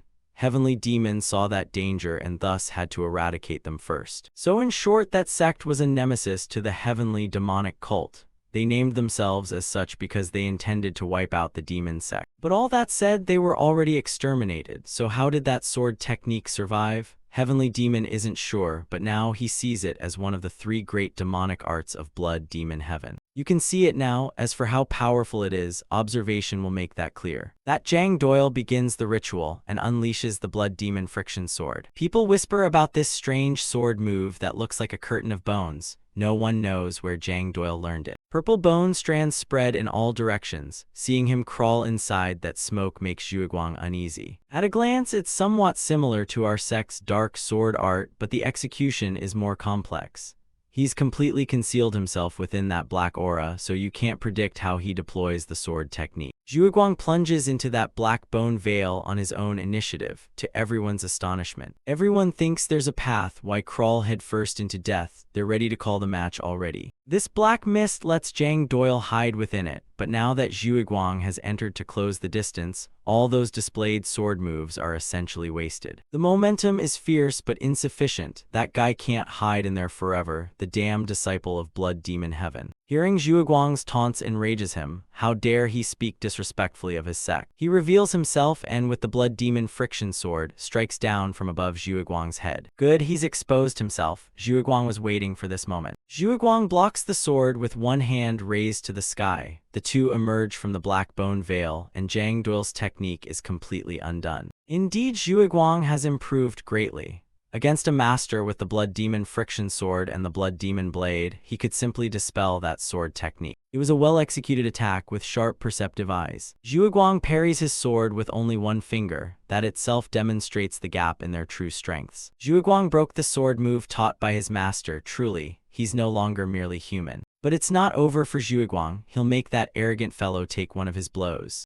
Next come tens of thousands of Zhuguang's fists, striking in place of his comrades. He beats him so fiercely the arena's earth and rocks quake as if the heavens split. The audience doesn't dare close their eyes, everyone's sweating bullets. The most sullen-looking person is Heavenly Sent Jade Phoenix, seeing her trump card defeated and crippled. The steward asks if anyone else wants to step up. With Zhuguang so mighty, who else would want to go up? The stands erupt in cheers praising Zhuguang, making him a bit embarrassed. Well, one day he'd get to enjoy this lively atmosphere. Heaven Destroyer praises Zhuguang for doing very well, recalling that as a child in the heavenly demonic secret vault, he never expected to have the happiness and freedom he has today. Zhuguang wants to thank Heaven Destroyer very much. The bell rings 5 times, the martial assembly officially concludes. Everyone shouts, "Long live Dantai Zhuguang, long live the Southern Blade Coalition." The unexpected arrival of below 1 and above 10,000 heralds the birth of a new peerless master. If his subordinate is this formidable, then how formidable must the jade-faced divine dragon be? This is completely beyond Zai Yun's expectations. Her expression turns ugly. Ryongjin steps onto the stage to read the proclamation. I hereby declare the winner of this martial assembly to be below 1 and above 10,000, Dantai Zhuguang, officially. He becomes the young deputy leader of this coalition and the next generation's leader. I respectfully ask the martial peers present to witness. The new leader of the Southern Blade Coalition has been born. Zhuguang blushes with embarrassment yet remains proud.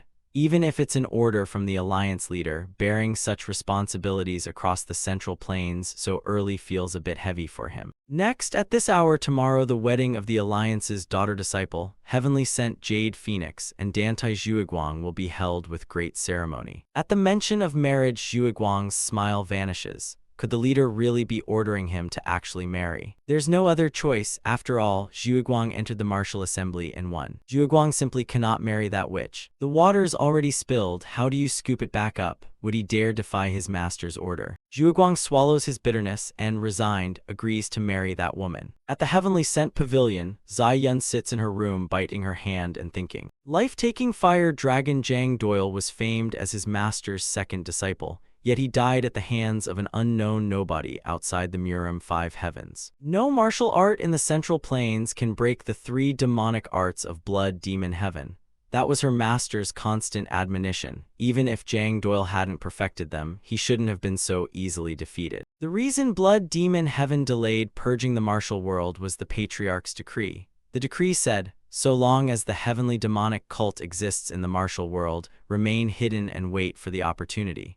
It turns out the cult wasn't the only faction to beware of. Well, events have slipped away. If this continues, it's like handing the Southern Blade Coalition as bait to others, so she must stop this. At the Southern Blade Coalition villa in Heaven Destroyer's room, he practices martial arts while pondering who these people really are. Could they truly be descendants of Blood Demon Heaven? He calls Heavenly Demon to ask whether, if Jang Doyle has cultivated the 3 demonic arts, how formidable he would be. If he mastered them, he'd at least reach the realm of intangible sword chi. As for mastering all 3 demonic arts, Heavenly Demon doesn't know, he hasn't witnessed it. But by inference, the martial arts of the heavenly demonic cult are by no means inferior. According to Zai Yun, there seems to be a great grandmaster behind everything. He could be a fairly formidable adversary. Now that the Southern Blade Coalition is in hand, there's no need to wait. Heavenly Demon thinks they should just deal with Zai Yun directly. Zai Yun is the lady of the Southern Blade Coalition. Abandoning Heavenly Sent Jade Phoenix by not marrying her would mean relinquishing the coalition. One must look further ahead.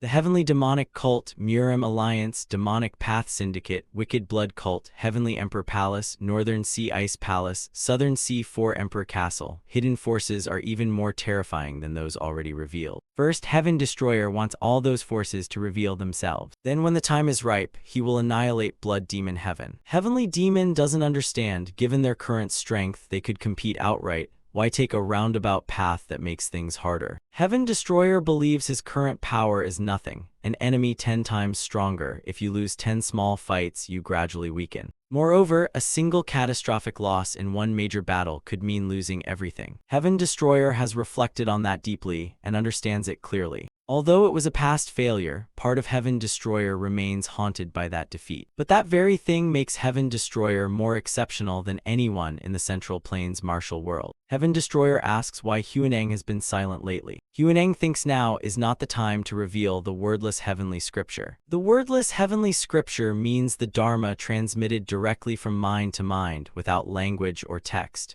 Wait for the right moment, Huaneng will tell Heaven Destroyer then. Time flew and it was already the wedding day of the mad demonic sovereign and heavenly sent Jade Phoenix. The ceremony was held discreetly and everyone naturally enjoyed the feast. A secret wedding made everyone curious. About half an hour later, someone asked the steward when the wedding would finally begin. The alliance leader said he was unwell and could not attend. Their daughter being married, but the leader not attending aroused suspicion. The young lady said she was not yet ready, so everyone must wait a bit longer. Guests had arrived, yet this conduct angered people. After all, they came as representatives of the Murim Alliance. Acting like this is tantamount to disrespecting the alliance. Heaven Destroyer had a few words to say. Though only an anonymous nobody, he reminded them that everyone present were honored guests of the Murim Alliance and should not be treated this way. Moreover, Heaven Destroyer's subordinate was about to become the young leader. He was very displeased at being treated like this. Heavenly sent Jade Phoenix, how long does she plan to stall? If she keeps hesitating like this, things won't go the way she hopes. The strategist of the Southern Blade Coalition bowed and apologized to them, asking to explain. The alliance leader had been in seclusion and had not been seen for a long time. As Heaven Destroyer had predicted, even the chief elder strategist had not met the alliance leader for a long time, which alarmed everyone. He truly didn't know what else to say and wanted to go personally to question the young lady. Heavenly sent Jade Phoenix appeared and said, "No need to go, for I have already arrived." She apologized for her delay. Heaven Destroyer scolded her. "This wedding really has been publicly announced by your sect, yet she still shows that attitude.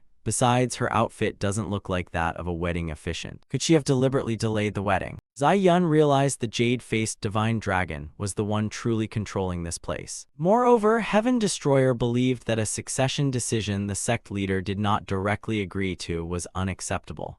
If the sect leader doesn't choose personally, couldn't the result be reversed at any time? Zai Yun said about that matter, she had already asked her father's permission first. Heaven Destroyer insisted he wanted to hear directly from the sect leader, not from her. She's not the leader of the Southern Blade Coalition. Whether as an adopted daughter or acting leader, she is still not the sect leader. Heaven Destroyer's firm attitude and the support of other masters made Zai Yun try to stall but reluctantly back down. She had been waiting for reinforcements, but so far there had been no contact. Heaven Destroyer had anticipated this and moved before her. Last night, Zai Yun had sent a pigeon to Blood Demon reporting the situation and pleading for help. But Heaven Destroyer had foreseen that, and the letter couldn't leave the Southern Blade Coalition. Heaven Destroyer asked Zai Yun, has something happened to the sect leader? All eyes turned to her scrutinizing. She said that couldn't be true. She wanted to personally lead the two of them to see her father. Only young Master Dantai and the jade-faced divine dragon may enter. The others must wait outside. It seemed she was very angry. If they wanted to swallow the Southern Blade Coalition via a dual trick, he'd use an official trick to rescue the sect leader. She did indeed lead the two of them to the sect leader's place. He was overjoyed to meet the two of them. Instead, as Heaven Destroyer far surpassed him, he felt regret that, though he could meet benefactors who might dispel the sect's dark cloud, he could not show anything. Heaven Destroyer sent him a telepathic message. Sect leader, don't act, just listen. Heaven Destroyer asked if he truly wished to marry his daughter to Dantai Zhuiguang. Heaven Destroyer used his peerless dual-vision mind-splitting technique to separate actions from thoughts and perform them simultaneously. At that moment, Heaven Destroyer also transmitted to the sect leader that he understood his condition very well. If he wanted to call for help, he should cough twice. He didn't know if this was dream or reality. Could the Murim 5 heavens be trying to help him? At that instant, he had waited so long that tears came to his eyes. Zai Yun asked why he was crying. He said he was moved because his daughter was about to be married off. Zai Yun thought the old man was babbling like a lunatic. The Southern Blade Coalition leader coughed twice, meaning he wanted to be rescued. He hoped that Zhuiguang would look after his daughter in the future. Zhuiguang told the Southern Blade Coalition leader, I'm worried I lack the ability to lead the Southern Blade Coalition. Could I often rely on you for help in the future? Heaven Destroyer will put an end to everything, but the sect leader must promise him one thing. What could he refuse? Once part of the same family, his life would be entrusted to them anyway. Heaven Destroyer thanked him and said he understood his wish. Lion Sword Emperor Zhen Yuhai is the current sect leader of the Southern Blade Coalition, also the dual sword hero who once shook Jiangnan. His majestic presence unmatched, truly a real lion. But now that valor has vanished after being betrayed by his own adopted disciple, he still scrabbles to hang on, waiting for a chance to strike back.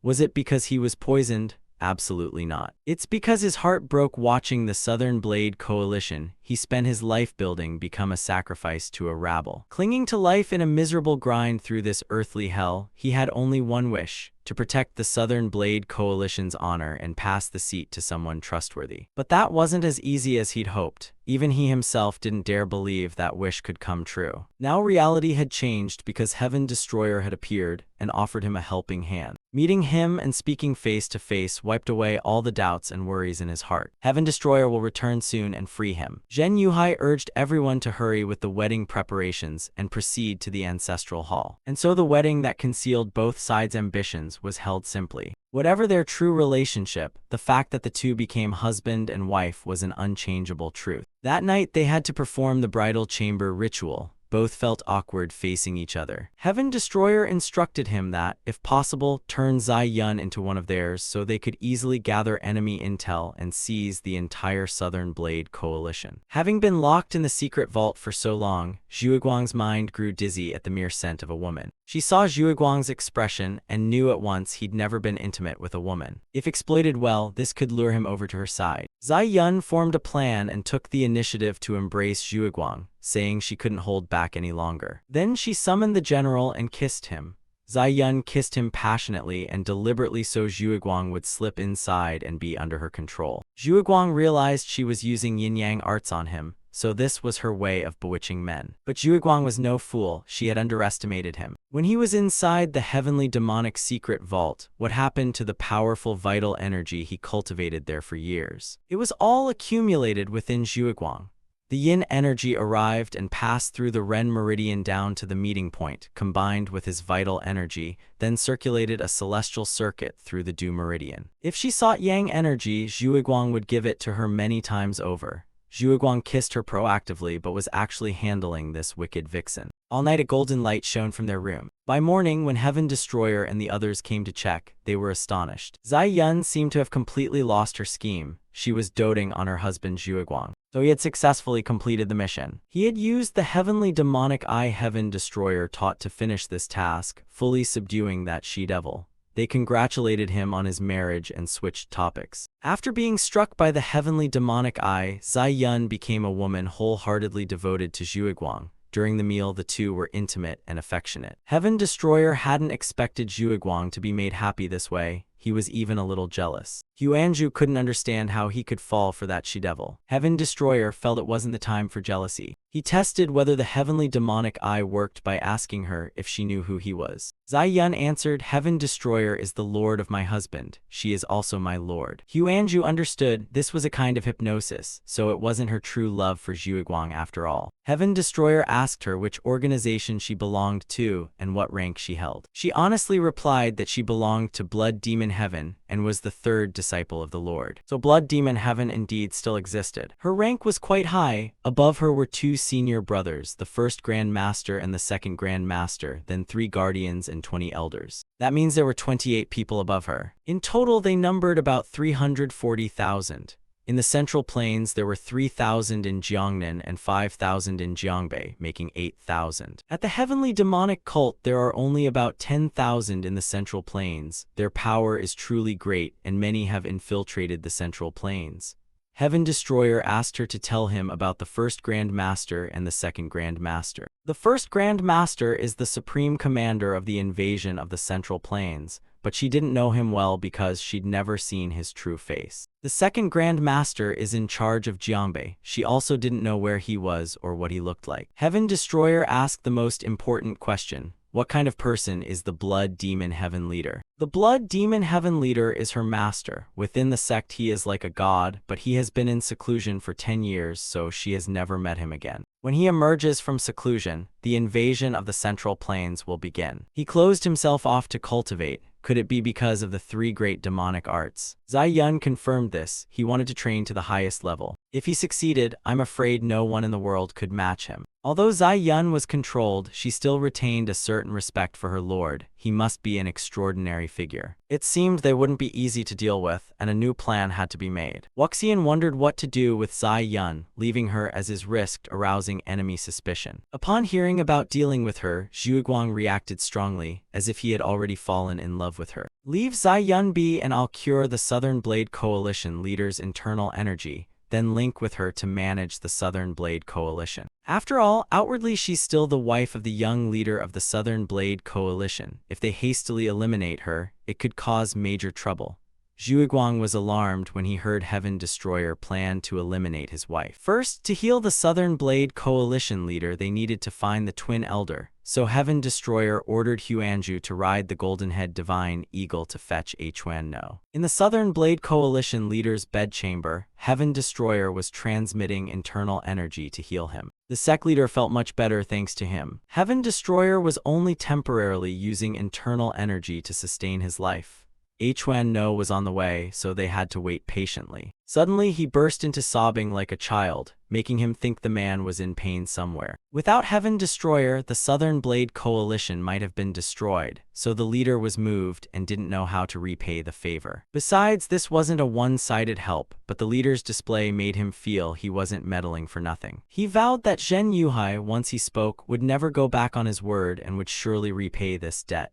In future, Heaven Destroyer would likely need to ask him for many favors. When he could speak privately with Zhen Yuhai, Heaven Destroyer wanted to ask a few things. He wanted to ask about the force invading the Southern Blade Coalition. Zhen Yuhai didn't know their origins, but one thing was certain. They'd been nursing ambitions to dominate the martial world for decades and were quietly executing their plan. And in his view, there was hardly any place in the martial world where they hadn't planted agents. Heaven Destroyer asked one more question. Was it possible they'd infiltrated the Murim alliance? On that matter, Zhen Yuhai also had something to tell Heaven Destroyer. Once Zai Yun told him this, after hearing the martial world plan to punish the demonic path, he intended to send them a letter. But because she intervened, that letter remained in her hands. That means they have agents inside the Murim alliance too. Zai Yun's absolute loyalty to her lord, even though she's been hypnotized by the heavenly demonic eye, means he can't fully trust her. The information needs verification.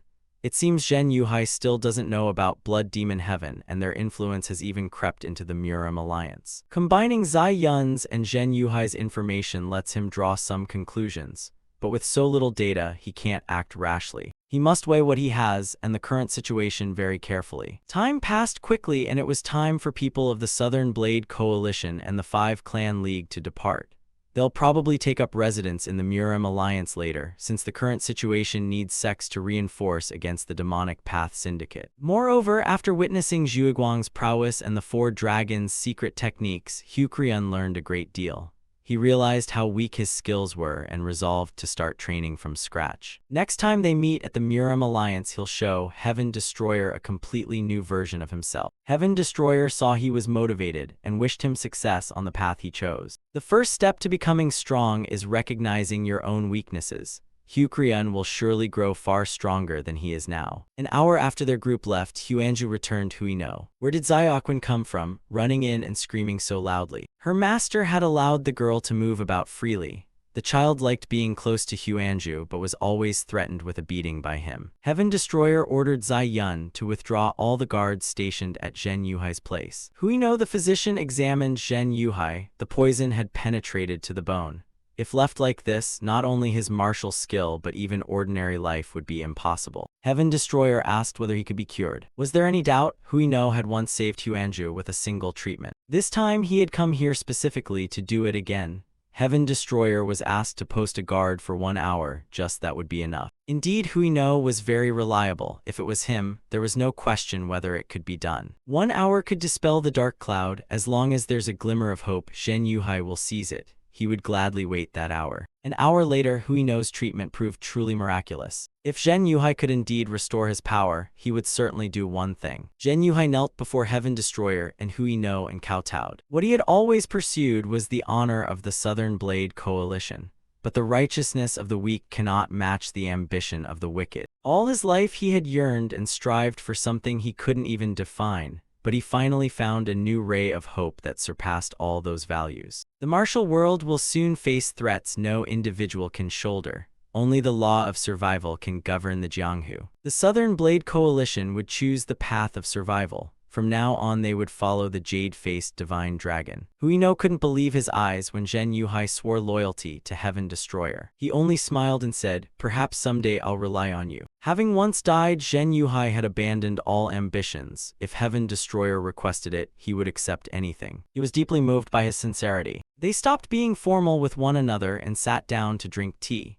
Heaven Destroyer explained that they were about to leave the Southern Blade Coalition. Indeed, they would depart as soon as Zhen Yuhai's child recovered. It had been a truly arduous time for Heaven Destroyer. He wanted to hold him back to give proper thanks. Heaven Destroyer was in a hurry to leave, not because they had already invaded the Central Plains, but because he now felt their power seemed greater than he'd imagined, so it wasn't the time for a direct confrontation. Zhen Yuhai asked him what the Southern Blade Coalition would do next. He requested they maintain the status quo because the situation had changed. Zai Yun was on their side and she would stay beside the deputy leader. Although he felt awkward about that ungrateful adopted daughter, he accepted it at Heaven Destroyer's request. On a night full of fireflies, they had to part with Zhen Yuhai, exchanging their warmest farewells and wishes for safety. He clung to him and asked to speak with him privately. As Zhen Yuhai had said, he would do anything Heaven Destroyer asked. This would never change. Though he didn't want to admit it, living so long had made him a little curious. Heard it said Heaven Destroyer is a Shaolin heir, but he suspected there was more to it. Zhen Yuhai was curious about his true identity. Then Heaven Destroyer would tell him honestly. When news spread that Zhen Yuhai had gone out, the Southern Blade Coalition erupted into chaos from the elders downward. Zhen Yuhai scolded that elder for making a fuss despite his age. The elder, curious that he had met the jade-faced divine dragon, asked, "Is he really extraordinary? Do you see the same qualities in him that I do?" Zhen Yuhai looked up at the night sky and confided to the elder that perhaps they had been drawn into a vortex far greater than they had imagined. Heaven Destroyer's group rode the golden-head divine eagle, circling through the sky. Xiaoquan praised the speed of the hawk, which excited her. She asked their master where they were going. Heaven Destroyer replied, "I have an appointment, I must go meet her." They were heading to one of the Central Plains' greatest powers, the Demonic Path Syndicate. The scene shifted aside, a hand rose and a voice said, "Transformation art. You even changed our faces." This person was the shadowless monarch, Beigong Huanju. The other two were Heartbreaking Flower, Dantai Wuxian, and Heaven Destroyer's disciple, Beigong Xiaoquan. The mad demonic sovereign, Dantai Zhuiguang, stood there silently without speaking. Heaven Destroyer approached them to reassure them, "Don't worry too much, your appearances haven't changed that much. The place we're going is the center of the Central Plains demonic path. Since it's our first time, adopt a fresh mindset. But don't put too much pressure on yourselves. Whether righteous or wicked, everything lies under the same sky. I intend to embrace all without distinction. Follow me, children of the heavenly demon." Hearing this, the group excitedly echoed their obedience in unison. Heaven Destroyer led them in thoughtful stride. According to Zhuge Keahong, the Dongting Lake area likely had their eyes and ears. Therefore, by lingering here, their subordinates would report up the chain and they'd quickly be led to the Demonic Path Syndicate. But life isn't as dreamed. When they arrived, he couldn't believe it and exclaimed. He had assumed so, but no, Dongting Lake was so vast it was more sea than lake. He cursed inwardly, damn it, when he was an emperor seeing it on the map he never imagined it was this large. Truly no lesson beats personal experience.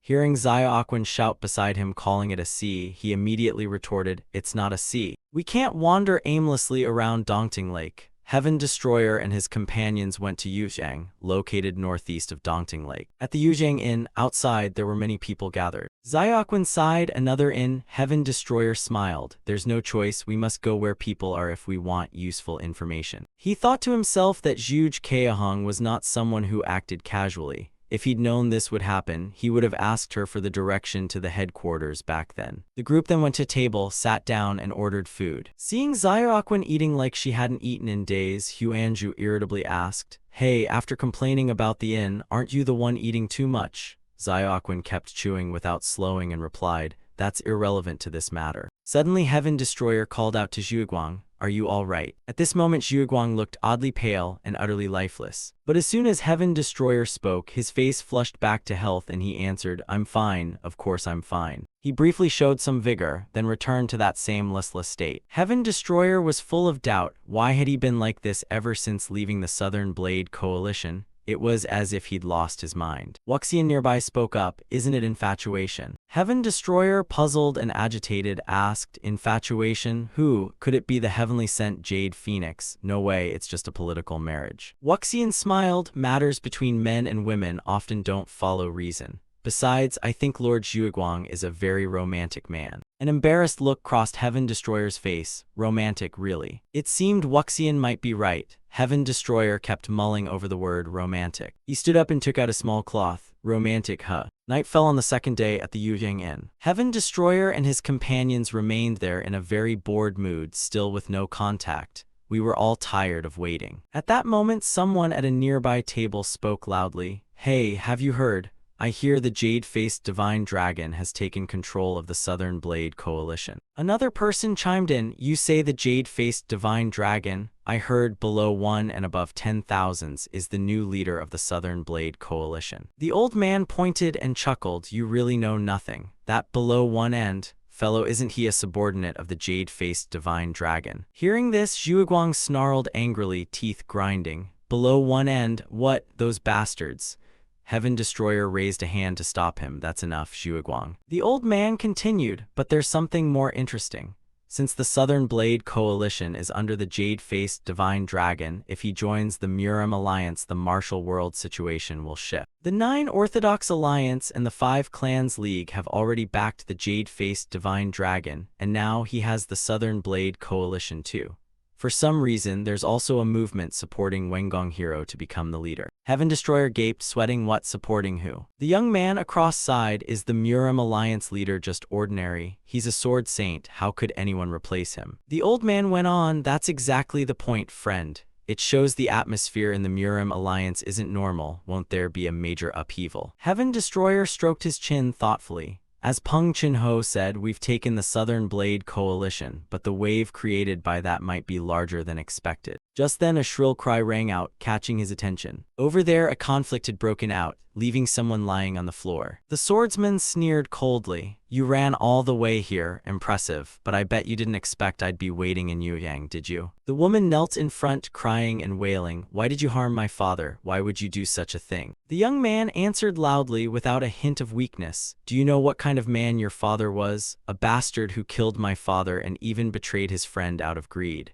Because of that scoundrel, my whole family was ruined. The woman, refusing to believe it, shouted back, don't lie. My father lived for me after my mother died. I know the truth better than anyone. The young man's face hardened with a snort. Is that so? But what of it? My heart was torn apart because of your father and son. Now it's time for compensation, isn't it? I'll take you straight to the brothel and sell you to make money. Just then a foot swung up in front of him. I've heard the story, brother, but didn't you already get your revenge? Isn't it a bit unfair to punish his descendants for his sins? Honestly, I think this is going a little too far. The young man flung the other's leg aside and demanded, who the hell are you? Don't you know interfering in unrelated matters is an unwritten rule in the martial world? The young man shoved his hand off his sleeve and shot back. You don't know strength is the law in the martial world. The young man took a beating, his face went pale, his arm trembled, yet he stayed defiant.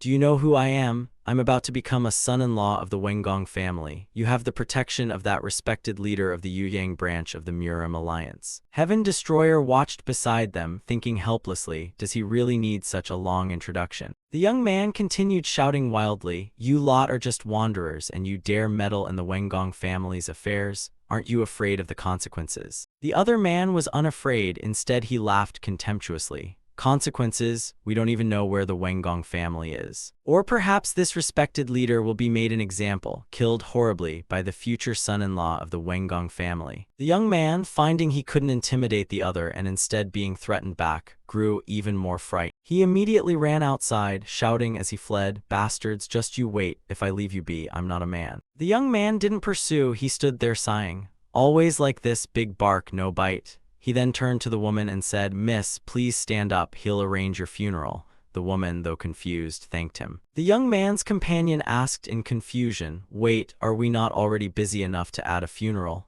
The young man sighed, don't be so rigid. Heaven Destroyer observed the whole scene, analyzing inwardly. Of all the people he'd seen these past days, these two stood out the most. The young man then turned his head and looked toward them. He slowly stepped forward, ignoring the crowd's suspicion. He walked straight to them, then clasped his hands and bowed to Heaven Destroyer. You've kept us waiting, young master. Heaven Destroyer was surprised and thought to himself, are they from the Demonic Path Syndicate? The young man continued, shall we go somewhere quieter? The group then moved to another spot. Xiaoquan and the others waited outside anxiously and asked, is he okay alone? Huanju replied, this is our leader's order, he probably wants to speak privately. Inside the room, Heaven Destroyer and the other man sat opposite each other, and he quickly produced something. First, please read this letter. It was sent by the strategist. Heaven Destroyer took the letter, opened it, and began to read thoughtfully. It's me, young master. I apologize for addressing you this way. As I predicted, the Elders' Council is strongly opposed. So I've had to take this approach to ensure your safety. You have been granted full authority and title by the Grand Patriarch, but the Elders' Council has officially announced they will not recognize it.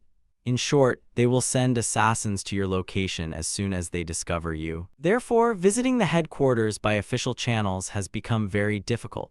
The two men we've sent to you are skilled members of the younger generation of the Demonic Path Syndicate at headquarters. Keeping them as your subordinates will be greatly helpful for future matters. Reading this, Heaven Destroyer asked their names. The young man answered immediately, my name is Li Shiming and he is Shen Guanj. We are captain and vice-captain of the Thousand Edges Squad. Heaven Destroyer nodded and continued reading the letter. Please accompany them to headquarters at noon tomorrow. I truly believe the young master will sweep away the dark cloud over our sect. I will await your arrival. Heaven Destroyer once more addressed them solemnly. Li Shiming, lead us to headquarters and clear away that dark cloud. Cut to Dongting Lake. Heaven Destroyer and his people were now on a boat skimming across the water. He looked at the vast lake before him and asked, "Are we heading to the lake center, so we're not approaching by land?" Li Shiming replied, "Yes. The main buildings of the old Dongting 18 pirate strongholds lie beneath Dongting Lake. That's where the current headquarters are located." The boat soon reached the mouth of a cave. Li Shiming warned the group, "Hold on tight, we're going down from here." After a while, the group disembarked and went ashore. After walking a short distance, they saw a series of grand structures built on the water's surface. Heaven Destroyer couldn't help exclaiming, "Human ambition is impressive, reshaping a natural cave into this." At that moment, another voice sounded, "I hear your trip here was quite comfortable." The speaker was Juj Kaehong. Shortly after, in her study, the room was very messy with stacked papers and books strewn everywhere. She smiled apologetically. "My office is a bit untidy, please don't mind. Would you like some tea?" Heaven Destroyer looked around in puzzlement, thinking, why is her study such a mess?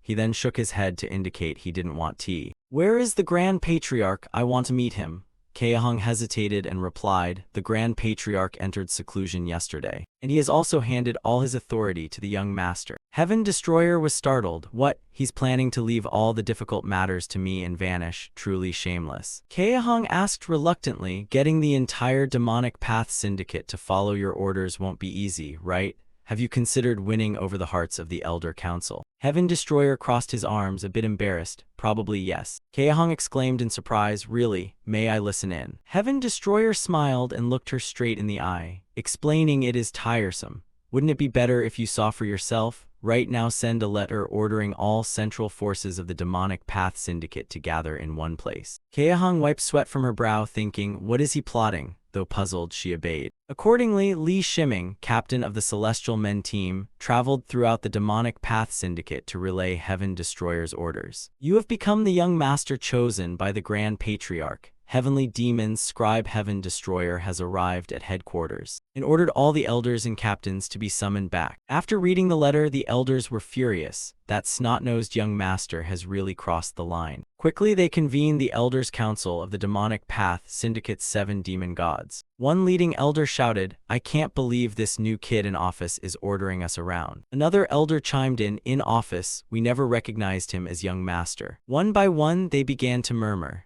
But after all, he has become young master according to headquarters rules. So opposing his orders outright from the start might not be wise. Chief Elder Hell Demon Emperor Wan Eating retorted, "Not at all. This is actually a great chance. We should use it to make him realize he's nothing more than a puppet with a grand title. The Elders' Council will ignore the summons, letting him discover that his seat in the Grand Demonic Hall is empty." Cut to Heaven Destroyer's location. In the Grand Demonic Hall, aside from his few followers, not a single elder had shown up. He sat at the seat of honor and asked wearily, "How much longer must we wait?" Li Shiming replied, 7 more minutes, young master." Heaven Destroyer thought to himself, none of them will come. Are they trying to pick a fight? What an unbelievable sight. Thinking this, he said, "Very well, then we'll wait a little longer." At that moment, he noticed 2 people approaching. Juj Kaehong, who are those 2? The 2 newcomers were the leaders of the Dongting 18 pirate strongholds, Heaven Towering Emperor Ju Yubai and the other Green Forest leader Dark Death God Huangfu Yan. The 2 walked in without saying a word. They then sat at the table together, noses in the air, as if no one else existed. Heaven Destroyer frowned thoughtfully. If they've come, reconstruction might be feasible. But they won't even glance our way. It seems I must teach them some manners. Thinking this, he barked someone, who allowed them to sit there. Hearing this, the 2 were indeed startled and turned to look at him. Heaven Destroyer then snapped his tone to call for Zhuiguang. Zhuiguang didn't waste words. He stood up at once and delivered a punch straight to the other's face. "That rude brat." The Grand Patriarch's disciples who had just arrived saw this and all panicked, sweating profusely. Zhuiguang looked at Huangfu Yan and grinned, planning to just sit there. Huangfu Yan, seeing Ju Yubai's expression, immediately stood up and replied, "No." Kaehong inwardly worried, treating Ju Yubai like a child like that, is that really appropriate? Heaven Destroyer stood and shouted, "Everyone, listen up. I have been appointed young master by the Grand Patriarch. When I came here, I had expectations. If you stand with me, defeating the righteous martial world won't be just a dream. But what is this pathetic behavior? You split into factions and vie for power among yourselves. If your factional squabbles are more important than avenging the brothers and sisters the righteous sects have killed, then I politely refuse the title of Demonic Path Young Master. However, since you don't regard me as Young Master, I will not regard you as people but as dogs." Hearing this, everyone's face twisted and they broke out in a sweat. "Excuse me." Ignoring the trembling crowd, Heaven Destroyer continued, "Bark and I'll give you a beating. And if you don't know your place, I'll flay you. If you think I'm bluffing, try provoking me. I'll personally show you my strength. Choose, will you be dogs or members of the Demonic Path Syndicate?" The more they heard, the uglier their expressions became. They all clasped their hands at once. "We await orders from the Demonic Path, Grand Young Master." Seeing their attitude, Heaven Destroyer softened. "The way you follow my orders is quite pleasant." Kaehong stood to one side, smiling inwardly, thinking, does this mean he can easily rally forces beyond the Elder Council? Indeed, I shouldn't judge him solely by martial skill. My expectations of him far exceed that.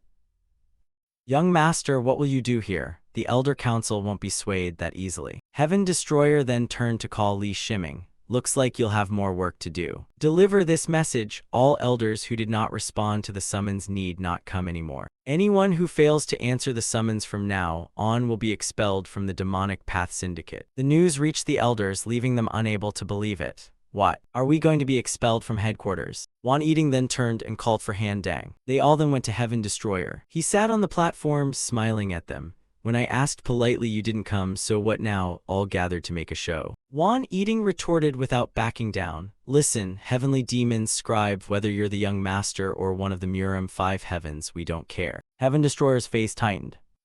"Who is that Kaehong?" Hearing the advisor's identity, he said aloud, "So he's the head of the Elder Council." Wan Eating shouted, "Demonic Path Syndicate, we have never recognized you as Young Master, so we have no reason to obey your orders." Heaven Destroyer stroked his chin, thinking, how arrogant. Wan Eating continued, "Yet you casually speak of expelling us all from headquarters. Then from this moment, we will pull you down from that position." From Wan Eating's perspective, that was a literal declaration, but from Heaven Destroyers, who had once been pulled down from a throne in the past, that statement touched a wound. This was something Heaven Destroyer could not bear. Zhuguang stood aside, face contorted and teeth clenched. These bastards dare say that. Suddenly, Heaven Destroyer burst into a ferocious, booming laugh. The sound made everyone present from both sides break out in goosebumps. Heaven Destroyer growled, "Pull me down, not a bad idea actually. But who will do it? Is that elder of yours? Pathetic, what you'll be left with is shouting curses in your hovels at home." Is this the pillar strength of the Demonic Path Syndicate? If so, I have a question. Who should you really be barring fangs at? While you hide here, the Murim Alliance has united and organized its forces.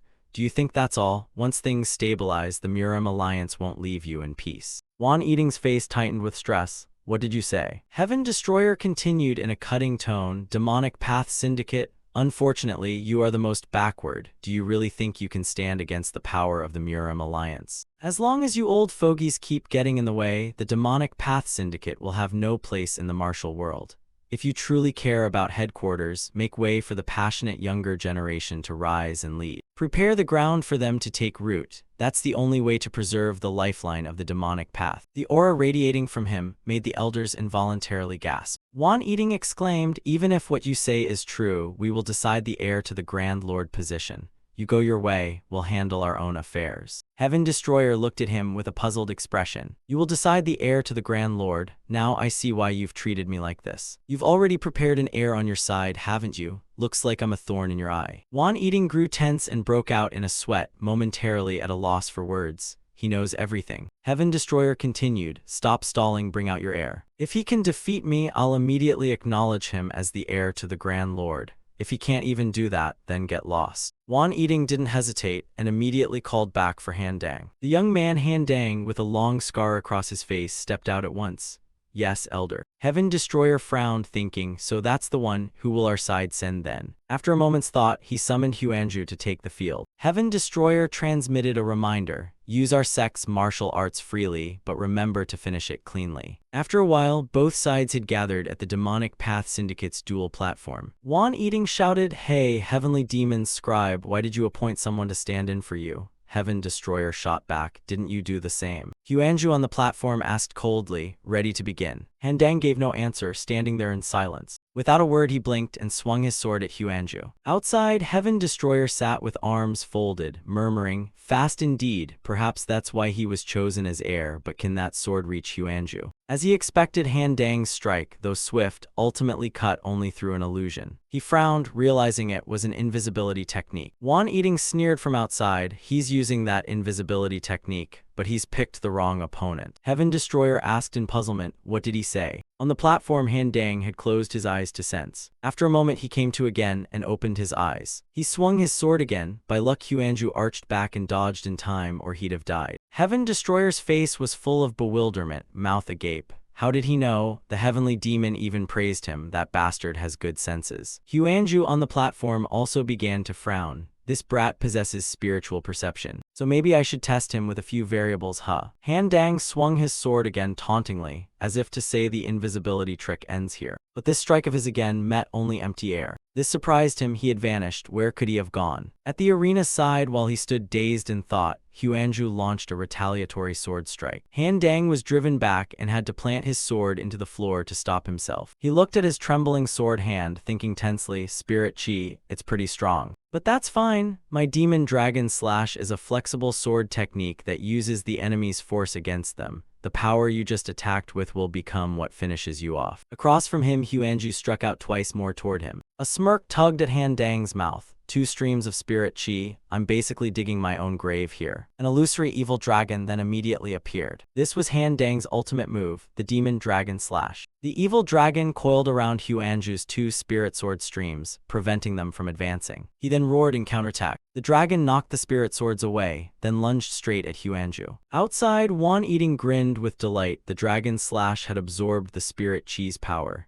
This is the heaven-sent chance to finish him off, Han Dang. But Heaven Destroyer smiled calmly in rebuttal. "No, Huanju is also a master of concealment techniques. But I've never seen anyone use spirit chi so freely and forcefully like him." Just as he thought, the spirit chi returned from behind and attacked Han Dang again. He spun around in panic to glance back. Why were they behind him? Weren't they knocked away by the Demon Dragon Slash? Or was that planned from the start? Huanju said seriously, "I will never let Heaven Destroyer down again. This victory must be mine." As soon as the words left the platform, a huge explosion erupted. Dust scattered across the arena, forming a deep crater. Han Dang lay unconscious at the bottom of the pit. The spectators on all sides couldn't believe what they had seen.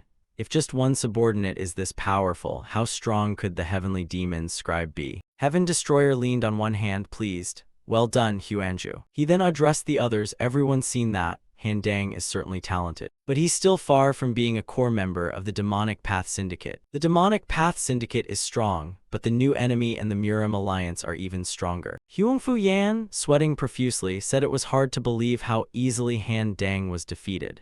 Zhu Yubai added that perhaps everything the Heavenly Demon's scribe has said so far is true. Wan Eating suddenly shouted, "Heavenly Demon's scribe, you're only seeing what's in front of you." Though weak now, given time, Han Dang could become many times stronger. Heaven Destroyer had no rebuttal. "That may be, however, the enemy will not wait. Elder-in-Chief." Wan Eating trembled all over, gritting his teeth. "Yes, I still cannot accept that. But whether before or now, the decision is mine alone, so let the other elders remain in the Demonic Path Syndicate." Heaven Destroyer was a bit surprised that he took all the blame upon himself. He turned to the others and asked, "What do you all think?" One person answered, "Even if everything the Heavenly Demon's scribe has said so far is true, we long ago swore to stand with the Elder-in-Chief." Wan Eating turned, moved to tears by his comrades, and for a moment didn't know what to say. The man clenched his fist and shouted, "Do as you wish. Since Han Dang failed, we cannot match your martial skill. Use us as sacrifices and build a foundation for the new Demonic Path Syndicate." Heaven Destroyer replied, "Is that so?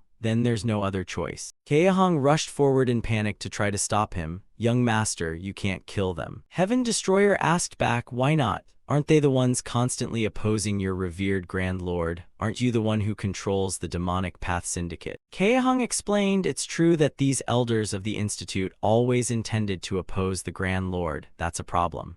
However, the reason the Grand Lord hasn't removed them is because..." She was cut off by Wan Eating's shouting. "Zhuge Kaehong, what are you whispering to that outsider? Will you shut up or not?" Kaehong did not stop and continued. "The Elder-in-Chief is like a father to the Grand Lord. Because of that close relationship, he likely had no way to handle this. Heaven Destroyer was astonished. You mean the great Grand Lord let things come to this because of personal feelings? At that moment, the heavenly demon suddenly urged, "Kill them all, Heaven Destroyer. They'll certainly become seeds of trouble later on." Huaneng also spoke. Master Huaneng pondered for a moment, then began to explain. Eliminating everyone who stands in your way isn't unusual in this world. However, nothing in this world is eternal, for nothing can exist alone. That is the void. If you, young master, walk this path merely to satisfy your greed, then this humble monk must make a choice here. What will you do, young master? After hearing them, Heaven Destroyer spoke. Very well, I've decided. In the name of the demonic path syndicate, I, the young master, order the 7 demon gods. A short while later, Heaven Destroyer went to the cliff beneath the waterfall and sat there to meditate and cultivate. The heavenly demon was furious, while Master Huaneng was very pleased. What the hell are you deciding? Heaven Destroyer asked confusedly.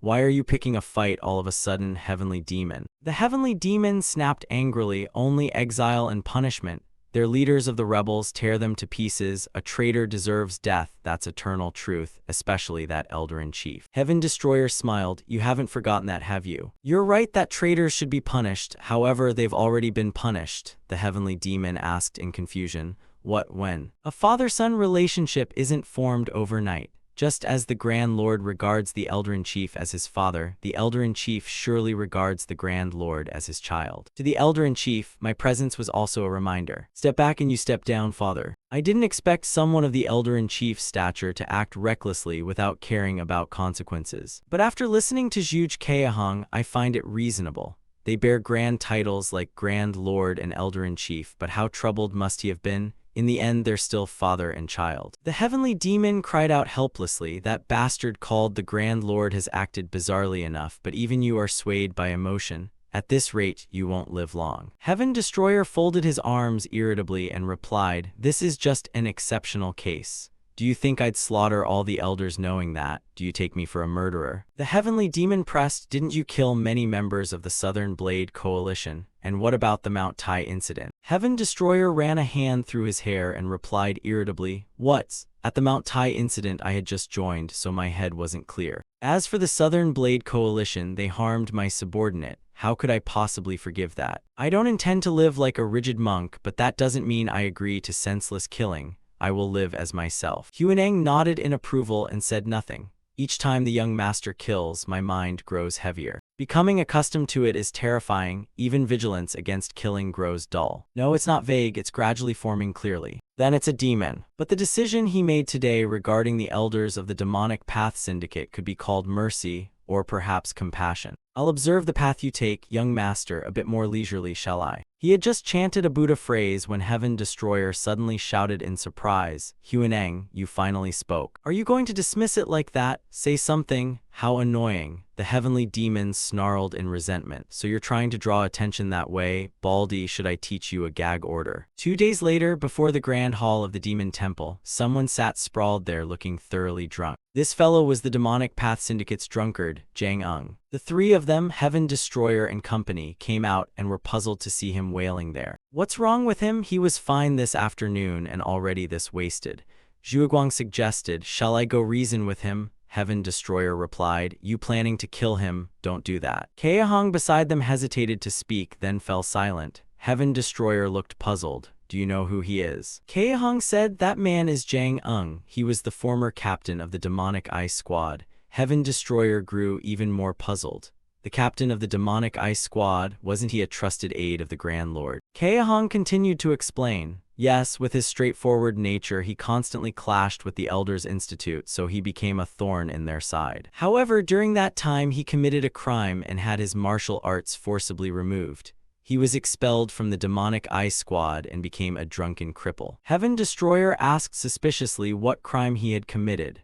Keahong said they claimed he had killed the grandson of one of the elders. Hearing that, Heaven Destroyer burst out laughing. I hear a sound. That whole sound is like the drum of an indictment. Below, Jang Ung continued to wail crazily. Suddenly, someone descended in front of him, carrying a gigantic wine jar. Jang Ung startled and stammered, asking who the newcomer was. Heaven Destroyer smiled. Haven't you heard the rumors? I'm the newly appointed demonic path young master, Heaven Destroyer. Jang Ung gritted his teeth. What? The demonic path, young master Heaven Destroyer. Heaven Destroyer laughed with growing excitement. You drunken worm, Jang Ung, come, let's have an honest talk until this jar is dry today. A private meeting between the demonic path young master and a drunkard. This unexpected drinking party happened, and it lasted 5 days straight. Zhuguang, sweating nervously, said, although the sovereign can use inner power to burn deadly toxins, didn't you say that fellow's inner power was destroyed? How could he possibly endure a 5-day drinking binge? Below, Jang Ung suddenly shouted, young master, as long as I have the right mindset, there's nothing I can't do. Heaven Destroyer looked slightly exasperated. Do you realize you've been repeating the same thing since yesterday? Still, I have to respect you. You look like you're about to collapse, yet you keep holding on. Jang Ung stammered, but Heaven Destroyer set the wine jar down and continued speaking. It means it's time to stop, Jang Ung. He laughed at that. What are you talking about? This drunken worm doesn't understand a thing. Heaven Destroyer sighed, all right,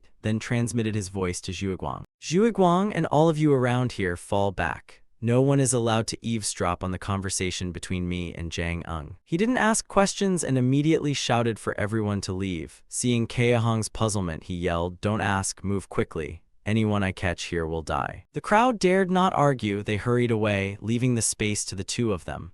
Under his orders, not even an ant dared approach the demon hall. Heaven Destroyer spoke again. All right, now it's just the two of us. Stop pretending to be a drunken worm, Jang Ung. I may not like drinking, but I've seen many lives ruined by wine. They all share one thing. Because of drink, they couldn't do what truly needed to be done. At first glance, you look like an addict lost in booze. Yet even after drinking enough, you keep going. If you were a true drunk, you'd have collapsed beside the jar by now. This extraordinary spirit that lets you drink 5 days straight despite your inner power being destroyed means you have something important to do besides getting wasted. Jang Ung laughed with delight. Indeed. I've heard the young master has expelled all the elders. Is that true? Heaven Destroyer confirmed without hesitation. Yes, I did that. Jang Ung continued, you made a mistake. Heaven Destroyer was startled by his look. Why would they retaliate? Jang Ung explained, the elders may be useless to our branch, but at least they were the only force restraining those people. Heaven Destroyer frowned, those people. Jang Ung asked, do you know why the Elder-in-Chief chose Han Dang as the successor to the Grand Lord? Heaven Destroyer answered, because he felt the Grand Lord had treated him unfairly.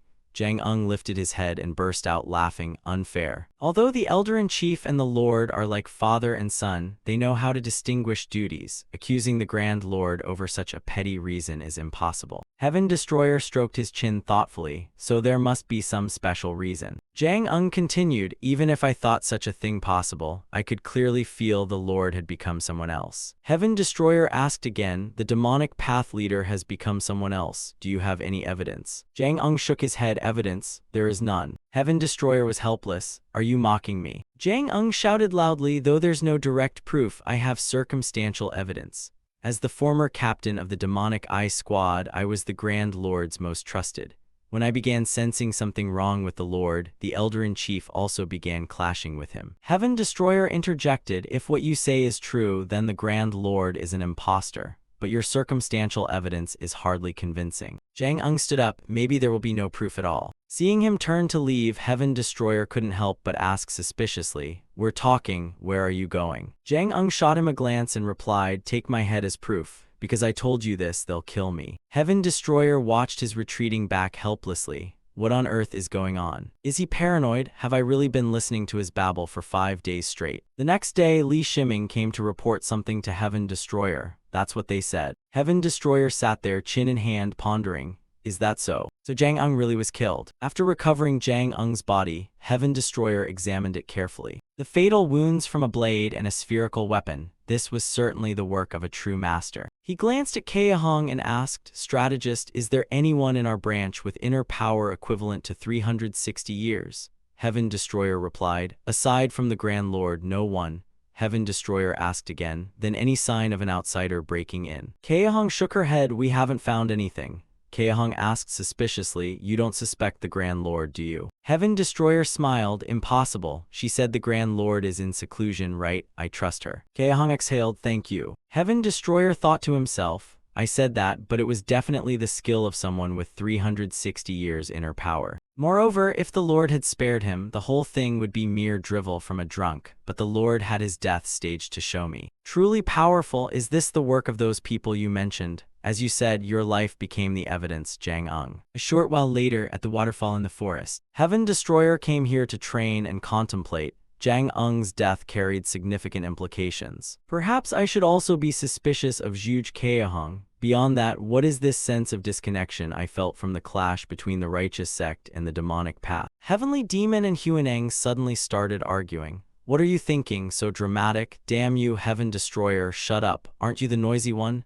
You, Heavenly Demon, Heaven Destroyer asked helplessly, why do you two pick fights every day? Suddenly he was startled by a realization. He pointed at the Heavenly Demon, then he pointed at Huaneng, and then he pointed at himself. The three represented three different forces. The enemy I should face isn't righteous or demonic but external. Got it. That's why something felt off. Heaven Destroyer chose the Mad Demon Lord as representative for the young master and left the demonic path syndicate. The remaining members of the heavenly demonic cult were ordered to stay and assist the Demon Lord in maintaining the demonic path syndicate's status quo. He rode the golden-head divine eagle away alone. My first impression was too poor, so I hastily judged the Northern Blade Association as the enemy. That was careless. Perhaps my first move should be to bring the Northern Blade Association under my control. Cut to the Guandi Temple of the main beggar headquarters. Heaven Destroyer strode in, bursting through the doors. Peng Chun-ho widened his eyes in panic when he saw him. Sovereign, why have you suddenly come here? Heaven Destroyer barked orders. Peng Chun-ho, immediately convene an emergency meeting for me. After the others heard his intention, they were even more shocked. The Murim Alliance. Are you going to attack Dugu Henshin? Heaven Destroyer wore a look of helplessness. When did I say I was going to attack him? I said eliminate him. I'll remove Dugu Henshin and take over the Northern Blade Association. Peng Chun-ho worried. I've heard the young master has already brought the Southern Blade Coalition under his control. With the Beggar Sect and the Southern Blade Coalition, we have enough strength to run the Jianghu. Don't you have any other plans, young master? The Heavenly Demon also spoke up. You already have the Demonic Path Syndicate and the Heavenly Demonic Cult. Can't you just finish the rest off too? Heaven Destroyer sighed inwardly. At this stage, those two organizations aren't part of the plan, just that. Huaneng exclaimed, young master, do you mean two? Heaven Destroyer loudly addressed the group. So let me ask in return.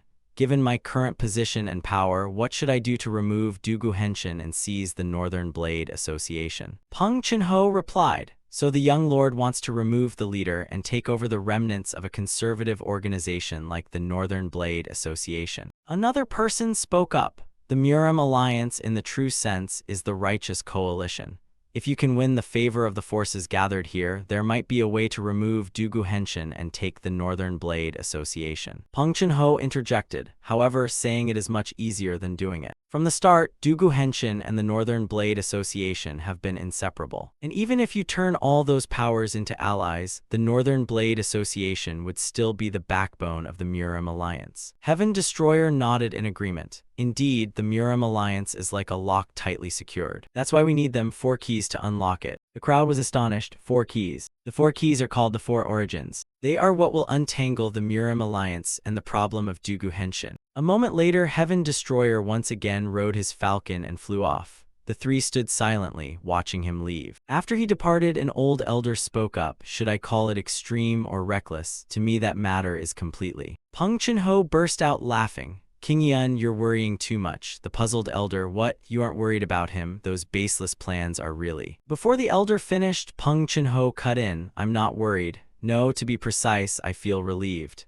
The 4 keys the monarch mentioned are something only he can do. Scene shifts to another side. Heaven Destroyer turned his head to the person behind him and asked, are you truly all right? He was climbing the mountain with a young woman who was carrying luggage. Although she was exhausted, she still stubbornly kept up. She wiped the sweat from her face and replied, really, I'm fine. This woman is Dugu Zuolan. Heaven Destroyer advised that if it was too difficult she didn't have to follow. Zuolan hurriedly responded, no, it's not difficult at all. I'm tired of being cooped up in Guandi Temple. She stole a glance at him, her cheeks flushing, thinking shyly to herself. You have no idea how excited I was when you invited me along, young lord, she thought, then asked. But young lord, where exactly are we going? Heaven Destroyer smiled. Ah, I forgot to mention that. First, we are heading to the first of 4 places. Zulan was puzzled. The first of 4 places, the place Heaven Destroyer means, is Shaolin. After crossing forests and mountains for a while, the two finally arrived here. Zulan admired the architecture before her. So this is Shaolin? It's so deep in the mountains, no wonder it took so long.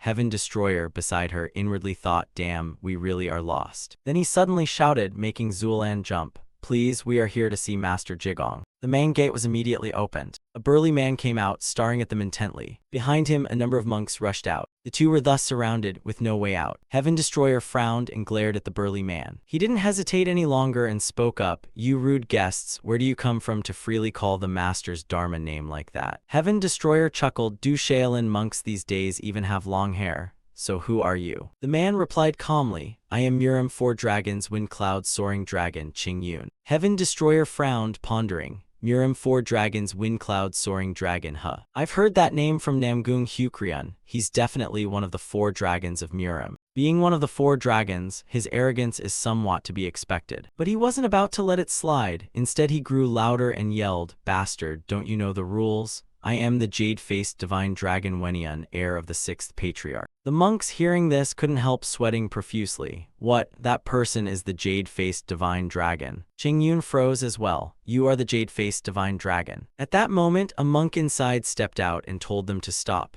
Everyone who saw him immediately knelt and bowed. This was Jigong, head of the Vinaya Hall. He clasped his hands and bowed to Heaven Destroyer, paying respects to the senior master. Qing Yun was even more stunned, never expecting the senior master to greet him first. He had no choice and then also knelt and clasped his hands in salute. Heaven Destroyer and Zulan couldn't help feeling awkward at the scene. A while later, the group moved inside to talk.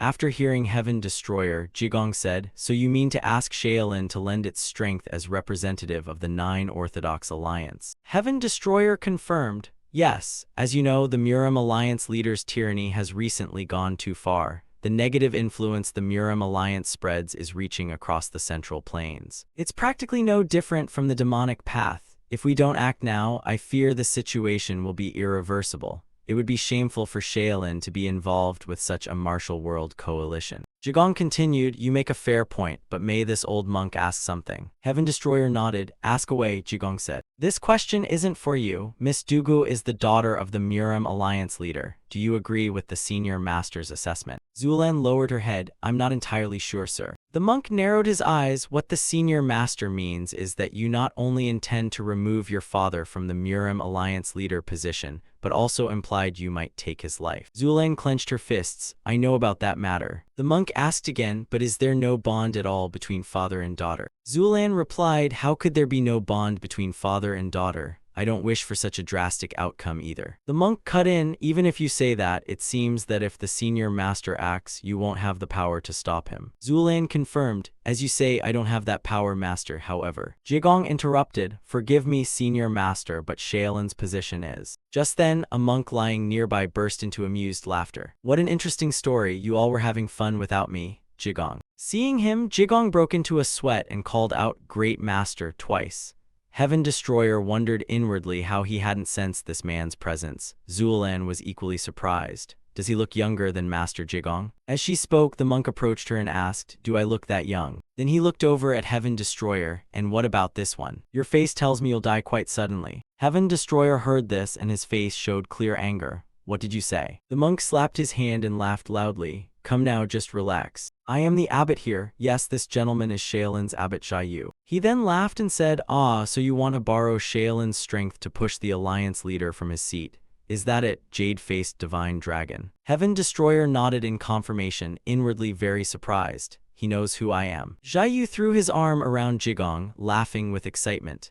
Thanks to you, there's been quite a grand conference held, hero. Jigong has told me a lot about you. Though bearing the name heir of the 6th patriarch, your people give off a strong scent of blood, hero. Heaven Destroyer smiled without a trace of fear. So what? Xiaoyu once more flopped down on the ground. If you can promise, Shaolin will lend you our strength. Heaven Destroyer asked, Promise what? Xiaoyu chuckled, Promise that I myself will never commit killing again. Heaven Destroyer bluntly refused, That's impossible. A diseased tree must be cut down for the forest to live. What must be cut must be cut. Xiaoyu sat up again, then, following Jigong's question, let me ask you once more. You said a diseased tree must be cut for the forest to survive. Do you mean you intend to kill the Murim alliance leader? Zulan also turned to look at him, waiting for an answer. Heaven Destroyer answered, I once intended that, but now I no longer think so. Jiayu propped his chin and asked, you once thought so, but no longer now. Why is that? Faced with the question, Heaven Destroyer fell silent for a moment. Scene shifts back to 1 week earlier in Kaifeng. Heaven Destroyer and Zulan stood facing each other in the forest. She asked skeptically, at this hour you call me out, what is it about? Heaven Destroyer replied, I didn't want to bring this up so suddenly, but miss, please hear me out. I intend to remove the Murim alliance leader, that is, your father, from the Murim alliance. Zulan was stunned when she heard that, but she didn't become overly agitated, rather she quickly calmed down.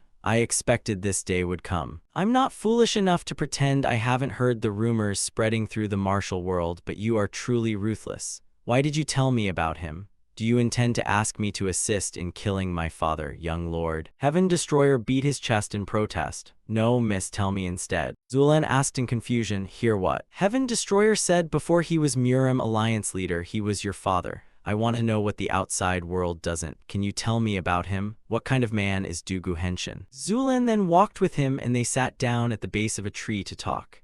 As for my father now, I don't know. You know, I was almost sold to the Southern Blade Coalition in a political marriage by my father's hand, right? Heaven Destroyer nodded. Yes, at that time she had been very angry. Zulan continued, it was that day that I escaped. That incident was the turning point that made me flee the Northern Blade Association. But my father originally was not such a man. He changed little by little. Perhaps after my brother and family left, the sudden pressure of having to lead the Northern Blade Association alone transformed him. He wasn't very friendly in the past, but I could feel it in his gruffness. She recalled her childhood. She would often sit aside and watch her father practice swordplay. Then she'd shout encouragement like a fool. When she got tired, she'd roll onto the ground and sleep without a care. Waking groggy, she'd find her father's cloak draped over her. It was then she truly felt her father's love. Scene shifts back to the present. Hard to imagine, right? Such a stern loner could be so kind. Young master, you resemble how I was back then. I mean the time when he focused solely on the sword. Before he had to endure becoming the guild leader, the righteous head and all that. That was the version of my father I loved most. Heaven Destroyer sat watching her, his cheeks slightly flushed. He then cleared his throat in embarrassment.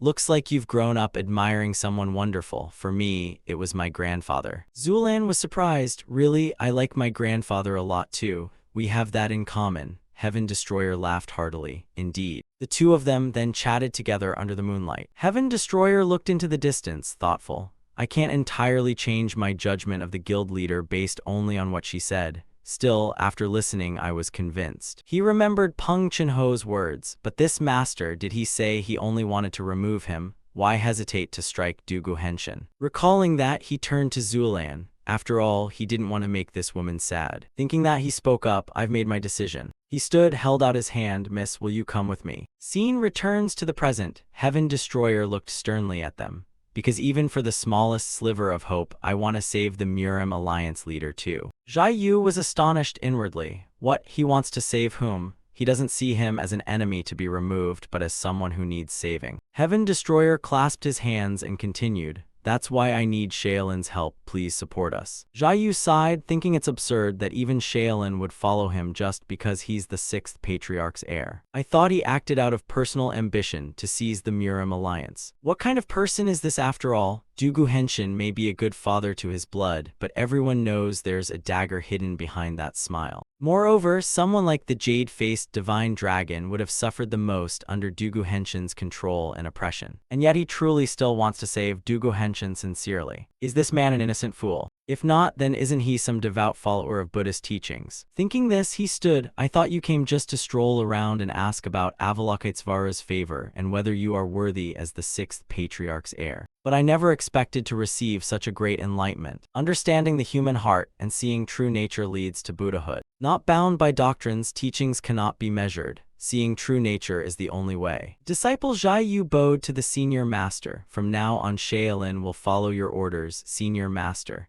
He finally wholeheartedly paid respects to Heaven Destroyer like a junior. He nodded, very well, I'll give you the details later. Ah, and that's the stone mountain over there, right? Jigong confirmed. Yes, that's right, what's up? Heaven Destroyer stood up and walked forward slowly, leaving the others puzzled. He then raised his hand to stir his internal chi. And after a moment he turned to them with a smile. This is a gift. let's go, miss. Jigong and the other two, bewildered, walked over to where he had been standing. And there was now an indentation in the wall. Jigong was confused. Is this a joke by our senior? This Buddha face mark is the gift. Xiaoyu laughed loudly. You still have much to learn, Jigong. The gift isn't inside, it's outside. Just as Xiaoyu said, a huge Buddha face had formed on the outer cliff. Jigong was alarmed, while Xiaoyu burst into laughter. Zulan asked Heaven Destroyer, where are we going this time? The young master Heaven Destroyer replied, I plan to go to the 5 Clans League. It's a difficult journey, isn't it? The road is very rugged for her. Zulan shook her head. It's fine, I can make it. Unconsciously, she remembered what Heaven Destroyer had just said to the 2 old monks. Indeed, his eye for people isn't wrong. Seeing Heaven Destroyer's puzzled expression, she shook her head. It's nothing, young master. In the Central Plains martial world, there are only 2 figures called sword gods. One of them is the supreme divine swordsman Dugu Henshin of the Northern Blade Association, and the other is the Azure Heaven Diving Sword of the 5 Clans League. This man is the leader of the 5 Clans League and head of the Namgung family. Azure Heaven Diving Sword Namgung HWI. He stood there observing something, face twisted, sweat pouring like rain, an extremely unflattering sight. A youth scratched his head and walked up behind him. Father, please don't do anything strange this time. Namgung HWI replied irritably. All right, I said I won't do anything. Hukryon said in the letter that it's today, right? The youth asked. Yes, they said they'd arrive before the exact hour, he answered. The young woman beside him questioned, Really, big brother? They said they'd be here before noon. The youth nodded.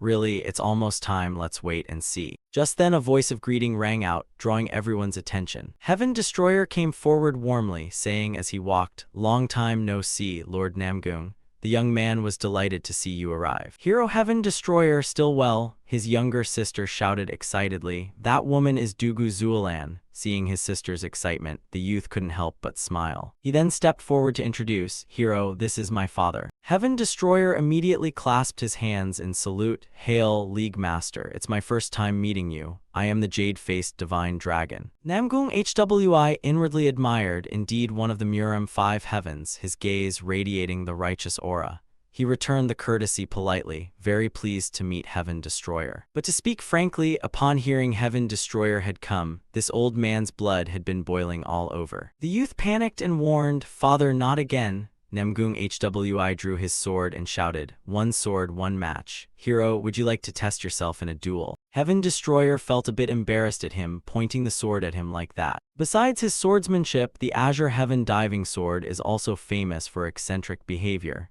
Instead of greetings, he offers odd invitations. When he senses a worthy opponent, his hospitality comes not as a welcome but as a challenge. That is the Azure Heaven Diving Sword's style. The young man pondered inwardly. My father just wants to exchange martial techniques. He hopes not to trouble the hero. Thinking that, he spoke up loudly, but this might be a bit rude. Father already promised just now. Heaven Destroyer reassured him, It's fine, Lord Namgung. Customs differ by place. If the League Master wants a match, how could I refuse? The young man sighed. If the hero is interested, that's great. Namgung HWI laughed excitedly. I knew the hero would agree. Heaven Destroyer added, Shall we duel on the arena then? The two then went to the Namgung clan's arena. Zulan leaned close and whispered to Heaven Destroyer. Are you okay, young master? The 5 Clans League leader is nicknamed the Sword God. Heaven Destroyer reassured her, It's okay, I don't put much stock in rumors. The signal flags were quickly raised. The youth sighed and announced, Preparations begin. Both opponents assumed ready stances to fight. The youth then dropped the flag, calling them to charge. No sooner had he spoken than Namgung HWI led the way, swinging his sword forward. Their blades clashed, making the crowd reel in shock. Each showed the other a certain level of respect. After a bout of combat, both stepped back and withdrew to their corners. Heaven Destroyer laughed heartily. I've learned a lot from the League Master. Namgung HWI returned the courtesy. You're too polite, hero. Hukryon rushed over worriedly. Father, are you all right? Namgung HWI sheathed his sword and replied nonchalantly, What could be wrong with me? That was wonderful. All right then, please, jade-faced divine dragon, come inside. We've been ready to receive you since last night. The 4 then went inside to drink tea and discuss matters. Hearing Heaven Destroyer, the Namgung father and son were surprised. The 4 keys plan, could you explain that in more detail, hero? Heaven Destroyer did not hesitate and immediately clarified. The 9 Orthodox Alliance, the 5 Clans League, the Southern Blade Coalition. And there is one more force I haven't revealed yet. My plan is to unite these 4 forces to oppose Dugu Henshin.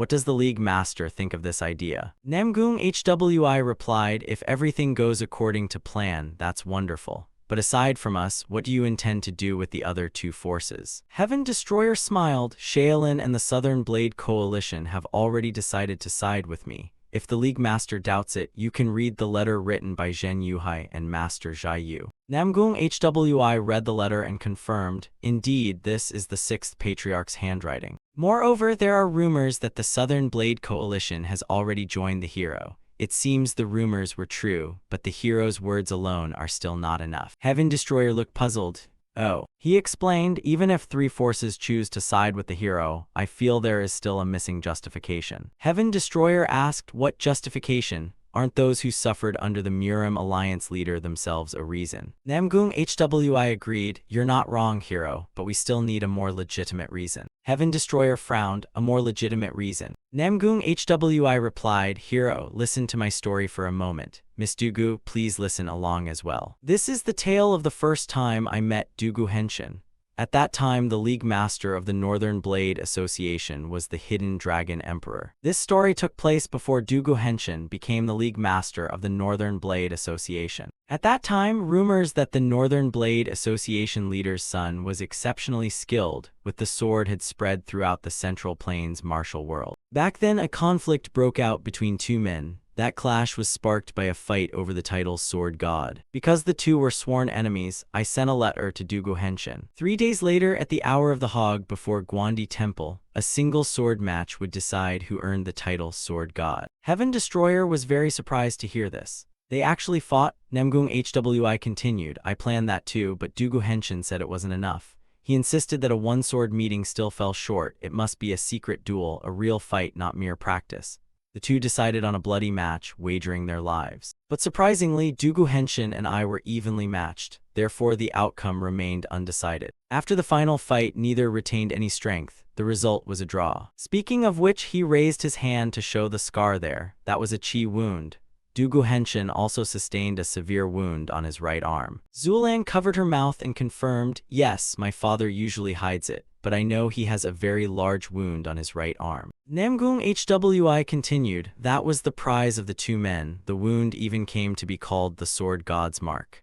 After that battle, we decided both could take the epithet Sword God. But returning to recent events opposing Dugu Henshin's arbitrary decisions, I once visited the Northern Blade Association, yet we couldn't reach agreement and kept arguing. He recalled the quarrel that day. Hey Dugu Henshin, why won't you listen to everyone's opinions? Dugu Henshin waved him off. Forget it. Namgung HWI then realized one thing, which was that the scar symbolizing the Sword God's spirit was no longer on Dugu Henshin's arm. Miss Dugu, what do you make of this? Could the current Murim Alliance leader truly be Dugu Henshin? Zulan was taken aback and extremely shocked to hear that. Heaven Destroyer also widened his eyes, thinking, do you mean the League Master isn't really Dugu Henshin? In his mind, he recalled what Jang Ung had said about the Grand Sect leader. Thinking this, he excitedly slammed the table and stood up. Clan head, please prepare a letter to Shaolin and the Southern Blade Coalition. We'll begin a general uprising starting from Kaifeng. The sect leaders quickly gathered to confer with Heaven Destroyer. He shared with the 3 forces everything he had learned so far. Gu Ryungjin asked suspiciously, has the Northern Blade Association been acting strangely? Grandmaster Jigong confirmed, yes. Heaven Destroyer spoke again, for that reason we must quickly expose the Murim Alliance leader's wicked deeds. Have you not forgotten your promise to me? Jigong led the others in clasping their hands and replying, of course. Gu Ryungjin also spoke up promptly, Jade-faced Divine Dragon, please tell us. Namgung HWI also voiced his opinion and it seemed no one objected. If so, hero, may I make a suggestion? After hearing him out, Heaven Destroyer couldn't help but be puzzled. What do you mean? Namgung HWI explained. To prevent Dugu Henshin from abusing the Northern Blade Association's decision-making power, create an organization within the Murim Alliance that gathers young righteous heroes. Heaven Destroyer pondered inwardly. I've heard Peng Chinho mention this organization before, I think. After a moment, he spoke up, but it seems this organization hasn't selected a leader yet, right? Namgung HWI continued, it hasn't been decided. The nature of this organization is quite complicated, and there are many capable righteous heroes, so it's hard for anyone to command them. So it could be that the Murim Alliance leader used you as a sacrificial pawn to confront the Orthodox Path commanding squad, Heaven Destroyer wondered.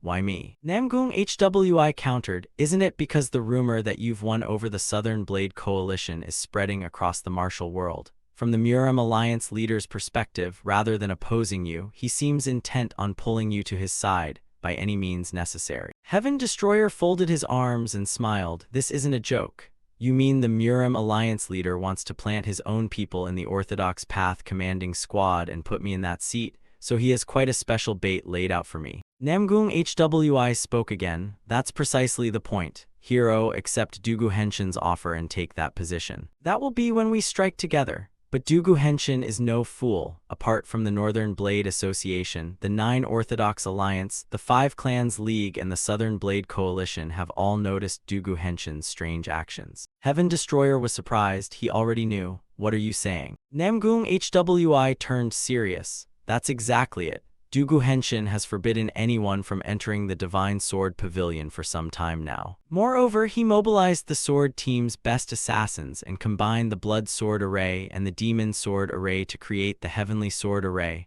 all solely to guard the Divine Sword Pavilion. Heaven Destroyer was filled with bewilderment, combining blood and demon techniques to form a heaven. Is that how he shows his anger? That old man is truly mad. Namgung HWI continued, so for now, hero, accept the leader's offer. Once we've built trust, we can be invited into the Divine Sword Pavilion. Heaven Destroyer smiled and added, and then Dugu Henshin's identity will be revealed, right? Namgung HWI smiled and nodded in confirmation. Heaven Destroyer stood, waved his hand. The more people, the better. I'll ask the martial world leader to hold a big welcome banquet.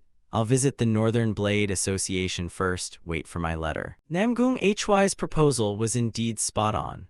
The Murim Alliance leader greeted Heaven Destroyer warmly and immediately appointed him leader of the Orthodox Path commanding squad. Furthermore, to celebrate Heaven Destroyer's appointment, he held an elaborate banquet. The feast would take place 3 days later. Gu Ryungjin asked suspiciously, but didn't you say there are 4 keys? Who is the remaining one? Zhen Yuhai replied irritably, how should I know? Night fell somewhere. Heaven Destroyer lay alone in the upstairs room, relaxing comfortably. In his head he recalled Dugu Henshin's cheerful manner then. Feel free to rest at the Divine Sword Pavilion, he had said. He snorted inwardly, what a fake old man. Surely he's full of doubts and won't let me step a foot out of the Divine Sword Pavilion. It's only been 2 days and I'm already bored to death. Thinking this, he suddenly broke out in a cold sweat. Besides, since last night he'd had a strange feeling. At that moment, Heavenly Demon and Hyoinen also spoke up. We have a feeling too, Master. You only just noticed, huh, idiot? Heaven Destroyer bristled. If you knew, you should have told me. Heavenly Demon shouted, clearly the Divine Sword Pavilion has a secret chamber. I sense many people down there. Heaven Destroyer sat bolt upright and asked suspiciously, where's the entrance? Can you sense it? Heavenly Demon snapped, do I really need to sense it for you? A secret chamber he didn't want anyone to find. Where would Dugu Henshin hide it? Heaven Destroyer immediately came to the main hall. Trust your instincts, you must return within half an hour. Heavenly Demon pointed ahead, I sense a faint breeze over there. Heaven Destroyer asked, puzzled, how do we investigate?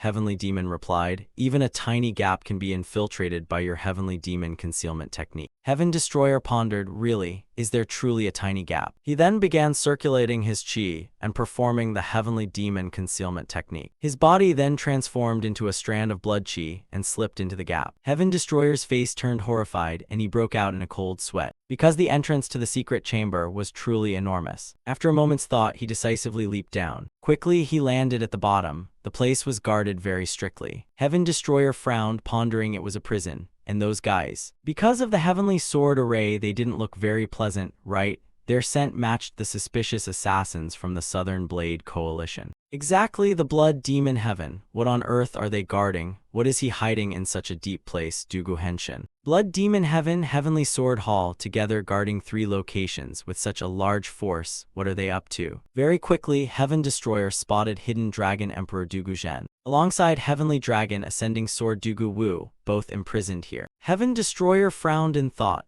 An old man and a young man in such wretched condition yet requiring so many guards must be hiding some secret. Could the reason Miss Dugu suddenly left the Northern Blade Association be their father and senior brother? As Peng Chun-ho said, they never truly left the Northern Blade Association. So what about the smaller group of soldiers left behind? The third person imprisoned was Hwanya. Seeing her desperate state, Heaven Destroyer's face twisted with anger. He examined the demon drugs scattered on the ground. They were the same type used by the Southern Blade Coalition. He ground his teeth in fury and said, I must take them away immediately, or their lives will be threatened. The two, Heavenly Demon and Hyoinen, seeing this, immediately advised against it. Leave them be. Fighting now will endanger the hostages. Heaven Destroyer was no fool, so he instantly heeded their counsel and turned to leave. Tomorrow is the decisive day. I'll end everything tomorrow. Cut to another scene. A pigeon carrying a message fluttered through the air. Peng Chun-ho approached Zulan and asked how she was. Zulan smiled, Of course, sir. Thank you, father. This is the outfit I like very much. Peng Chun-ho smiled inwardly, admiring, You've grown much stronger. Cut back to a little earlier. Heaven Destroyer asked Zulan, Should I tell the young miss beforehand? Zulan looked puzzled. About what? Heaven Destroyer smiled. The final key is the most important key. Zulan cut in. It's the current descendant of the Northern Blade Association. I, the eldest daughter of the Dugu clan, Dugu Zulan, will definitely reclaim the Northern Blade Association. The next day, the celebratory banquet for Heaven Destroyer becoming squad leader of the Orthodox Path Commanding Squad was held. The feast aimed to flaunt the Murim Alliance's power and the Northern Blade Association's prestige, with red earth decorations. Much food and refined music were prepared meticulously. Moreover, many martial artists of the Northern Blade Association had assembled. Normally, the Northern Blade Association wouldn't allow outsiders at such events. But today the Divine Sword Pavilion opened its doors to many guests at Heaven Destroyer's special request. Musicians played flutes and pipes loudly, making the atmosphere very lively. Someone who'd been enjoying himself was suddenly bumped and snapped irritably, Hey you bumped into someone and didn't even apologize. Of course, the 2,000 demon servants of the Heavenly Sword Hall couldn't possibly be absent. Seeing them, the crowd immediately panicked. Those must be demon servants, get away from them. Those people surrounded the Divine Sword Pavilion, making the atmosphere even tenser. In the Great Medicine Fourth Hall of the Divine Sword Pavilion, even if the guests belonged to the Murim Alliance, very few could actually set foot in the Great Medicine Fourth Hall. The Northern Blade Association's three-person delegation, Zhao Tian, Elder Peng Hao of the Murim Alliance, and Bio Xingxiu, the sect master of the Northern Blade Association. Dugu Henshin laughed heartily and exclaimed, Hero, please give your speech first. Heaven Destroyer immediately stepped forward. I still have many shortcomings, but I swear before the gods above and below that I will use what little strength I have for the prosperity of the Central Plains. The crowd then erupted in cheers. Welcome Hero Wen, long live Hero Wen. Everyone quickly took their seats at the banquet. Sitting with Heaven Destroyer, Dugu Henshin sighed, Now Hero Wen is mine, so I have a question for you. What do you think of the current state of the martial world? Heaven Destroyer wondered inwardly why he'd suddenly been asked about the martial world's situation. With a reluctant expression he answered, Let's see, it seems the demonic Path Syndicate was just expelled from the Murim Alliance. Shouldn't we now pay attention to external forces as well? Dugu Henshin praised, You have foresight. In truth, many forces in the martial world unite and then fall apart, so there's no way to maintain the current formation indefinitely. But if needed, there's another option. Should we cooperate with forces that aren't part of the righteous path? Heaven Destroyer smiled. He had never considered that. Inwardly he cursed, Is this madman already abandoning the righteous ideals of the martial world? Just then a servant's voice rang out outside. Guests have arrived. Heaven Destroyer curled his lip in quiet satisfaction. Finally, they're here. The guests were astonished by the arrivals. Were those the leaders of the three righteous realms? A group of maidens carrying blades entered to clear the way. The Southern Blade Coalition's leader, Lion Sword Emperor Zhen Yuhai, then stepped forward. Everyone was stunned by his appearance. The Sword King is truly magnificent. I never imagined I'd see Zhen Yuhai in person. Am I dreaming? Following them, another group opened the path. This time the one behind was Namgung Hwi. The guests were once again surprised. Could that be the Namgung family's bearing? Now I understand how the Namgung clan can lead the Five Clans League. Monks from Shaolin also arrived at that moment. Of course, Zhai Yu was present as well. People were astonished. Master Zhai Yu, even the abbot of Shaolin has come. Indeed, the rumor that Hero Wen is the best in the Nine Orthodox Alliance is not false. Dugu Henshin loudly declared from above, "It seems our honored guests have all arrived. If so, let us begin the banquet. The celebration for Hero Wen officially begins." At that moment, the sound of staffs striking the floor rang out. Dugu Henshin turned his head in puzzlement. A group from the beggar sect entered, rhythmically striking their staffs on the floor and cheering. The guests were bewildered. Those are beggars. Why does a celebratory banquet have the beggar sect in attendance? Dugu Henshin's face turned sour, utterly baffled. Why would the beggar sect show up? I only invited the elders and the guild masters. Why is the beggar sect appearing in the middle of our banquet? After puzzling for a moment, he shouted loudly, "Elders and guild masters, show your strength. Why allow our banquet to be sullied like this?" Immediately a voice replied, "Isn't it the very person who caused this disgrace?" Hearing that voice, Dugu Henshin couldn't help breaking out in a cold sweat. That voice was. Behind the beggar sect's crowd, another figure quickly appeared. The person was none other than Dugu Zulan. Seeing her approach, Dugu Henshin immediately spoke up. "Zulan, do you know how long your father has been searching for you? Forgive me, fellow martial artists, my daughter returned after going missing and she doesn't seem entirely lucid."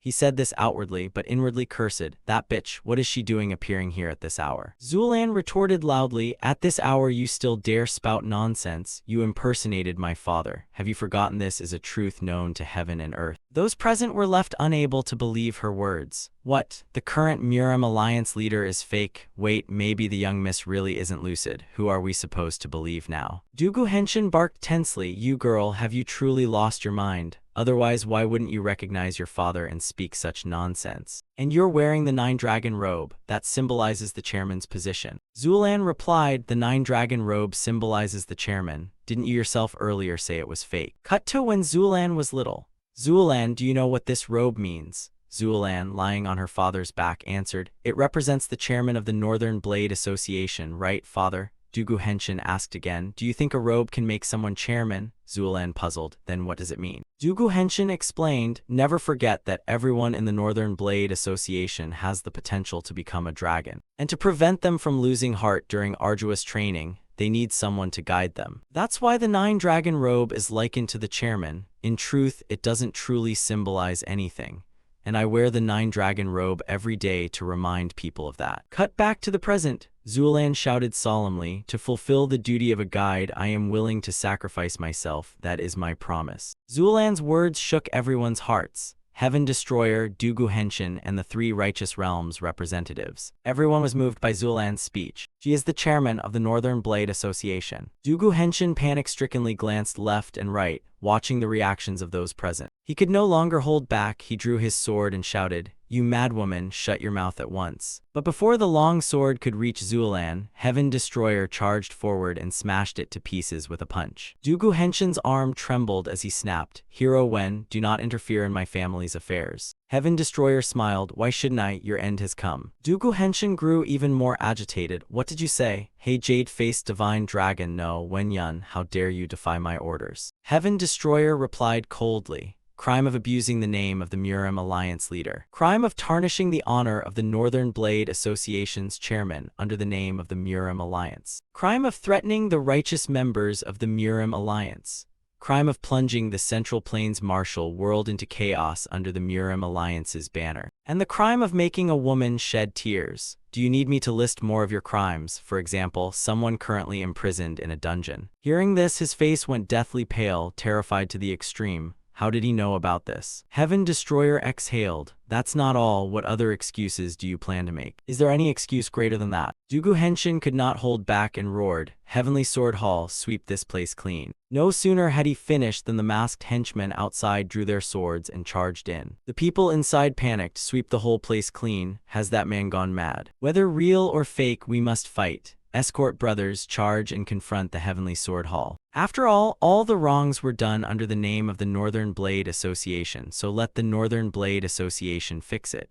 Escort the hero and the young miss. A fierce battle immediately erupted. Dugu Henshin stood there growling, deeply irritated. "Damn it, the grand 100-year plan of my house has been ruined by that brat." Thinking this, he shouted, "I will annihilate all of you and rebuild the Murim Alliance. Kill them all, leave no one alive. Black Flame Usura, take the lives of the jade-faced divine dragon and Dugu Zulan." As soon as the words left his mouth, a colossal figure appeared behind him and advanced. He only had to swing his arm, and countless people were sent flying. The roar of his beast-like voice made some of the weak-hearted tremble. Is that a monster? The Northern Blade Association has things like that too. It couldn't even use its strength when it first came. Dugu Henshin sneered with satisfaction, thinking that such animals could surely be handled by Black Flame Asura.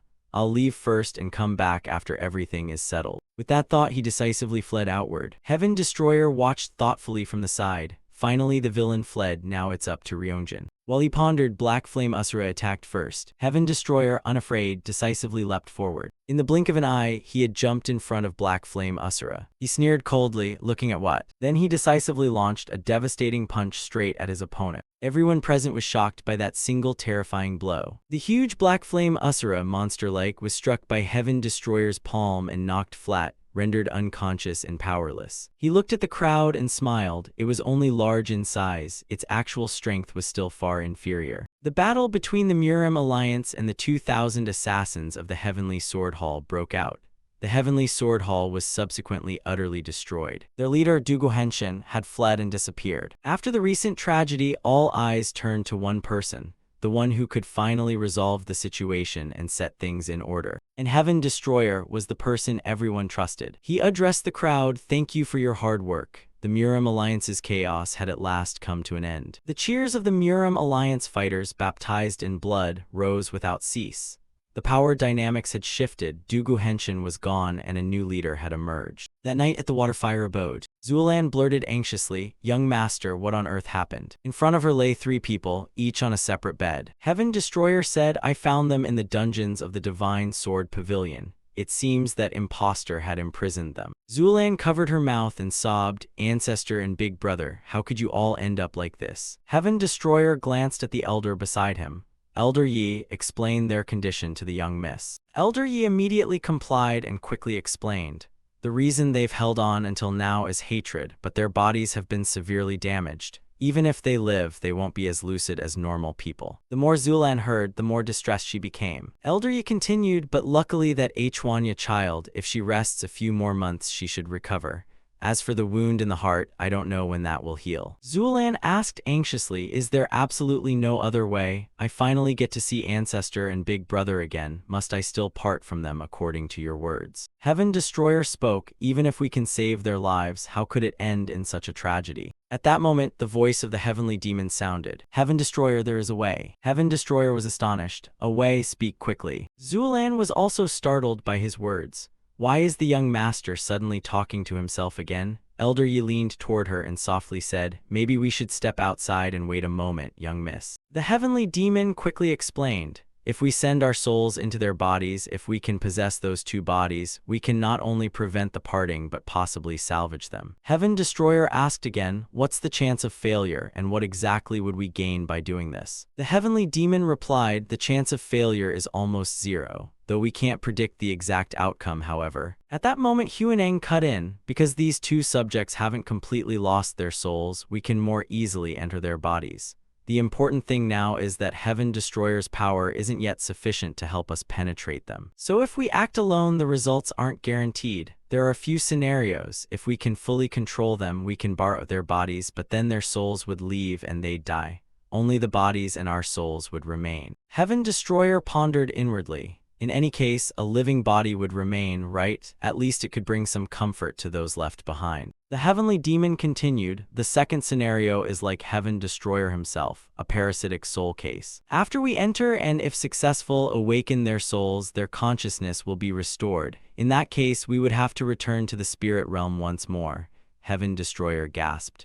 Return to the spirit realm. He began to sink into thought. Even if we do this hundreds of times, there's nothing to lose. If successful, those 2 could be resurrected, or at worst Dugu Zhen and Dugu Wu could be temporarily revived. That might at least comfort Zulan somewhat. But if they must return to the spirit realm, what else is it but saying goodbye to them? Memories of the time spent with the 2 flooded back into his mind. Though brief, they had been by his side for a period of time. After much deliberation, Heaven Destroyer finally made a decision. "All right, I entrust this to the 2 of you, Heavenly Demon Huaneng. Remember to keep this secret from Zulan. When you fully control their bodies, act just like her ancestor and Big Brother. And if possible, do you really need to rush back to the spirit realm? The heavenly demon snorted coldly. Don't worry. Even if I reappear in the martial world, I won't take away the heavenly demonic cult, so relax. Huaneng smiled. Heavenly demon, you must have ulterior motives, right? The heavenly demon was flustered. Ulterior motives? Me? I have none at all. Huaneng mused inwardly.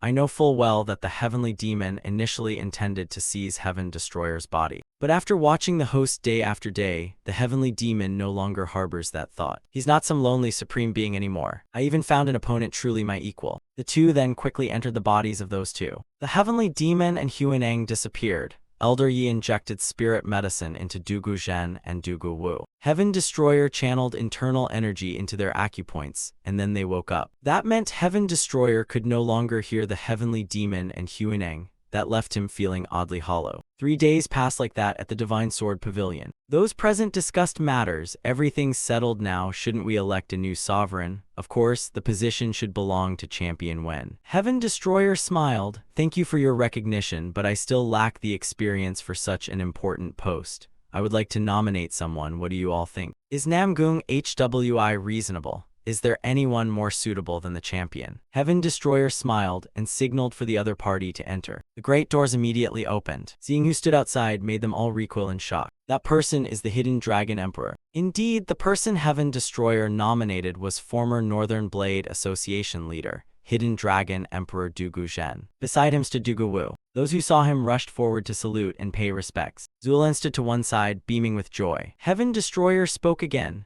As you know, the Dugu clan suffered most this time. The leader died and sacrificed himself without anyone knowing. Meanwhile, the Hidden Dragon Emperor and his descendant endured torment in prison. Moreover, the Northern Blade Association, years of effort, sweat, tears, blood, their life's dedication has been smeared with scandal. Should we give them a chance to clear their name? People were still hesitant, but isn't the one who contributed most to this matter the champion? Heaven Destroyer continued, instead, as squad leader of the Orthodox Path 4 Spirits, I'll do my best to help restore the sovereign. So, is that too hard to understand? Namgung Hwi immediately laughed heartily and clasped his hands. Not hard to understand at all. Everything's crystal clear. We all recognize the new sovereign for the unity of the martial world, for the martial community. Time passed and the Murim alliance quickly regained its standing. Of course, part of that stability was thanks to Heaven Destroyer's directives. Organizations were maintained to minimize further losses. The authority of the sovereign and the great spirit envoy of the Orthodox Path commanding squad was also being consolidated and increased. The Murim alliance and Northern Blade Association continued investigating, hunting down, and arresting the culprits. Moreover, Heaven Destroyer's actions earned great trust in the Central Plains martial world. Night fell at the Divine Sword Pavilion, which was also Heaven Destroyer's residence within the Murim Alliance. He sat facing Dugu Zhen and the others. That damned impostor fled to Jiangnan. Ryongjin confirmed, yes, Hwen No is still pursuing him to gather more information. Heaven Destroyer added, if he's in Jiangnan, is he planning to ally with the heavenly sent Jade Phoenix? It's uncertain. Our side should probably send someone to the Southern Blade Coalition. Dugu Wu spoke up, I'm here, Heaven Destroyer. A helpless smile appeared on his face. Hey, did you forget something? Now you're only a half and half, the heavenly demon said. The one inside Dugu Wu's body was the heavenly demon. Heaven Destroyer asked again, and Huaneng, how goes he? He immediately laughed. Does the heavenly demon wish to hear Heaven Destroyer continue speaking? The grand soul-summoning ritual of the heavenly demon and Huaneng had succeeded halfway. At night they would seize the Hidden Dragon Emperor and Dugu Wu. From dawn to dusk, the original owners would still control their bodies. But the heavenly demon and Huaneng wouldn't need to return to the spirit realm. The good news is Miss Zulan and her family won't be parted. This seems beneficial to both sides, and the Hidden Dragon Emperor is a master, so there's no worry. But Dugu Wu makes me rather uneasy. The heavenly demon stepped before him. Why uneasy? Have you forgotten who I am, Heaven Destroyer? Heaven Destroyer replied, it's night now. Who knows if the true body will be killed by day? Heavenly demon, you said Dugu Wu would remember your words and deeds from the night, right? Then first train each night before you get killed. Your current task is to make the original body stronger every day. The heavenly demon yelled in agitation. What did you just say? Heaven Destroyer ignored him and continued. Huaneng, get out quickly. As sovereign, you shouldn't stay here too long. The heavenly demon, sitting aside, was extremely displeased. He's telling the heavenly demon to train? What the hell is this? If I'd known he was this weak, I'd have possessed that old Chinese letter geezer from the start. This Dugu Wu is young but useless. Wait, the body's young and the face isn't bad. Maybe he's not so useless after all. Thinking that, he excitedly declared, "Heaven Destroyer, from now on I'll follow your orders unconditionally." Heaven Destroyer was suspicious. Really? Why the sudden change? What's next? The heavenly demon continued, "Instead, you must promise me one thing. You see, now it's like I have a new life, so I want to build it toward a grand ideal. I can't accept living like a madman forever." Heaven Destroyer interrupted, "Don't drone on. What does that mean? What's this ideal of yours?" The heavenly demon put on a lecherous look and uttered two words, "Women." Heaven Destroyer was speechless. "Women." The heavenly demon explained, "At least in this life I want the freedom to love, so don't stop me. Just remember I'll do anything you ask." Heaven Destroyer asked again to confirm, "You really want that? Your ideal in life is romance." The heavenly demon shouted emotionally, "I'm being sincere, so whatever happens, don't interfere in my love affairs." Heaven Destroyer, seeing him so worked up, gave up. "Fine, go be free in love." He inwardly found it hard to believe, completely unexpected. Who could have guessed a day like this would come? Peng Chunho and the other also helplessly couldn't tell if this really was the heavenly demon of legend. What is he even saying? The heavenly demon angrily snapped, "Cut the nonsense. Peng Chunho, who we know, do you want to go drink with me?" The next morning at dawn, Dugu Wu woke up. He was now lying shirtless on the bed with 3 girls. Seeing it all, he was horrified. "How much did I drink last night? Why are there so many women here?" He hurried out of bed, put his clothes back on, and left. "Senior heavenly demon, even though we're sharing one body, how can you treat me like this? I need to find Patriarch." On this side, Dugu Zhen looked displeased when he saw him. "What are you doing here?" Dugu Wu was puzzled. "Patriarch hasn't been feeling well. Did Master Huineng do something last night?" Dugu Zhen rubbed his head and sighed. "He chanted sutras and meditated all night, so I'm a bit tired now." Dugu Wu's face showed helplessness. "While we were sleeping they did all this. What on earth happened to us? Should I go ask Champion Wen about it?" Dugu Zhen lamented. "Of course this isn't an easy matter. Now both of us must live lives different from before. What else is there to worry about? Thanks to Champion Wen we were able to come back to life like this." Dugu Wu stammered, "I know that, but just now Zulang came with Heaven Destroyer." "Oh, senior brother is here too." The two immediately stood to greet them. "Zulan, Champion Wen is here too." Dugu Zhen then chatted with Heaven Destroyer. "The scenery is charming, isn't it? I've admired it from youth to old age. I know you're quite busy with affairs, so I'll get straight to the point. I mean that I will continue to follow what you wish." Heaven Destroyer replied, "Although I don't know why you want this, I'm afraid I can't do it. Recruiting the great emperor as a subordinate, anyone who hears that would find it impossible." Dugu Zhen looked into the distance and calmly answered, "What others think is irrelevant. It's my decision.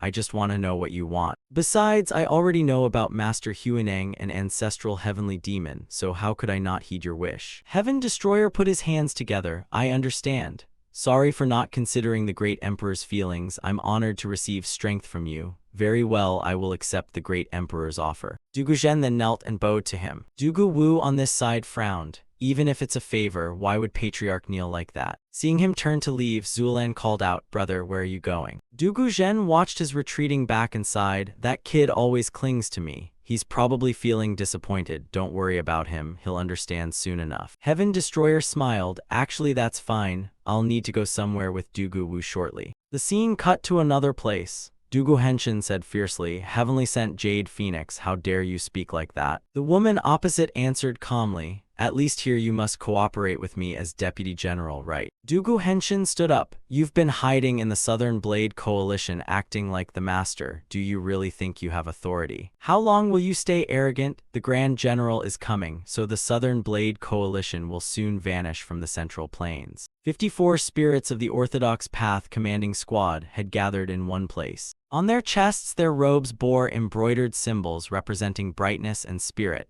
clearly showing the nature of the organization. Namgung Hukriun was secretly delighted. "Finally, I get to go out with Champion Wen. Rather, Squad Leader Wen is more accurate." Qing Yun's face tensed slightly. He thought to himself that, as the abbot said, this is a great opportunity to learn. Guo Yunsheng was puzzled. Leading and directing the Orthodox Path Commanding Squad, he asked, "Why does he want to leave?" Dugu Wu's face was unpleasant, very displeased. "I still don't much like Champion Wen." Heaven Destroyer was silently pondering too. These people aren't to be underestimated. Now I understand why that Dugu Henshin is having trouble. Anyway, I've handed the Murim alliance over to the Hidden Dragon Emperor and Huineng, so there's nothing to worry about now. Thinking that, he loudly shouted, "Orthodox Path Commanding Squad." The group all clasped their hands and responded in unison. Heaven Destroyer solemnly ordered them to depart. Scene cut to the Supreme Demon Hall of the Demonic Path Syndicate. Zhuiguang became the representative for the demonic noble Heaven Destroyer, but lately his mood hasn't been good. Heaven Destroyer ordered Zhuiguang to maintain the current situation, but Zhuiguang wanted to be able to support Heaven Destroyer at least a little. That's why Zhuiguang secretly investigated Zhang Eng's death, but no matter how hard he looked, he couldn't find a single clue. Moreover, a secret letter had been delivered last night. The sender couldn't be identified, but it was definitely addressed to Zhuiguang. The letter's content was, "This place has fallen into our hands. If you want to live, get out of here immediately." Zhuiguang finished reading, breaking out in a cold sweat. What is going on? Who on earth are they? No good, Shadowless, help me. Scene cut elsewhere. Zhen Yuhai, upon hearing the other side, shouted in alarm, "Is it really like that?" The woman opposite continued speaking. "Whether father believes it is up to him, but what I told you is all true. Once the Grand General arrives, the Southern Blade Coalition will vanish from the Central Plains. The three disciples of the Blood Demon Heaven Leader, Grand General, Deputy General, and Zayun, though they share a common origin, the three are not close to one another. The reason Blood Demon Heaven groups operating in the Central Plains don't share close intelligence is largely due to the relationships among the three disciples. In fact, they fiercely compete with one another, though there are clear differences in their abilities. If the Deputy General is rather gloomy and irritable, then the Grand General is 1,000 times more terrifying. Zhen Yuhai asked doubtfully, "Why tell me this? Is it an order from Champion Wen?" Zai Yun replied, "Father's Lord Commander is also mine. My duty is to assist father, so this is simply what should be done." Zhen Yuhai continued, "But putting together what you've said, removing me from the Southern Blade Coalition isn't betraying my fellow disciples and my master." Zai Yun sighed, saying this relationship isn't very good either. Hearing that, Zhen Yuhai widened his eyes in astonishment, thinking to himself, "Champion Wen is truly exceptional. How can he change people so? Is this really Zai Yun? Could this child be the one to bring down the Southern Blade Coalition?" Zai Yun continued, "Now that everything is clear, prepare yourself. With the Grand General's power, we can't predict when he'll arrive or where." Zhen Yuhai snapped, "I will not run away." Zai Yun shouted without holding back, "What? Haven't you been listening? The Grand General is not someone you can face. You're going to die horribly." Zhen Yuhai smiled, "Is that so? I don't think so. The body has already been ruined because of you, so what more do you want me to do?" Zai Yun, hearing that, for a moment didn't know how to retort. He continued with a smile, "Why that look, Zai Yun? Don't you feel any guilt toward this father?" Zai Yun couldn't stand it any longer and yelled again, "Why do you say that? I'm only doing what I should do." Zhen Yuhai burst into loud laughter. "That's right. You really are just doing your duty, but there's no need to blame yourself or speak as if you're useless. If I had to choose the most precious thing in my life, the Southern Blade Coalition would be my choice. Truth is, it's a little more important to me than you." "What, getting a bit sentimental, are you? But if you said those things, you must have been very afraid. That Grand General character must be very powerful. The Southern Blade Coalition may fall like an autumn leaf, yet this Lion Sword Emperor Zhen Yuhai wants to stake his fate on the Coalition's fate." Zai Yun was puzzled. "Why, when the Southern Blade Coalition was nearly swallowed, why are you so persistent?" He remained remarkably calm, "Because then there was no one worthy of my trust. Now the situation is different. There's Champion Wen, Zhuiguang, and you." Zai Yun froze. "Me." He clenched his hand. "Zai Yun, I want to tell you something. I've lived a life of honor and shame, so live on. Whatever happens, try to live well." Zai Yun asked doubtfully, "You want to die with the Southern Blade Coalition?" The old man laughed loudly. "Don't you see how unreasonable that is? At a moment to speak almost final words, our relationship is still so awkward. I thought you'd be different, but it seems I was deluding myself. Still, maybe I should keep hopping. We never know what will happen, so try to live well." Zai Yun bowed her head. "You're such a fool." Zhen Yuhai comforted her. "You're just a little different. Being foolish sometimes isn't so bad. Thank you for telling me to run away, my daughter." Zai Yun was moved to the point her eyes brimmed with tears by his words. She bowed again. "It's my duty. I only do what I should do." Zhen Yuhai continued, "Then I'll give you one more task to do along the way." Scene shifts to the edge of the forest. A black-clad man asked Dugu Henshin, "Is it true the heavenly sent Jade Phoenix will flee this way?" Dugu Henshin confirmed, yes, and the Southern Blade Coalition leader as well. Stop babbling. From the start, he never had any loyalty. This Southern Blade Coalition leader will be tossed away like trash too. Besides, the real reason I planted him in the Southern Blade Coalition wasn't to restrain the Northern Blade Association or Murim Alliance. The most destructive martial art in history is the Heavenly Demon technique, but that doesn't mean no art can match it. Over here, Zai Yun's face tightened, drenched in sweat. What on earth is this place? She looked at the gigantic lion door before her and reflected, I've always been in the Southern Blade Coalition, but I never knew this place existed. Zhen Yuhai said, this is the reason the Southern Blade Coalition exists. This secret is passed down from one leader to the next. Zai Yun, inherit my will and pass this blade art to Champion Wen. It's called the Demonic Blade Arts, the Blood Shadow Thunder Blade Technique. Scene shifts back 15 years to when Zai Yun was a child. You mean the Southern Blade Coalition? The other replied, yes, you must go there and win the leader's trust and favor. Hidden within the leader is the lost manual of our young master. Seeing her stare blankly, Zhen Yuhai asked, why do you look so bewildered? No need to be so surprised. Given our relationship, it's not so unexpected. The Blood Shadow Thunder Blade Technique is the most brutal blade art in martial history. It's the most powerful blade technique of all time that any swordsman could ever dream of. Dreaming is all they can do because the owner of this art is the Blood Demon. The existence of this blade art is a secret. It's only handed down between successive leaders of the Southern Blade Coalition. But I was quite surprised when I learned that Blood Demon Heaven also knew about it. He drew the manual into his palm, using his inner strength. Then he handed it to Zai Yun, telling her to take it. She accepted the obscure manual and asked, why are you giving me this manual? You know I'm a disciple of Blood Demon Heaven. This is like offering meat to a cat. Zhen Yuhai smiled, I don't care about disciples or cats, but this manual must not fall into the Lord's hands. Give it to the Supreme.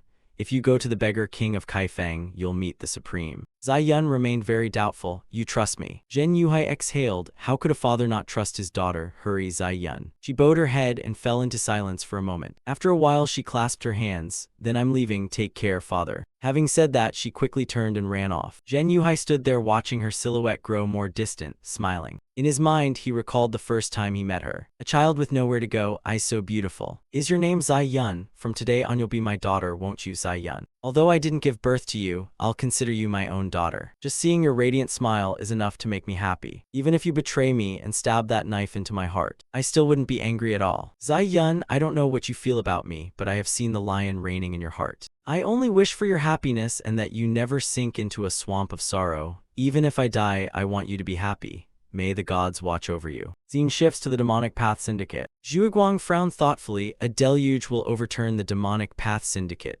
Lately, I've had my eye on someone. The henchmen behind him suddenly yelled and cheered loudly, irritating him and prompting him to tell them to get lost. Since no clue about the deluge has been found, I haven't dared face the Supreme. At this moment, someone brought a letter. Sir, the Supreme sent a letter to you. Scene shifts to Heaven Destroyer. Do they think this is a picnic? The henchmen accompanying him were loudly and animatedly talking. This time I'll make great merit and gain recognition from the squad leader. What are you saying? I'm the one who will take the credit. Report that we did it together. The Orthodox Path commanding squad was enthusiastically heading south. The purpose of this trip is to pursue the fake Dugu Henshin who fled. It seems Heaven Destroyer's goal this time is to finish everything.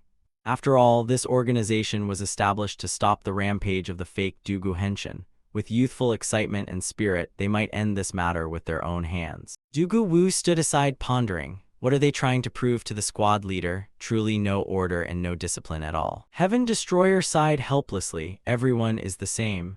People of the Four Dragons caliber wouldn't easily get involved in such nonsense. Over here, the group kept shouting excitedly, we'll catch him ourselves. That so-called leader, no, that imposter won't escape. Heaven Destroyer scowled, I just hope we don't run into trouble, that's all I'm asking for. Suddenly he jolted, realizing something. He looked toward the carriage. After exchanging greetings, the carriage quickly drove off. Heaven Destroyer stepped forward and asked suspiciously, who is that Namgung young master, an acquaintance? Namgung Hukriun cheerfully explained, nothing much, it's been raining non-stop these days so I just told them to watch the road.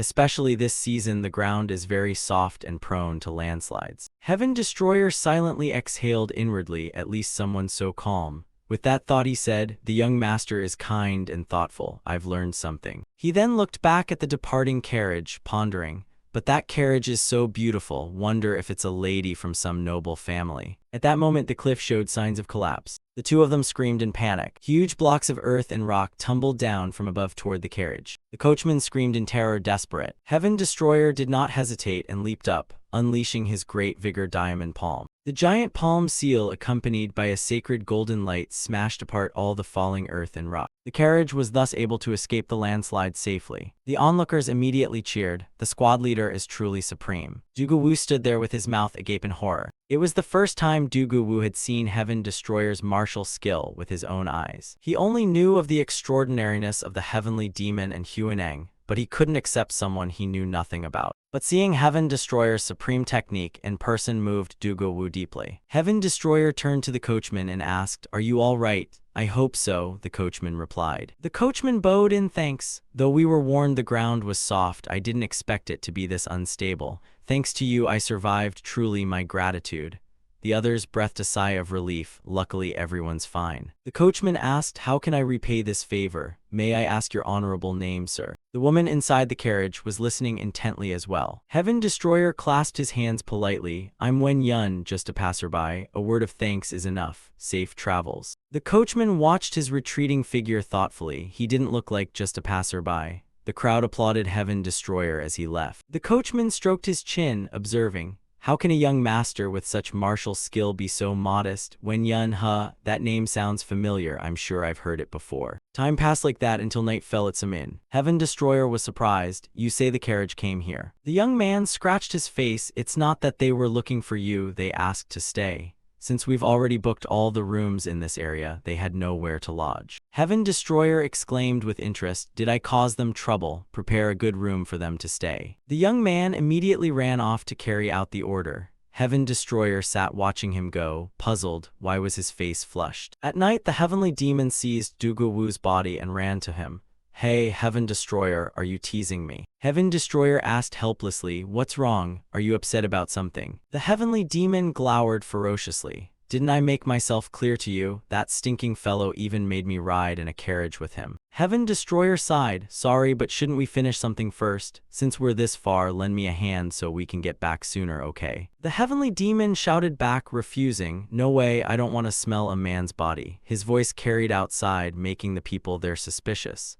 "That's Dugu-Wu's voice, right? It can't be, he isn't that shallow." Scene shifts to the young man who just left Heaven Destroyer. "I've reported to the squad leader. If there's any problem, please let us know." The woman replied, "I have a question." The young man's cheeks flushed at once. "Yes, what is it?" The woman took off her hat and asked, "Are you the heavenly demon's scribe? Do you know the jade-faced divine dragon?" The young man smiled. "Jade-faced divine dragon? Of course I know him, he's the squad leader." At that moment a panicked voice rang outside. "Big trouble." Heaven Destroyer heard it too and stepped out, calling loudly, "What's going on?" Someone treating a comrade answered, "The Nanyang branch of the Murim Alliance has been massacred." The young man hurried out as well. "Miss, sorry, but I have urgent business now." He felt secretly delighted. Nanyang branch massacred, a chance to make merit has arrived. He ran out and shouted, "Follow me, Orthodox Path Commanding Squad. If you want merit, come with me." The group immediately responded and ran after him.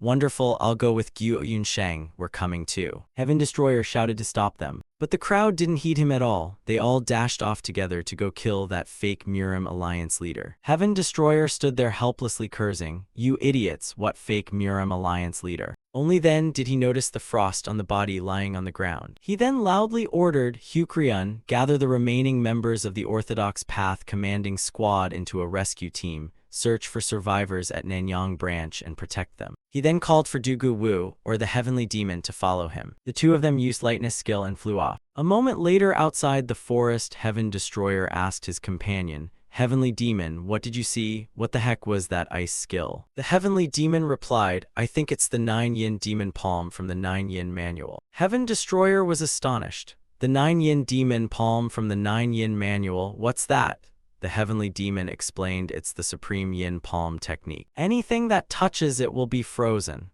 The 9-yin manual pursues extreme pure yin. This art was created beyond the limits of the human body. Every man has a stream of yin energy and women have yang.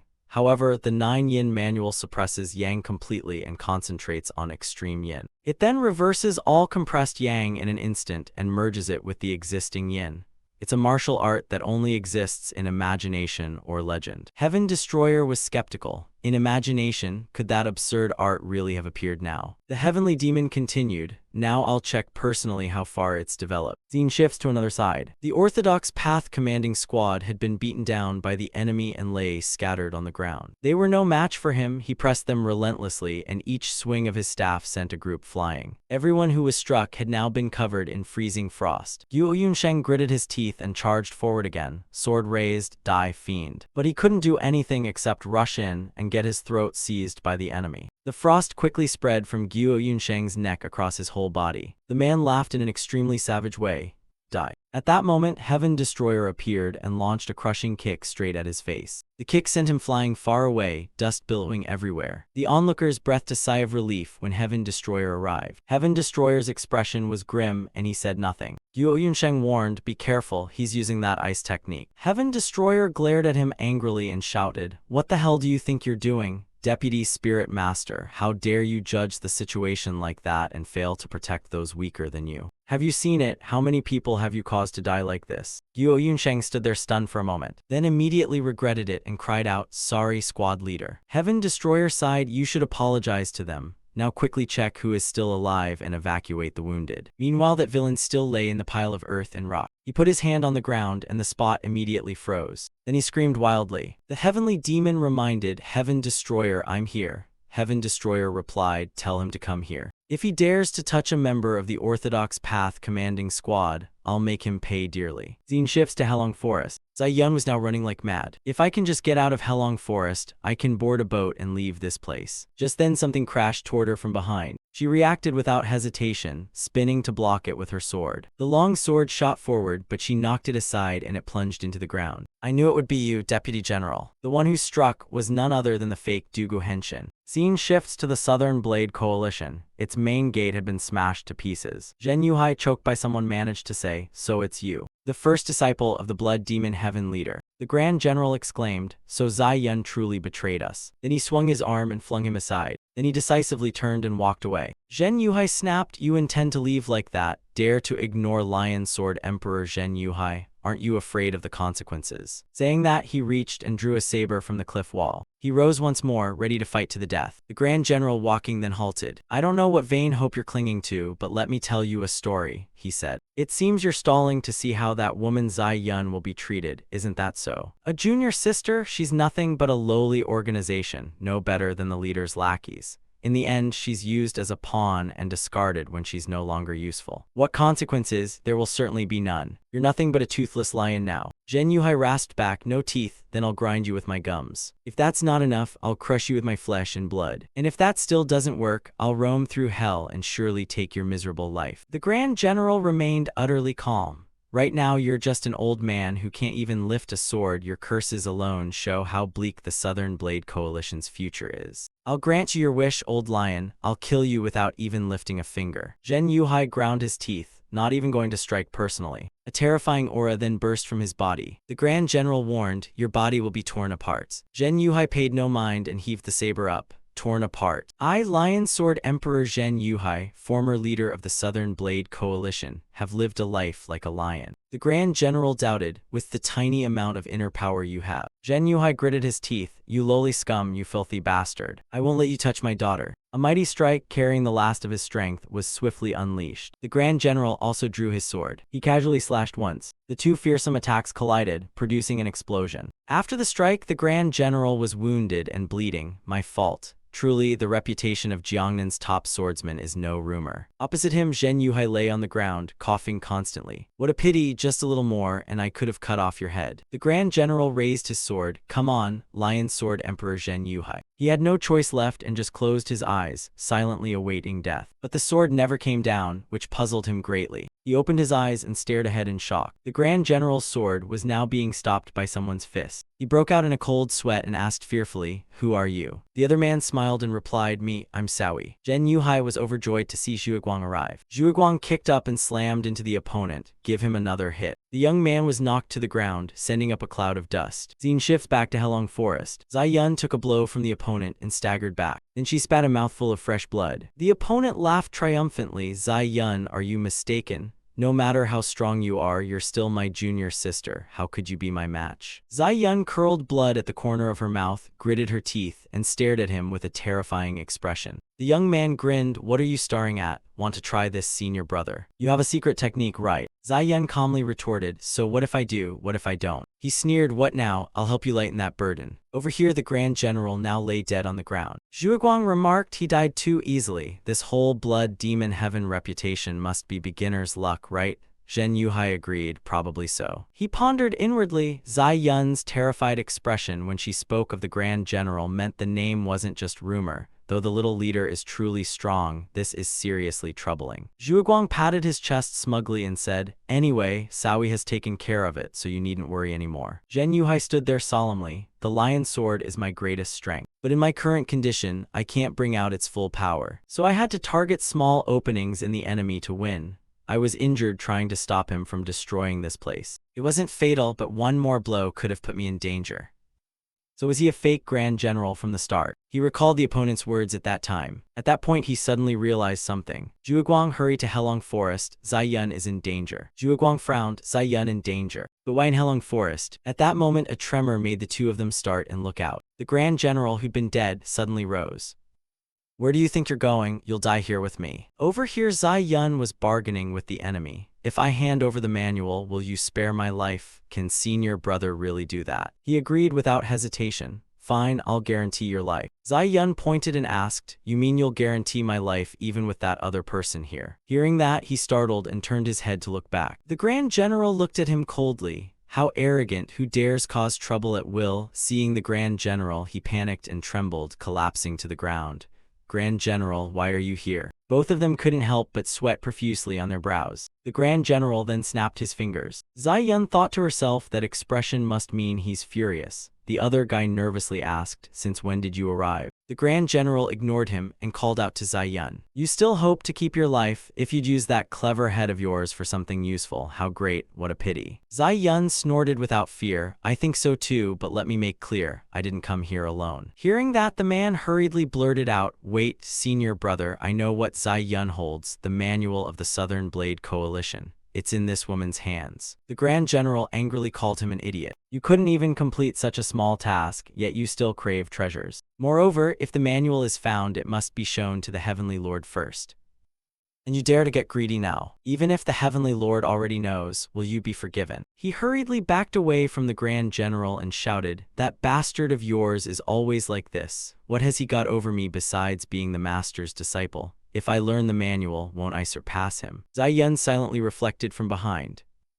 "Deputy General Tian, has he really gone a bit mad, babbling like that? Although your ability is greater than mine, don't forget whom the Heavenly Lord favors." "The Heavenly Lord promised to give me that manual." The Grand General sneered. "You always pick the stupidest things to do, don't you? Do you think the Heavenly Lord will still favor you after he goes into seclusion? That's impossible. Both of you will die here. When the Heavenly Lord arrives, he might feel a little sad." Zai Yun sensed the aura emanating from him and couldn't help feeling terrified. The inner energy felt like it would tear the skin apart. The Deputy General was also sweating profusely. "Even if I die, I won't die like a dog." Thinking that, he shouted again, "Shut up, the manual is mine. If you want to kill someone, kill Zai Yun." At that moment, a loud laugh rang out. "If you hand the manual to me, I could save the young lady's life." Zai Yun startled and turned her head. "Who are you?" The other stood on the cliff and smiled. "Well, if you're going to bargain further, try it with me." Cut to another scene. Heaven Destroyer was still fighting his opponent. Despite the opponent's relentless, frenzied attacks, none could land on him. Everyone there was very surprised. Right, if you can't hit him, even an ultimate iron strike is useless. But that's the Supreme. How will young Master Dugu act here? The heavenly demon beside Heaven Destroyer spoke. Hey Heaven Destroyer, why do I feel like you're stalling? Or am I imagining things? Heaven Destroyer laughed. Heavenly demon, you're not mistaken.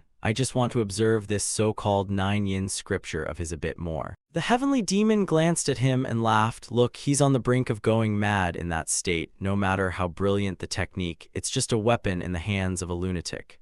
Is it worth learning? Hearing that, the opponent became enraged and swung a palm again. Though distracted by conversation, Heaven Destroyer still easily dodged. He then landed and taunted, "Is that all you've got?" Over here, someone suddenly shouted, "Squad leader, all the wounded have been gathered and the retreat is ready." Hearing that, Heaven Destroyer waved loudly, "Good work, don't leave anyone behind. Everyone, retreat together." The heavenly demon chuckled, "Want to see this 9-yin scripture? I think it's a fabrication." The people then all retreated together. The young man there saw this and angrily yelled. But before he could do anything, a fist flew straight into his face. He was flung across the ground a good distance before he could barely stand. As he steadied himself, fresh blood kept spouting from his mouth. Heaven Destroyer reached for his sword hilt, intending to draw it. The heavenly demon watched and chuckled even more gleefully. "A sword? You gather the entire Orthodox Path commanding squad against Heaven Destroyer, really?" Heaven Destroyer admonished with a look, "You're being noisy, heavenly demon. Leave it to him and everything will be fine." Cut back to a little earlier, the heavenly demon walked over and taunted,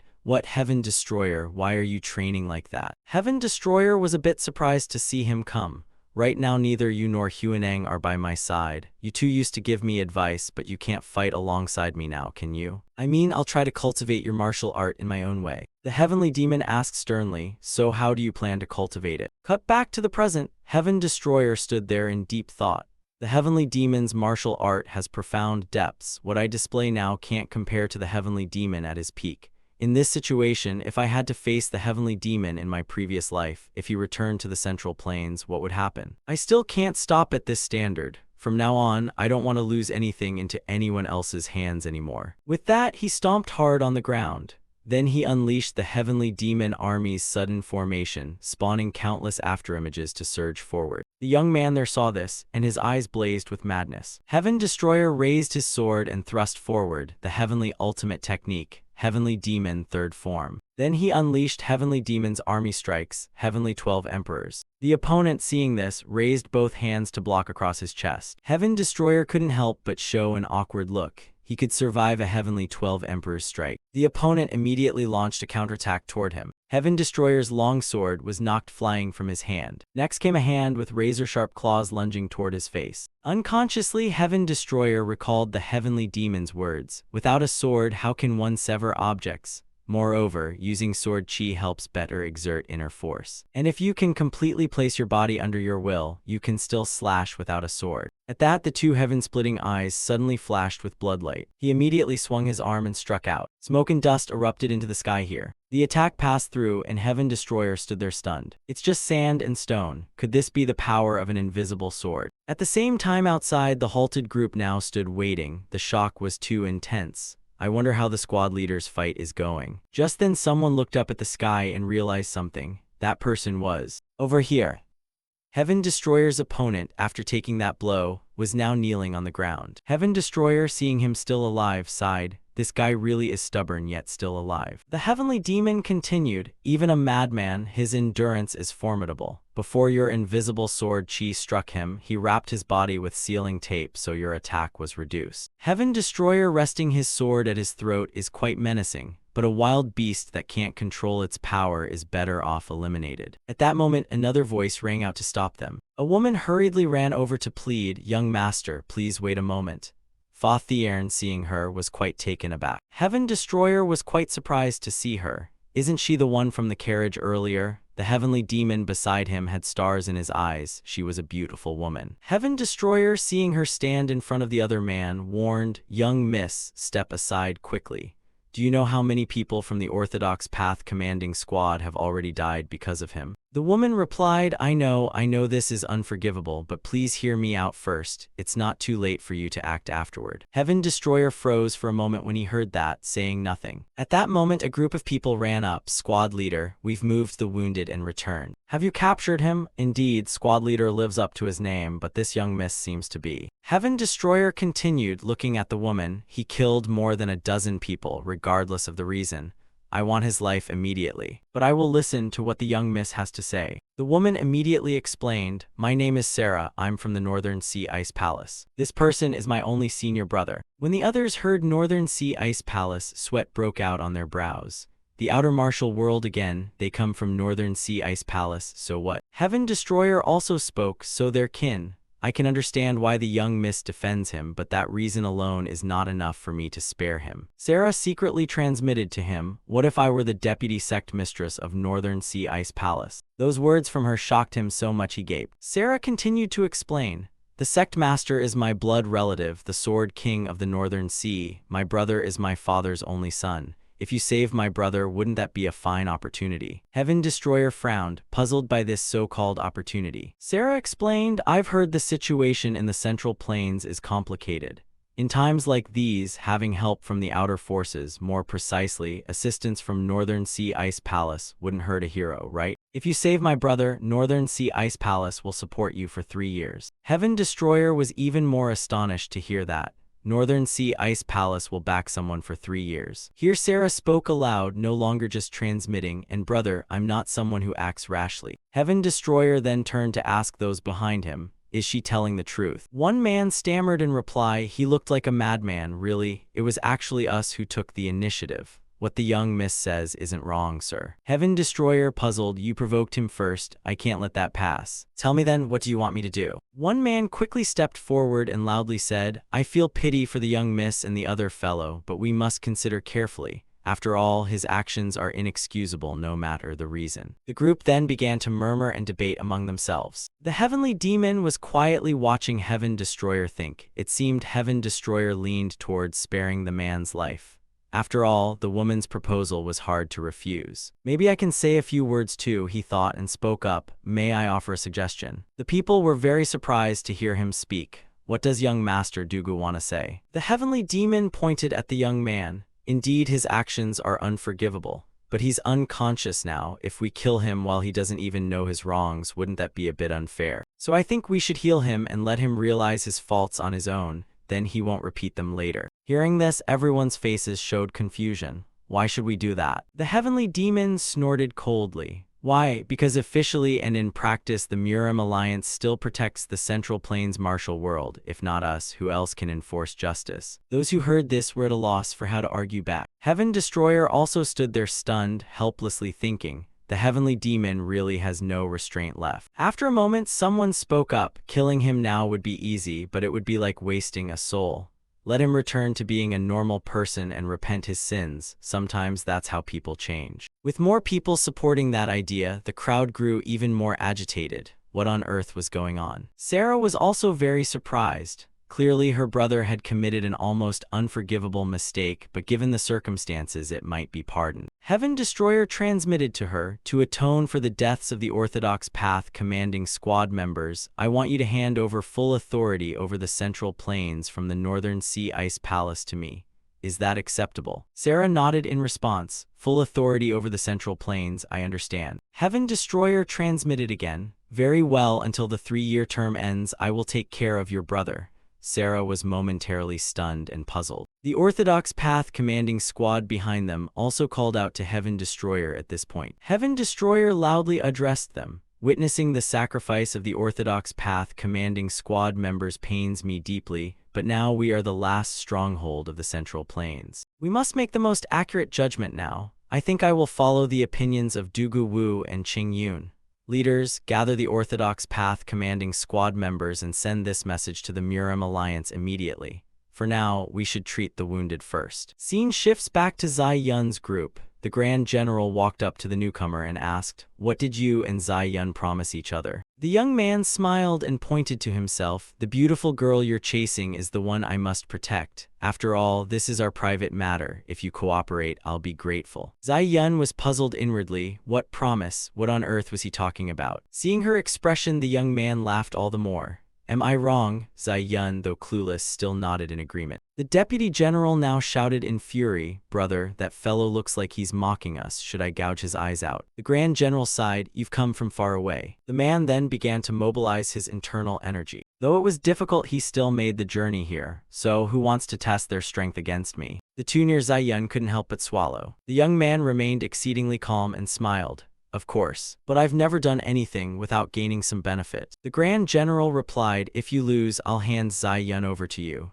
Is that acceptable?" At that moment, the young man suddenly appeared behind Zai Yun. "You mean Miss Zai Yun? Come now, my beautiful miss, please step aside and rest a bit." The two then stood face to face preparing to duel. Before the Grand General struck, he did not forget to ask his name. The young man replied, "My name isn't very important, just call me Choryang." The Grand General sighed appreciatively. "Choryang, your eyes shine like the sky. Have you ever thought someone might escort you to heaven?" "I will be the one to do that." Choryang opened his fan and flicked it. "Escort to heaven, let's see. If you could actually do that, you'd have to be crazy." The Grand General approved. "Good spirit. If you're ready, then fight. May your skill save you." Choryang showed no weakness, snorting coldly as he raised his fan to parry the man's blade. But very quickly his expression grew strained, veins bulging. He then sprang upward. "You should shut your mouth first. If all you know is swinging your sword at others, you're as good as dead." With that, he launched a counterattack. Taking the two as the center, a thick cloud of dust billowed out around them. Both of Zai Yun's companions were so shocked they couldn't believe it. The Grand General and that brat are evenly matched. The Grand General once again seized the initiative and wildly swung his sword. But everything was blocked by Choryang's fan. He remained unruffled and joked, "Why the hurry? Is someone chasing you?" The Grand General snorted coldly, raising his sword, "Chasing me." He then swung his sword and chopped again. Choryang parried that blow, inwardly impressed. This sword technique is truly not ordinary. The Deputy General was shaken. This Grand General brat, he's become much stronger than before. Choryang began channeling his chi to bless the fan. Then he flicked the fan and counterattacked. "But I'm certainly not an ordinary man." A powerful strike carrying a shower of metal light filled the sky, then descended. After delivering that blow, Choryang smiled proudly. The Grand General opposite him also lifted the corner of his mouth, showing no fear. Choryang's previous strike was forced apart by the other's sword and split toward two directions. Zai Yun watched with her mouth agape, thinking silently that her brother was the same as ever. But what was with that man? Even after clashing with her brother's blade, he seemed unscathed. Was he really trying to save me? The Grand General then clasped his hands in praise. "The technique is truly admirable." Choryang returned the salute. "Sir's swordsmanship is indeed worthy of admiration. Compared to the Murim 5 heavens of the Central Plains, you are no less." The Grand General sheathed his sword with no intention to continue the duel. "I'll hand Zai Yun over to you." Choryang's smile did not fade. "Many thanks for your magnanimity, sir," he said outwardly while inwardly pondering, "but will you let this go so easily?" Just as he thought, the Grand General then spoke. "I have one condition." The young man had already guessed it, though his face showed slight reluctance. "So there is a condition, please state it, sir." The Grand General said sternly, "I will accompany Zai Yun, Choryang." "Ah no, I should call you Gong of the Heavenly Emperor faction, right?" Hearing that name, both of Zai Yun's companions were terrified. The outer martial world, Heavenly Emperor faction. Choryang blushed slightly embarrassed. "How do you know that, sir?" After a while, only the Deputy General remained standing there in a daze. "Damn it, they've all left and left me behind. That damned Grand General just went and handled everything unilaterally like this." No sooner had he finished than a voice rang from behind. "Unilaterally handling things? What are you talking about?" Already annoyed, he angrily turned and shouted, "Who are you now?" The old man looked at him sternly. "Yorak, tell me the whole story from the beginning." Scene shifts to Ekyang. Sarah was now saying her goodbyes to Heaven Destroyer. "Then I'll try speaking with Father," Heaven Destroyer reassured her. "Miss, don't worry, just go talk to the Sword King of the Northern Sea." Sarah nodded. "Of course, the Northern Sea Ice Palace will never forget its promise to its benefactor, so farewell for now." Saying that, she turned and walked away. Heaven Destroyer wore a look of mild helplessness, already rushing off to say goodbye. He then turned to the young man. Why are you breathing so heavily? The heavenly demon also stepped forward to ask, still no way. If I use soul-seizing technique to exploit this heavenly demonic eye, I wonder what would happen. Heaven Destroyer continued, should we try waking his reason with force? I think that might work better than doing nothing. The heavenly demon immediately began to cast the heavenly demonic eye. All right, let's give it a try. Wake up quickly and obey me, Yulguk. Heaven Destroyer noticed the atmosphere suddenly fall silent and asked. Nothing to say, the heavenly demon replied, wait a moment. Very quickly the young man spoke, Yulguk, I will obey my master. Heaven Destroyer inwardly marveled. The effect of the heavenly demonic eye was astonishing.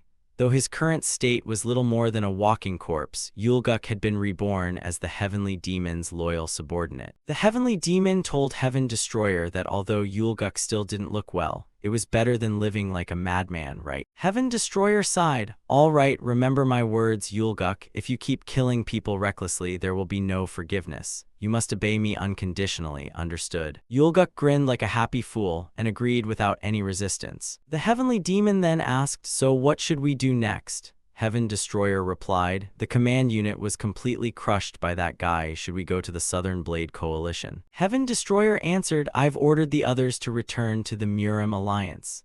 I personally instructed Zhuiguang about the Southern Blade Coalition, so there's no need to worry about that. Just then, a voice calling the Supreme rang out from behind. The arrivals were Zhuiguang and Zhen Yuhai. The group then entered the inner room to talk. This news must not get out. How on earth did things end up like this? Zhen Yuhai and Zhuiguang proceeded to recount the entire story to Heaven Destroyer. If not for the power of the little leader, I doubt I could have escaped that death pit. Thanks to the Supreme sending Zhuiguang, I was able to keep my life. Heaven Destroyer folded his arms and pondered. The Grand General pretending to be the Blood Demon Heaven and the heavenly sent Jade Phoenix who possessed the secret technique have disappeared. Zhuiguang continued, instead of continuing to search for Zai Yun, we thought seeking the Supreme's help would be better, so we went to Akyong to find the Supreme first. Heaven Destroyer praised, good job Zhuiguang. I will do my utmost to find Zai Yun and bring him back. Heaven Destroyer then fell into thought. I'll head south to search for the fleeing fake Dugu Henshin. In truth, the one who appeared was only an impersonation of the Grand General. The information Zhen Yuhai and Zhuiguang provided isn't enough to fully assess what happened. It's better if I go find the heavenly sent Jade Phoenix and hear it directly. With that thought, he said, Zhen Yuhai, you should stay in Akyong for now. I'll instruct my subordinates not to trouble the little leader. Zhen Yuhai replied, I understand. Where is the Supreme planning to go now? When he heard the Supreme wanted to go to the Demonic Path Syndicate, his face tensed and he shouted, the Demonic Path Syndicate. Heaven Destroyer looked at him seriously. But I have a slightly difficult favor to ask of the little leader. Prepare for the merger of the Southern Blade Coalition and the Demonic Path Syndicate. Cut to Dongting Lake. Zhuiguang climbed into the boat as he asked, are you okay, Supreme? The merger between the Southern Blade Coalition and the Demonic Path Syndicate, what do you think? Heaven Destroyer smiled and replied, what do you make of it? It seems you know quite a bit about the Southern Blade Coalition. You don't spend much time on the Demonic Path Syndicate, do you? Zhuiguang stroked his chin in thought. Though orthodox and demonic differ sharply, at their core they still share some similarities. Heaven Destroyer continued, if you think that, I'm even more convinced. Right now no one understands those two powers better than you. The disappearance of the heavenly sent Jade Phoenix is not something to be taken lightly, especially in the southern region where my influence hasn't reached. So far I've focused on increasing my own strength and missed something. Now is the time to unite our scattered forces. Starting with the power of the Southern Blade Coalition and the Demonic Path Syndicate, merging the Central Plains martial world is one goal. Cut to the Demonic Path Syndicate's Supreme Demon Hall. Heaven Destroyer returned to the Demonic Path Syndicate to hear reports from Huanju and Zhuge Keahong about what had happened there and the current situation, including the Murim Alliance's activities. After Heaven Destroyer and Zhuiguang left, another incident occurred at the Demonic Path Syndicate. The leader of the Black Tiger faction was mysteriously murdered. Heaven Destroyer ordered the others to leave the Supreme Demon Hall. Only Huanju and Zhuge Keahong remain. Having heard everything, Heaven Destroyer spoke. Zhuge Keahong, report the situation in order. Zhuge Keahong obeyed the order and immediately spoke. The investigation hasn't clarified the situation yet. I beg your forgiveness, sir. Zhuiguang then produced a list and handed it over. Though no clues were found, Supreme may review this. The content of the letter read, "This place has fallen into our hands. If you wish to survive, leave at once." After reading the letter, Heaven Destroyer asked who the sender was. Zhuguang replied, "We haven't identified the sender yet." Heaven Destroyer said sternly, "I'm not asking you about that. Now can you be honest with me, Zhuge Keahong?" She was startled into a daze. "What is it?" Heaven Destroyer replied seriously, "Before Jang Ung was killed, I told him an interesting story. The Grand Master had been replaced by someone else. Jang Ung also said that if he revealed this secret, he would be killed. That would be the proof." Predictably, things happened as Jang Ung predicted. Huanzhu has also investigated to find the culprit within the Demonic Path Syndicate.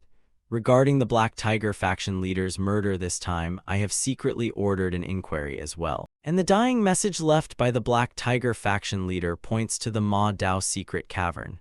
If it were you, would you understand the meaning of that clue? The Ma Dao secret cavern is the deepest cave within the Demonic Path Syndicate, and the place where the Grandmaster of the Demonic Path practices. Keahong said tensely, according to the young master's words, could the culprit actually be the Grandmaster? Heaven Destroyer smiled, "Let's see, I'm only speculating since a lot has been happening in the Central Plains martial world lately, much like here." Keahong bowed and nodded, "Yes, sir. It's been a long time since I saw the Grandmaster, so I can't say for sure." Heaven Destroyer continued, "Better not to answer, but if the strategist has anything to say, come find me anytime." Keahong again nodded to accept the order. Huanzhu glanced at her thoughtfully. In short, the Supreme treats Zhuge Keahong like an accomplice of the culprit, meaning the culprit is the Grandmaster of the Demonic Path. But his words and actions toward Zhuge Keahong seemed to corner her. She looked as if she might flee at any moment. Heaven Destroyer suddenly stood up and applauded. "Then let's pause discussing the culprit. Now the strategist must propose several plans. From now on, we will concentrate the full strength of the Demonic Path Syndicate,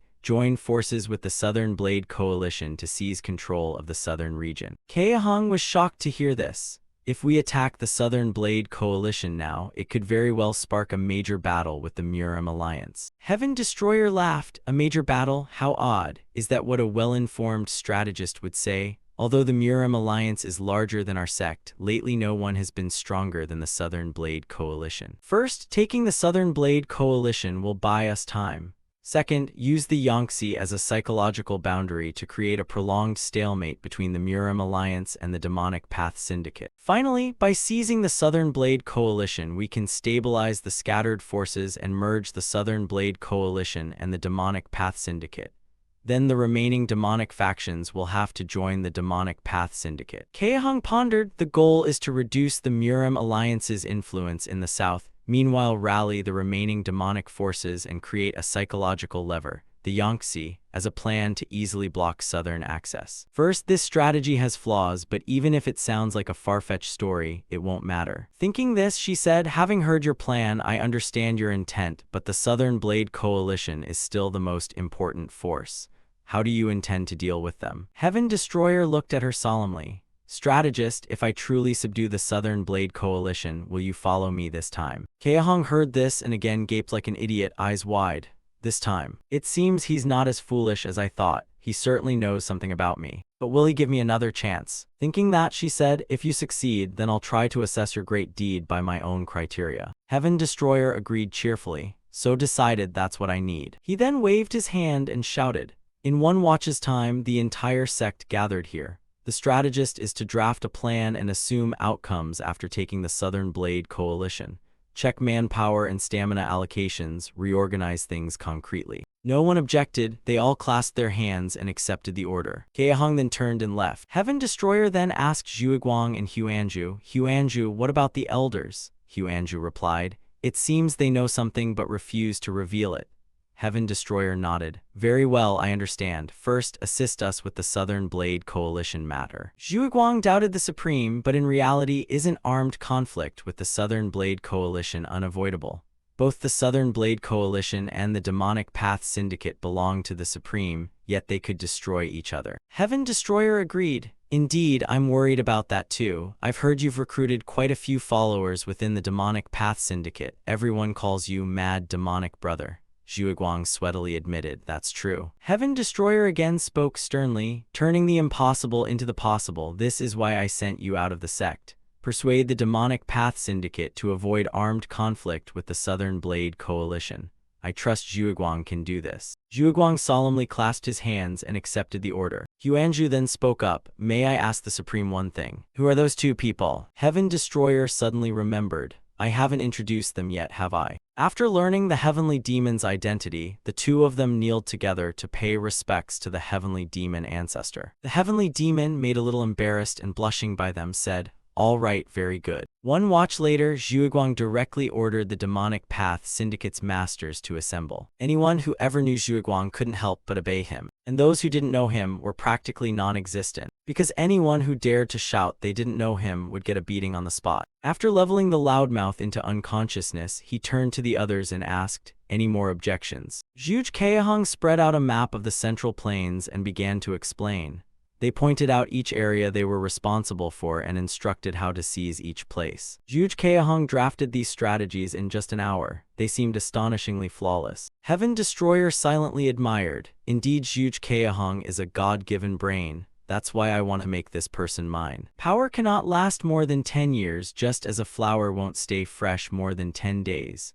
The Southern Blade Coalition is one of the 4 pillars of the Orthodox path, but it will quietly vanish from the Central Plains. Zhuguang shouted to the crowd, "No one is to be injured and no one is to be killed. From now on, the Southern Blade Coalition and the Demonic Path Syndicate will become one." Without a hint of conflict, the Southern Blade Coalition of the Orthodox merges with the Demonic Path Syndicate of the Demonic Path. That result was achieved thanks to the persuasion of Zhen Yuhai, Zhuguang, and Heaven Destroyer. It also shows they have gained great trust from the factions. Heaven Destroyer asked the person beside him, "Is it really okay?" Zhen Yuhai replied, "It's just that Zhen Yuhai's Southern Blade Coalition disappears, that's all." Now the Southern Blade Coalition will enter a new era with the Supreme.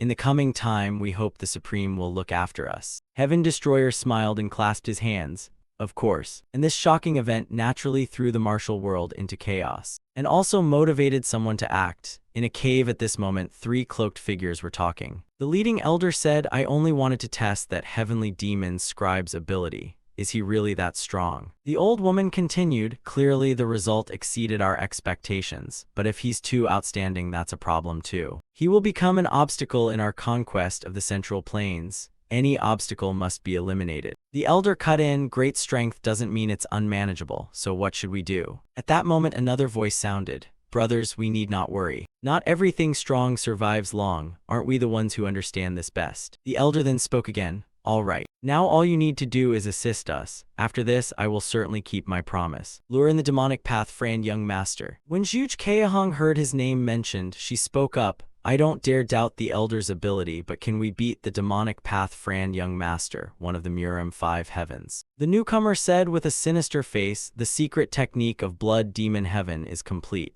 The Demonic Path Fran Young Master will surely die. Dugu Henshin is the one who destroyed your family. You still remember that, right? If you want to avenge the Deputy General, you must do as I say." At that the man's expression became very fierce. Keihang offered no protest and bowed sincerely. "I understand, then I'll take my leave first." Having said that, she turned and left. The elder then anxiously asked, "Will she follow our instructions?" He sneered, "Why wouldn't she? She's very clever, so she'll know what to do on her own." But the reason she followed the Grand General was to avenge the Deputy General. It was all for personal motives, not loyalty. Now another factor is that the Demonic Path Fran Young Master might reappear. If they change their mind, it wouldn't be surprising. As long as the Deputy General dies, it doesn't matter which side she joins. The elder listened and asked, "So will they be loyal to the Heavenly Demon Scribe?" The senior replied, "Does that matter? Whether it's the Demonic Path Fran Young Master or the Grand General, they're of the same breed anyway. The only important thing is that this sky will be stained with blood, and only we will know about it." Elsewhere, Keihang left deep in thought. The 3 elders of Blood Demon Heaven mentioned a secret technique. Perhaps the safety of the Demonic Path Fran Young Master will be shaken. And I must make my choice as well. Blood Demon Heaven or the Demonic Path Fran Young Master. Scene shifts to the Southern Blade Coalition. After merging the Demonic Path Syndicate and the Southern Blade Coalition, Heaven Destroyer was now establishing a new order here. For Heaven Destroyer, this wasn't unusual, but it still had to be handled to prevent future trouble. Everyone here was surprised by his abilities. As time passed, Heaven Destroyer held the letter in hand, puzzled. Was this the letter Hu Anju destroyed? No, this was Zhuge Keahong's letter. The place mentioned inside was Yangzheng Mountain. This was where Zhuge Liang once retired to. It's also commonly known as Crouching Dragon Mountain. After receiving the letter, Heaven Destroyer and the Heavenly Demon immediately set out. Dugu Wu's body was now under his own control. The youth, sweating profusely and bewildered, chased after Heaven Destroyer and asked, "Why are you coming here, hero? And why are you dressed like the demonic path?" Heaven Destroyer smiled and replied, "I came via the demonic path. The strategist sent a letter to Yangzheng Mountain. It is an important place for the Zhuge clan." Dugu Wu snapped awake. Indeed, the place looked less like a mountain and more like a maze. It seems the rumor that Zhuge Liang once retired here was not baseless. But meeting here, a place with such meaning to the Zhuge clan, is the real issue. May I go along? Heaven Destroyer answered, "Perhaps only this once can I ask about orthodox affairs. I say this for your sake, hero. Do you know anything about the Zhuge clan?" Dugu Wu said that before being imprisoned at the Northern Blade Association, the Zhuge clan had been annihilated. Heaven Destroyer was shocked. "Annihilated? Who said that?" Dugu Wu replied, "The Northern Blade Association, more precisely, the Deputy General of Blood Demon Heaven. You resemble my father. They announced to the world that the Zhuge clan colluded with the demonic path. Though the exact truth is unknown, I heard the Zhuge clan was wiped out in an instant by a secret assassin organization." Hearing this, Heaven Destroyer suddenly came to clarity. Sure enough, that was the main reason. Recalling Keahong's earlier remark about wanting to kill someone, he said, "For now, it's better not to let her know your identity. After all, you have no feelings for the Northern Blade Association. Just meet first and decide later. Nothing can stop me." Dugu Wu inwardly admired and said, "Very good, indeed no one dare stop him in this world." Though he didn't know much about Heaven Destroyer, Dugu Wu still accompanied and followed him. He was a member of the Dugu clan at the Northern Blade Association and couldn't reach his father's level. Afterwards, his father was murdered by the culprit, and both he and his ancestor were thrown into prison. The helplessness and pain, the anger and self-hatred drove Dugu Wu to the brink of self-destruction. But he had the fate to meet Heaven Destroyer and decided to travel alongside him. Heaven Destroyer showed him peerless martial arts and his brilliant political military mind, with a hint of a mischievous grin. More than anyone, the blend of righteous and demonic within one person is Heaven Destroyer's appeal. Thus, the envy and rivalry Dugu Wu once felt toward Heaven Destroyer had quietly turned into respect. And Dugu Wu had even forgotten those words.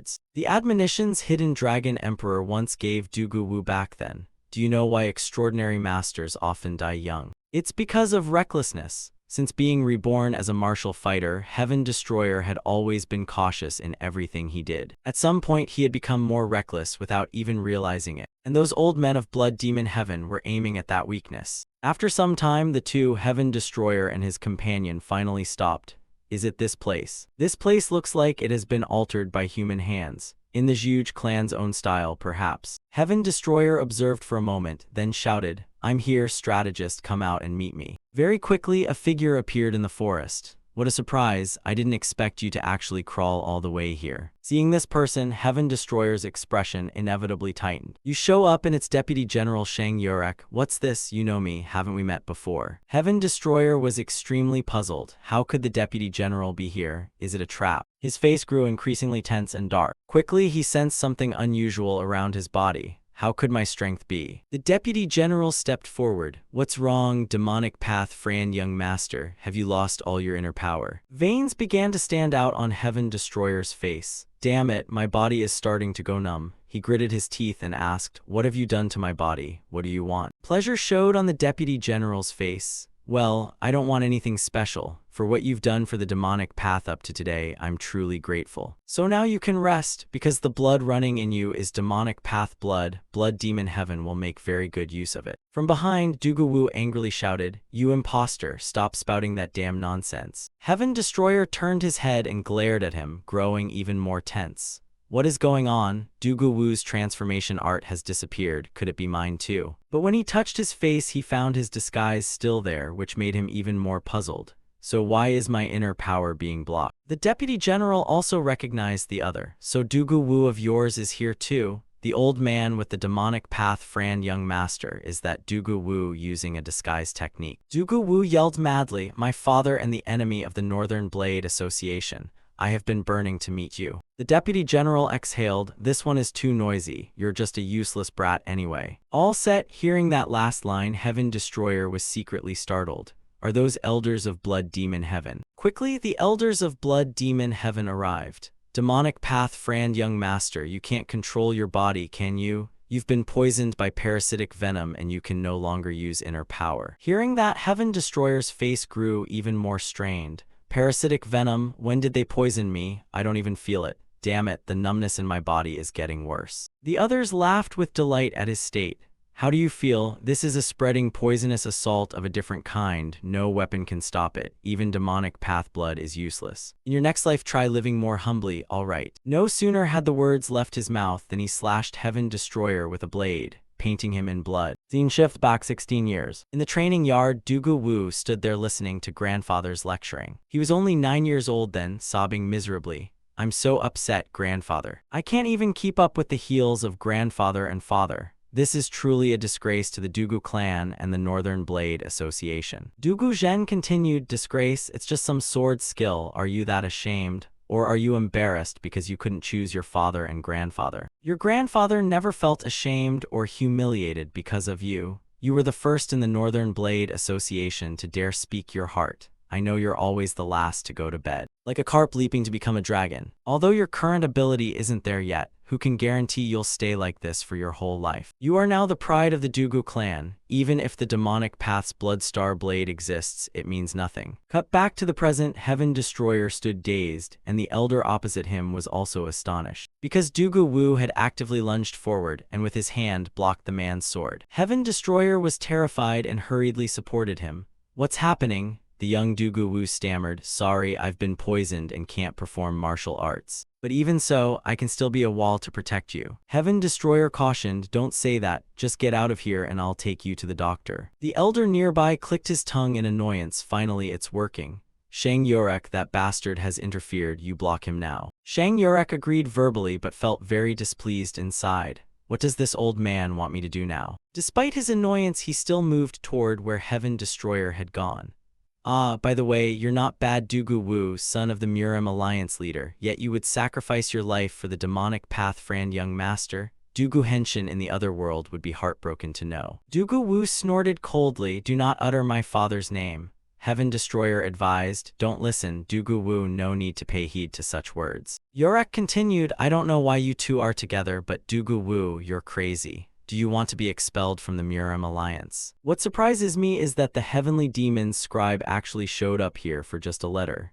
Zhuge Keahong seems to have won your trust, huh? Heaven Destroyer's face darkened. Indeed, the Grandmaster of the demonic path sided with Blood Demon Heaven. Yorek laughed loudly, I thought you already knew, and there's another reason I want your life. Then he shouted, Heavenly Sword Hall advance. No sooner had he finished than the hidden underlings around them swarmed out. Heaven Destroyer trembled all over as he watched the blades thrust. Without inner power, he couldn't use his techniques. At this rate, he'd be finished. He was straining to force his meridians to respond throughout his body. His meridians very quickly turned a purple color. He gritted his teeth and hefted his sword high. It can't end like this. Dugu Wu behind him was stunned at the sight. The elders there were equally surprised. Sweat now streamed down Yurek's face. Wasn't that man poisoned already? Heaven Destroyer swung his sword madly and shouted, don't come near or you'll only find death. He shouted that, but he was also panting oddly, thinking what the hell is going on? Why can't the inner power escape from the Danshan? Something's strange with the meridians. But the remaining strength is too scant. I must find a way for this inner power to escape, even if only a little. Yorek turned and asked for opinions. Fourth uncle, what's really going on? Didn't you say this was supreme venom? The elder shouted angrily, shut up, are you doubting my ability? Yorek yelled at the men, Heavenly Sword Hall, what are you doing?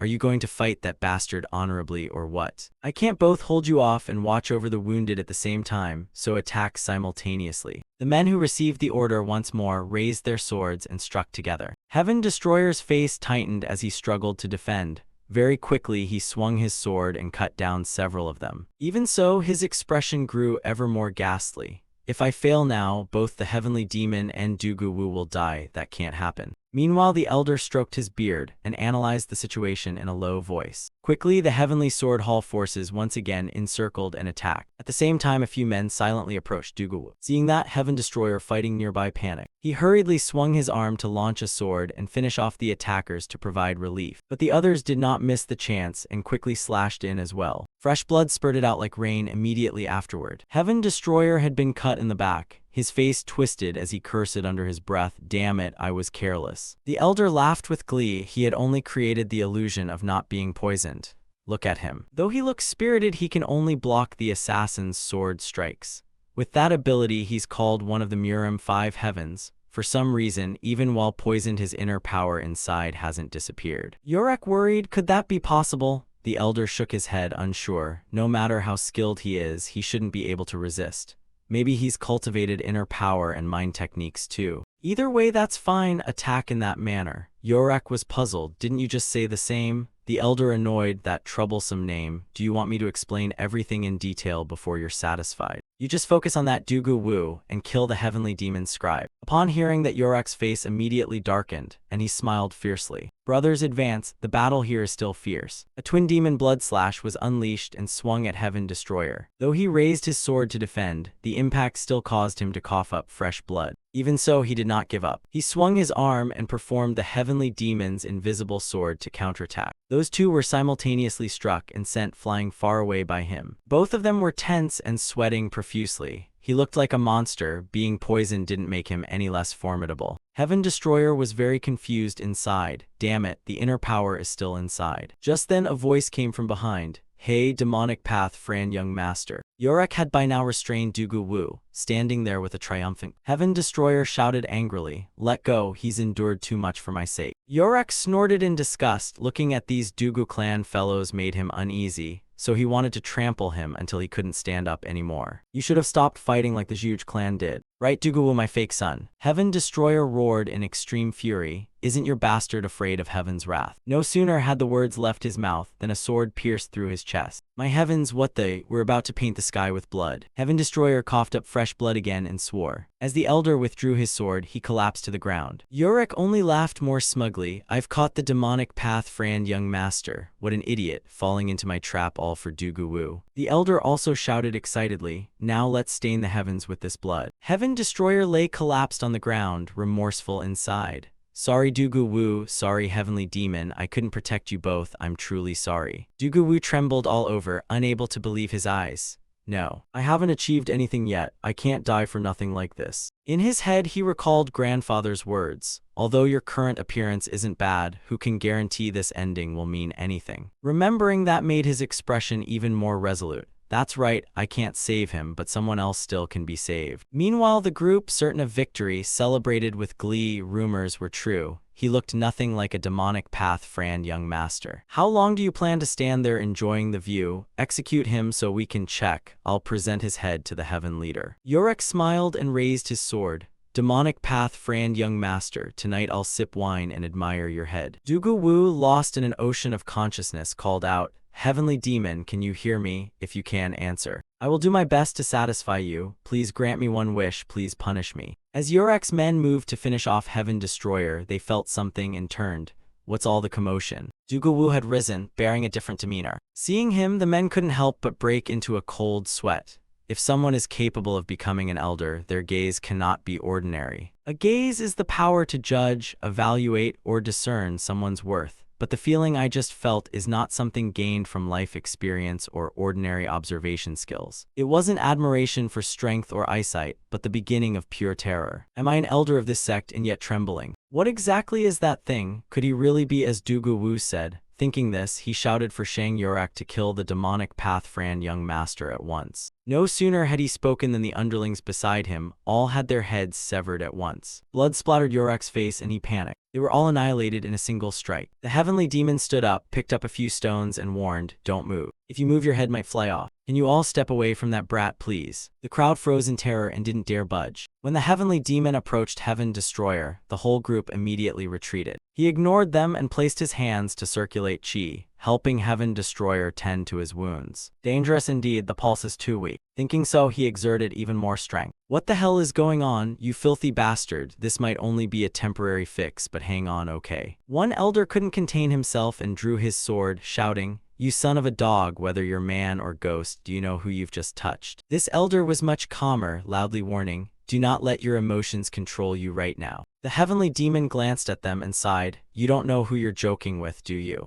Their opponent still screamed wildly, "As for you, be certain. Brothers, avenge him at once." Having said that, he began to urge his vital energy. A blood demon exchange killing sword move was launched straight at them. The heavenly demon sighed in boredom. "Anyway, it has come to this. I already said I won't spare the elders." He bent down and picked up a branch. An elder called out a warning, "Shang Yurek, let's flee now, otherwise there'll be no chance left." The heavenly demon stood there twirling the stick, calmly awaiting the opponent's attack. A faint smile appeared on his face, revealing clear confidence. Quickly, he swung and struck. The opponent's attack was completely shattered without a trace. This left him unable to believe it. So the blood demon exchange killing sword is no different from a stick. The heavenly demon said sternly, "Heavenly demon 3 swords first form." No one saw how he launched the move. Only when he stopped did they see the opponent cleaved in two. The two others were hastily fleeing. Both sharing the same thought, they had no idea what was happening, but facing him meant certain death. The heavenly demon did not pursue but stood observing the body. This feeling was very abnormal. "Sorry to keep you waiting, though this body's right hand is no longer whole. Should I chase down and kill those fleeing? But they're not the urgent matter right now." He then went over and called to Heaven Destroyer, "Wake up, Heaven Destroyer, go find that old man quickly." But no matter how he called, he couldn't rouse him, which startled the heavenly demon.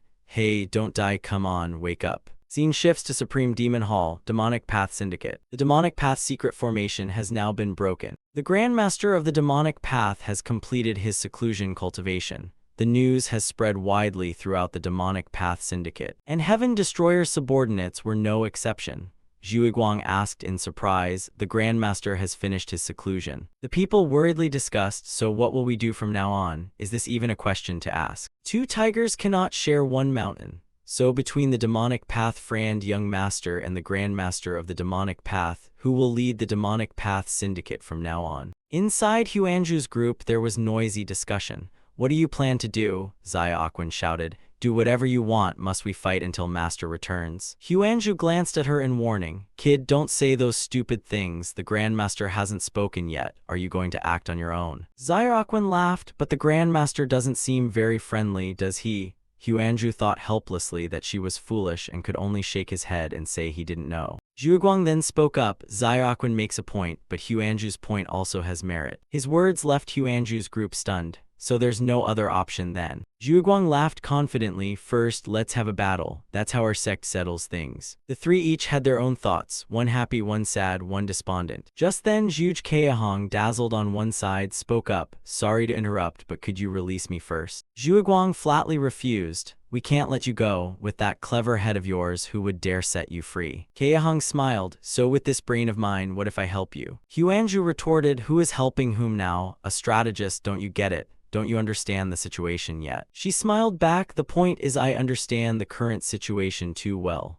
Are you perhaps underestimating the Grandmaster of the Demonic Path?" Hearing that, Zhuiguang spoke to Zhuge Keahong. "What are you talking about? When did we ever underestimate the Grandmaster of the Demonic Path?" Zhuge Keahong said, "The Grandmaster of the Demonic Path, no, call them Blood Demon Heaven, do not look down on them." The four were stunned, momentarily not understanding what she meant. Awakens was the first to shout in agitation. "Sister Keahong knows about Blood Demon Heaven too." Zhuiguang continued, "I never thought I'd hear the words Blood Demon Heaven from the strategist's mouth. Why bring this up now? Has the strategist's thinking changed?" Keahong smiled confidently. Previously, the Demonic Path Friend Young Master once said, if he could successfully merge the Demonic Path Syndicate and the Southern Blade Coalition, would the strategist follow me then? I seriously considered following the Demonic Path Friend Young Master. Wouldn't that be a good thing? Zhuiguang scowled. "I hate people who stubbornly cling to one view. If you've truly decided to follow the Supreme, shouldn't the strategist prove it? For example, tell a story you know about Blood Demon Heaven." He pondered inwardly.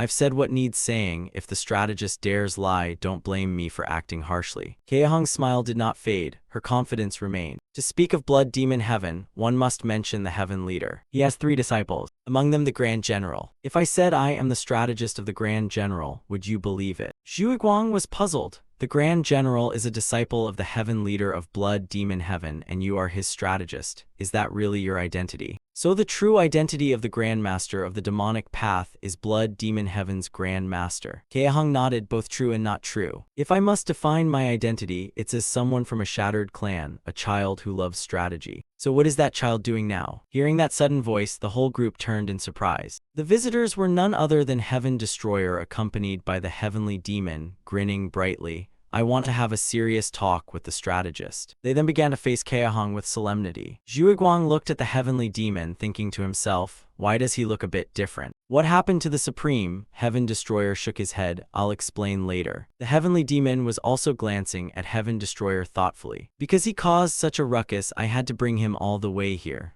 Are you all right, Heaven Destroyer? After a moment, Heaven Destroyer smiled and asked, I ask that child who loves strategy, what do you intend to do now? Strategist, about the Southern Blade Coalition I promised earlier. I think I've already proved it, haven't I? Kaehong smiled and replied, young master, you've shown me more than I expected. So I've decided to follow you. Heaven Destroyer beamed even more brightly. Really? Then answer me this. Kaehong, so what ideal is the strategist pursuing? She was a bit surprised to hear that. Why ask about my ideal all of a sudden? After a moment she answered, the ideal I pursue is achievement. Heaven Destroyer sighed, pursuing achievement, truly a strategist's style. Victory on the battlefield is one kind of achievement, amassing a great fortune is an achievement, winning fame is an achievement, and avenging one's clan is also an achievement. The last remark immediately changed Kaehong's previously calm expression. Heaven Destroyer continued, but Kaehong, isn't spending your whole life only on revenge rather pitiable? She fell silent for a moment. Pitiable? What do you martial artists know to call me pitiable? Veins stood out on her face.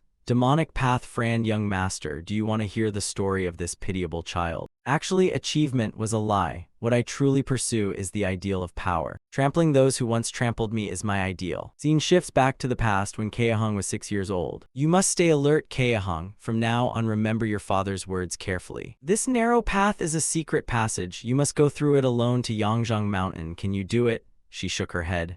I don't want to go alone. Father, please go with me. He refused. No, only children can pass through that secret passage. The little girl sobbed pitifully. Why is the righteous path pointing swords at us? Why must innocent people like us suffer this? He sighed, time will give you the answer, don't cling to it, don't interfere this time, it won't solve anything. Kaehong cried even more miserably. You always say not to interfere, what about a daughter's feelings? He looked at his daughter sadly, then hugged the little girl tightly. What matters is not this head but your life. Even if the Zhuge clan is gone, you must escape and live on. All right, go quickly. Kaehong sobbed as she walked away. After a few steps, she turned back. Through a gap, she saw the person who killed her father. No matter how strong the Zhuge clan was, they couldn't stop the sword that pierced my chest. It hit just now, didn't it? Will he die? He's dead. The Zhuge clan is all dead. There isn't even one bastard left. Kaehong then ran madly. I cannot lose the Zhuge clan. I cannot lose my father. Time flew by 10 years. Could the Zhuge clan still be alive? So the Zhuge clan still had to beg the demonic path for help. Kaehong said solemnly, revenge, my ideal is power for revenge. As long as it can avenge the clan, I'll rely on anyone. Blood Demon Heaven's Grand Master sent me to avenge my second sect master. To kill the Deputy General, I had to join with those Blood Demon Heaven people. Did you know? Heaven Destroyer shook his head. How would I know? Kaehong continued, people with the power to do as they please, like the young master. How could they understand the feelings of someone weak like me? Heaven Destroyer agreed. Maybe so, but Kaehong, what will be left of you once revenge is done? I need you and you need me, so let's go with the flow. But answer my question first, do you truly want to follow me? I will certainly help you get your revenge, but things won't end there because you will have nothing left. After revenge is done, if your heart is still empty, then let this Heaven Destroyer fill it. Kaehong recalled the past again. Father, our Zhuge clan is famed for loyalty to lord and state, but how do we find someone worthy of our loyalty? He replied, this cannot be decided by reason but must be felt by the heart. You will understand when the time comes. The blood of the Zhuge clan running in you will guide you. Thinking this, her mouth twitched into a smile. The pain was gone. Now I finally understand father's words. She then knelt and saluted him. From this day, Zhuge Keahong, formerly the demonic path friend young master, no, the strategist, will devote herself to Lord Heaven Destroyer. Cut to one day before Heaven Destroyer arrived at the demonic path syndicate. The heavenly demon led him to a cave to rest and heal. Wake up now. Why did I scold him? He looked like he'd die before being brought to that old doctor. Damn it, I only know how to kill, not save. Is there no way to save by killing them? Wait, kill to save someone. True, actually acupoints are key points related to life, not just attack targets. What if we instead channel true chi into the acupoints? Stop worrying, worrying won't produce answers. Heaven Destroyer, if you die it'll be because I killed you, understood? He then began to transmit true chi into Heaven Destroyer. Inside the sea of consciousness, Heaven Destroyer stared blankly ahead. Where am I? Am I really dead? At that moment a voice like not yet dead sounded. Heaven Destroyer startled and looked up. There a radiant figure floated, dazzling. Heaven Destroyer wondered inwardly, a child, an elder, a man, or a woman. I only hear a voice but can't identify who it is. The other party spoke again. You don't know who I am, then you still haven't grasped everything. But that's fine, it's actually good. Heaven Destroyer felt increasingly hazy. What on earth was happening? The other continued, you've suffered much, I'll give you a gift. As soon as the words ended, a brocade robe appeared on Heaven Destroyer. And not only that, countless streams of true chi began to dance around him. Heaven Destroyer tensed inwardly, thinking, it's very hot, but why don't I feel heat? Actually, my body feels more comfortable now. The voice said again, the poison in your body will vanish. Next time you return, make me even more pleased. Before Heaven Destroyer could react, he was enveloped by a shaft of golden light and transported away. In the real world, the heavenly demon muttered in confusion, what's wrong with this guy? Why has his body awakened like this? What on earth is going on? The wounds on Heaven Destroyer's body had now healed. The golden light then flashed throughout the forest. The heavenly demon exclaimed in shock, could the true chi have backfired and exploded? But immediately after, he had to widen his eyes in astonishment, because Heaven Destroyer had actually awakened. The heavenly demon stammered, are you all right? Heaven Destroyer replied, I'm fine, but I don't know how to explain this. Heavenly demon, help me, take me to the demonic path syndicate. Back in the present at the demonic path syndicate, the heavenly demon remained deep in thought. I don't know the full details either. At that moment, Heaven Destroyer's body suddenly emitted a 7-colored light. And weren't his eyes like the diamond body of legend? Could that brat really be? Heaven Destroyer then asked Zhao Hong again, strategist, where is the Grandmaster of the demonic path now? Keahong answered, I don't know whether his aim is to control the young master, but since he closed his door to cultivate, no one knows where he is. Heaven Destroyer asked again, so you don't know the next plan either? Did the Grandmaster of the demonic path give any instructions? Keahong replied that after the young master took control of the syndicate, for some reason the Grandmaster stopped providing information to me. Heaven Destroyer suddenly realized, so that old man had foreseen this outcome. I hope it's not abnormal that the strategist reveals these things so quickly. Keahong smiled, at first I was just a loyal horse to him, but the young master's presence made me trust no one anymore. Just then a shout from Mad Demonic rang out outside. There is news, the Grandmaster of the demonic path has appeared. Li Shiming entered, froze when he saw Keahong and Heaven Destroyer. Strategist, young master, when did you return to the demonic path syndicate? Heaven Destroyer glanced at Zhuiguang. Sure enough, Zhuiguang holds a lot of power in the syndicate, huh? Keahong also spoke up. The young people in the syndicate strongly support the young master and Zhuiguang. Zhuiguang said, the Grandmaster has arrived, might a battle break out? Supreme needn't appear, leave it to me to handle. Heaven Destroyer pushed off and stood, no need Zhuiguang. I will go out there personally. Meanwhile, a group of people were walking in the cave, some nobody who dared to overstep like that, then boasted about being the Murim 5 heavens or whatever. But isn't the 3 heavens of the Central Plains martial world the true Grandmaster? Hayek Wuzheng, having heard them, ordered, tell the demonic path friend young master to come out before the Supreme Demon Hall and kneel before me, or die. Those who heard this were all stirred and excited. In front of the Supreme Demon Hall, all supporters of the Grandmaster of the demonic path and the demonic path friend young master had gathered. It seemed like a professionally trained assassin organization, and a bunch of people no different from market thugs. The chaos of the Central Plains martial world had converged in one place. This was the demonic path. Over here, the heavenly demon advised Heaven Destroyer, are you all right? If you're too tired, I can go out on your behalf. Heaven Destroyer shook his head, don't worry about me. Now I feel more excited than ever, even quite exhilarated. It's probably time, let's go outside. Keahong asked the person beside her, what do you think? Zhuiguang replied, The strategist looked and could guess the situation, but even cautious people like her or Huanju would find it hard to understand. The demonic path is just that complicated. The victor takes everything. The two of them, Heaven Destroyer and his companion, stepped out, and both sides burst into shouting. The Grand Master glanced to the side, where a spike imbued with sinister chi was stuck in the ground. He sneered inwardly, thinking they couldn't wait any longer. Shall I begin? With that thought, he said, "You've tried hard, even if you're just a brat." Those on his side cheered excitedly. To the Grand Master, that fellow truly was just a brat. The Grand Master continued, "This position I hand to you, so now I'm merely returning to where I rightfully belong. Don't be too disappointed. We'll keep you as a lackey alongside my worthless strategist." Hearing that, the crowd laughed all the more excitedly. Kaehong on one side spoke up, advising, "Young master, do not be shaken by the Grand Master's taunts. It would be better for you to avoid the scene now." Heaven Destroyer smiled and shook his head. "I didn't expect you'd worry about me so much." The clamoring from the Grand Master's side kept roaring in his ears, yet he paid it no mind, remaining as calm as if nothing had been said. This made the Grand Master frown in puzzlement. "What's this?" Heaven Destroyer grinned fiercely. "Didn't you hear me? I'm here to take everything from the old man today." Saying that, he launched himself forward. The Grand Master went pale, mouth agape. How could you possibly dispel the supreme poison? A strike from the Skybreaking 2, La Chief swiftly aimed straight for his head. Cut back to when Awakens was training with Heaven Destroyer. "What? I've only learned the stance so far." Heaven Destroyer opposite confirmed.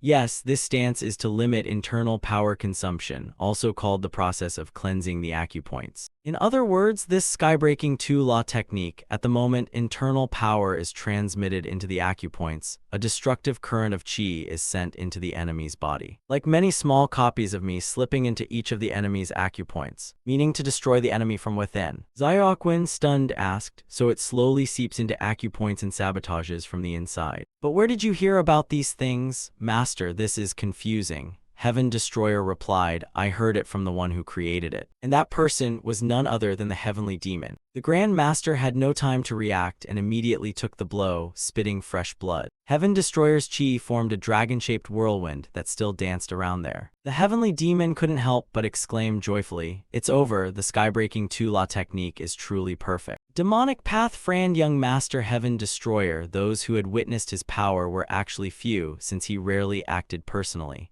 The vague rumors were just part of the mist surrounding him. Merely being bestowed the title of Young Master by the Grand Master already spoke to his very high status, so his subordinates didn't dare discuss it much. It's understandable many doubted Heaven Destroyer's ability. Kaehong here blurted, bewildered, "So quiet, what on earth just happened?" Zhuguang smiled and reminded, "Listen up." Cries calling Heaven Destroyer's name then rose and echoed without end. Kaehong finally startled and sighed. Since joining the Demonic Path Syndicate, this is the first time I've seen everyone cheer so loudly.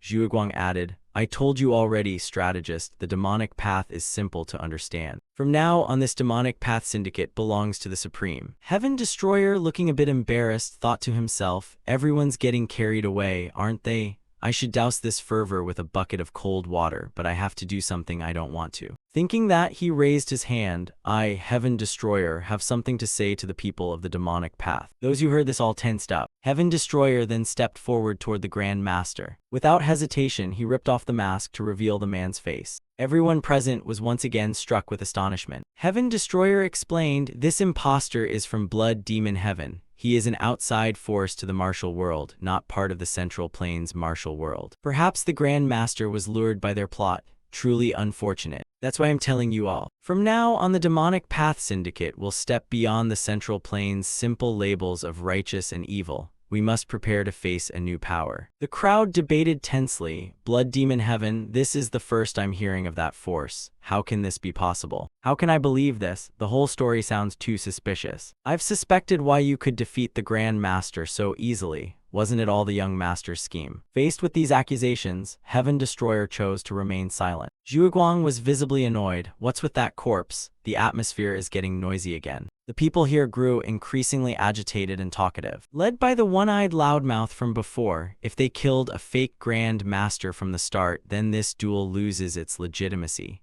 Therefore, this life-or-death match is void. His words were enthusiastically supported by many on the Grand Master's side. Zhuguang clenched his fist angrily, ready to rush forward. Even if he only cut mice or cattle, it's still a righteous sword. It is a righteous sword. How dare they mock the Supreme's unparalleled martial skill? Kaehong beside him restrained him and advised, calm down, Zhuguang. Zhuguang didn't listen and shouted, if anyone's not convinced, just kill them, make them kneel, you rotten bastards. From behind, another voice rang out. All right, can you make those people change their minds? Zhuguang's face turned grim and cold. Why not? Even if I can't sway their hearts, I can crush their faces. Hearing that, Kaehong grew even more worried.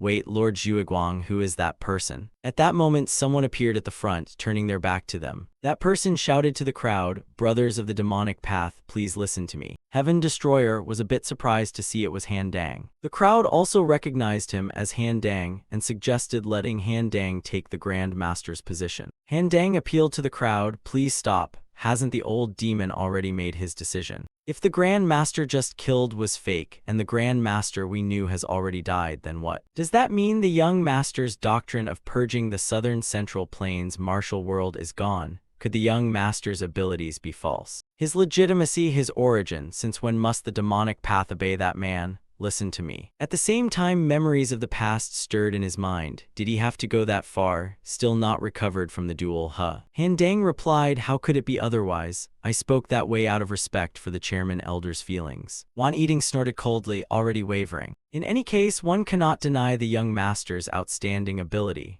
This time, the young master even quelled the southern martial world, truly fortunate. Han Dang frowned. Fortunate? What do you mean by that? He answered, my heart raced. This news will spread throughout the demonic path. Imagine him running and the uproar across the Central Plains martial world. We once had ambitions like his, but now we've forgotten the things we once treasured. Suspicion and schemes, fighting, betrayal and tricks.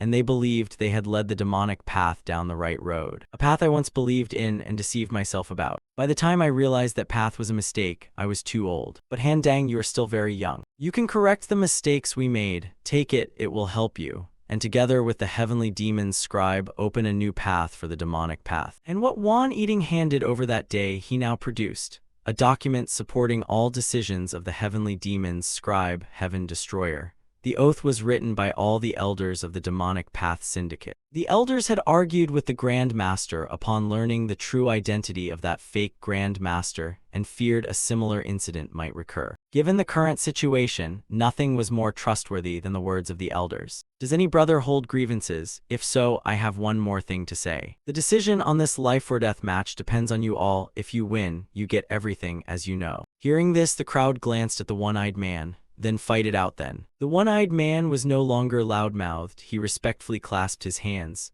Demonic Path, Heaven Destroyer. From today, the birth of a new demonic path begins. Heaven Destroyer approached Han Dang and said, thanks for helping me out of that awkward situation. Please convey my thanks to the elders.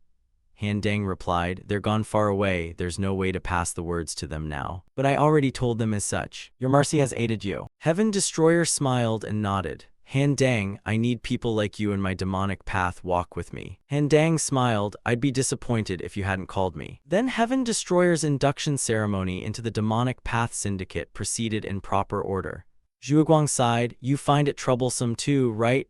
Han Dang continued, thinking of the mad demonic elder standing in for the young master. I also feel uneasy. You once received a letter with some implication, didn't you? Yet you did nothing. A few days later, at the Supreme Demon Hall, Kaehong exclaimed in surprise, but I'm also very puzzled. Until I realized it, the fake Grand Master still played the role of Grand Master of the demonic path so well. How could the Supreme have recognized him as an imposter? Heaven Destroyer explained, when he cultivated his internal power, I recognized it. If he were someone of the Grand Master's caliber, that imposter was far too weak. When I focused on observing his inner power, I even saw traces of the sealing face stamp. Kaehong asked again, so what about the real Grand Master? Where is he? Elsewhere, Zhuguang was staring at an object in his hand, a very ornate hairpin. At some dark, gloomy place, the person on the dais asked, are you the messenger of Blood Demon Heaven? Zhuoyang stood by smiling in anticipation. The Grand General calmly confirmed, yes, I am indeed the messenger of Blood Demon Heaven. The other snorted coldly, you dare abandon your duty and crawl all the way here, and you dare come alone just to spout nonsense. Are you tired of living? The Grand General continued, if that were the case, I wouldn't have come.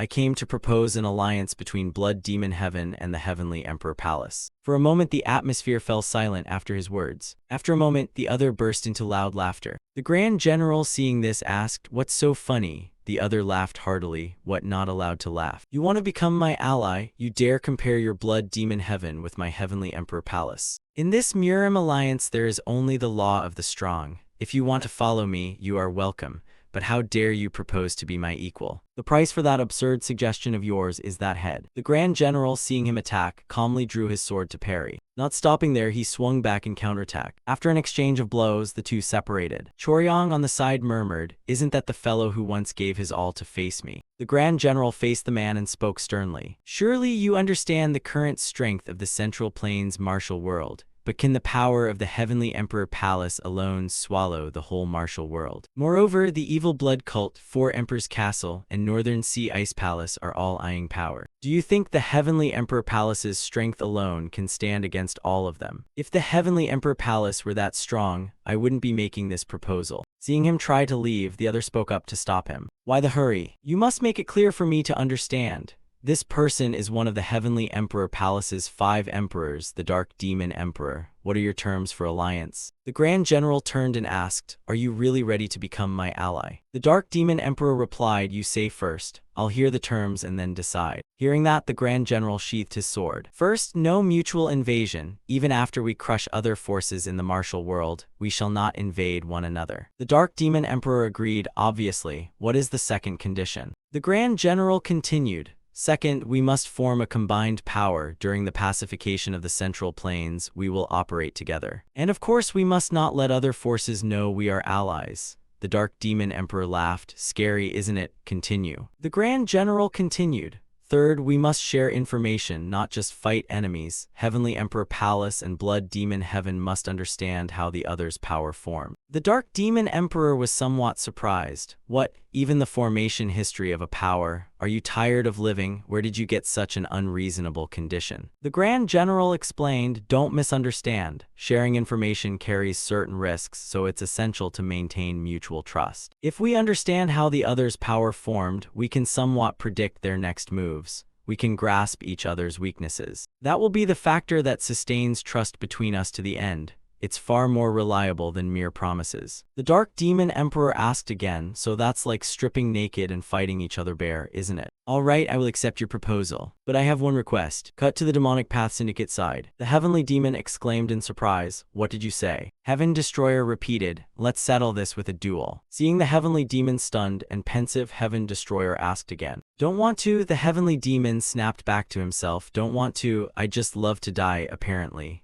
Where shall we duel?" Heaven Destroyer replied, "Where the Grandmaster of the Demonic Path once went into seclusion. Let's go to the Ma Dao Secret Chamber." Those who enter the Ma Dao Secret Chamber either grasp the way of martial arts or vanish forever. The walls still bear the traces of predecessors' long, bitter training. From footprints to engraved seals, a powerful aura radiates there. It is also the place to monitor demonic path figures of the past, present, and future. And now, an ancient figure has returned to this world across time. Abandoning the past and confronting the newcomers of the present, Heaven Destroyer looked at his opponent excitedly. If only Huineng were here. The Heavenly Demon snorted in annoyance. Having an idiot like him tag along would only invite trouble. What good would it do? But will it really be okay? If you've decided to stand before me even as a joke, then you must wager your life. Heaven Destroyer replied solemnly, "In any case, if not you, no one will take my life. Through this duel, judge whether I can go farther." The Heavenly Demon gave a cold laugh. "Go farther? I don't even understand what you're saying, but don't regret it." Heaven Destroyer, without hesitation, sheathed his sword for him. "I don't need the sword anymore, so I'll just return it to its rightful owner." The Heavenly Demon frowned and looked down. The blade now resonated with his own martial power. Cut to the Grandmaster's location. "What are the demands?" The Dark Demon Emperor replied, "According to my investigations, there are 3 people in the Central Plains we must beware of. The Heavenly Demon Scribe, the Jade-Faced Divine Dragon, and Zhang Sanfeng. If Blood Demon Heaven can eliminate these 3, I will not only accept the alliance but also agree to all your demands." The Grand General was astonished. "Do you know what you're saying? The Heavenly Demon Scribe is the one manipulating the demonic path in the Central Plains. the jade-faced divine dragon is the true leader of the Murim alliance. And Zhang Sanfeng of Wudang, like the divine dragon, he's almost impossible to trace. Those three are the power of the Central Plains. If you truly had the strength to deal with them, why would I need an alliance with you? The Dark Demon Emperor laughed heartily. True, it's a bit beyond you, I was only testing. Still, I'm genuinely curious about Blood Demon Heaven's strength. But mere talk is useless. So take down just one of the three, and then we'll become allies. The Grand General muttered curses under his breath, this crafty name, for now I'll do as you ask. Thinking that, he compromised. Fine, one of them, I'll take the Heavenly Demon Scribe's life. The Dark Demon Emperor chuckled with delight, then consider our alliance only half complete. I look forward to hearing news of the Heavenly Demon's Scribe's death soon. Over here, the Heavenly Demon had plunged his sword into the ground. Indeed, you don't need a sword. But the bond between me and that blade ended 1,700 years ago. Now it is yours, but you returning it would be an insult to me and to the sword. Heaven Destroyer smiled. Makes sense, doesn't it? I understand. After this match, I'll take the sword back. Now let's begin. The two silently adjusted their stances. The silence was so complete it felt as if the air itself had halted. The tension in the secret chamber was palpable. Heavenly Demon knows every martial art Heaven Destroyer knows. Of all the techniques Heaven Destroyer knows, the strongest still belong to the Heavenly Demon. However, both of them have long surpassed the standards of single-style Qigong or set moves. Heaven Destroyer barked sharply. The only one who can make me go all out is you. That's why I chose to duel you. I've stepped into a new realm and gone beyond that. I'll give it my all, the Heavenly Demon said. On the other side, the Heavenly Demon showed clear annoyance. This guy's truly insane. Anyway, my reputation remains intact. I live off the title of the top high sect after all. Now I'll show you why I'm called the Heavenly Demon. Come on, Heaven Destroyer.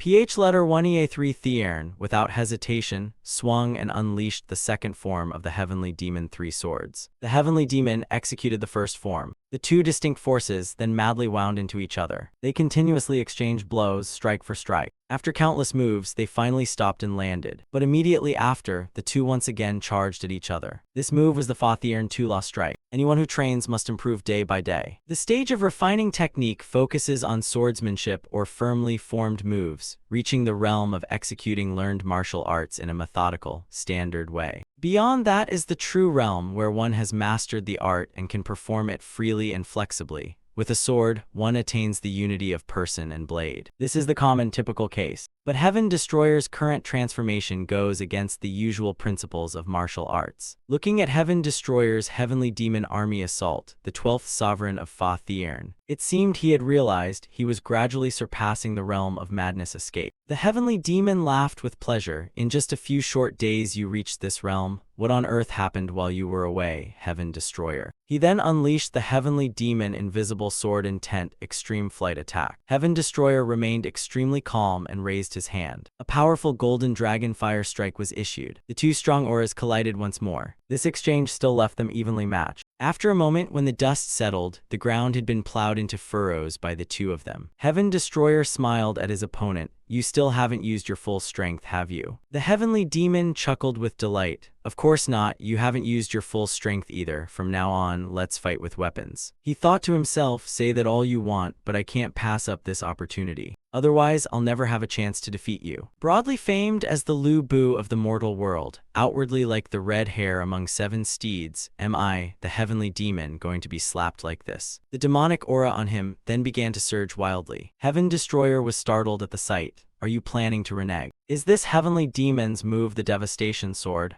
I've never used this technique before. Be careful, Heaven Destroyer, one slip and I'll take your life. Heaven Destroyer smiled and replied, then I shall put on a little show as well. The Devastation Sword was unleashed, but it still hadn't appeared in Heaven Destroyer's sight. He still couldn't discern what that move was. Space itself was closing in, but Heaven Destroyer wasn't the only one astonished. The Heavenly Demon deployed the Heavenly Demon Army formation, and even when 12 clones launched a full-force assault on Heaven Destroyer, it still couldn't shake him in the slightest, neither his body nor his movements. How could he wield swordsmanship with such terrifying power? The attack passed and the Heavenly Demon knelt on the ground. Hey, Heaven Destroyer, are you still alive? You rotten bastard, how dare you hide a secret skill? What was that just now? Heaven Destroyer lay on the ground laughing like a madman. I don't know either, I was just winging it. The heavenly demon stepped over and reached out to pull him up. Then the two of them sat there and chatted. Finally, it's a draw, Heaven Destroyer said to the heavenly demon. The heavenly demon snorted in annoyance. Don't be ridiculous, it's not a draw. Neither of us truly fought at full strength. Heaven Destroyer nodded. Indeed, it doesn't count. The Devastation Sword still isn't as perfect as before, and neither are you, plus this body isn't even yours. But I'm different, my current body is excellent, and I can perform top-tier techniques without hesitation. Besides, you're my right-hand man after all. Heaven Destroyer flew into a rage. Who the hell do you think you are? Right hand or left hand? What does that even mean?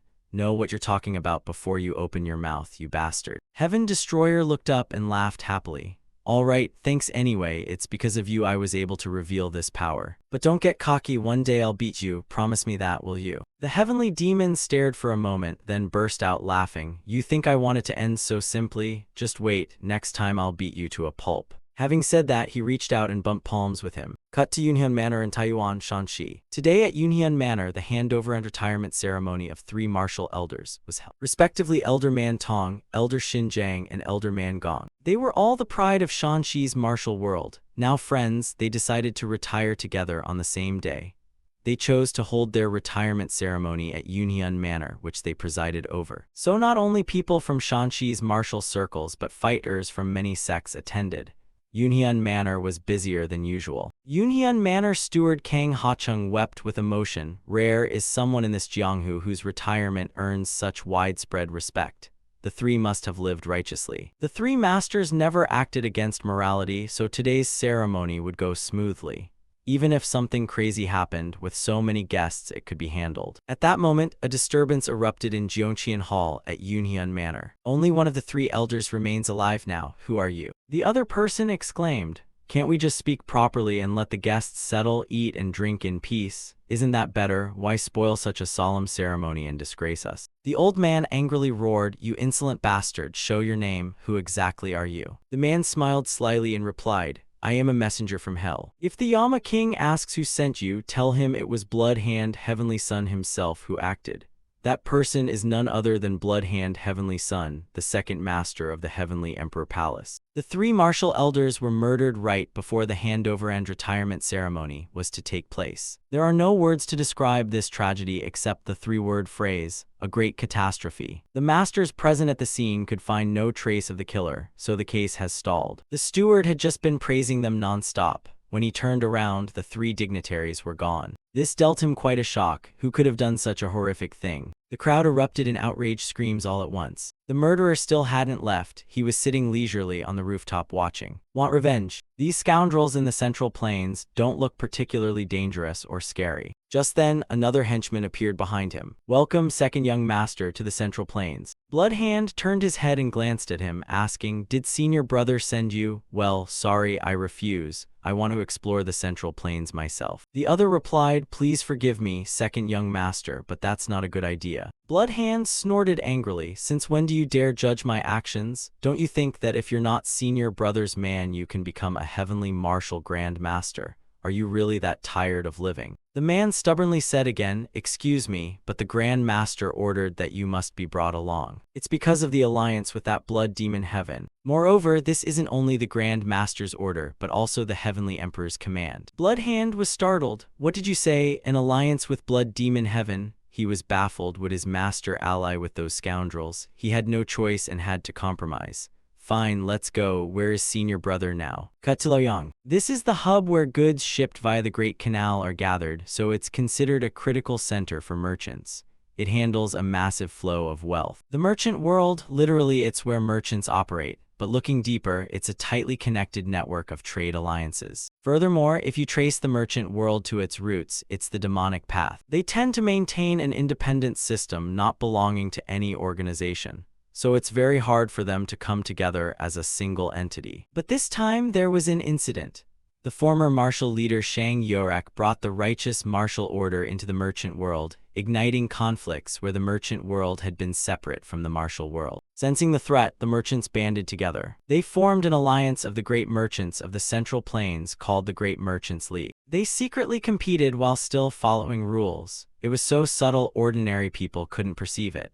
but tensions between the Great Merchants League and the Murim Alliance in the merchant world were escalating. Cut to the Great Merchants League headquarters. In a room, someone was relaxing with 100 carefree airs. Bloodhand sat to one side and sighed. Brother still likes to boss me around like before, huh? Why call me here? This man is Choryong. Brother, you've had a hard trip. Was the journey difficult? Bloodhand replied. All right, get to the point. Choryong smiled and said plainly that Blood Demon Heaven and our Heavenly Emperor Palace have formed an alliance. Bloodhand continued, I've heard that. Are they crazy? Wouldn't it be better to swallow the Central Plains alone? Now they want to split it and eat together. Choryong strolled over and calmly poured tea. Isn't our job just to follow orders? No need to know the reasons. I will repeat Master's order. From now on you must assist me in seizing commercial power in the Central Plains. If you dare resist, you'll be summoned back immediately. Bloodhand slammed the table in anger and shouted, Even in the Central Plains I have to obey you. What else? Seize commercial power. I came here to wipe out those Central Plains scum. I am the chief inspector with the authority to supervise all disciples of this headquarters.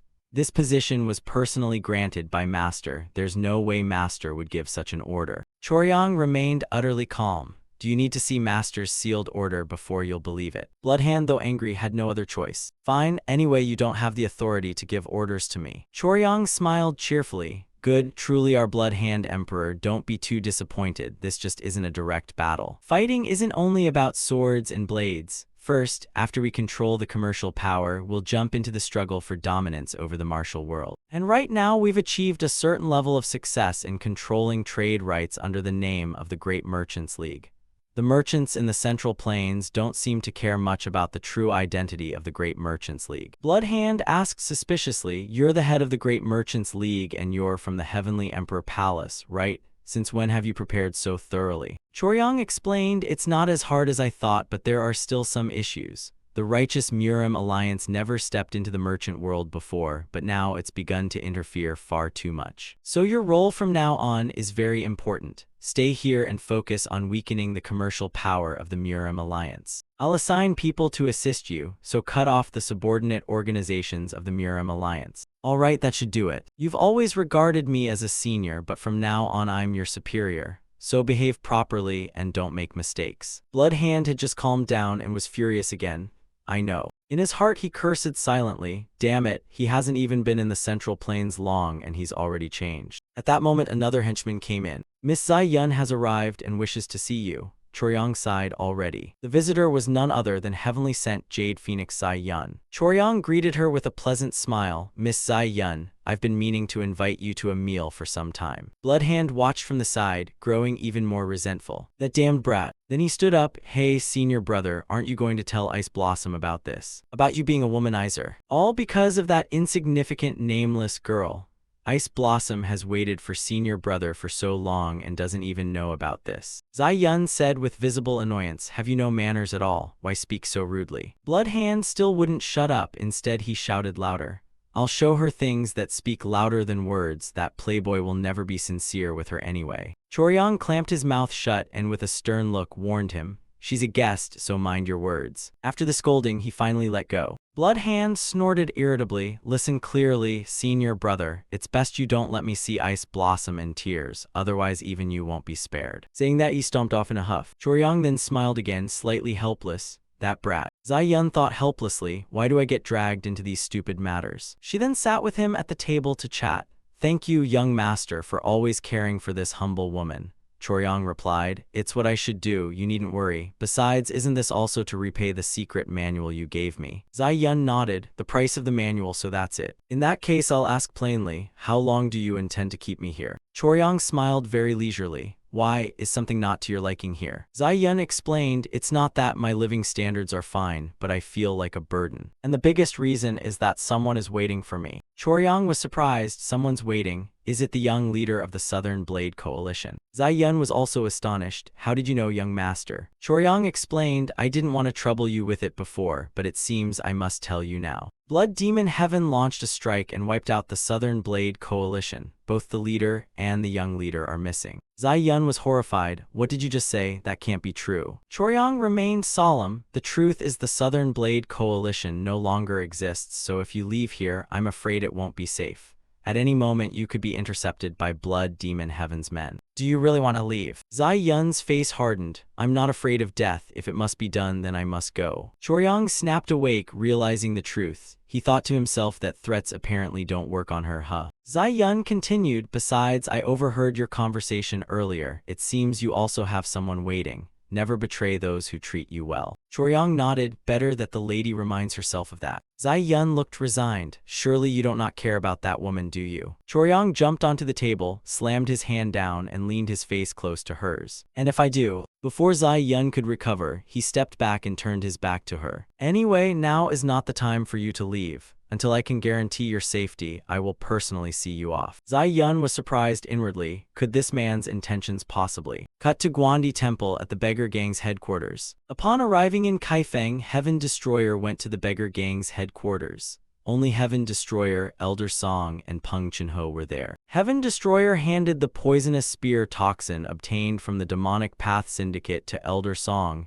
explained the situation to them, and discussed future plans. Here Heaven Destroyer showed another side of himself, since these people were all exceptional. Peng Chunho said seriously, 1,600 men of the Demon Emperor Sword guarding the heavenly demonic cult have arrived in the Central Plains. Once we give the order, I'll relay the supreme command immediately. Heaven Destroyer continued, Dantai-Wuxian accomplished the mission well. There won't be any major conflict this time, right? Peng Chunho stroked his chin thoughtfully. Since they operate quietly in small units, no major incidents occurred, but they emit too much demonic chi. That makes me a bit uneasy. If it's not an all-out battle, using them is somewhat risky. But of course they will obey the supreme command. Heaven Destroyer asked Peng Chunho again, what about the assassin organizations in the Central Plains now? Peng Chunho replied, among assassin groups, Demonic Path was the largest, but the Supreme One destroyed them. Now only Night Forest remains. That place doesn't belong to the martial world, but is a mysterious group following its own path. No one knows whether they are wanderers, mercenaries, or killers.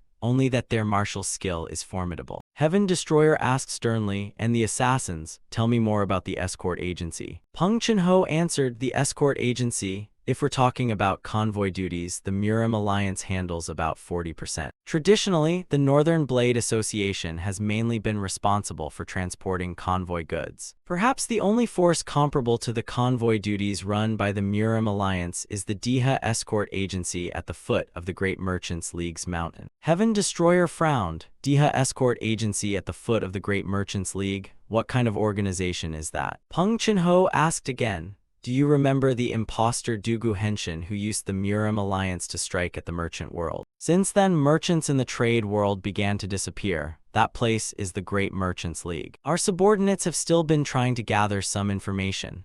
I'm a bit worried about the leader of that Great Merchants League. Normally, the head of an organization has some background, but no matter how much we investigate, we can't uncover this person's identity. Heaven Destroyer blurted out, could he have fallen from the sky? Or maybe since we're the Beggar Gang, they don't share classified information with us. Peng Chunho heard that and inwardly remarked that it was the solemn, troubled look of the Supreme One.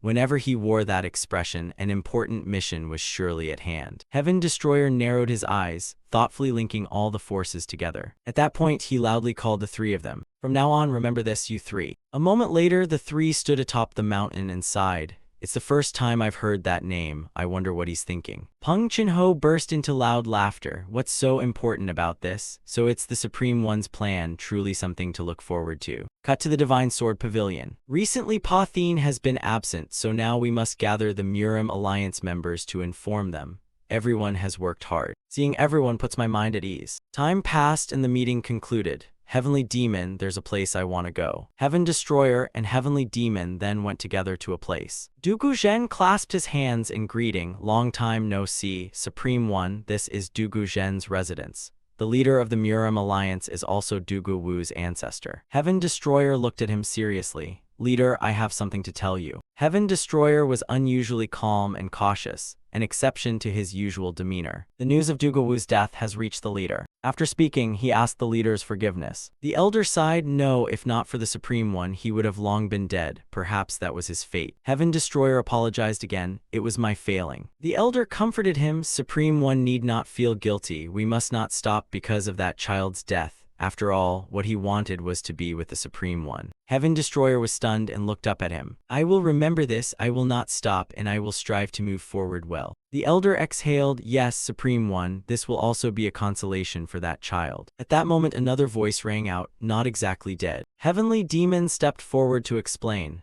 Thanks to your nephew's sacrifice, I had the opportunity to be reborn once more. Although I reincarnated into Dugu Wu's body, and saying this may sound harsh to you, I am the one who most clearly felt that boy's death. He could obviously have lived longer, but that boy chose to sacrifice. He chose to give this body and life to me. Thanks to that I was able to save Heaven Destroyer. I only mean to say he did very well. The elder laughed. In the end, my child can become a legend of the martial world. Wonder if he can hear your praise. I'm sure he departed in peace. My nephew was very brave. Heavenly Demon snorted bashfully. No need to thank me. Ma Chen-Wu, that's the new name I'll use in the martial world. Both Heaven Destroyer and the others understood the significance of that name. Heaven Destroyer then bowed to the elder and bid farewell. The elder stood there watching their departing backs. His gaze fell upon Heavenly Demon. The legendary Heavenly Demon was perhaps famous for more than just that. Cut to the water fire abode. This is Dugu Zulan's residence. She stood by the window staring at the sky, sighing. I wonder if the young master will come today. I miss him so much. No sooner had the words left her lips than a calling voice rang out.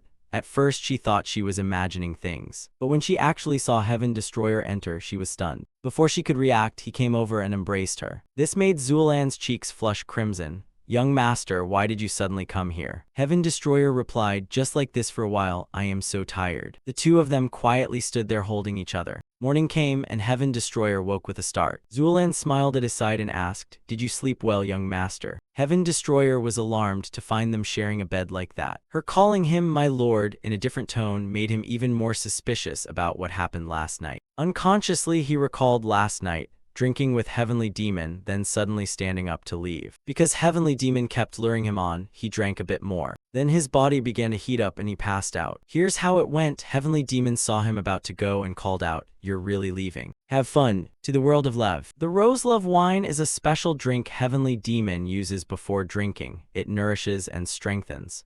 Just 1 cup heats every vein in the body and releases what's been repressed. Recalling this, Heaven Destroyer couldn't help but snort. What on earth did Heavenly Demon give me to drink? Zulan opposite him was still smiling cheerfully. Though it's a bit late, would you like breakfast, young master? Heaven Destroyer stared at her blankly, secretly thinking it's not so bad. The Diha Escort Agency has 24 branches across 2 cities in the Central Plains.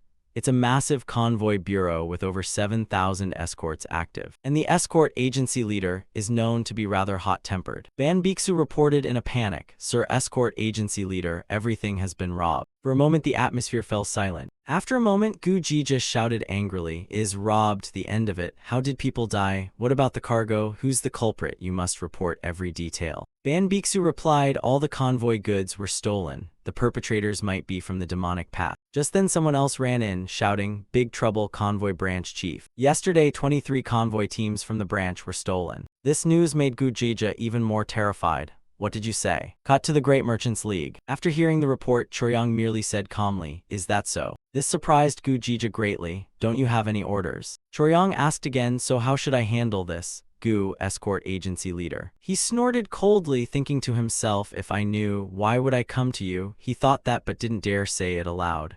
Forgive me, I truly don't know how to handle this. Choryang smiled. Indeed, there's no reasonable way to deal with it, is there? This convoy run was clearly prepaid, and you must also account for the value of the seized goods, plus compensation for the loss. After saying that, he swept his hand and smashed a vase. Of course, if the escort agency leader catches the culprits, things will be resolved quickly. But that seems rather difficult, doesn't it? He stammered and could only utter the 2 words, I'm sorry. Choryang asked who the principal was. He answered Golden Toad Bank. Choryang turned, fanning himself. Golden Toad Bank, what about the rest? Didn't you say only 23 branches were attacked? He replied, by yesterday's count it's 24 branches in total, all Golden Toad Bank. Choryang, hearing this, asked further, you mean the entire convoy operation of Golden Toad Bank was ambushed? All 24 branches, he answered, not all, some locations survived. 23 branches had their convoys robbed. Choryang asked, with an incident of this scale, why didn't you report it sooner? He stammered, my subordinates didn't report the headquarter notice, each branch reported separately, please forgive me. Choryang frowned, pondering. Although Golden Toad Bank ordered consolidation, they reported through each small branch instead of headquarters. Thinking that, he asked, "Quick, reveal everything you've investigated about the perpetrators so far." He didn't hide anything and recounted it all. The pattern of convoy ambushes varies by region. In Jiangbei it seems to be the Murim alliance, while in Jiangnan it appears to be the demonic path. Choryang snorted coldly. "The righteous and the demonic path, are you sure?" Gujija confirmed. The convoy guards witnessed the culprits fleeing, so he was very certain. But the strange thing didn't stop there. Shortly after the goods were lost, the bodies of the original ambushers of the convoys were found. Choryang was a bit surprised. First they robbed the goods, and then someone killed those robbers. He confirmed that was indeed the case. And on the bodies of the initial robbers there were many traces of martial arts, not only techniques from the demonic path in the Central Plains or ordinary sects, but also martial arts from external powers. This is truly absurd. Choryang agreed. Yes, that absurdity really happened, so who do you think is behind this? He pondered and replied, "At first I thought Golden Toad Bank might have betrayed us, but on reflection that's not it.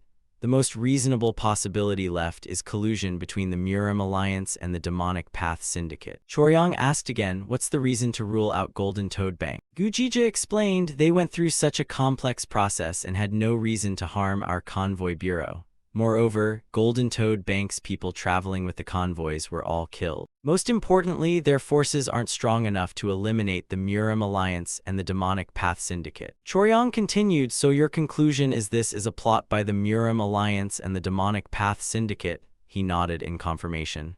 "Yes, sir." Choryang smiled. "How interesting. With that brain of yours, you dare lead the Diha escort agency. Return to the escort agency immediately, compensate Golden Toad Bank for all losses, and prepare detailed information on the one branch out of 24 that was not ambushed." Gujija asked, "You mean we must compensate before investigating? If so, the escort agency will suffer huge losses." Choryang's face turned extremely grim as he looked at him.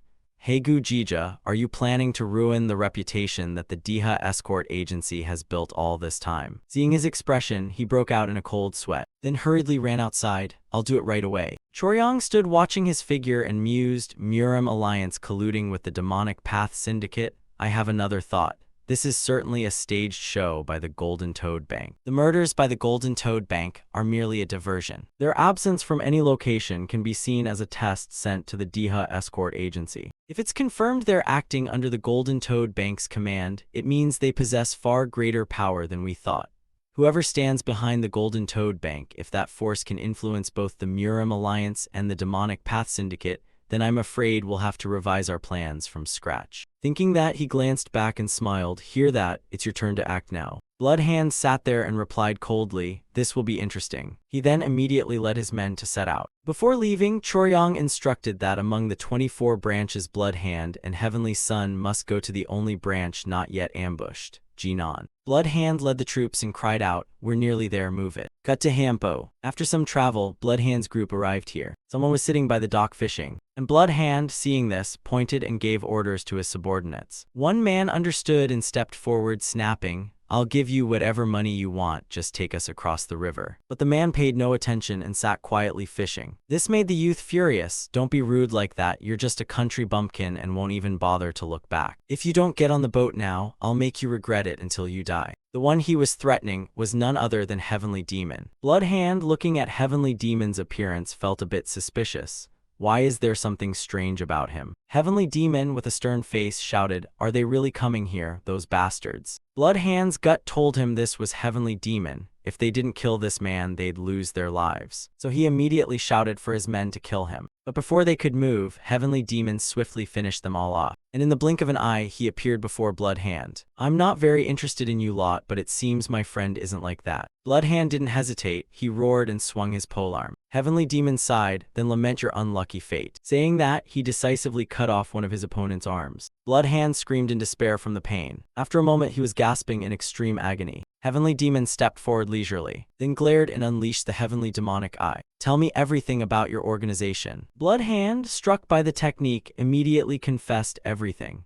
The Heavenly Emperor Palace's power in the Central Plains isn't actually very great, but if the palace's core strength shows up in the Central Plains, their true nature will be exposed. Heavenly Demon asked again, who is that person? Bloodhand was about to answer but suddenly froze. Then he clutched his head in agonizing misery. He then raised his fist and smashed it straight into his own head. Get that out of my head. After that, he deliberately stepped back, increasing the distance from Heavenly Demon. This surprised Heavenly Demon a little. Could he have broken the seal of the Heavenly Demonic Eye himself? Is it due to his strong will or his loyalty? Bloodhand, panicking inwardly, thought, so there are still figures like this in Murim of the Central Plains. I must tell my senior about this one's existence. Thinking that, he gritted his teeth and said, sorry, but I've changed my mind. I'll never let you die. At that moment, something crawled out of his mouth. Heavenly Demon, seeing this, was even more astonished. Then a great explosion erupted there. When the smoke cleared, Bloodhand was nowhere to be seen. Heavenly Demon sighed irritably. That madman hid explosives in his belly. I had originally planned to spare him, but that bastard even singed my clothes. Morning break somewhere. Heaven Destroyer and Zuelan were happily soaking their feet in a pond.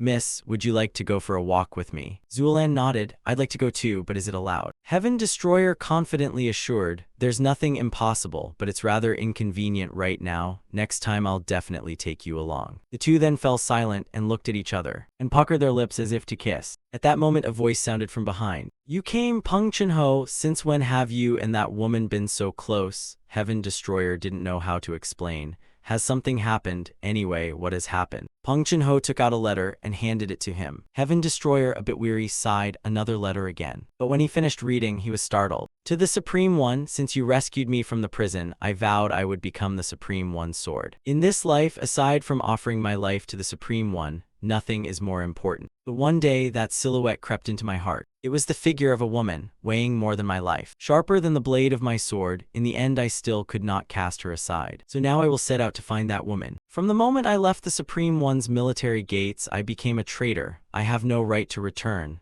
Please do not forgive this sin and consider me dead. Farewell and good luck. He was dazed when Zuelan came over and asked, My lord, you look unwell. Has something happened? Heaven Destroyer shook his head. It's nothing. Zuelan smiled cheerfully. Her words said she was fine, but she did not look fine at all. Heaven Destroyer sighed. Sorry, I can't tell you everything, miss. Zuelan replied, sometimes I shouldn't ask too much. It's okay if you don't say. As long as you're comfortable, that's enough. Then I won't be upset either. I understand. Heaven Destroyer smiled at her. You truly understand me, miss. Zuelan continued, it's because you haven't paid attention yet. The two of you must understand each other to be together. Heaven Destroyer nodded. Thank you for explaining, miss. Now I see why it's called a long process. He looked up at the sky, thinking, that's right, if I were in Zhuiguang's situation, would I have acted differently? I couldn't fully understand Zhuiguang's heart.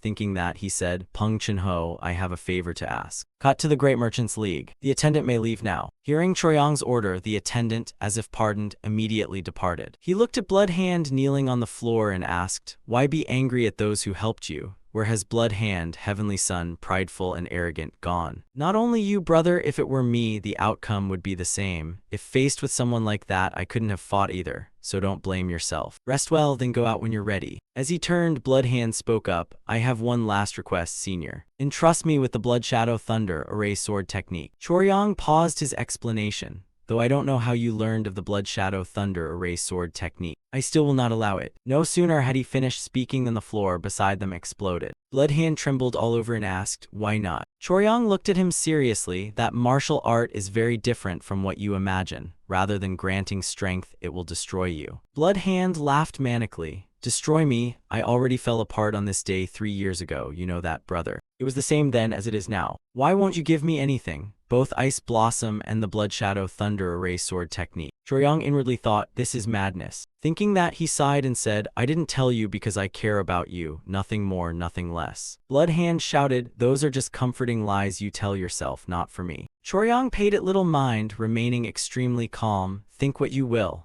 I'm only making it clear, if you seek to learn out of anger, the result will only be self-destruction. Bloodhand's face twisted, veins bulging on his forehead. I don't care if possible, I still want it. I don't care what the truth is, what the past was, or even about you, senior. Choryang asked again, are you truly serious? On hearing his confirmation, Choryang waved his fan and told him to follow. After a while, the two arrived at a martial training hall. Bloodhand was astonished. He hadn't expected such a place underground.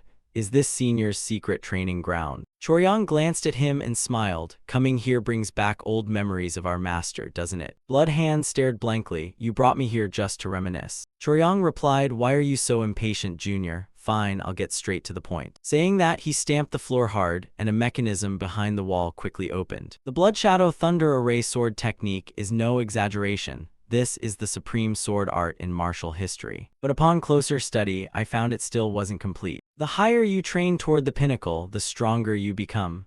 That's the principle of martial arts, and this sword technique is no exception. Bloodhand frowned, but why is it still flawed? Choryong replied, once you pass level 7 and step into level 8, it will surely appear. That is the Heart Demon. Even the strongest sword art struggles to resist the Heart Demon, and you could become a fiend. When I trained this art to level 7, I realized it and chose to stop. This is the truth about the Blood Shadow Thunder Array sword technique you wanted to know. Now do you understand why I didn't tell you everything? Unexpectedly, Bloodhand laughed fiercely. Teach me. Choryong asked in surprise, you still don't understand what I said. Bloodhand's expression remained resolute. I understand, but after hearing your words, I feel I need this art even more. Choryong sighed helplessly, but remember my words, do not train from level 8 onward. Remember that, Junior. Handing the manual to his junior, he turned and left. Be careful. Bloodhand sat staring at the manual and the long sword before him. He ground his teeth and spoke the name Ice Blossom. Then he reached out and gripped the sword's hilt tightly. Outside the forest, a follower appeared before Choryong. Lord Tai summoned me. He ordered sternly, ensure that my and the second lord's absence is kept secret. Do not under any circumstances let the 5 emperors know of this. The man accepted the order and immediately left to carry it out. Choryong sighed once more. Tonight was long. Cut to the reception room of the Great Merchants League. Choryong approached with a smile. My apologies for the distant travel and the lack of proper welcome. The other party set down a cup of tea and replied, the tea is good. Lord Tai need not feel guilty. By the way, there's something important. I didn't expect Murim of the Central Plains to harbor such a powerful expert. After examining the information, this figure doesn't seem like an ordinary person. He appears to be an expert of the Demonic Path Syndicate. Choryong shook his head, but that's not quite right. If an expert of that caliber existed in the Demon Path, the Central Plains Murim would have been unified long ago. The other continued, I've heard there's a mysterious force in the Central Plains Murim that we don't know about. Choryong asked sternly, will you help me? Sword Emperor. He smiled and replied, if it's within my power, I'll spare no effort. Choryong bowed to him, clasping his hands in thanks. Cut to the outside streets. The Sword Emperor stood on a roof observing the scene below, moved. The Central Plains still looked as beautiful as ever. He then turned and called for Deathflow Sword. What do you think of Choryong? Before the other could answer, he continued, he's dangerous, though heir to the Heavenly Emperor, I still can't read his mind. Nor is it clear what level his martial skill is. His impassive gaze is unsettling. Are you confident you can beat Choryong? The other replied that if the Sword Emperor wanted it, his subordinate would proceed. Cut to some street corner. An old watermelon seller was left sprawled on the ground. The scar-faced man pointed and shouted, does this old geezer not know how to calculate? You got it wrong. The old man replied, 3 watermelons are 3 taels. How could that be wrong?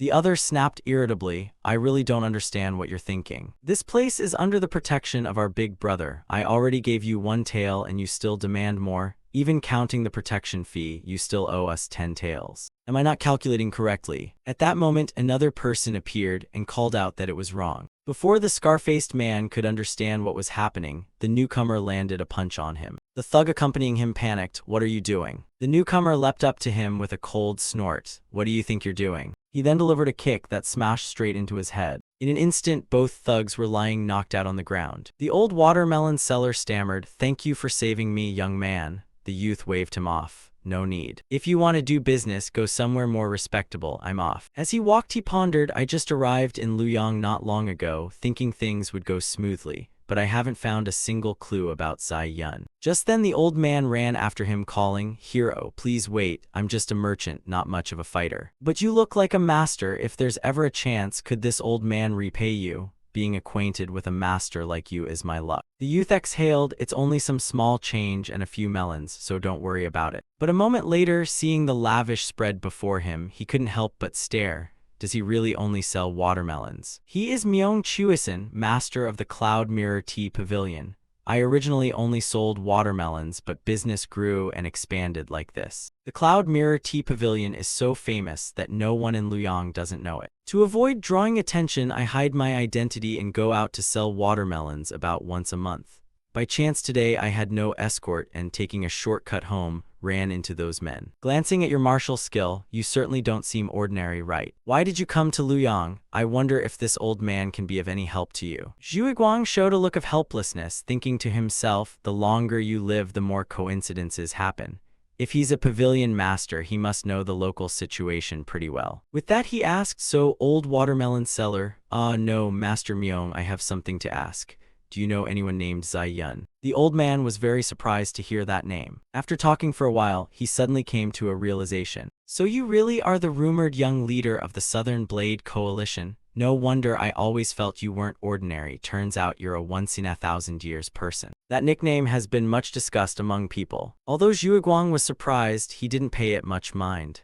But do you know anything about the woman I mentioned? The old man replied that he did. It's a fairly famous story at the Cloud Mirror Tea Pavilion. Hearing that, Zhu Guang brightened. Really? Tell me quickly. The old man's face grew a little tense. But I'm somewhat worried. After all, I don't know what storms Miss Zai Yun might be facing. Zhu Guang was momentarily stunned. Facing a storm. The old man explained. Recently, food merchants have been whispering among themselves everywhere. In reality, demand for high-end foods hasn't changed much. But lately, a trade guild has appeared that only buys a single type of product, and in large quantities. Zhu Guang frowned in confusion. Could these people be predicting the situation in advance? The old man continued that he wasn't sure either, but he heard one of the workers at that trade guild say as much. Only the best are needed because the new patron will taste this dish. From that point, rumors began to spread that a mysterious woman had suddenly appeared at the Great Merchants League. And that woman looked very similar to the former leader of the Southern Blade Coalition. Hearing this, Zhu Guang leaned in even more. Tell me more about that woman. The old man went on, going back to the earlier story. Do you want to know what this mysterious woman is after? Zhu Guang nodded. Of course. What is it? The old man's answer was, grapes. In Zhu Guang's mind, he couldn't help but recall the way Zai Yun had looked at him so tenderly. What does the name Lang Jun mean? The youth smiled and replied, Zhu Guang means pursuing the light. Zai Yun exclaimed, pursuing the light is like a bunch of grapes. A cluster of plump grapes is also reaching for the light, isn't it?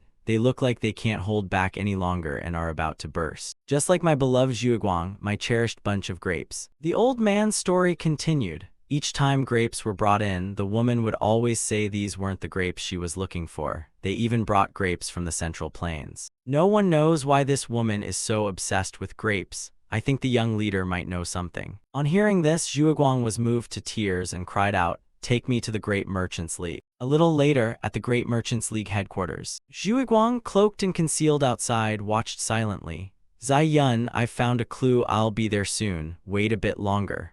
The old man's words still echoed in his ears. The Great Merchants League is an alliance of merchants. And although I've only been there once, I'll tell you everything I know. The large building you see from outside is the League's headquarters. Inside, it's actually much larger. The interior space is bigger than a village. How much land had to be bought to build such a mansion remains a mystery. As I said, I don't know much about martial arts. But that's my assessment based on the intuition of a merchant. You must be careful. Although I haven't seen it with my own eyes, merchants whisper that a terrible murderous aura fills that place. Zhu Guang had now deployed the heavenly demon stealth technique and sneaked inside. And indeed, even without great experience, he could sense it. At first, a malicious aura. I can feel it too. Master Myung's intuition is pretty good. I think I'm strong enough to slip past the guards here, but I sense a powerful aura quite different from the blood demon heaven types before. This is not as easy as I thought. Cut to another side. Myung, what have you investigated? The man named Myung, the scout, reported.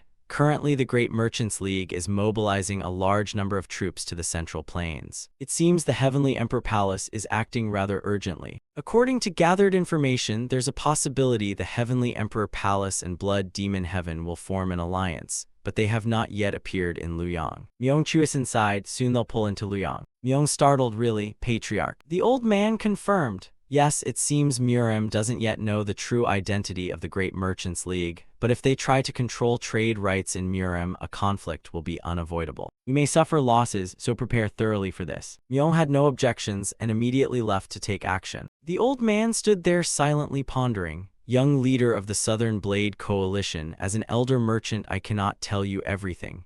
Merchants like us cannot stand idly by and watch this happen. But I will always watch over you from afar. Meanwhile, Zhuguang, though inside, was in a miserable struggle. Facing him was a very large group of guards. Sword Emperor led them with a cold laugh. Why has a timid rat appeared here? I'm not here just to wait for a rat. I kill without discrimination. With that he drew his sword and lunged forward. Zhuguang, startled, hurriedly raised his blade to parry. Guards were moving everywhere, quickly to the inner courtyard. Zai Yun asked suspiciously, "It's noisy today. Is something happening?" The maid soothed her. "Nothing at all, miss. Please wait in the guest room." Zai Yun frowned and thought, "Nothing at all. Since I arrived here, I've never seen such commotion. Could it be?" The maid was about to say more when she was knocked out by her. "Sorry, Hong, you'll wake up in a few watches." She then hurriedly ran outward. As soon as she stepped outside, a fan suddenly appeared and blocked her way. Choryong, face ice cold, stepped forward to admonish, "Where do you think you're going, miss, without my permission?" Outside, Sword Emperor and Zhuguang were still locked in fierce combat. Under his powerful assault, Zhuguang still hadn't drawn his blade. He silently struggled to defend himself. After a while, the two finally separated.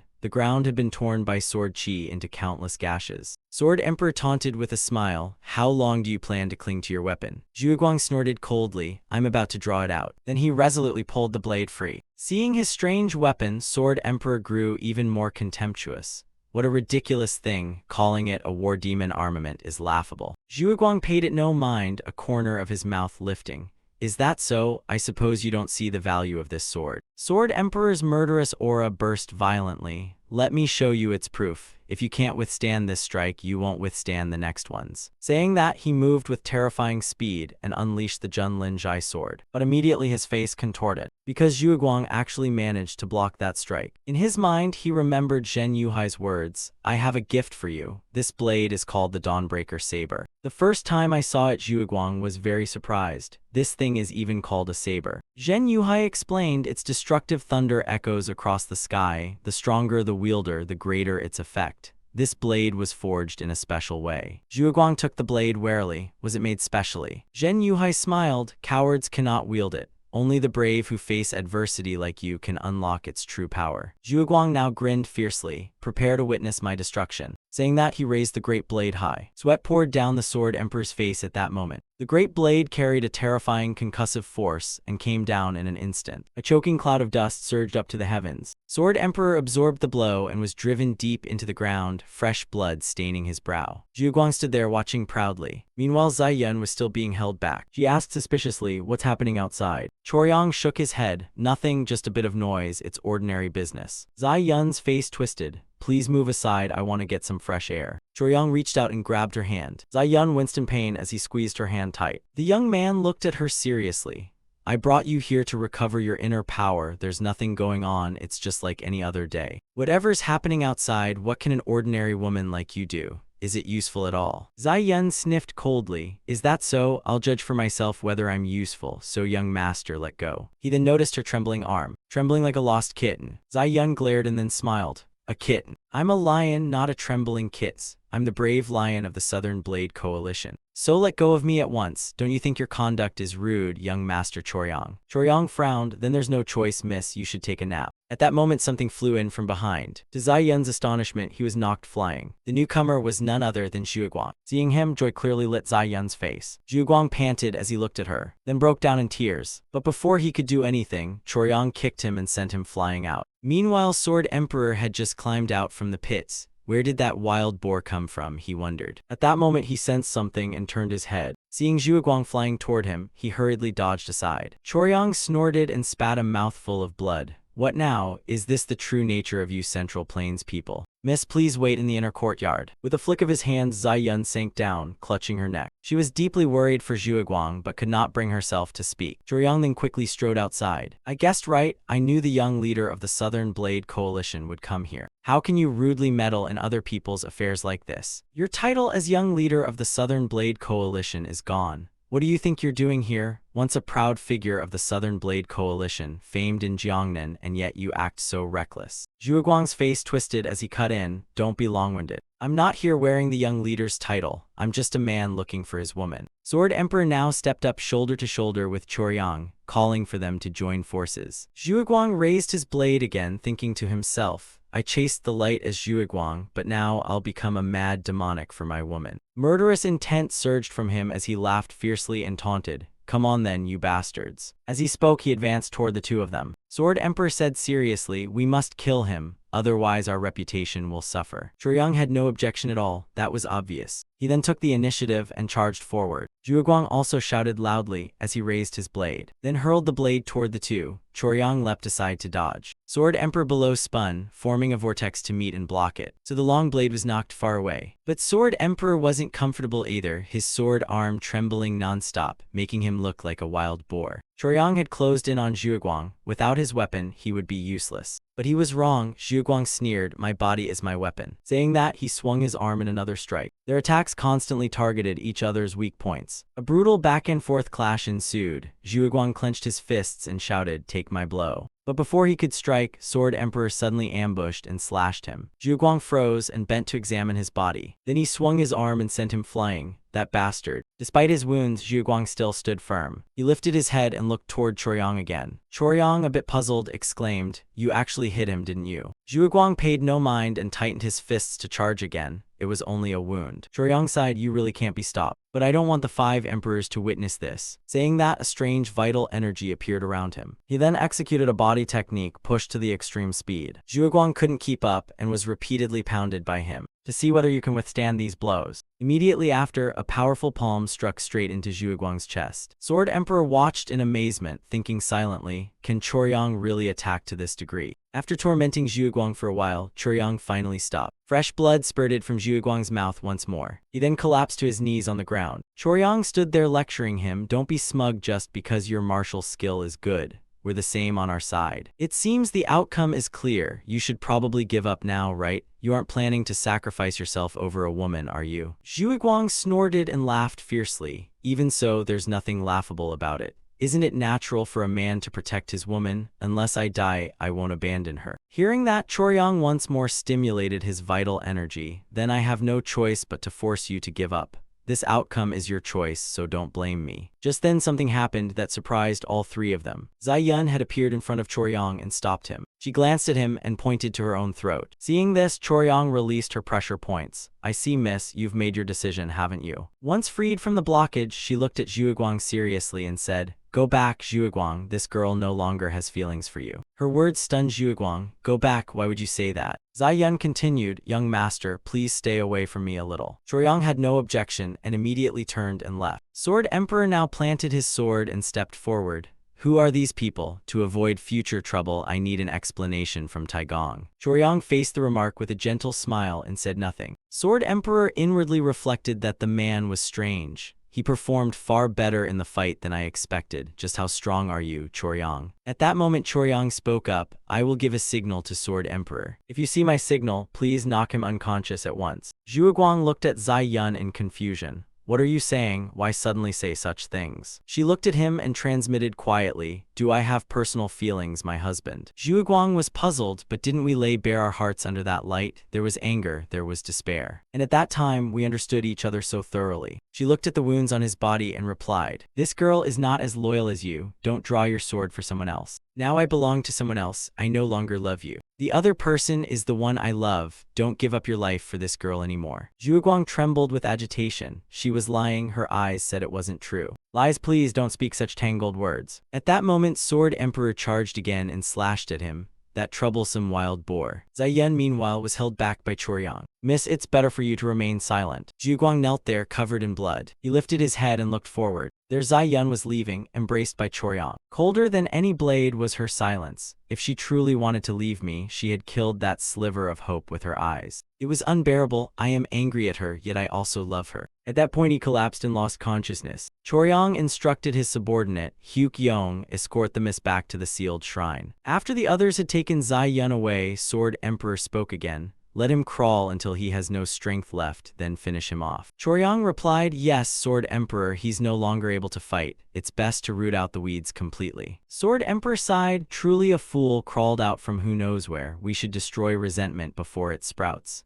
And the more this Tai Gong tries to hide his secrets, the easier they'll be exposed. At times like this, can I trust what Tai Gong says? Choryong answered solemnly, I have never hidden anything from you, but it's simply not time to reveal it yet. Sword Emperor puzzled, what, not the time yet? Just then a cold voice rang down the spine. You heard him, didn't you? The two of them turned in alarm. Heaven Destroyer advanced, murderous intent unhidden. Answer me, did you wound him? Sword Emperor narrowed his eyes at the man, thinking to himself, who is this guy? Heaven Destroyer tore his gaze from them and looked at Zhuguang lying in a pool of blood. He frowned slightly and studied Zhuguang from head to toe for a long moment. Heaven Destroyer noticed the long wound still oozing blood on his back and murmured, a sword scar. He turned his face forward, lifted his chin slightly, and fixed Sword Emperor with a cold stare. Sword Emperor paused, highly alert, raising his sword to guard before him. At the sight of the blade, Heaven Destroyer recognized it instantly. A vein bulged on his forehead. Sword Emperor shouted threats, you bastard, do you know where this is to barge in like that? He roared and lunged, such insolence would likely be paid for with his life.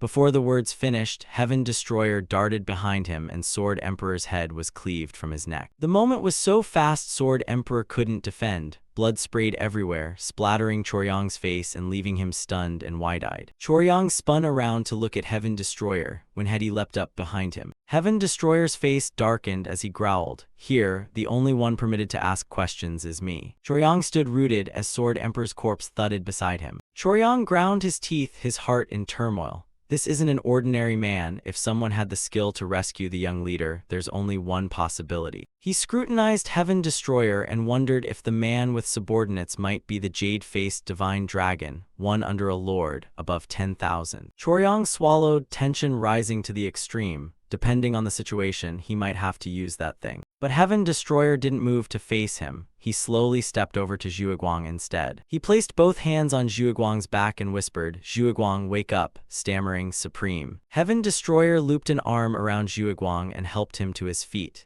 Say nothing, Zhuguang, you'll be fine. As he moved, he glanced back and asked Choryong, are you the head of the Great Merchants League? Choryong looked puzzled but replied quietly, who knows, though yes, I do have some ties to the Great Merchants League. Heaven Destroyer narrowed his eyes and said in a low voice, noted clearly until we meet again. Then lifting Zhuguang with one arm, he shot up into the sky and sped away. Choryong watched them go and exhaled softly. Who knew a promise to meet again in the Jianghu could be more frightening than any threat. He sneered mockingly, well, perhaps that's for the best. He's helped me kill that troublesome Sword Emperor after all. A few minutes later, Heaven Destroyer brought Zhuguang to Mystic Heaven Manor to treat his wounds. In the small room heavy with the scent of medicinal herbs, the flickering light cast the shadows of three people. An elderly silver-haired man sat beside Zhuguang's bed and said gently, at a glance, that's the swordsmanship of a master, yet it managed to inflict a mortal wound on his well-trained body. This man is who we know. He added cautiously, forgive me, Supreme, one had hoped he would recover fully, but we may need to monitor his progress a while longer. Heaven Destroyer, his face full of worry, asked hurriedly, those words don't sound like you at all. You mean we must wait and see how he progresses? Huino hesitated slightly. I'm confident in my medicine, but in healing nothing is more important than the patient's will to live. He paused and continued. The healer's intent and the patient's desire to recover must harmonize as one. Huino looked at Zhuguang lying unconscious on the bed and feared that he had lost the will to live. Heaven Destroyer couldn't hide the sadness on his face. He lowered his voice and called Zhuguang. A few days later, at the Cloud Mirror Tea Pavilion, lanterns glowed in a peaceful evening. Heaven Destroyer sat by the window. On the table there was only a single plate of food and a bottle of wine. He looked outside at the bustling crowd, laughing and chatting, feeling heavy-hearted. In his mind, Heaven Destroyer thought that no matter how deep a martial hero's inner power is, they're still just like everyone else. I understand now, I understand it all. He raised the cup to his lips, get through this, Zhuguang, when suddenly a voice pulled him back to reality, the young master. He set the cup down and turned to look beside him. Did you call me? The newcomer bowed and spoke respectfully. Yes, I was ordered to fetch the young master. If it's not inconvenient, may I have a moment of your time? Heaven Destroyer frowned. Who sent you? The man immediately replied, I'm not at liberty to say, but it won't take long, please don't refuse. Heaven Destroyer appraised the man from head to toe, calm demeanor, polite speech, yet hiding his employer's identity. That made him even more curious. Deciding so, he smiled and said warmly, all right, lead the way. Following the man's guidance, Heaven Destroyer went outside and entered a forest. Reaching a dark corner, the man pointed to a carriage and bowed, "Young master, please board this carriage." Heaven Destroyer peered warily into the carriage. Where were they headed that even a carriage was prepared? The inviter must be from far away, but did he truly know who I am to dare send such an invitation? The man smiled and after a moment's thought said, "You'll understand everything when you arrive." Hearing that, Heaven Destroyer grew pensive. Aside from a few in the martial world, almost no one knows his current identity, yet they didn't reveal who they were and even prepared a carriage to invite him. A familiar face immediately sprang to his mind. If so, could it be you again, Shang Yorak? Heaven Destroyer murmured, "Fine, this time I'll repay the debt from before." He said to the man, "All right, I won't ask more. Lead the way." The carriage sped quickly through the night along a dark, lonely road. After a short while it finally stopped at another forest. The man who had accompanied him opened the carriage door and said to Heaven Destroyer, "Young master, please disembark." He was slightly surprised. "Already arrived?" Stepping down, Heaven Destroyer asked in puzzlement, "With lightness skill you'd be here in no time, so why bother with a carriage?" The man chuckled heartily. "He instructed that you be received with full courtesy." He then walked up to the door of a large villa, with Heaven Destroyer following behind. Above the massive wooden gate hung a plaque bearing 5 words, "Greatest House Under Heaven." Heaven Destroyer sneered at the inscription, "Greatest House Under Heaven, is it?" Shang Yorak sure has no shame in self-praise. A voice called from inside, "Please come in." "All right." Heaven Destroyer followed the man inside. The sight that met him as soon as he entered left him astonished. He walked between 2 rows of martial guards and couldn't help but marvel. There are a lot of warriors here, and each one looks thoroughly trained. Heaven Destroyer surveyed the place warily. The auras here were different from the blood demon heaven fighters he'd encountered before. He was led to a detached mansion atop a hill. The man said, "The master awaits in the building ahead. I'll take my leave." Heaven Destroyer nodded. Thanks for your effort." He entered alone and upon opening the door, found the walls plastered with scribbled paintings. Heaven Destroyer looked around in helpless disbelief. No, their painting skills, he paid them no mind at all. An old man was busily painting on the floor and only then spoke up, "You've traveled far, you must be tired.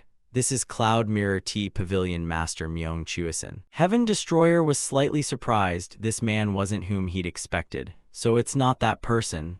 Who is this old man?" Myung Chuisen looked up unconsciously and asked, "What do you think?" Heaven Destroyer thought to himself, "Were you asking that from the start?" He stepped into the room and sat down, immediately asking, "What do you mean?" Myung Chuisen, covered in ink, pointed to the paper on the floor. "I mean this painting here. I can't seem to summon the image in my head." Heaven Destroyer smiled wryly. "An interesting old man. All right, let's play along a bit." He grinned at him. "If the brush is inked, you might as well draw something, right?" Myung Chuisen stared at him blankly, but worried that if he painted, the picture would be ruined. Heaven Destroyer laughed and asked crisply, "Do you paint just to paint or to create a beautiful picture?" Myung Chuisen winked at him. "If given the choice, of course I'd want to paint something beautiful." Heaven Destroyer watched as the old man slowly rose to his feet, movements a little stiff. After a moment he continued, "I know about what happened at the Great Merchants League a few days ago." Heaven Destroyer jumped before he could speak. Myung Chuisen went on, "You must have many questions, but perhaps I should introduce myself first." He smiled at him and asked softly, "Have you ever heard the name Night Forest?" Myung Chuisen is the owner of the Cloud Mirror Tea Pavilion and also the master of Night Forest. Heaven Destroyer recognized immediately, "This name is far too familiar to you." Night Forest, they are sometimes called by the name of terror, sometimes by the name of legend and mystery. Together with the assassins in the Central Plains, the warriors, to the Jungha world, that name rivals the heavens. It is a name that has endured beyond eras. You sprang to your feet, put your hands together in a bowing gesture. To witness such a famed figure as you is truly a great honor. Myung Chuisen also bowed his head in return. "I only wish to express my goodwill to the great spirit master of the Murim Alliance. I'm but a useless old man, nothing to worry about." After they sat properly facing each other, Heaven Destroyer spoke first. "So what is so important that the two of us must meet in this secret place?" Myung Chuisen nodded and replied at once, "Then I'll be direct. May I make a pact with you, young master?" He smiled gently and added, "Not as the Grand Commander of the Murim Alliance, but as Wen Yun the hero." Heaven Destroyer eyed Myung Chuisen warily, thinking to himself, "Not as Grand Commander, with me." Thinking that, you spoke up immediately, "I still don't quite understand your meaning. Could you explain further?" Myung Chuisen chuckled softly. "Very well, I'll clarify a bit more." He began to tell Heaven Destroyer in an even tone, Night Forest was founded by a descendant of Zhao Bao, a founding minister and famed chancellor of the Song dynasty. He was the one who once advised Emperor Song Tezu to weaken the power of the military officials. Heaven Destroyer nodded, muttering to himself, so it's the tale of wine and stripping away military power. Myung Chuisin, having just overheard, laughed and said, "Do you know this story?" Heaven Destroyer forced a smile, awkwardly replying, "Roughly, it's what you might guess, one of the things I researched while in the palace." Myung Chuisin cleared his throat and continued, "I'll be briefer. The Tezu summoned the military officials, held a banquet to entertain them, then issued his will that if they returned their command, they would be granted lands. He persuaded them with promises they'd return to their hometowns to enjoy a comfortable, peaceful life." Heaven Destroyer asked in a low voice, "This was a political stratagem to regain military control without force, right?" Myung Chuisin nodded. "Yes, young master, you seem to understand rather well." His voice suddenly turned serious. "In the end, the martial gods all accepted that offer and chose to return home. But that's where the problem began. At that time, Shanxi province in the south saw a band of rebellious soldiers arise. Then a general named Siok Suzin stepped forward to quell the chaos. He was also one who returned his command and went back home. Siok Suzin obeyed the emperor's order, but he harbored an ambition in his heart. At that, Myung Chuisin paused, looked at Heaven Destroyer with a sharp gaze and said in a strained voice, "Defied the heavens." Myung Chuisin exhaled heavily, unable to carry it out himself. Siok Suzin passed that ambition down to his descendants. And Siok Suzin's descendants gathered the offspring of other martial gods. They began to build a power base. They operated in secret for so long that even the court was unaware, but one man, my late ancestor, seemed to foresee their actions. Seeing Myung Chuisin fall silent, Heaven Destroyer asked, "So it's a secret organization active across generations, not just Siok Suzin?" Myung Chuisin nodded in agreement. "Exactly, which is why Night Forest was created to control them. The struggle has lasted over 400 years. Heaven Destroyer sat upright and said respectfully, 400 years, truly the title #1 under heaven is not an empty claim." Myung Chuisin bowed. "Thank you for the compliment, young master." He kept his bowed posture, glancing at Heaven Destroyer. "But in my generation, they grew far too powerful, beyond our endurance. That is why I need the hero." Myung Chuisin raised his hands to bow once more. "Please, hero, take care of us. We are simply too weak." Heaven Destroyer felt a bit awkward and smiled sheepishly. "What ability do I have to help?" But Myung Chuisin insisted, "As long as you are a great hero, that's support enough. Everything is already plain to see." Seeing his determination, Heaven Destroyer could only force a smile. "This matter cannot be separated from the martial world." Near dawn, Heaven Destroyer was returned by carriage. Myung Chuisin and his grandson stood silently watching. The grandson turned to Myung Chuisin and asked, "Did the young master accept our ancestors' offer?" He nodded. "Fortunately, he accepted." The grandson pondered for a moment, then asked, "Why does the ancestor trust him so much? Are you willing to entrust the fate of Night Forest to him?" Myung Chuisin curled his lips in a slight smile. "There was no other choice. After meeting him in person, I trusted him even more. Everything has been arranged." The grandson remained uneasy and added, "Shall we report this to the court and see how they handle it?" Myung Chuisin snorted coldly. "The court? I don't trust them, and besides, this isn't something that can be solved by military force." He stared into the distance, his voice steady, only praying that this choice would not be a mistake. As for Heaven Destroyer, after the carriage brought him to the forest yesterday, he had dashed off on his own. While flying through the air, he suddenly saw something and furrowed his brow. He landed on a nearby cliff to get a clearer vantage point. Heaven Destroyer stood silently, looking down at the city below, still glittering with lights since dawn had not fully broken. He looked at his palm, weariness audible in his voice. It seemed he was about to face an unprecedented obstacle. "How can I cover an entire ocean with these small hands of mine?" Heaven Destroyer involuntarily looked up at the sky. "Uncle, surely you never expected this day to come, did you?" Heaven Destroyer said bitterly, "My hatred and resentment now are like a grain of salt in the desert." He clenched his palm. "That old man chose to trust me instead of the court. Should I ignore the plea of the Night Forest head?" Heaven Destroyer reached his hand out into the air, "Not for status, power, or position. What I truly want is freedom. But if I ignore this matter, who will carry that burden? I don't think this is just an ordinary martial organization. If so, the ones who will suffer most are tens of thousands of common people. So I must still rise to face this obstacle. Even if the emperor cares for the people, the threat remains. Heaven Destroyer hesitated, emotions in turmoil, but if given a choice, I would still choose freedom. At this time in Sichuan, a fierce fire had engulfed the entire mansion. Namgung Uchdubdya, wounded all over, panted and stared at the blaze. What on earth is happening? A woman standing in the distance burst into loud laughter. Big brother, that old man is scared now. Ha, I'm Susa, by the way. The one Susa called Big Brother arrogantly said, drive them into a corner, show the central plains the terror of 4 Emperor Castle. His name is Sarang. He roared as the soul-binding blood zombies charged forward, the zombies madly rushing at his command. A few hours later, when morning came, news of this reached the Divine Sword Pavilion. Heaven Destroyer hesitated, and upon hearing the news, everyone there cried out in alarm, what? The Frontier Murim Alliance has invaded Sichuan. Zhao Tian nodded and added worriedly, yes, according to reports, they are clashing with the 5 Clans League. Heaven Destroyer clenched his fist. Clash? Have they been stopped? Zhao Tian shook his head. They're still struggling, but it's not looking good. The faces of the 2 madmen Soso and Sarang flashed into his mind as he spoke.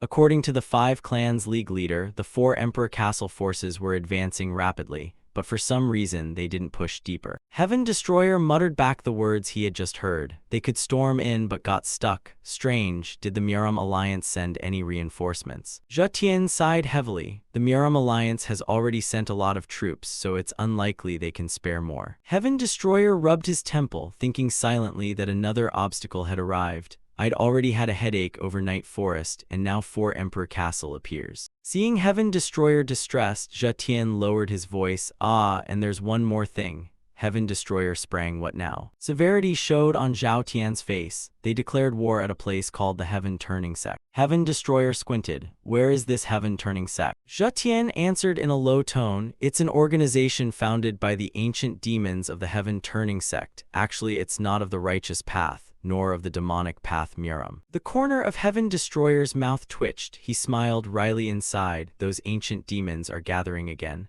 Ah, this is really insane. Relying on the Murim Alliance alone certainly won't hold. He waved a hand toward Zhao Tian and said, all right, I need time to sort my thoughts. Report concluded for now. What do they want? At night, Heaven Destroyer gathered his 3 close allies. He should have called them out sooner. He stood before them and began issuing orders. Huanju and Wuxian will move together first to wipe out the Frontier Murim Alliance forces that dared attack the 5 Clans League. Huanju and Wuxian replied in unison, understood. Heaven Destroyer pointed a finger at Heavenly Demon and continued, Heavenly Demon, go to the Heaven Turning Sect and force them to kneel before you. After all, they're juniors, no need to fuss over methods, just bring them under our banner. Heavenly Demon waved his hand, why not just kill them outright?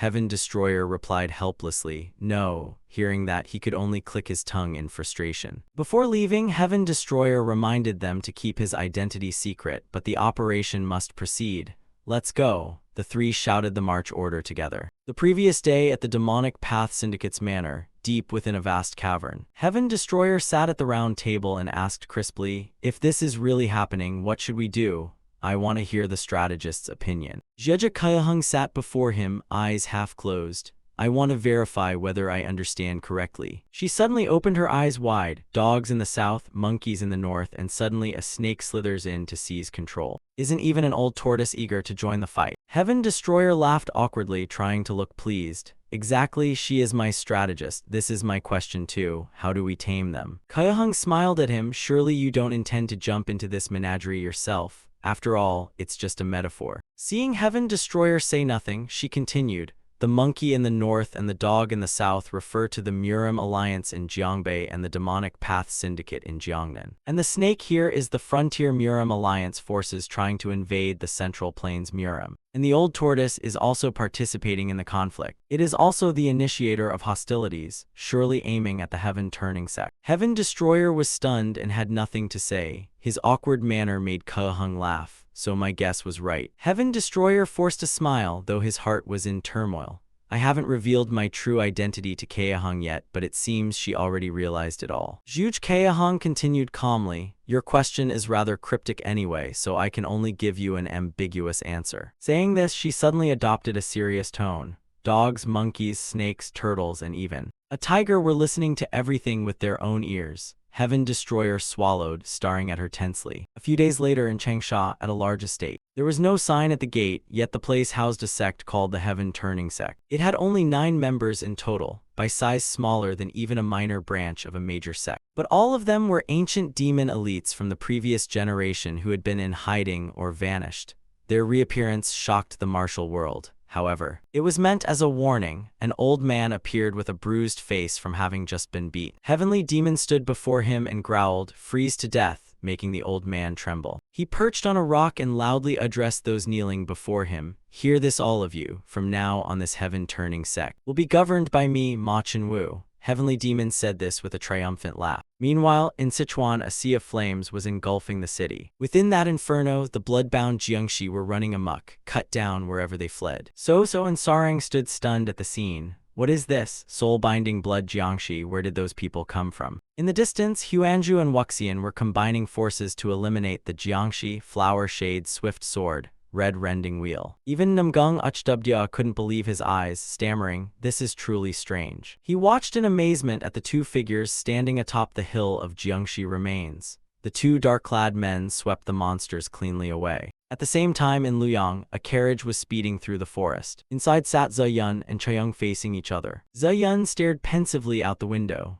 After a while, Chayoung finally spoke, "Sorry for taking you so far, miss." Ze Yun did not answer. Her weary, dark-ringed eyes stared at him. Memories of those lost days when Chayoung came to her. "What? The young master, say it again." Ze Yun smashed the cup in her hand, almost shouting at him. Choryang calmly repeated what he'd said. "He's dead, that's all I can tell you, miss." The desperate stare and Zhuiguang's taunting cry echoed in her head. "No, please don't lie to me," Ze Yun pleaded. Next came the bloody scene of the Sword Emperor striking Zhuiguang in the back. "Shut your dog mouth." Back in reality, Ze Yun still couldn't break free of it. "It's my fault. I killed him myself." Seeing her not respond, Choryang added, "Fortunately, your condition has improved. I was very worried for you." After a while of silence, Ze Yun finally spoke. "Why, aren't you afraid I'll take my own life?" Chayoung replied, stunned. "No." He said things, but Ze Yun ignored them. She thought, wanting to die isn't hard, but I can't keep dying like this. She turned to the window, veins bulging on her forehead. "Chayoung, Heavenly Emperor Palace, I will make you pay. Until that day, I will live well," Ze Yun vowed to herself. A few days later, at the Murim Alliance's Divine Sword Pavilion. On a sunny morning, Heaven Destroyer stood on the balcony reading a letter sent by Heavenly Demon.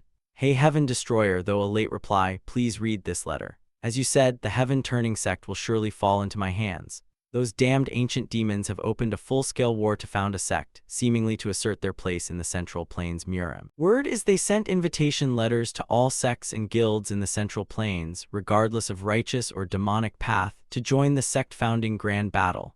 Heavenly Demon, while writing this letter, kept grumbling that his left-handed handwriting was terrible, like writing to idiots. So messy it's unreadable. By the time he finished the letter, he was smudged all over. At last, it was done.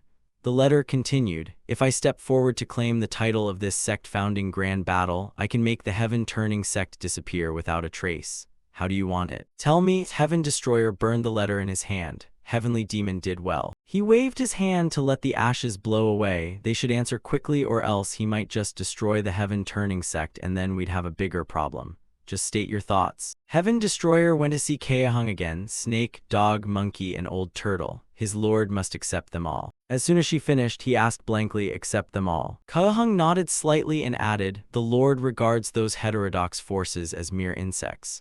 In my opinion, Umyeji." She paused a little and looked up at Heaven Destroyer. "If we're careless, they could become dragons at any moment." Heaven Destroyer squinted and murmured to himself, "Umyeji, could they become dragons?" Kaehung, reading his puzzlement, said, "To catch dragons, you need a broader vision." Heaven Destroyer asked, "What do you mean by broader vision?" Kaehung explained evenly and gently. Among them, they split into dogs, monkeys, and old turtles, but at root they still stem from the Central Plains. That is an unchangeable fact. If we can bind them with law, then in the future it will be easier to deal with the threat from the Imugi. As she spoke, she made a gesture as if capturing them. Heaven Destroyer rubbed his chin, pondering, "Those who say we must confront outside enemies, just that alone reduces support, that's true. But if the greatest force to deal with the Frontier Murim Alliance is actually our own root." After a moment's thought, a light bulb went off in his head. Then that idea makes sense. Heaven Destroyer sat up straight and asked Kaehung in a low voice, But do you mean a single thing could bind them? These are grievances piled over many lives, not easily undone. Kaehang replied tersely, don't let it be broken.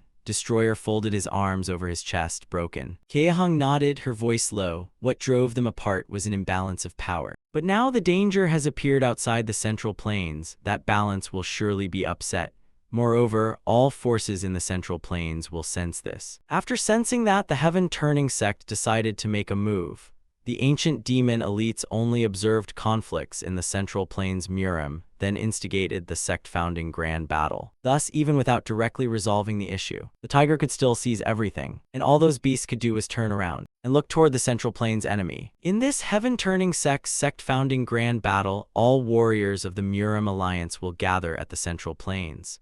Everyone will feel a new wind sweeping into the Central Plains. Isn't this an excellent opportunity? Right time, right place. The tiger will appear and assert its power in the Murim alliance. Heaven Destroyer exhaled heavily and glanced around. I feel a bit uneasy. I don't know if I can unite them. Kaehang hurried to reassure him. Your lord's reputation in the martial world is excellent. Seeing it firsthand is unbeatable. I'll use this chance to impress the Central Plains warriors. The great cause begins here. She curled one side of her mouth in a knowing smile. Besides, the Lord already has power after the merger of the Demonic Path Syndicate and the Southern Blade Coalition. I think the Lord can do it. Heaven Destroyer still had doubts. He snorted coldly, if that's what you say. A few days later, a bird carrying a letter flew straight to the Heaven-Turning sect. Heavenly Demon reached out to catch the bird, muttering, already here. I wonder what grand scheme this Heaven Destroyer is cooking up now. He opened the letter and immediately grinned widely. So it worked after all. After reading it, Heavenly Demon walked further into the mansion of the Heaven-Turning sect. Heavenly Demon sat on a splendid throne. Someone stepped forward and knelt before him, paying respects to the Grand Supreme Sect leader. Heavenly Demon said nonchalantly, begin the sect-founding grand battle in 1 week. 3 days later, also in the secluded valley where the Heaven-Turning sect resides, many activities were about to take place.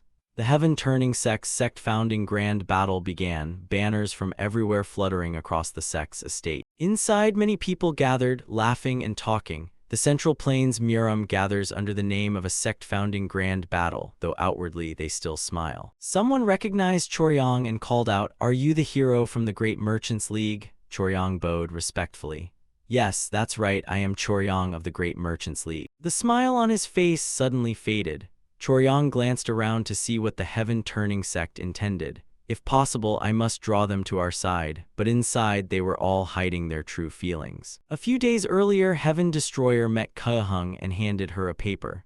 I'll assign this to the strategist, follow these instructions and take part in the sect-founding grand battle. Kaehang stared at him in surprise. What about me, my lord? What do you want me to do? In reality, as Heaven Destroyer had just entered the Heaven-Turning sect, exclamations of astonishment echoed everywhere. Leader of the Murim Alliance, commander of the Orthodox Path Squad, jade-faced divine dragon. A few hours later, in a quiet room, Kaehang sat solemnly in a corner as the representative of the Demonic Path Syndicate. Beside her sat the Murim Alliance representative, Heaven Destroyer. He tried to ignore her gaze. On another side was the arrival of the Great Merchants League representative, Choryong. The silence was broken only when Heavenly Demon spoke. Thank you all for coming. Congratulations on the Heaven-Turning sect's sect-founding grand battle. I am truly delighted. He wore a mask, his voice trembled from forcing the tone. Heaven Destroyer watched Heavenly Demon awkwardly sweating and smirked inwardly. Heavenly Demon changes his voice well, but it sounds oddly funny. Heavenly Demon, catching his mocking look, blurted out, quiet, Everyone, I hereby declare the Heaven-Turning sect's founding officially begun. At once cheers and shouts echoed from outside. Long live the Heaven-Turning sect, long live. Heaven Destroyer stepped outside and sat alone, surveying the scene. Among those from the Orthodox Path, the only big figure was Heaven Destroyer himself. In truth, the Heaven-Turning sect also originated from the Demonic Path. Its future being thrown to the wolves was as clear as day. While pondering this, someone approached him and greeted, "Squad leader. Since my return to the Jianghu, I've heard of your illustrious fame. This person is Phantom Ox Demon Chinsihyo." Chinsihyo said cautiously to Heaven Destroyer, "May I presumptuously ask, Murim 5 Heavens, may I have a match with you?" The curious onlookers closed in at that. Jade-faced Divine Dragon versus Heaven-Turning sect in a duel. Let's see the power of the Jade-faced Divine Dragon, the orthodox representative of the Murim Alliance.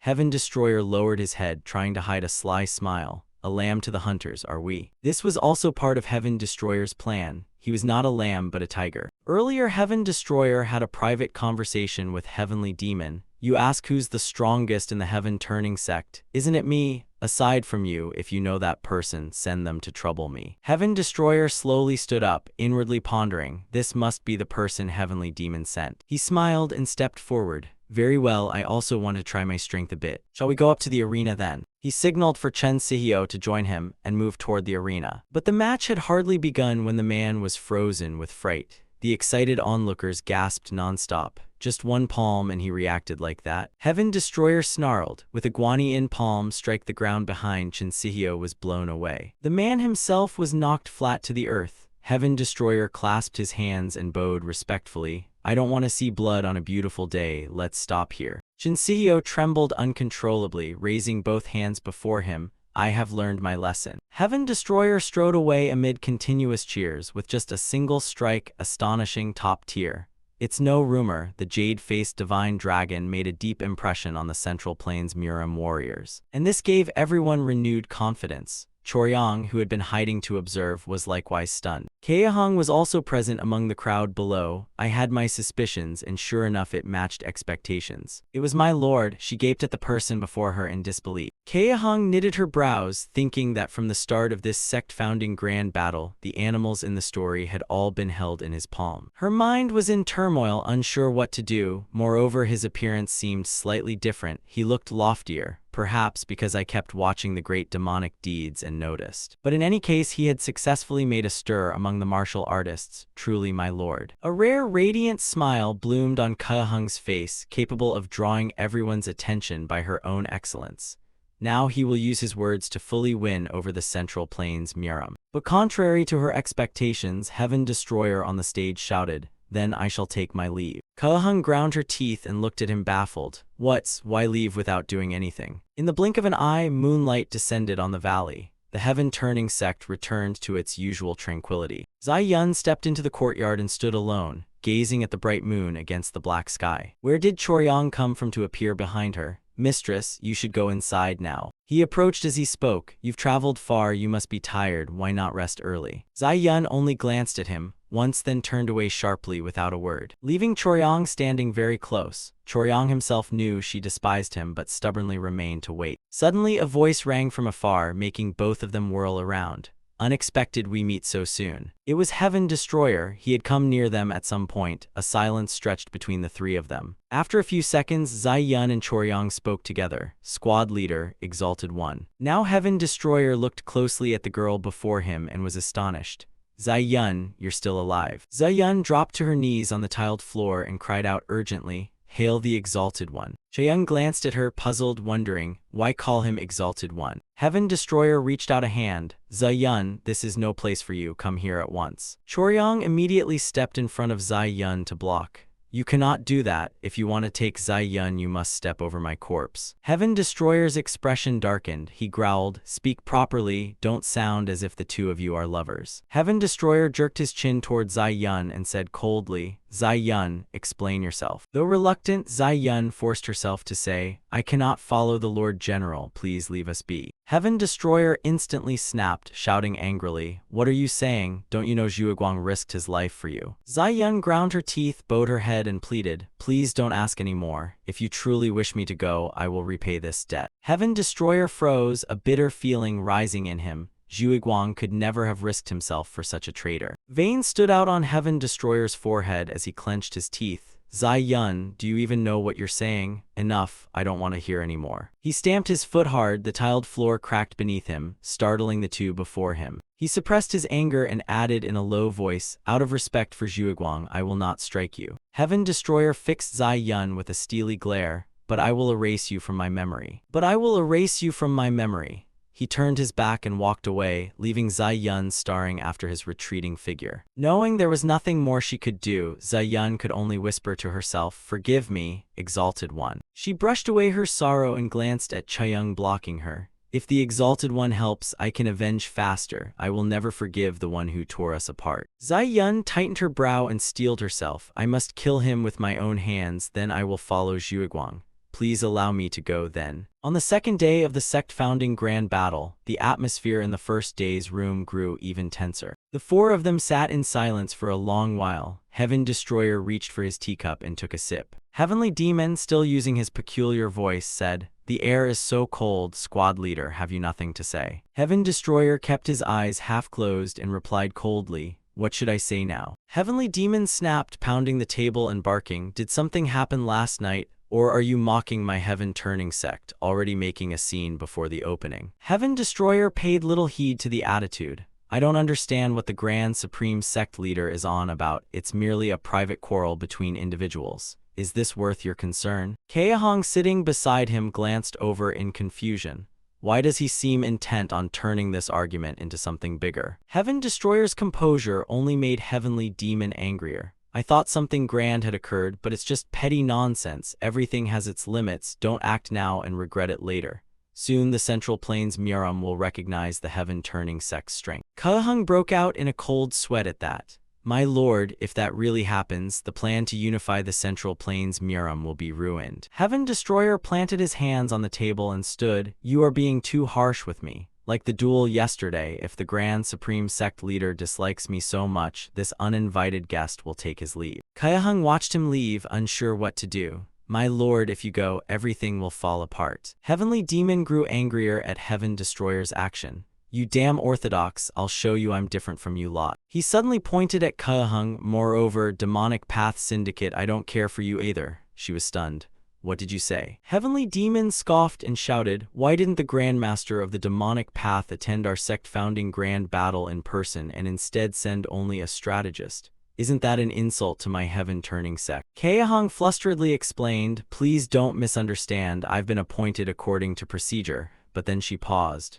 Wait a moment. Suddenly an idea struck her. Could this be a scheme my lord intends to use to influence the heaven-turning sect? The Lord said nothing when he left, so perhaps this is a private plan. If so, I must play along with this act. Thinking that, Kaehong put on an annoyed face and stood. "You're not exactly welcoming a delegation coming to congratulate you. If you're not pleased, then I'll be on my way." She strode crisply out the door, leaving Heavenly Demon and Chaeyoung behind in the room. At the doorway, she still wondered skeptically, "Is this right? So this is the grand picture my lord wants to paint. What big picture has Heaven Destroyer been sketching?" The night before, Heaven Destroyer had met Heavenly Demon privately. "After we gather, what do we do next? Let the bait go." Heavenly Demon blinked at him in confusion. "Let the bait go to catch what?" In reality, Heavenly Demon said in an irritated tone, "Those people look like mere muckutfuck. It's stifling to be around them." Seeing that, Chaeyoung called softly, "Grand Supreme Sect Leader." He placed a hand over his chest and smiled meaningfully. "So what about that Great Merchants League of ours?" Heavenly Demon rubbed his chin. "Great Merchants League, eh?" He cursed under his breath. "So it's you little bastard." That night, Heavenly Demon traveled alone to the heaven-turning sect manor in the outer suburbs. He took off his mask and exhaled in relief, thinking he'd almost suffocated. "The meeting's really starting now, right?" Heaven Destroyer sat on a rock and said coldly, "Yes, wait for one more person, then begin." Heavenly Demon blinked and asked, "Who?" From behind came Kaehong's voice, "It's me." Heavenly Demon spun around, Kaehong's cheeks were slightly flushed. She smiled comfortably. "You only tell me now, my lord, that's a bit much, but I'm glad you've acknowledged me." Heavenly Demon pointed at her in puzzlement. "What, Heaven Destroyer, you've told this woman everything?" Heaven Destroyer nodded lightly, arms folded.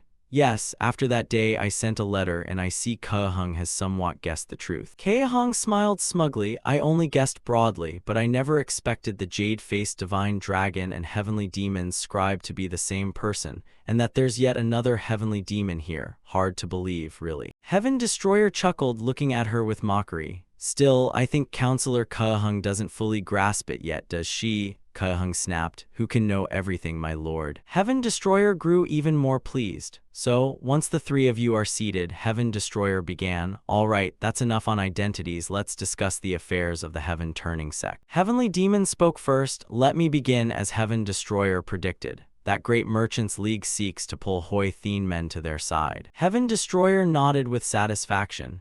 "Thanks to the excellent performance, we've hooked a big fish, Heavenly Demon. Now coordinate closely with them." The truth that the Demonic Path Syndicate's huge Kaehong, Murim Alliance's Heaven Destroyer, and the Heaven-Turning Sect's Heavenly Demon are allied remains a sunk stone beneath the sea. So Heaven-turning sect should accept the Great Merchants League's offer. It's the grand battle tableau I want to sketch. Heavenly Demon nodded in understanding and continued, by the way, Heaven Destroyer, I have a question. Even if the Great Merchants League is our target, aren't they just ordinary merchants? Why do you care about those people? Do those merchants affect the martial world? Heaven Destroyer fell silent for a moment, because their true identity is not merchants. They are actually a force, the Frontier Murim Alliance. Heavenly Emperor Palace, both Heavenly Demon and Kahung exclaimed in unison. Heavenly Emperor Palace? Heaven Destroyer immediately explained, I once had the chance to speak with the Night Forest head and he told me about this. Heavenly Demon snorted coldly and looked at him curiously. If that's so, there must be a reason, right? Heaven Destroyer did not answer immediately but said, I haven't had time to inform the counselor, but luckily you cooperated well after the recent incident. Now Heavenly Emperor Palace will think the Heaven-turning sect and the Central Plains Murim are at odds. Kahung looked at him doubtfully. I thought the purpose of this sect-founding grand battle was to unify the Central Plains Murim, but in fact it's a fake alliance to deceive the Heavenly Emperor Palace. Heaven Destroyer clenched his fist, showing determination. Yes, but first keep this secret. For now, the Central Plains Murim will be unified regardless. Heavenly Demon smiled with satisfaction at that.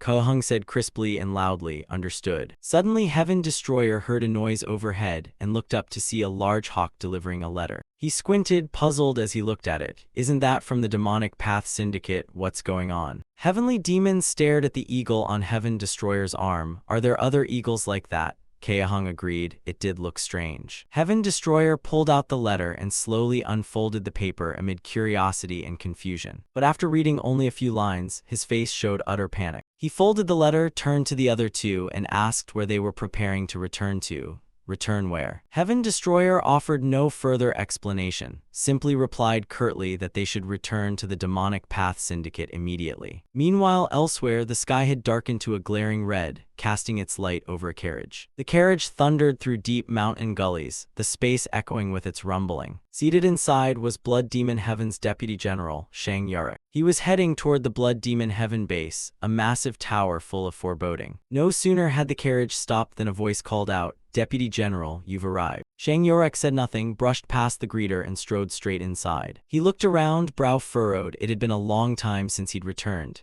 The atmosphere here. The gloom of the place made even someone like Shang Yurek wary. Is this really my Blood Demon Heaven? At the door, a hooded man spoke to him. Deputy General, this way please. The High Priest is waiting for you. Shang Yurek asked suspiciously, waiting for me. Curious, Shang Yurek stepped inside. The dim space of the place was chilling. In the Blood Demon Heaven Hall, the High Priest sat on a dais, candles flickering around in a grotesque manner. Shang Yurek shouted angrily, cowardly tricks, what is this? Are you mad, trying to make a spectacle for the world? There's no Heavenly Lord here, what disgusting ritual are you staging? The High Priest, displeased with the tone, sneered, Deputy General, it's all for you, shouldn't you take responsibility for your failure in the Central Plains Murim? His words immediately provoked Shang Yurek. Responsibility? As High Priest you should do your duty, pour the libation and pray. Who are you to order me? The High Priest raised his head. In a few days the Heavenly Lord will emerge. Shang Yurek stammered, the Heavenly Lord. The High Priest said nothing further but added, and Deputy General, since you failed in the Central Plains, you will be given a new mission to atone for your failure. I expect you to do your utmost to complete it. Lead 1,000 troops of Blood Demon Heaven to take control of the Shanxi provincial capital, coordinating with the forces of the Heavenly Emperor Palace to accomplish the task. Clear. Though resentful, Shang Yurek gritted his teeth at the mention of the Heavenly Lord and agreed. Fine. He then turned and walked out, each step hurried as if eager to leave the place. Shang Yurek's unease only grew. Although the cult is named Blood Demon Heaven, he had never seen rituals so brutal or so many sacrifices before. He glanced back briefly as he left. What on earth has happened with that High Priest recently? The atmosphere is different, something more vicious than before. He involuntarily recalled the humanoid effigies with animal heads inside. No, is he even human? After receiving the letter, Heaven Destroyer's group returned straight to the Demonic Path Syndicate. The three of them hurried back as fast as possible. They entered a room. No sooner had they entered than Kahung cried out in alarm, "What are you doing here?" Heaven Destroyer, following behind, furrowed his brow. "I didn't expect to meet you here." The Blood Demon Heaven Grand General stood before them. looming as if waiting for their return. When the Grand General saw Heaven Destroyer appear, he gently removed his mask. He raised his head and arrogantly glanced over the three standing before him. Heaven Destroyer squinted and said in a low voice, "Quite the surprise. I thought you were a friend of Han Dang. I even assumed you planned to lean on Han Dang to gain support from the Demonic Path Syndicate." The Grand General paused slightly, then replied, "We were indeed childhood friends before joining Blood Demon Heaven.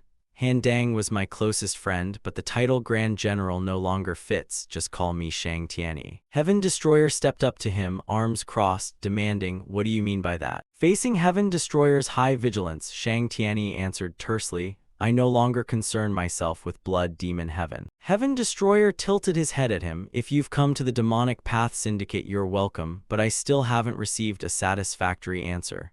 Why did you go to Blood Demon Heaven and then show up at the Demonic Path Syndicate?" The calm on Shang Tianyi's face vanished. He said, "Because the Blood Demon Heaven now is nothing like the one I knew. Things have gone off their original course. The fanatical demon worship has gone too far." Heaven Destroyer frowned in puzzlement. Fanatical demon worship, wasn't that essentially Blood Demon Heaven's nature? Shang Tianyi explained as he recalled the scenes inside the Blood Demon Heaven base. "It's been a long time since I left the sect to invade the Central Plains. By the time I learned the truth, their fanaticism had spun out of control. They've crossed the line by using humans as sacrificial offerings." Heaven Destroyer folded his arms, sweat beading on his brow. "Sacrifice humans, sacrifice them to whom?" Worry deepened on Shang Tianyi's face. "I feared because I didn't know. The one driving all this is the High Priest, which is why Blood Demon Heaven is so different now. What I learned over time was that I had to save my sister from being sacrificed. So Blood Demon Heaven labeled me a traitor and sent a group to hunt me down. Many of my subordinates died. Though they were subordinates, they were like brothers to me. That's why I wanted to leave Blood Demon Heaven and stop caring about it." Heaven Destroyer still didn't drop his wariness of this man. "You mean Blood Demon Heaven tried to kill you? What on earth is going on that they'd need to sacrifice an entire person?" He glanced down at him, thinking privately, "Sounds unbelievable. They dare expel the Grand General, a key figure of Blood Demon Heaven." He spoke in a private language to Kaehong. Kaehong immediately caught his meaning. "Yes, my lord." The voice did match the Grand General I knew. She looked at Blood Demon Heaven and added, "But the face after removing the mask is the first time I've seen it, so I can't be certain." Hearing that, Heaven Destroyer grew even more wary of Shang Tianyi. If Kaehong could foresee the heaven-turning sex matters, her insight isn't bad. Assuming this Grand Master is genuine, then what's the problem here? A string of calculations ran through his mind. What if the man came with another purpose? As I once asked Heavenly Demon, suppose we formed a fake alliance together, what would happen? It would lead to deadly consequences. But if this story is true, I could easily gain the crucial power of Blood Demon Heaven. I think I could strike at this man. After careful consideration, Heaven Destroyer looked up at Shang Tianyi. "Grand General, instead of accepting you, I have a request." Shang Tianyi clasped his hands to his chest pleadingly. "Please, just say it." Heaven Destroyer flashed a bright grin. "Take my place leading the Demonic Path Syndicate." Kaehong froze and turned, calling out, "My lord." Heaven Destroyer continued plainly to Shang Tianyi, "I have other matters to attend to and must leave this place. I'm worried leaving my strategist alone. After all, Grand General has experience. This shouldn't be difficult for you, right?" Shang Tianyi immediately bowed and accepted. "Very well, I will do my best." Heaven Destroyer nodded, pleased. "Then the affairs here are in your hands." "Understood." Meanwhile, Yulguk lay in the Demonic Path Syndicate manor, his snores echoing through the room. A voice rang in his head, waking Yulguk. "Yulguk, can you hear me?" He blinked groggily. "Master." Heaven Destroyer's voice sounded in his mind. "Do not take your eyes off the newcomer to the sect." Yulguk looked around dazedly. "Master, where are you speaking from?" Heaven Destroyer continued, "If you see anything suspicious, then kill him." Though he didn't understand, Yulguk still agreed to obey. "Yes." On the other side, Shang Tianyi timidly asked Heaven Destroyer, "Ah, great lord, may I ask for a piece of advice?" Heaven Destroyer shrugged his chin. "Advice about what?" With permission, Shang Tianyi continued, "In Blood Demon Heaven there is something called the Supreme Venom. Without countermeasures, the battle cannot succeed. I know you have experienced this toxin before. Heaven Destroyer scoffed, the supreme venom is no longer a threat to me. The fact I'm standing here proves that. I know, Shang Tianyi said, slightly surprised as he looked at him, but he said no more. Kaehong standing nearby swallowed. Why does he only state what everyone already knows? Or is he giving advice in some other way? She glanced at Heaven Destroyer and only saw him smiling confidently. She had no idea what my lord was thinking. When no one added anything, Heaven Destroyer spoke up, then I'm off. I'll leave things here to you, consult Counselor Kaehong on matters and decide. Kaehong hurriedly asked, my lord, where are you going? He calmly pointed a finger to the sky and called out, to the heavens. True to his word, Heaven Destroyer dashed outside and shot up into the air. He rode the giant eagle's back excitedly. It's been a long time since I flew, right, Golden-Head Divine Eagle? Come on, fly faster. The two flew nonstop straight to the Great Merchants League. As he landed, someone stood at the door to greet Heaven Destroyer. Squad leader of the Orthodox Path commanding squad is the jade-faced divine dragon when here. Heaven Destroyer nodded, keeping an arrogant posture. Yes, I came to see Choryong of the Great Merchants League, pass the message along. The greeter inwardly wondered how a Murim squad leader knew Choryong and awkwardly replied, this is a bit difficult when hero. Heaven Destroyer snapped coldly, you mean you don't want to go, right? The man immediately waved his hands and said loudly, no, of course not. When hero, I meant no disrespect. Really? Heaven Destroyer frowned and bellowed, then say what happened. Only then did the man stammer out that it was last night. Heaven Destroyer listened as they walked. They entered an empty room. Everything had vanished. Seeing Heaven Destroyer stunned, the man could only smile wryly. Who would dare lie to Wen Hero? You can look around for yourself. He stepped to the center of the room, arms folded, scanning around. I really can't sense Chayoung's aura here. Could what he said be true? Heaven Destroyer suddenly felt quietly pleased. Good, so they've disappeared from the Central Plains without leaving a trace. Just as he was about to leave, he was jolted by an unusual aura emanating from somewhere. Heaven Destroyer scanned the area warily. What is that? Such a powerful presence. Seeing nothing around him, his gaze dropped to the ground at his feet. No sooner thought than done. Heaven Destroyer slammed his fist down onto the floor. Beneath a cellar. The floor cracked open into a large hole. Without hesitation, Heaven Destroyer dove straight in. He glanced around the empty cellar, so there was a secret training place after all, though nothing remained. Only faint traces of aura lingered. Heaven Destroyer murmured as he slowly ventured deeper. The cracks and desolation of the place made him cautious. What on earth happened here? At the same time in Wraith Valley, a deep, gloomy gorge. Shang Yurek spoke in a low voice. I heard this was only a half-baked alliance, yet it was formed. Someone there added that not long ago a man named Wen Yun killed one of the 5 emperors, implying Heaven Destroyer slew the Sword Emperor. I don't know what he'll do next, but we can't just stand by and watch him, said the speaker, the Dark Demon Emperor of the Heavenly Emperor Palace. Beside him sat Chayoung, the Dark Demon Emperor, seated by the fire, said slowly, Hey Shang Yurek, it seems we are not the only ones deciding to meet today. Following his words, someone leapt down from the cliff. Indeed, our 4 Emperor Castle will join as well. So allow us to take part in subduing the Central Plains. These 2 are from 4 Emperor Castle, Sarang and Soso. They said, grinning triumphantly. The Dark Demon Emperor narrowed his eyes and chuckled softly. Heavenly Emperor Palace and Blood Demon Heaven now even have 4 Emperor Castle, truly an alliance beyond imagination. Shang Yurek nodded in agreement. Indeed, this is an unprecedented alliance, and it's not just our forces involved. The Dark Demon Emperor asked curiously, could there be other powers? Shang Yurek replied at once, yes. He growled, his face grave. From now on, subduing the Central Plains is no longer a dream, it will soon become reality. Chayoung, who had been silent, had his own schemes. These snakes gathering together, so be it. He stared into the distance, thinking to himself that they would reap the seeds he had sown in the Central Plains. The seeds of demons, and with them, a bloody scene Choryong pictured in his mind. Meanwhile, at the Murim Alliance headquarters, Heaven Destroyer asked sternly, what is the total scale of the damage? Zhao Tian broke out in a cold sweat and replied cautiously, all of Sichuan has been completely burned, 3 prefectures have vanished. Mountains were flattened and rivers dried where he passed. He folded his arms, voice edged with anger. He even showed no mercy to civilians. Is the government just a figurehead? He admitted frankly, yes, currently there is no suitable countermeasure. But the problem is more than that. Zhao Tian reported further that Shanxi and Shanxi are in similar straits. It seems frontier Murim alliance forces claiming to be Blood Demon Heaven and Heavenly Emperor Palace have arrived and launched successive fierce attacks. Heaven Destroyer paused for a moment, thinking to himself that they finally exposed their identities. Could they be planning to invade the Central Plains? After a moment's thought, Heaven Destroyer ordered Zhao Tian to gather those able to support the Murim alliance and move to None in Shanxi Province and Xian in Shanxi Province. Move quickly, without delay.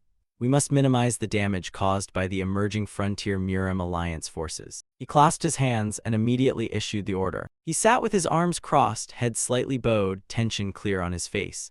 The Murim alliance would mobilize as planned. The demonic Path Syndicate would march north across the Yellow River and encamp at Pyongyang. It's very difficult to reach the Heaven Turning sect. There is no choice now but to make full use of the heavenly demonic cult members. Suddenly, Heaven Destroyer recalled something. He asked Zhao Tian to tell him more about that monster. The man wiped cold sweat and then slowly recounted.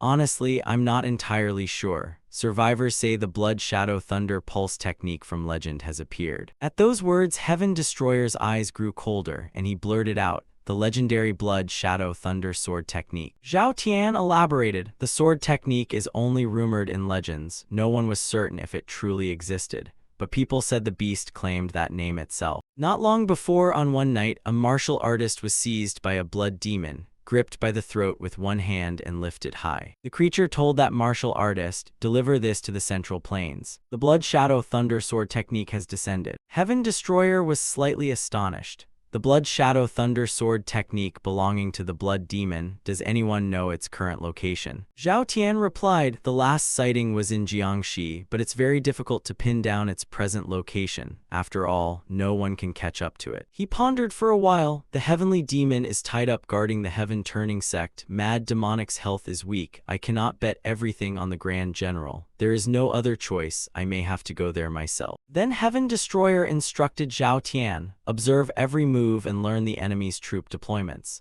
Strengthen security and remember the enemy could invade the Central Plains at any time. Post extra guards along the routes. If anything happens anywhere, report to me at all costs immediately. I trust you'll do it right. Zhao Tian bowed respectfully and vowed to do his utmost.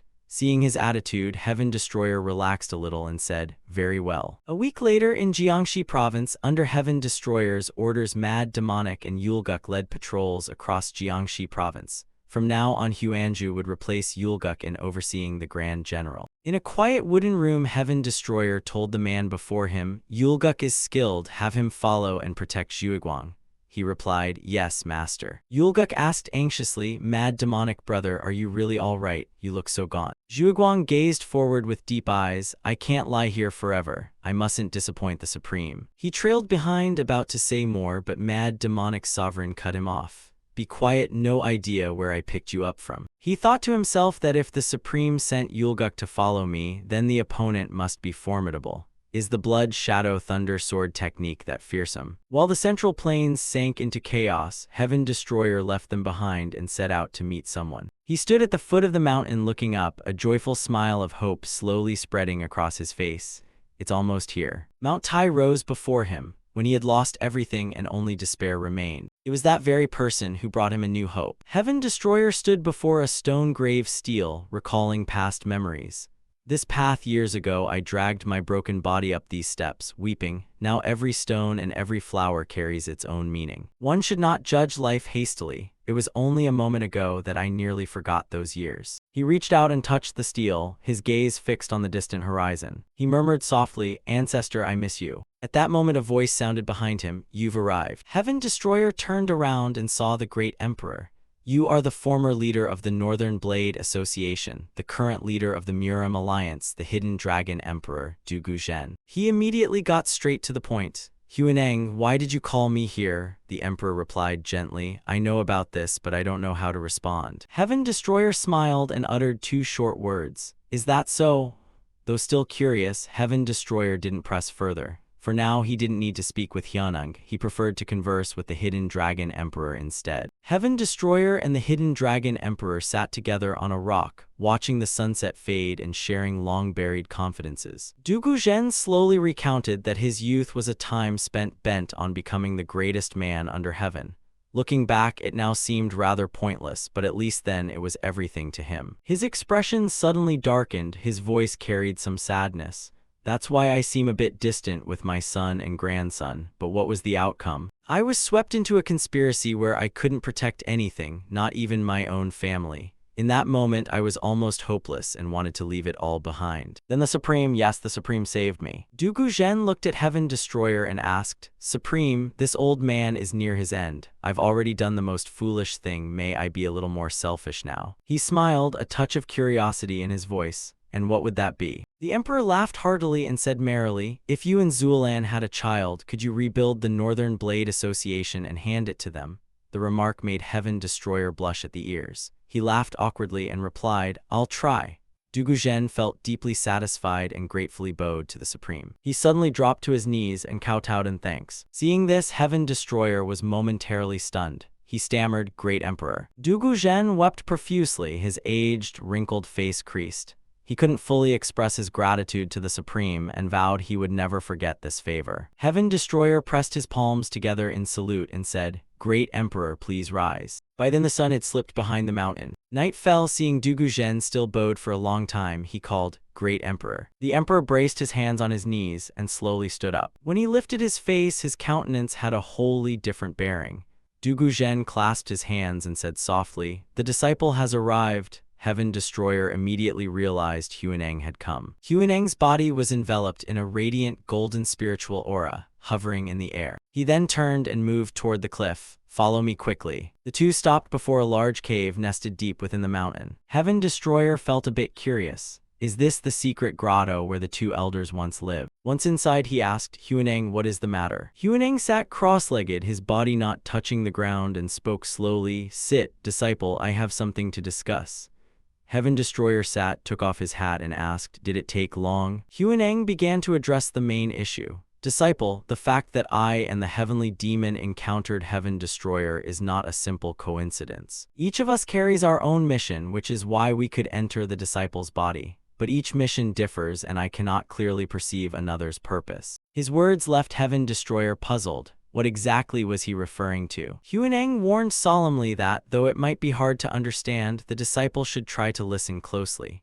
My mission is to awaken the disciple. Within the limits of the human body, my duty is to help people remember what they have forgotten. This world is only a small part of the universe, and it is also the most important part. The place where the universe's harmony reigns and where the power that destroys that order is born. That power lies deep within the human mind and makes the world descend into chaos.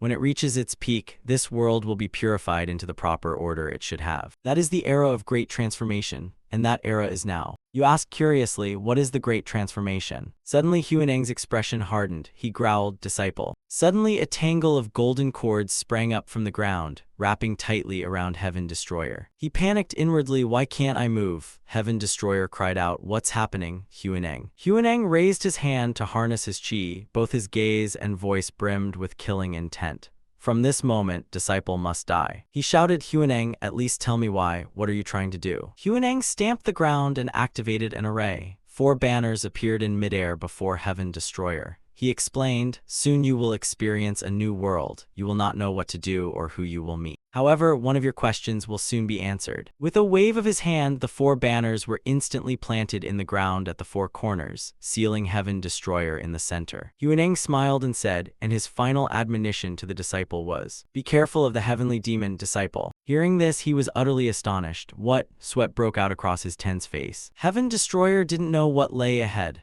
A 5th banner was planted before him, and the array immediately began to exert controlling power over him. He felt it clearly. Why are my eyes going blurry? Heaven Destroyer felt himself falling into an endless, boundless void. He muttered, Pitch black, I can't see a thing. Then he scrambled up and wondered, Am I closing my eyes or opening them? Heaven Destroyer touched his face and reassured himself, No, I'm definitely still alive. He stood, trying to look around, and groped forward. Damn it, what should I do now? I don't know either, just go with it. Heaven Destroyer called out, Huineng, Huineng, where are you? Suddenly the scene before him made him freeze. Huineng and Heaven Destroyer were sitting on the ground just ahead, calm as ever. He rushed forward and cried in astonishment, That's me. Huineng isn't going to kill me after all. Hey Huineng, can you hear me? Seeing no response, Heaven Destroyer bent down and asked, "Hey, can't you hear me?" A voice suddenly rang in his ear, "You must overcome it. The disciple must endure suffering, pain, and despair. Even though the human body is frail and cannot bear it, you must strive to endure." Heaven Destroyer immediately realized this was not Huaneng's spoken voice, but Huaneng's thought. Sensing a shift, he looked over and saw another stream of light on the other side. Heaven Destroyer slowly stepped toward it. There stood a girl in a red dress. As he drew closer, he recognized her as Ziyun. She seemed to be talking to herself. "Zhuiguang, those who killed you, I will never forgive those who tore us apart. I will take their lives. No heaven can stop me, and then I will kill myself to join you." Heaven Destroyer could fully understand that thought. Ziyun believed the mad demonic sovereign was dead, which explained her behavior. He wondered, "I can read others' thoughts, how is that possible?" Another beam of light suddenly transmitted from the other side. A mournful groan kept sounding, "Father, father, I miss you. Hyun, I'm sorry." Heaven Destroyer saw the scene and went pale. Ahead was a brutal battlefield. A young man stood among blood-soaked corpses. He recognized it as the time he descended Mount Tai and killed so many for the first time. The youth laughed and shouted, "These scum can't tell human from demon. You don't deserve to live. On the day I take up the martial path, I will take your lives, a glorious death."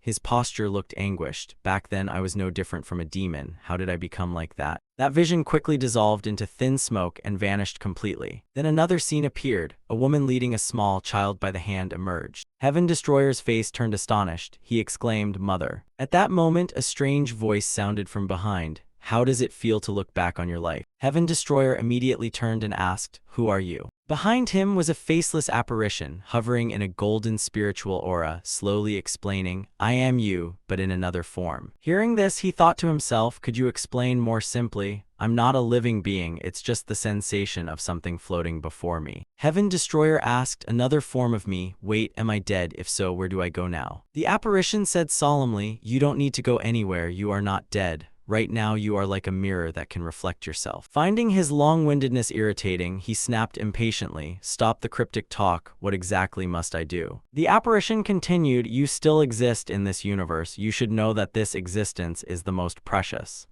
Then he snapped his fingers, "Look." Before them appeared a scene of majestic mountains and verdant trees. Heaven Destroyer realized that place was the Lost Garden. But the apparition said, "No, that is the depth of your heart." He looked surprised. "Inside my heart." He pointed toward the distance, "Look over there." In the sky a brilliant sun shone, radiating dazzling. Heaven Destroyer clenched his fists and exclaimed, "So that is also my heart, but in another form." He felt his inner self grow increasingly perplexing. Heaven Destroyer asked bluntly, "What are you implying?" The apparition replied, "You know everything, you've only forgot. This universe is divided into 5 great parts. The lowest layer is the demon realm. Above it is the human realm. Next are the immortal realm and the spirit realm. Within the spirit realm are the demon sector and the inanimate sector. And the highest is the heavenly realm that governs this universe. Each space exists independently without infringing on the others, yet they also overlap and connect. At the center of all is always the human realm. Huaneng and the heavenly demon come from the infinite tiers of the spirit realm. Just as the earth has 4 seasons, this universe has 4 cycles of its own.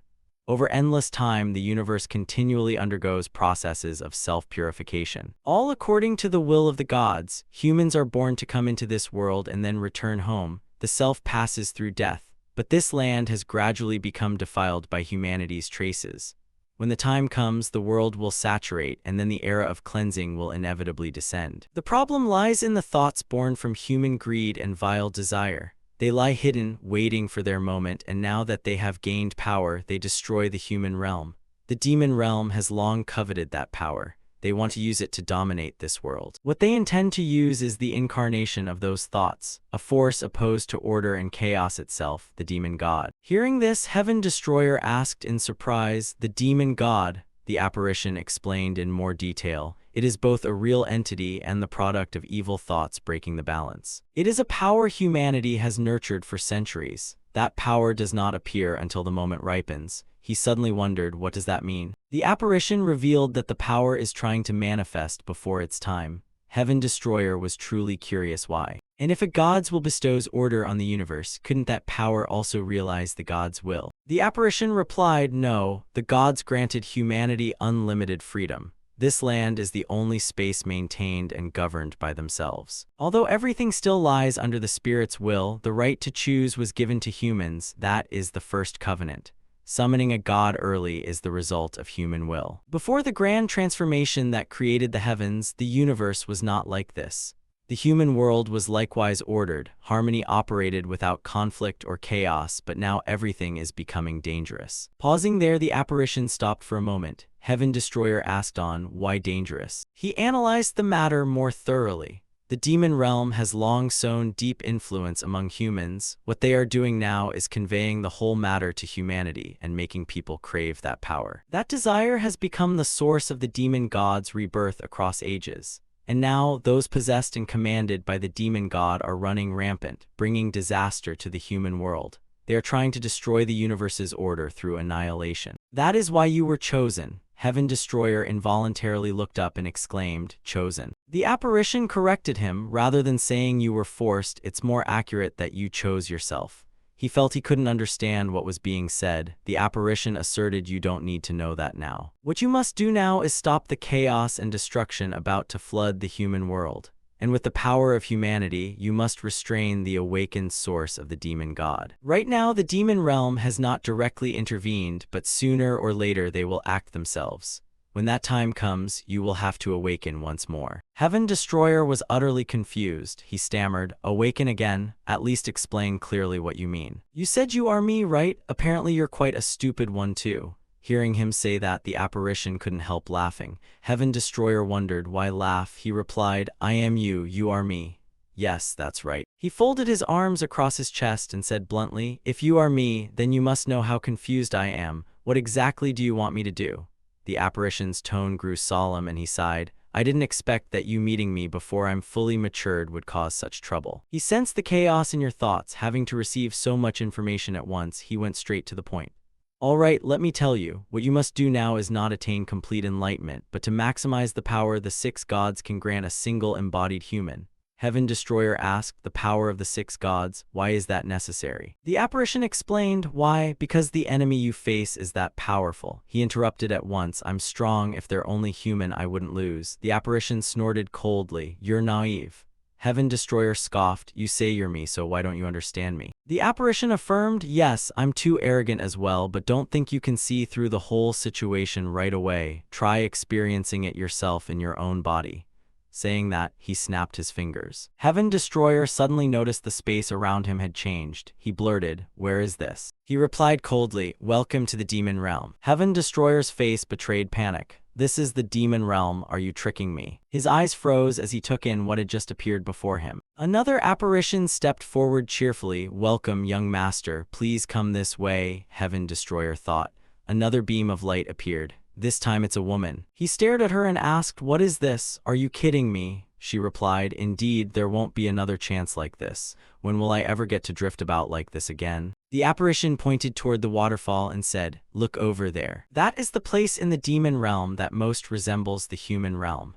Although letting an ordinary human see it is taboo, there is no other way. Heaven Destroyer saw a figure standing beneath the waterfall and asked, is that a human? A dense violet spiritual aura rose from the small body. He calmly received an endless stream of energy from the enormous waterfall above. But when he observed more closely, he realized it wasn't water at all but countless blades plunging down. Heaven Destroyer was astonished. How could the waterfall take the shape of a sword? Wait, I think I've heard of something like this before. The apparition prompted and he blurted, natural sword. Right, the natural sword, I remember. I heard the heavenly demon mention it. Heaven Destroyer watched intently, marveling that the waterfall seemed to condense into a sword. The apparition revealed that the person was only a lower-tier demon god in the demon realm. This stunned him again. What, with that ability and their only low tier, what about the strongest demon gods? After calming, Heaven Destroyer suddenly asked, don't tell me you expect me to fight that one.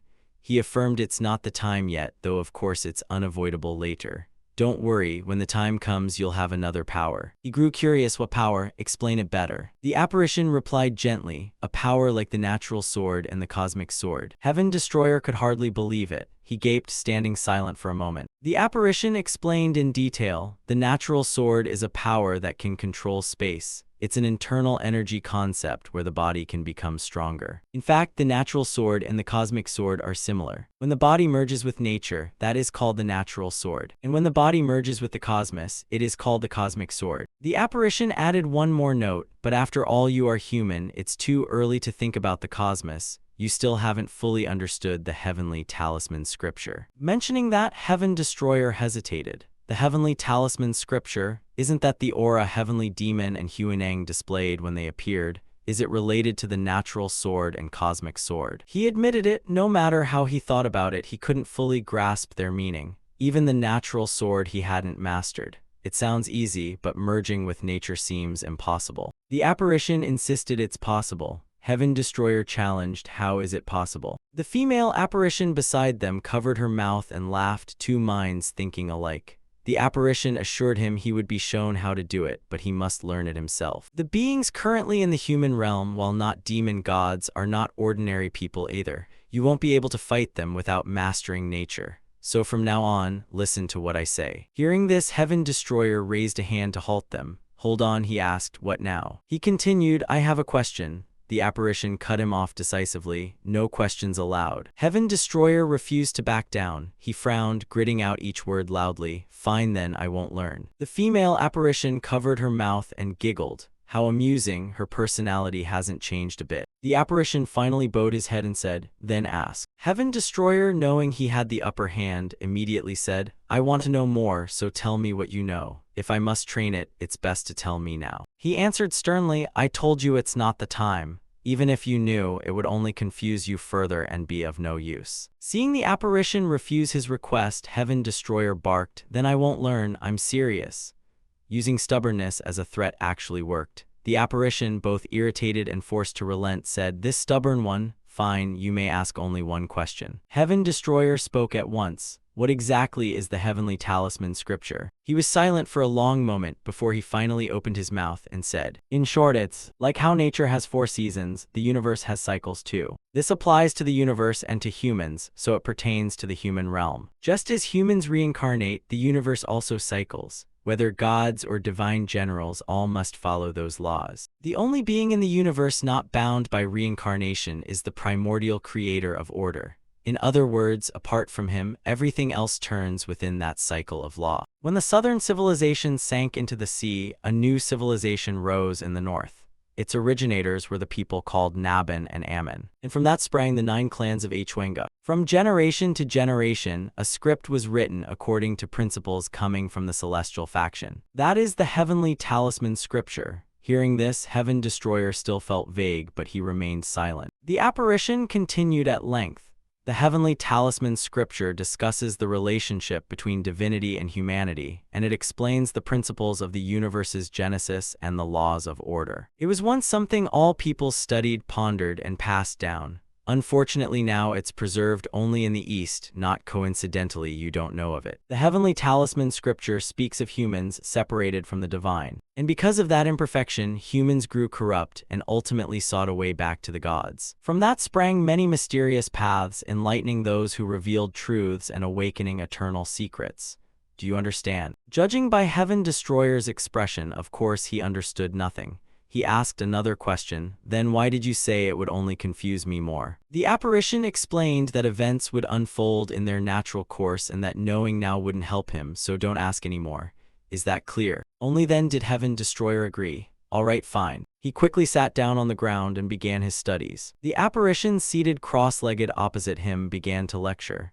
To master the natural sword, you must not conceal your chi. The nature of chi is not to stay in one place. It must rub and move together. You cannot become stronger by forcing it. Nature and the cosmos are spaces of chi. If you want to command it to run by your will, what method must you use? Heaven Destroyer replied curtly, I don't know either. The apparition placed a hand on his chest and began to circulate chi. Let me hint, you must use chi. Where do you take it from and which part operates the chi? He pointed at himself and asked back, chi, you mean breathing, right? He explained, that's the ordinary way, so how do you extend the breath? Heaven Destroyer answered seriously, because all of nature is chi, it's also part of the body through the pores, right? The apparition laughed heartily and agreed. Exactly. The human body has pores. If you can draw chi from them, you can grow stronger.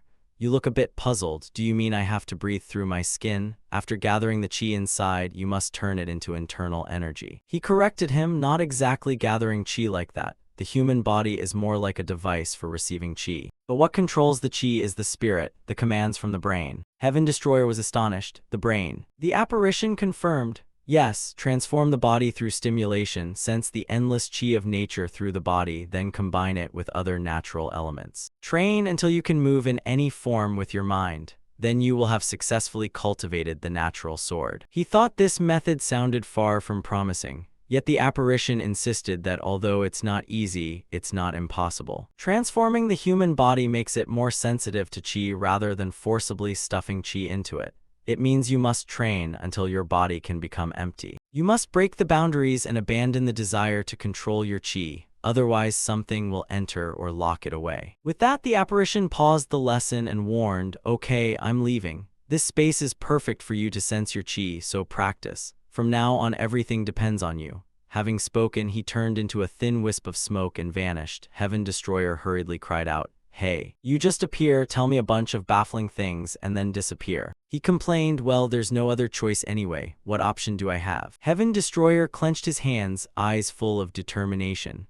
"I'll master the natural sword, no doubt about it." He sat on a large rock, cross-legged, focusing on refining his chi. Heaven Destroyer kept his eyes tightly shut, remaining still for a long time. When he opened his eyes, several watches had passed. Heaven Destroyer looked at his hand and suddenly exclaimed at what he saw. A thin breath of chi drifted out, at times warm, at times cold, and a faint glow began to appear from his skin. He closed his eyes again, inhaled deeply inward, and thought to himself, "Let me try holding my breath.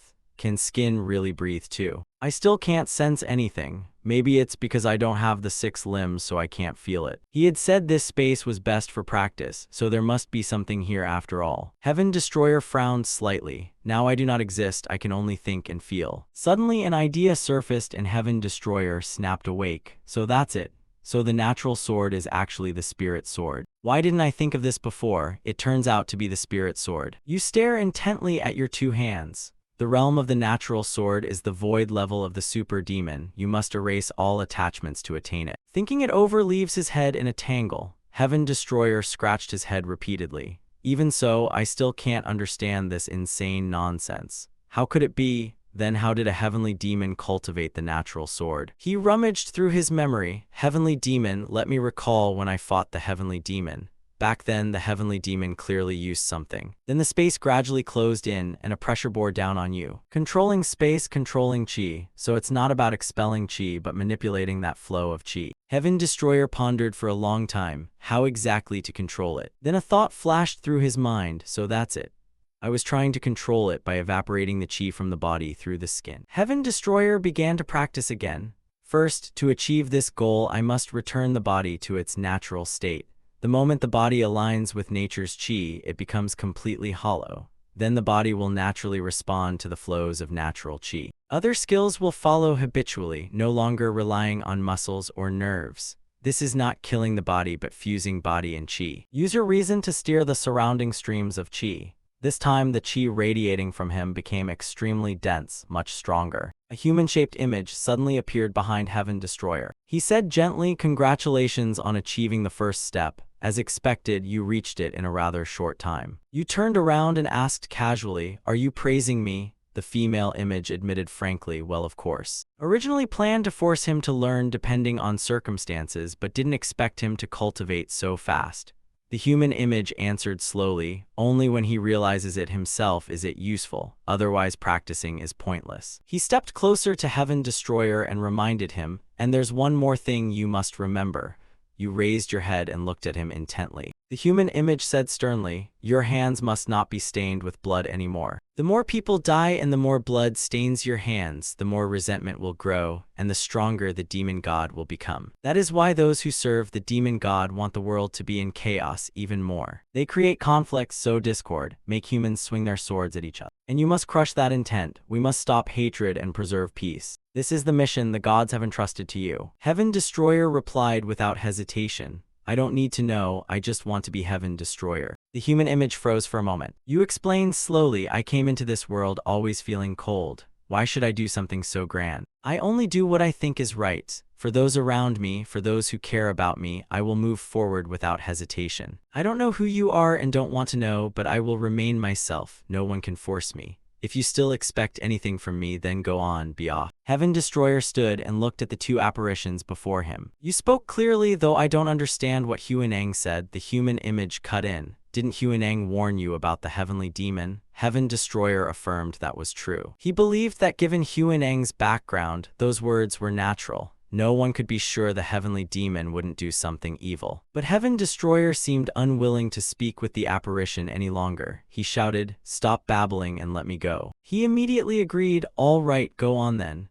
As he spoke, the apparition reached out and cast a spell on Heaven Destroyer. Before he left, he added, "Do as you wish. True power lies in your heart." He raised a hand to shield his face as a blinding, golden radiance made Heaven Destroyer squint. When he opened his eyes, the surroundings had changed. Heaven Destroyer had returned to the cave where he had sat opposite Hyunung. He spread his hands and clearly felt himself sitting tangled in a mess of shining cords. Back already, Heaven Destroyer clenched his fists, intending to use force to break the cords. But then he remembered, it's time to change habits, not to transmit power, but to convert it into martial energy. Heaven Destroyer closed his eyes to calm his mind and guide his chi. He sprang to his feet, and the shining cords around him dissolved easily. Heaven Destroyer grinned uncontrollably. Huaneng, see, I can control power now. Seeing no response from the old man, he called out once more, Huaneng. Hyunung sat motionless, eyes tightly shut with no sign of life left. Heaven Destroyer took him for cremation. In the night, the flames flared brightly. Little sparks blended into the silent space. Heaven Destroyer thought to himself, farewell, Hyunung and Hidden Dragon Emperor. Meeting and parting, birth and death, these are the laws of nature, and moreover the order of the universe. Why does something so obvious make me so sad? Now they are only shedding the shackles of the flesh and becoming free. There was nothing more to do here, so he turned to leave. It's time I return to the Central Plains. But as he looked at the sky, Heaven Destroyer suddenly realized, however, it's too dark for me to see clearly. Is it winter now? He felt a sudden panic. How long has it been since I arrived at Mount Tai? Heaven Destroyer hurried away, wordless in his despair. Frontier Murim Alliance, an alliance formed by 4 forces. Blood Demon Heaven, Heavenly Emperor Palace, Northern Sea Ice Palace, and 4 Emperor Castle. The 4 powers allied to vie for dominance of the Central Plains.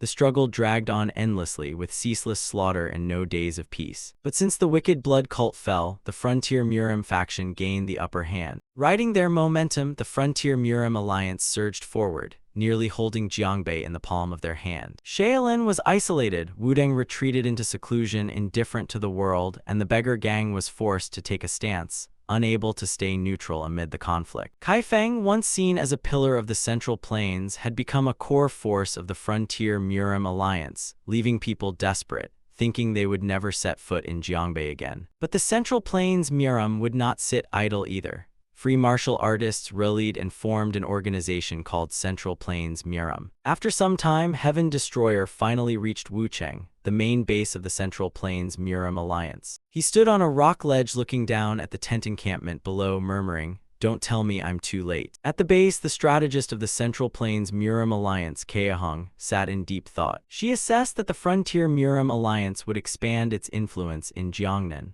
Although the situation wasn't promising, their foundation and forces were solid and far superior to ours. The elders fell silent upon hearing this. After Heaven Destroyer disappeared, they sent people to search everywhere, but no one could find him.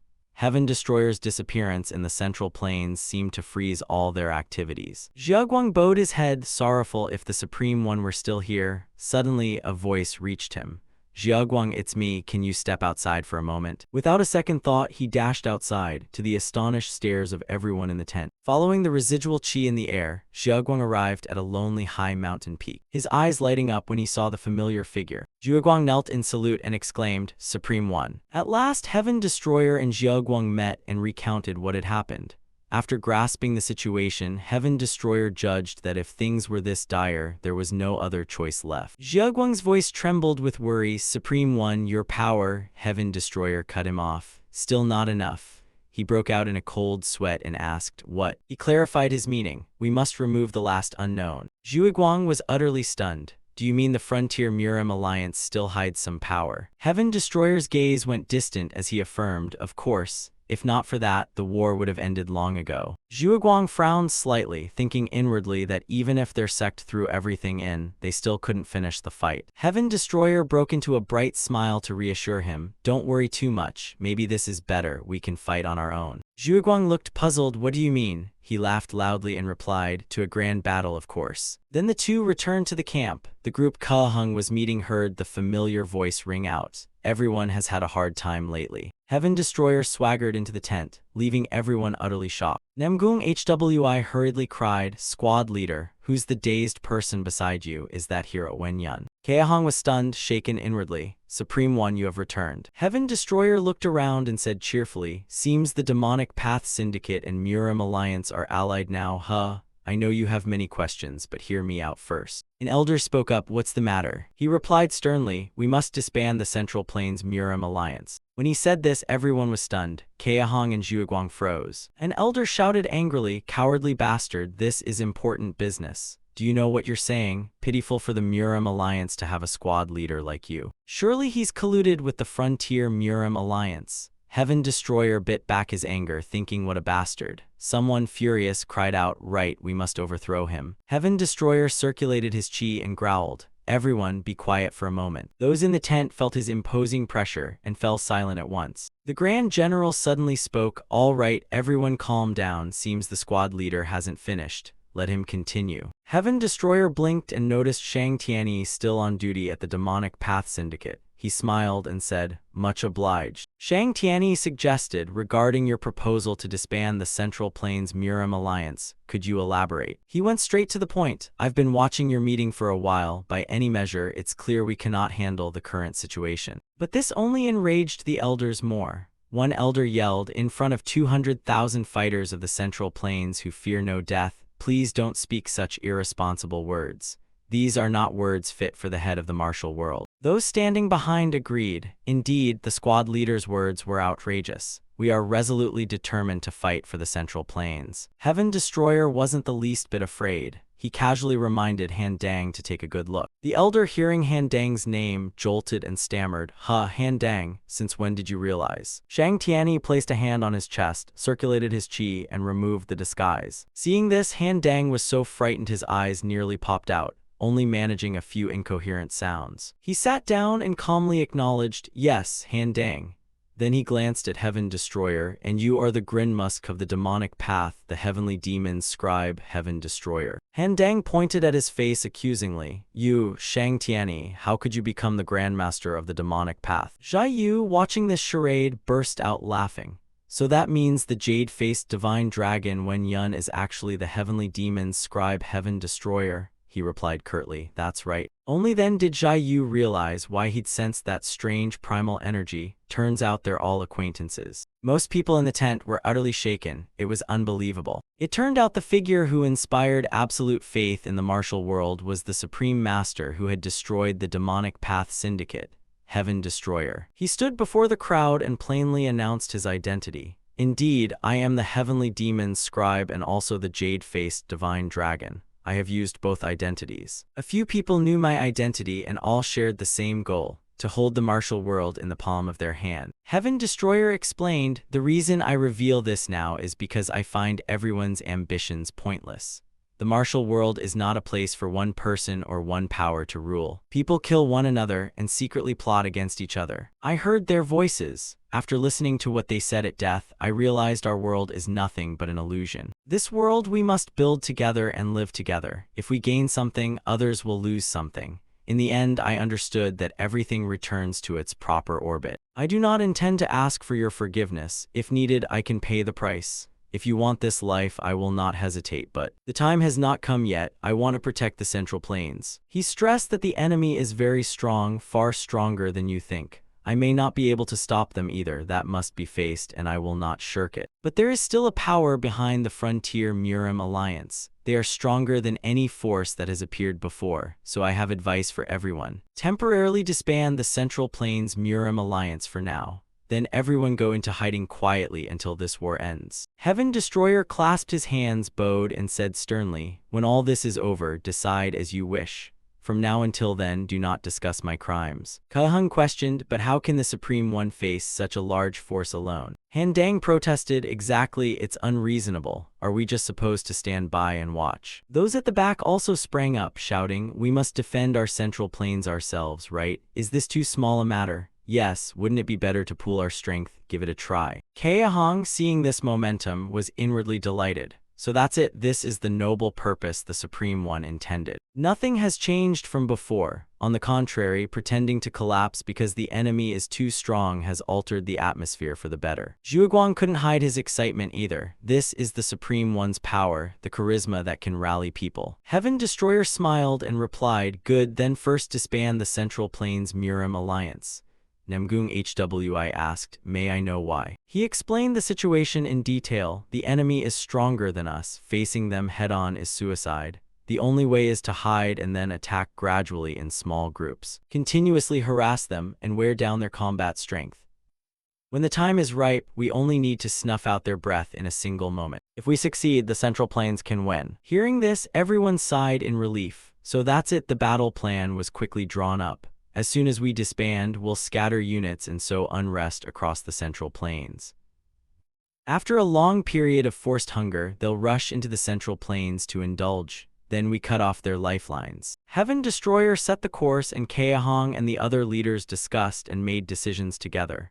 In the end, the Central Plains Murim Alliance was dissolved. A long-standing history of the Central Plains Murim ceased to exist. Some returned to their hometowns, some went to the mountains or abroad, and others retired into seclusion. At that time, the Frontier Murim Alliance also issued a declaration. From now on, there will be no more Frontier Murim Alliance, only the Martial Emperor clan. The Martial Emperor clan will sever all ties to the Central Plains Murim. The battlefield scene of corpses and wreckage after the conflict. Sometime after the Central Plains Murim was disbanded, Song Lao and the Mad Demonic Sovereign, the task force of the Heavenly Demonic Cult, all joined the Heavenly Demonic Cult. As for the masters of the Demonic Path Syndicate and the Murim Alliance, they went into hiding. Meanwhile, Night Forest was busy. After all, Night Forest had no issues, which put Heaven Destroyer somewhat at ease. On the surface, the Central Plains seemed unified under the Martial Emperor clan, but in truth, they were concealing the facts. The scene shifted to a spacious but gloomy mansion. Heaven Destroyer, sounding puzzled, said, wait, where is the Heavenly Demon, the Martial Emperor clan's main residence? Inside the Heavenly Demon's main residence, he sighed and stood in thought as the story continued.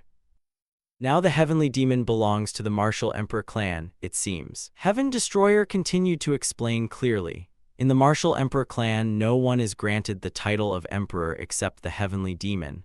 That alone shows the Heavenly Demon's status within this clan. Inside, there were 3 masked figures, and the organization also had 3 leaders. Heaven Destroyer described each of them. First, the one sitting on the left with red hair is the Hell Demon Emperor. Next, the one with the blue mask is the Chief Advisor. The one seated above, dignified, is the Martial Emperor. The Heavenly Demon and the Chief Advisor sat opposite each other in silence. Looking at the Chief Advisor's mask, a coldness radiated. Heavenly Demon judged it was demonic.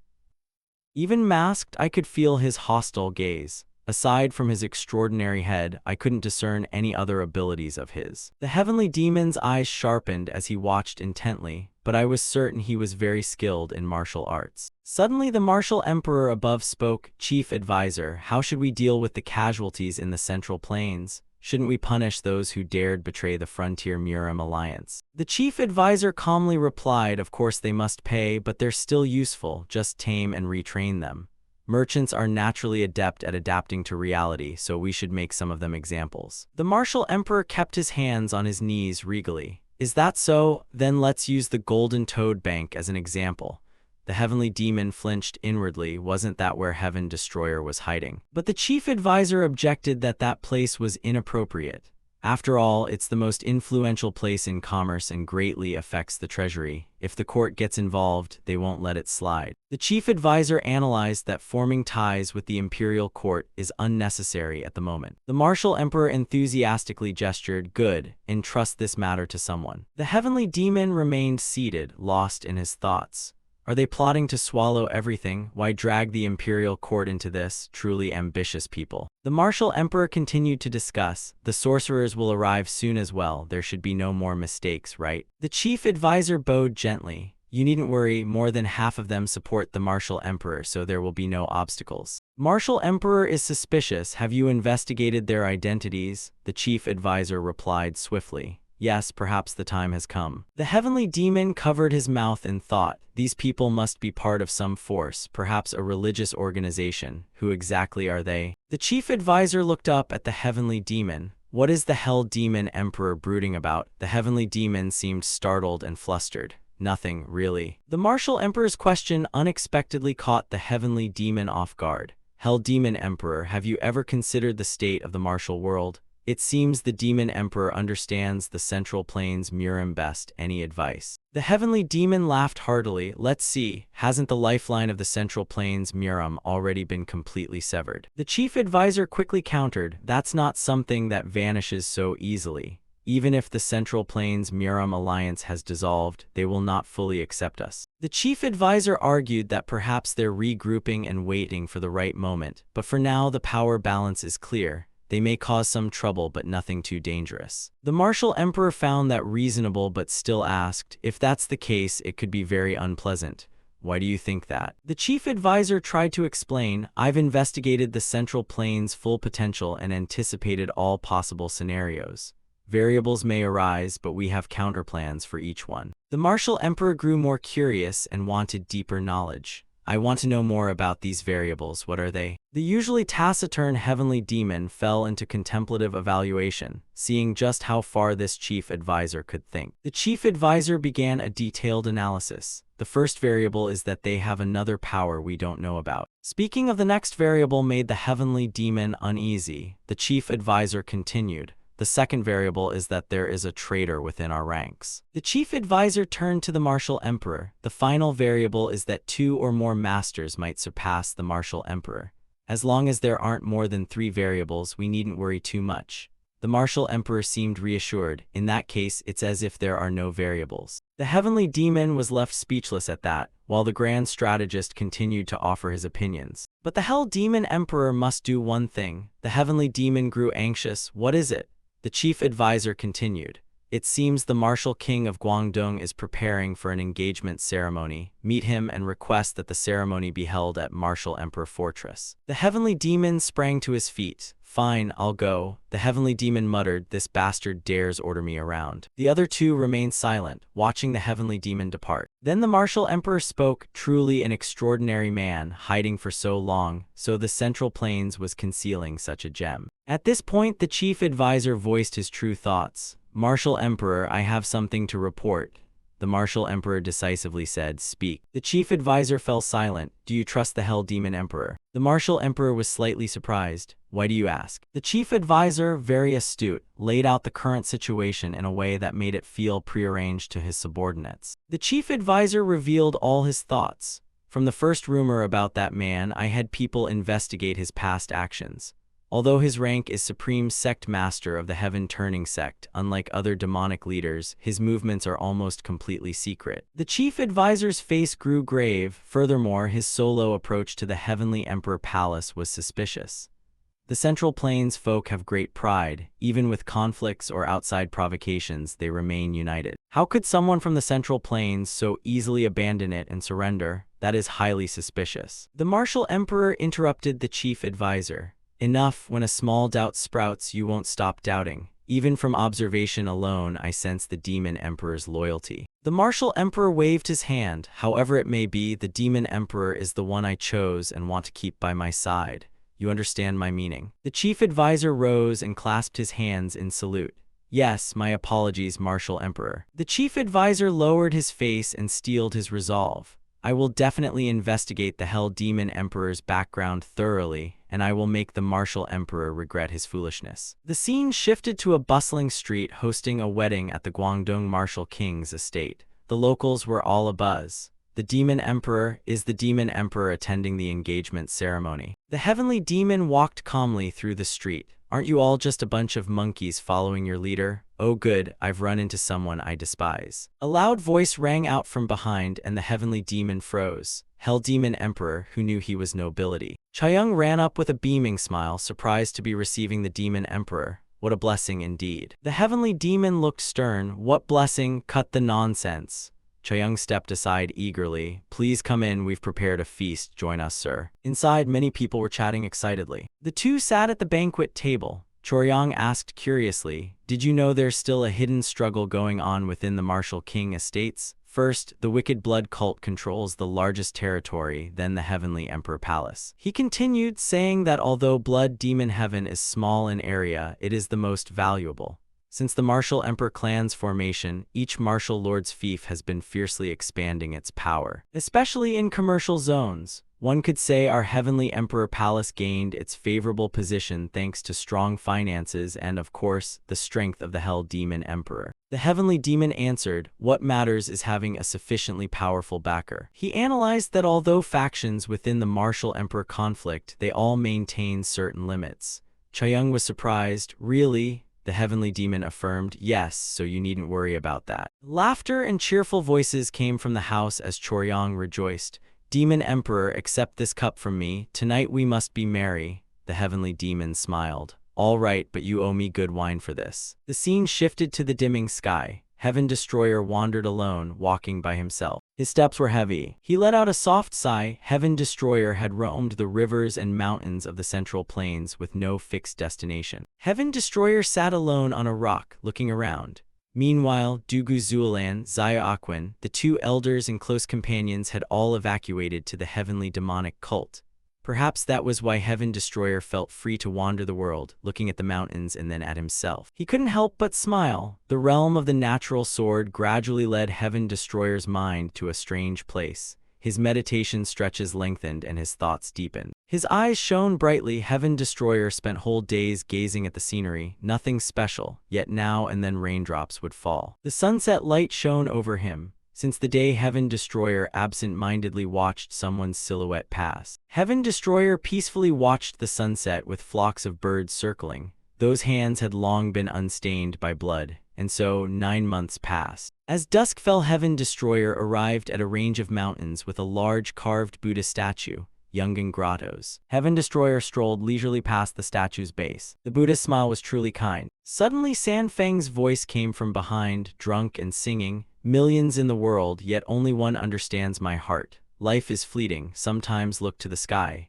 If the heart aims for that sky, where else is there to go? Heaven Destroyer thought in surprise. The elder seems to be in good spirits, huh? As he turned to leave, Sanfeng called out, hey, you there. Heaven Destroyer stopped and turned back. Yes, did you call me? Sanfeng cheerfully held out a wine jar and invited, yes, won't you share a cup with me? Heaven Destroyer shook his head, I refuse. Sanfeng pointed and sneered, the world is vast, you're not the only busy one, you know, but becoming someone like that can't be easy, right? Heaven Destroyer's eyes widened in surprise. Sweat ran down his cheek. He froze, feeling an intense discomfort inside. What is this feeling? Sinfeng chuckled, I'm joking. If you thought the world would change just by your effort, it'd have changed 100 times over by now. Heaven Destroyer could only stand quietly below and listen to Sinfeng.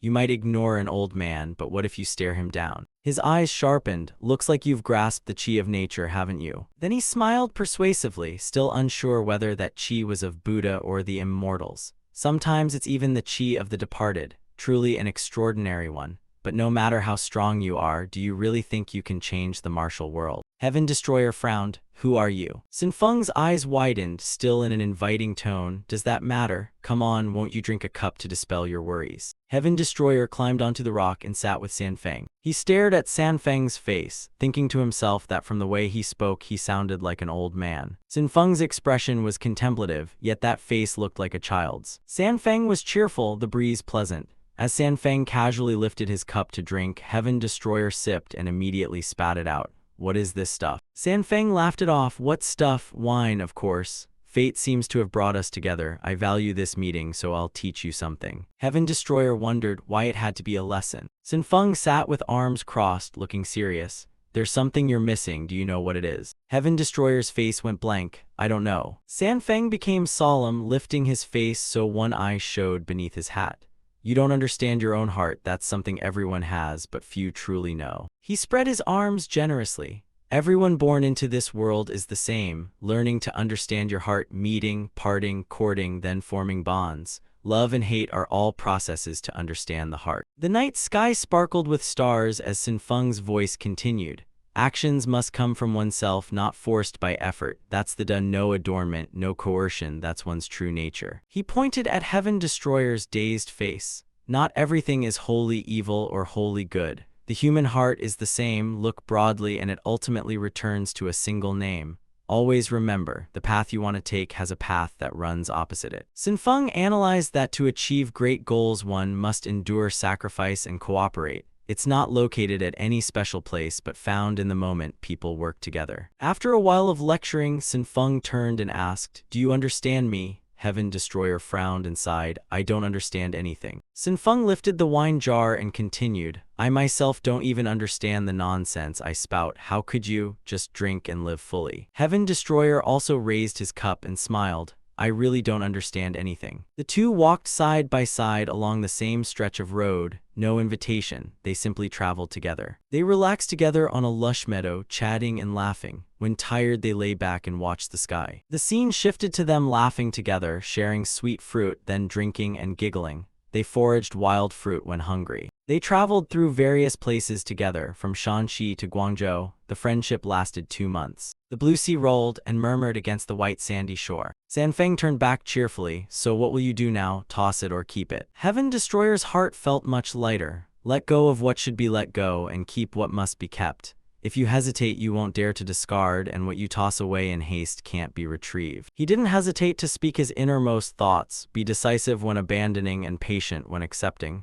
That's my view. Sanfeng stood there listening and burst into laughter. He turned and called out loudly, "You talk just like a Taoist. It's because of pretenders like you that the world has become chaotic." Heaven Destroyer smiled, "So where should a true Taoist go then?" Sinfeng looked up at the deep blue sky. "That's not my concern, though I'd like to leave quickly. I still have unfinished business." He smirked, "But I promise." Heaven Destroyer's eyes widened slightly when Sinfeng said, "When you need me, I will be there." He waved goodbye and swiftly ran off into the distance. His figure grew smaller and smaller, receding from Heaven Destroyer. He felt a sudden sting in his eyes, then smiled contentedly. "Thank you for the time, Zheng Sinfeng, true master." He followed the footprints imprinted in the sand in the opposite direction.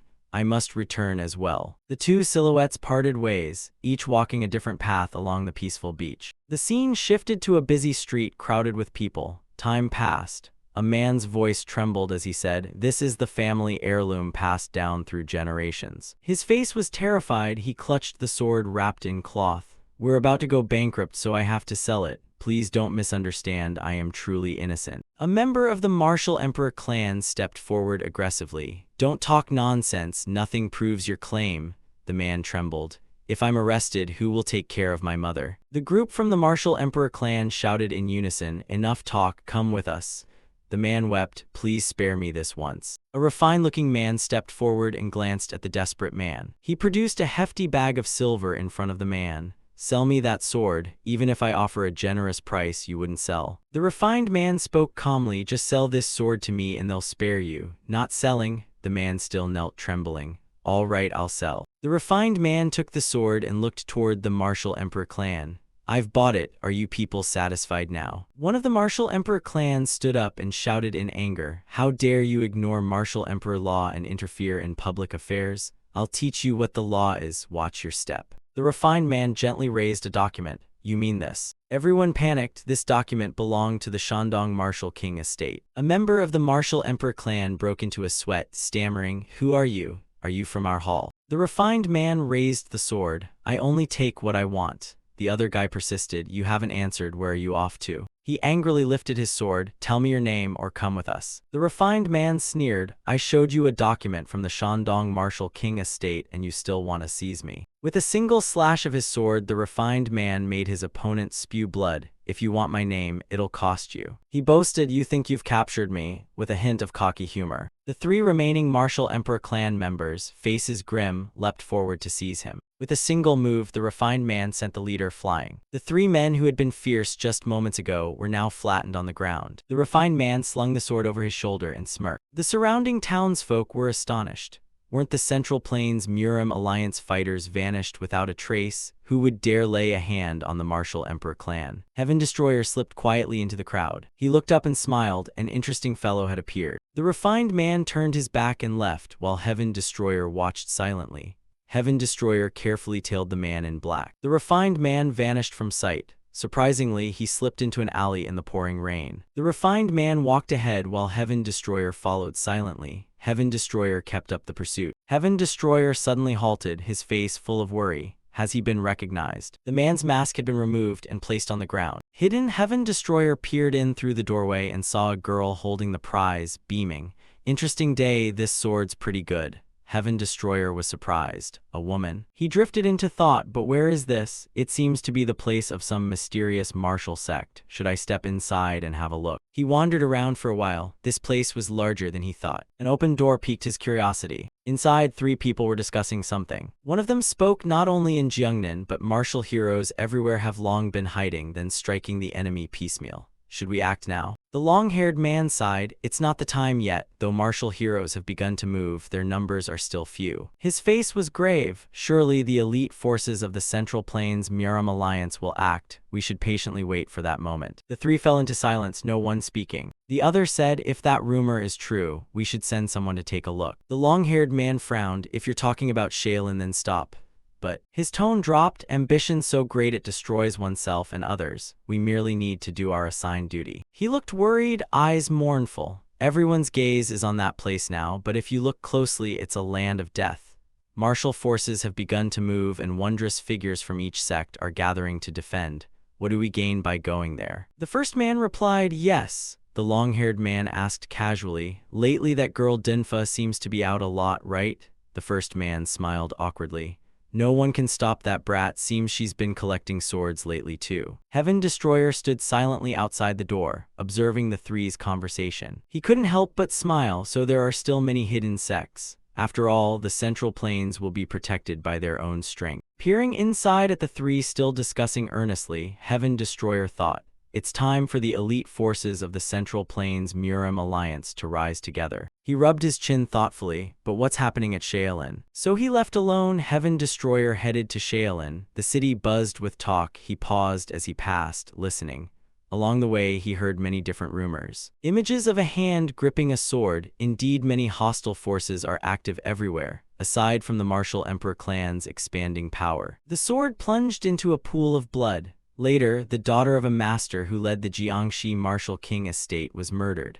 The Martial King estate cannot sit idly by while martial forces make a show of power. A well-dressed man stepped forward holding a scroll, and the Martial Emperor clan's new policy was proclaimed. The paper was unfolded, a general amnesty edict. The man began to read aloud from the scroll. They directly named the leaders of the Central Plains Murim and declared they would pardon them, allowing them to take part in ordinary martial affairs. It listed the true leaders of the Central Plains Murim by name, naturally the head of the list. Heaven Destroyer stood below listening to the noisy reading and froze. Heaven Destroyer, come on, who's pardoning whom? He resumed walking along the upper reaches of the Bai River near Nanyang. He walked and thought, I should meet the Night Forest Master in Luoyang first, then head to Kaifeng and Shaolin. Heaven Destroyer looked out at the broad river, sunlight glittering on its surface. He smiled faintly. Well, after reaching the realm of the natural sword, admiring scenery has almost become a habit. A raised voice from the nearby grove made him turn. The 3rd Fragrance Master, eyes vicious and face leering, was grinning wickedly. Cruel, you are truly cruel. The refined man shouted, you call me cruel? Have you no thought for the crimes you've inflicted on everyone when you trample the Central Plains? Heaven Destroyer stood aside watching. The woman was the same black-clad person from before. The 3rd Fragrance Master stuck out his tongue, leering. What nonsense are you spouting? Keep trying and I'll take you as my concubine. He laughed loudly, eyes fixed ahead. I am the 3rd Fragrance Master of Ninefold Hall, Iron Horse Division, Henan Martial King Estate. Remember the name of the man who will become your husband. Heaven Destroyer listened and analyzed. Henan Martial King Estate, is that where the Blood Demon Heaven leader is the Martial King? The refined man angrily raised his sword. Shut up, clamp that filthy mouth of yours. I don't care about your name. The refined man lunged forward, attacking the 3rd Fragrance Master head-on. Heaven Destroyer was surprised, standing still, quite a fight. The third fragrance master, face furious, counterattacked with a powerful blow. Take this strike of mine. Heaven Destroyer watched and judged. The woman's ability wasn't bad, but that bastard was no better than a market thug. I have to act. Distantly came the pounding of hooves. Someone rode up and intercepted the third fragrance master's counter, leaving him astonished. Heaven Destroyer was also surprised. You lot. The two newcomers were Deputy Marshal Monk Ching Yunhe and Deputy Marshal Monk Gye Yunsheng of the Orthodox Path Commanding Squad. Gye Yunsheng stood shielding her and turned gently. Miss, are you all right? The refined woman rose.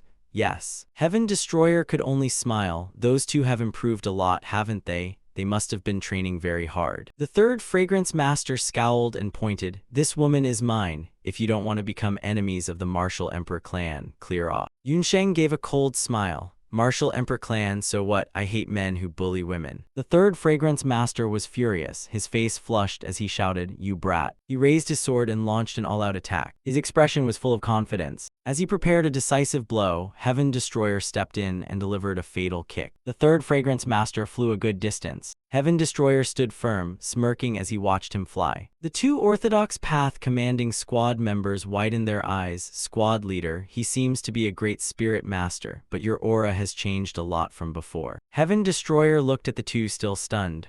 Long time no see, let's not bring up old business. The two Orthodox Path Commanding Squad members bowed in salute, while the refined man watched, puzzled. She wondered who that man was. He looked like a top master. Dust filled the corner as the third fragrance master swaggered forward, brandishing his blade. He stomped up to Heaven Destroyer and shouted, what bastard are you? Do you even know who I am? He charged angrily like a wild beast. How dare you touch my jade body? The refined man cried out in fear, danger. Heaven Destroyer lightly stamped his foot and performed his martial art. A strong gust of wind swept outward, causing everyone to shield their faces. Wind. The third fragrance master suddenly went limp, utterly drained and sweating profusely. What is this? My internal energy is gone. He collapsed to his knees. Heaven Destroyer stood nonchalant amid the astonishment of the others. That gust carried no obvious force, yet Heaven Destroyer had siphoned the internal energy from the third fragrance master of the Martial Emperor clan. The two Orthodox Path Commanding Squad members gaped. That technique was indescribably superb. Commander. Heaven Destroyer smiled challengingly. Well, wanna fight some more? The third fragrance master's face went ashen. He hollowed out and kowtowed. My internal energy is completely gone. Heaven Destroyer laughed. All right, let's go. The refined man obediently replied, yes. So the four of them set off together. Heaven Destroyer, Ching Yunhe, Gye Yunsheng, and the black-clad woman began moving as one. Heaven Destroyer asked, but why is the young lady coming with us? The refined man smiled brightly. Don't we share the same goal? He pressed on. Miss, do you know where we're headed? The refined man looked with bright eyes. Isn't it the way to Shaolin? There's only one road left for the Murim Alliance fighters now. Ching Yun and Gye Yunsheng were stunned, breaking into a sweat. The young lady posing as the refined man finally explained, I'm Ya Denfa. I left home out of curiosity when I heard news about Shaolin, so if you are going there, let me come along. Heaven Destroyer turned to the other two. I'm fine, but do you two want to accompany this young lady? Ching Yunhe and Gye Yunsheng hesitated. Yes, miss, let's go together. Heaven Destroyer turned and smiled in satisfaction, then resumed his journey. Heaven Destroyer went to Luyang to meet the Night Forest head first. After that, Heaven Destroyer visited Peng Chinho to plan the direction for Kaifeng. Once matters were settled, Heaven Destroyer traveled to Mount Song. The Tiaoqiufeng Peak sits on Mount Song to the north. A grand temple under blazing sun, this place is called the Eternal Sanctuary of the Central Plains Murim, Shaolin Temple. The scene suddenly turned bleak and desolate, situated there. The four had arrived at Shaolin. What is this site? Is this truly the Shaolin of the Central Plains Murim? Yunhe frowned to explain. After the Martial Emperor clan invaded the Central Plains Murim, the blood monks of the evil blood cult have been there, committing many rude acts. Yunhe sadly raised his hand in salute. The long history and traditions of Shaolin are gone. Amitabha. Heaven Destroyer stood in stunned silence, gazing at the chaotic crowd inside with a heavy heart. It seemed all the martial world pretenders had gathered at Shaolin. Just what on earth is happening? Yuni tried. Commander, no, hero, haven't you heard that rumor before coming to Shaolin? Heaven Destroyer was curious. What rumor? Yunhe recounted that the martial art said to have been created by Master Dharma in his final years was the subject of the rumor surrounding the Buddha image treatise. Heaven Destroyer couldn't believe what he heard. the Buddha image treatise by Master Dharma. Yunha continued to explain in detail. There's a rumor that this skill is hidden in the Founder's Cave and the Shaolin Minor Monk's Grotto. So masters came here for that manual, and all kinds of people have descended on Shaolin and caused trouble. Heaven Destroyer stood pondering. As expected, the sky remained high and clear. The Buddha image treatise. On this side, Heaven Destroyer and Yun were still talking. I'm only telling you this, Commander. Yunha closed his eyes, pressed his palms together, and bowed respectfully. He said his master reported signs of the Buddha image treatise appearing in the minor monk's grotto. After all, you were raised in Shaolin. Yunha's face was very sad. Currently, mechanisms have been installed at key points in Shaolin. That's why the pretenders can gather outside but cannot enter because they aren't permitted. Yun tried to analyze. Surely there are no mechanisms inside the minor grotto itself, but some formations have been set up here. Because the master entered and activated the arrays, unless someone inside dispels them or someone breaks the arrays, we can't step in. Heaven Destroyer asked curiously, do you know how to dispel the formation? Yun confessed honestly, to be frank, I don't know either. They say it's the myriad phenomena, myriad resolutions formation, but I'm unsure of its exact nature. Heaven Destroyer's face grew grave. There are so many people here. If we make a mistake, it could lead to a bloody battle. Wouldn't it be better just to open the minor grotto? Yun lowered his head. He didn't know what his master intended either. Heaven Destroyer crossed his arms and thought. The matter was quite complicated. Suddenly a voice called from the other side, everyone assemble. The Martial Emperor estate strode forward majestically. Yunha frowned in worry. They were formidable figures from the Henan Martial Emperor estate. Yun's face hardened. Because the incident happened in my area, I should make the announcement first. But matters aren't that simple. The Martial Emperor estate came face to face with Venerable Jicheng. He was rather surprised. Venerable Jicheng's face was cold as he bowed. Amitabha, everyone, the rumor circulating in the martial world now is not true. His eyes lowered. The Buddha image treatise is only an unconfirmed legend, not even acknowledged by our own master. Please don't heed baseless rumors and disperse back home. A blood monk sneered with a malicious smile. So the master lies too? Did everyone come here just because of that rumor? Do you think we'll back down if you say that? Yunha explained, those are blood monks of the evil blood cult. The blood monk raised his hand and declared, none of you here can dispel the formation, just like you Shaolin people. If you cannot dispel it, then stand aside and watch. Venerable Jicheng ground his teeth in anger. The blood monks shouted, from this moment, Shaolin Temple will be managed by the Martial King estate, so all martial artists must leave at once. Within 1 minute, anyone who doesn't leave will be executed immediately. Those standing around were furious. Damn those Martial Emperor clan bastards. The blood monk's eyes rolled white as he turned and said, you should leave Shaolin now, you bastards. A white flag with a yellow tail and an emblem fluttered. One of the bystanders stammered in fear, it's the demonic emperor's army. He was greatly alarmed. This is the demonic emperor's order. From now on, whoever sets foot in Shaolin, regardless of status, who dares violate will be severely punished. The Martial King estate also froze, demonic emperor's army. Heaven Destroyer paused to think. The precursor of the demonic emperor's army was the heaven-turning sect led by the heavenly demon, and they're allied with the martial emperor clan, so why do they seem so antagonistic toward each other? The blood monks' faces flushed with anger as they shouted, we came under the martial emperor's orders, now you're asking us to leave already? Isn't that unreasonable? The man with dark gray eyes snapped back, do you mean I disobey orders? I'm going mad here. Everyone continued arguing fiercely beneath the blue sky, but their bickering failed to catch Heaven Destroyer's attention. Heaven Destroyer focused his attention on the formation, blocking the minor grotto's entrance. Heaven Destroyer asked Yun in return, are you sure your master is inside? Yun replied, yes, sir. Heaven Destroyer turned back with a confident smile. Good, wait outside, I'll go in. Yunha obeyed in surprise, but can you really go in? If you can't dispel the formation, you'll die. Heaven Destroyer strolled in casually, let me give it a try. The battlefield was filled with tangled characters and script. His gaze was resolute, no matter how complex there had to be a gap. Someone in the crowd spotted him and asked, what is that guy doing? Everyone turned to look. Venerable Jicheng's mouth gaped. He was advancing into the formation. Heaven Destroyer stepped carefully, 1 step at a time. A blackness enveloped everything so nothing could be seen. In the darkness, he was completely alone. first came illusions that obscured sight. He groped forward with small, cautious steps, judging the way on the fly. Once inside the formation, he'd already found orientation. So what was there that couldn't be resolved? A surge of chi slammed into his body. He gritted his teeth and endured a pressure like 100,000 troops. Outside, whispers rose continuously. He stopped. What can a bastard like him do? He'll go mad and die soon enough. The characters formed an arc. Looking closely, the formation was essentially harnessing the natural flow of chi. He calmed himself and analyzed step by step. The principle was to maintain chi stability and overcome illusions. Resisting it only wasted strength. Heaven Destroyer's eyes widened. Then instead of fighting this power, we should try absorbing the chi within the formation. He gently skimmed past each character, closed his eyes to feel, and went with the natural flow. Everyone outside gaped in amazement. He did it. Yoon was astonished too, Grand Commander. Heaven Destroyer strode in under brilliant light with a single move.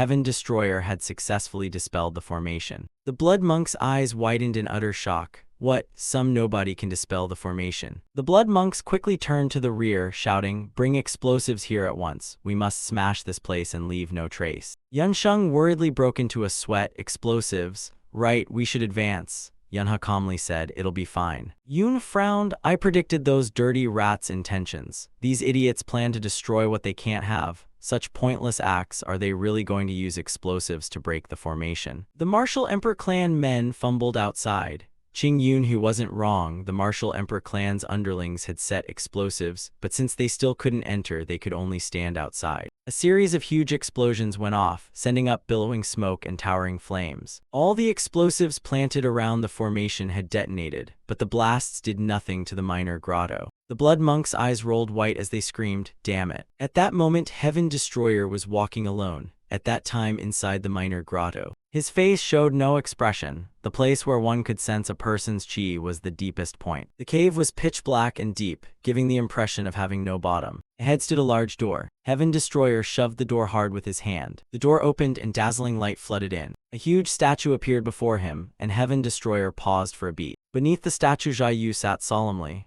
"I've been waiting here," he said. Jia Yu wore a gentle smile. Shaolin Abbot Jia Yu. Heaven Destroyer clasped his hands in greeting with a pleasant air. "Long time no see. What on earth is going on?" Jia Yu slipped his hand into his robe and bowed slightly. "As you see, rumors about the Buddha image treatise have been quietly spreading and quickly sweeping the Central Plains." Jia Yu kept his friendly smile. "So I had no choice but to come here and set up a formation around the minor grotto." Heaven Destroyer asked, "You knew I would come here?" Jia Yu looked up. "How could I predict the future? Luckily, no one in the martial world had yet passed through that gate, but I knew someone would care about this place." Heaven Destroyer sat cross-legged. "Someone can dispel this formation, so you were waiting for me. What if someone else had entered first?" Jia Yu calmly pointed to the sky. "Others think their martial skill is supreme, so they certainly couldn't enter this place by force alone, right?" Heaven Destroyer replied, "Indeed." "You want a clear answer, then now I want to hear the truth. Is the legend of the Buddha image treatise real?" Jia Yu smiled gently. "It exists, but not with certainty." Heaven Destroyer asked, "What do you mean?" "The legend is real but inaccurate." Jia Yu twirled a ring on his finger. "The Buddha image treatise does truly exist, but it's very difficult to perceive." Heaven Destroyer pressed further. "So what do you intend?" Jia Yu replied calmly, "Of course I'll leave it to my uncle the abbot." Heaven Destroyer felt uneasy. "Then Jia Yu placed a hand to his face and thought, "I have the feeling the abbot doesn't need to learn the Buddha image treatise right now." A mischievous glint appeared in Jia Yu's eyes, but he said the matter must be entrusted to the abbot. After all, the abbot has a karmic connection to it. Heaven Destroyer started, "A karmic connection?" Jia Yu smiled kindly. Heaven Destroyer reached out to object. "That seems impossible, but let's give it a try." Jia Yu respectfully handed Heaven Destroyer a sheet of paper with both hands. "Read this." On the paper was written, "To the one with karmic affinity, I am Dharma. I write this letter to ease some of your burden. The final calamity will turn the human world into hell, but because there is someone, I am somewhat reassured." Heaven Destroyer continued reading intently. "Although you have countless supporters around you, the force behind this catastrophe is far too powerful and terrifying.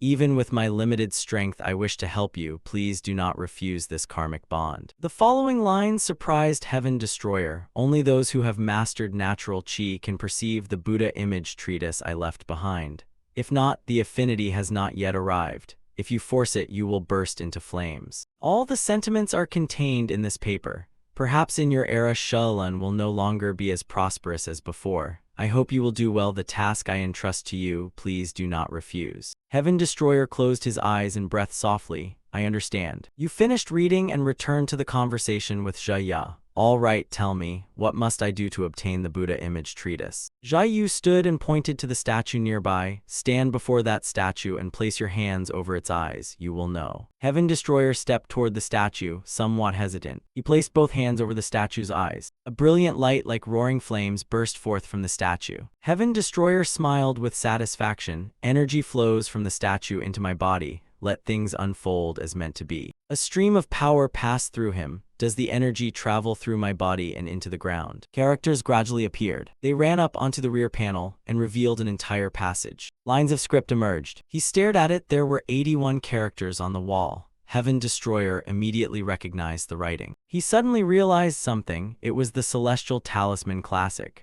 So the Buddha image treatise was created based on the Celestial Talisman Classic. Jia stood quietly behind watching. Jia clasped his hands and bowed slightly, sincere. May you disperse the dark clouds over the central plains. This old man will trust the abbot and stand aside. Heaven Destroyer sat for a long time, so focused on the Buddha image treatise that he didn't notice Jia had left. He sat very long. One day passed just like that. He looked up and thought, the Buddha image treatise is indeed a great martial art, but for now I don't need to use it. Heaven Destroyer rose and left, but it wasn't entirely without benefit. Unexpectedly, he understood the Celestial Talisman Classic so well, this could help decode part of its mystery. Looking at the statue bathed in light, Heaven Destroyer thought, should I dismantle the Buddha image treatise or leave it in the minor grotto? Perhaps someone will come later and receive this karmic affinity. Night had returned to the sky. Yanha and Yansheng were sleeping soundly. A call startled them both awake. Qing Yanha, Gia Yansheng, get up, let's go. The three left quietly. Heaven Destroyer led the two of them, silently exiting Shaolin, because he did not wish to slaughter innocents. Heaven Destroyer stood solemnly before the two as they knelt, and he transmitted the Buddha image treatise to them. Yunsheng panted, though he tried to follow the Grand Commander's guidance. The difficulty of the Buddha image treatise meant it wasn't something one could learn just by wanting it. Heaven Destroyer said casually, giving up already at the start, from now on you two will go to Mount Tai and practice the Buddha image treatise. Understand? Both were surprised. Mount Tai. Heaven Destroyer smiled. Until you achieve great success, you are not to come down the mountain, understood? Yunhai and Yunsheng panted, faces turning pale. This is trouble. Scene shifted to the martial conference that had been happening earlier. So Heaven Destroyer began rebuilding the Central Plains Murim's strength, while the Martial Emperor clan announced a new recruitment. Rather than recruiting only returning exiles, from now on Central Plains Murim warriors would also have the chance to join the Martial Emperor clan. Those nearby reacted. Who would crawl into the Martial Emperor clan? The Central Plains Murim's honor is being degraded. A few were agitated by the announcement. The rest were delighted and excited, but for some this was truly an opportunity. Joining the Martial Emperor clan meant survival. Heaven Destroyer blended into the crowd, smiling with satisfaction. And the opportunity will go to those who are well prepared. The Martial Emperor clan will regret this announcement. Martial Emperor clan headquarters, Martial King Estate. The crowds buzzed around the Martial King Estate. After hearing the terms, people gathered together, and some were assigned to supervise them, and others came to observe the situation. And so, the Martial Emperor clan's tournament began. The tournament ran for 3 days. Those with outstanding ability would be awarded gold and given corresponding positions. Heaven Destroyer thought to himself, whoever reaches rank 5 in the tournament will take the chief supervisor post and receive a quick reward of 10,000 taels of gold. Quite a generous prize. Suddenly, a man approached the bulletin board. He pasted up a notice. Heaven Destroyer was a bit surprised. Another announcement. The two behind him suddenly shouted, really? That's generous. The board listed rewards for 3rd and 4th ranks and positions in the Heavenly Martial Officer. The 3rd rank post reports directly under the Martial Emperor, in effect the highest rank. Heaven Destroyer froze. Instead of choosing someone from the exiles, he chose someone from the Central Plains Murim.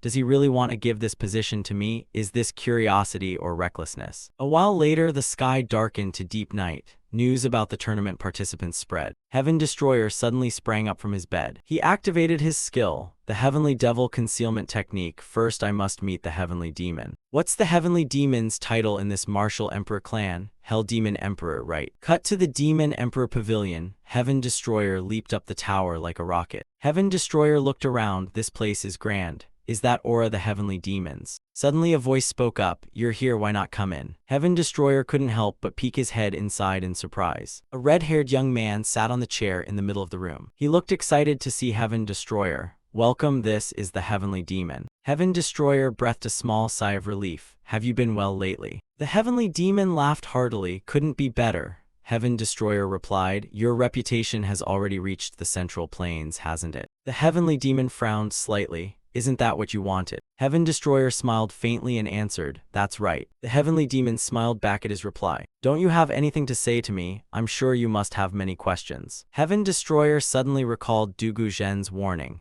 Be careful, heavenly demon patron. Nothing, I just wanted to meet you. The heavenly demon answered slowly, is that so? Heaven Destroyer was silent for a moment. The heavenly demon laughed loudly. So is mad demonic sovereign settled then? Does he know Zai Yun and Choryang are betrothed? Heaven Destroyer was jolted. What? Zai Yun and Choryang betrothed? No way. The heavenly demon replied teasingly, why not? How could Zai Yun resist Choryang's relentless flirting? Heaven Destroyer immediately dashed off. Damn it, see you later, demon. The heavenly demon was surprised by his sudden exit. Why is this guy making such a fuss? Cut to Guangdong Martial King Estate. The man shouted orders, no mistakes allowed in the preparations. There are less than 10 days until the Lord's wedding.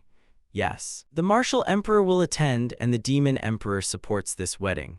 From now on, Guangdong Martial King Estate will become the strongest force in both name and reality. Cut to the Heavenly Fragrance Pavilion. A worried female voice called out, who? Someone. Guangdong Martial King Estate. Who is Martial Emperor Choryang to be allowed in? Besides me, who else can enter the young lady's quarters? Heavenly Sent Jade Phoenix. Zai Yun, what's the matter? He smiled and said, I just missed the young lady and wanted to talk a bit. Zai Yun turned away. It's late now. If there's anything, I'll come find you tomorrow morning, young sir. Suddenly she grew guard-eyed as Choryang moved closer. He said, Zai Yun, if time could fly each day, how wonderful. My one-sided love for you has finally borne fruit. I will love only you forever. I want to be with you always. Do you understand my feelings? Zai Yun's face tightened with tension as he approached. Choryang fell silent, watching Zai Yun as she turned away in discomfort. You still haven't fully accepted me. Zai Yun replied, I'm a bit tired today. Please, young sir, leave. Suddenly Choryang shoved her hard down into a chair. Zai Yun screamed, what are you doing, young sir? Choryang grit his teeth. Be quiet, after all, we're betrothed. You can't keep being so cold to me. A sound rang through the room. Choryang slowly stopped. He frowned slightly and touched his reddened cheek. Do I want this? Why must I do such things? Even though I can easily make her my woman, I waited patiently. How could she strike me? Zai Yun looked at him immediately with a complex expression.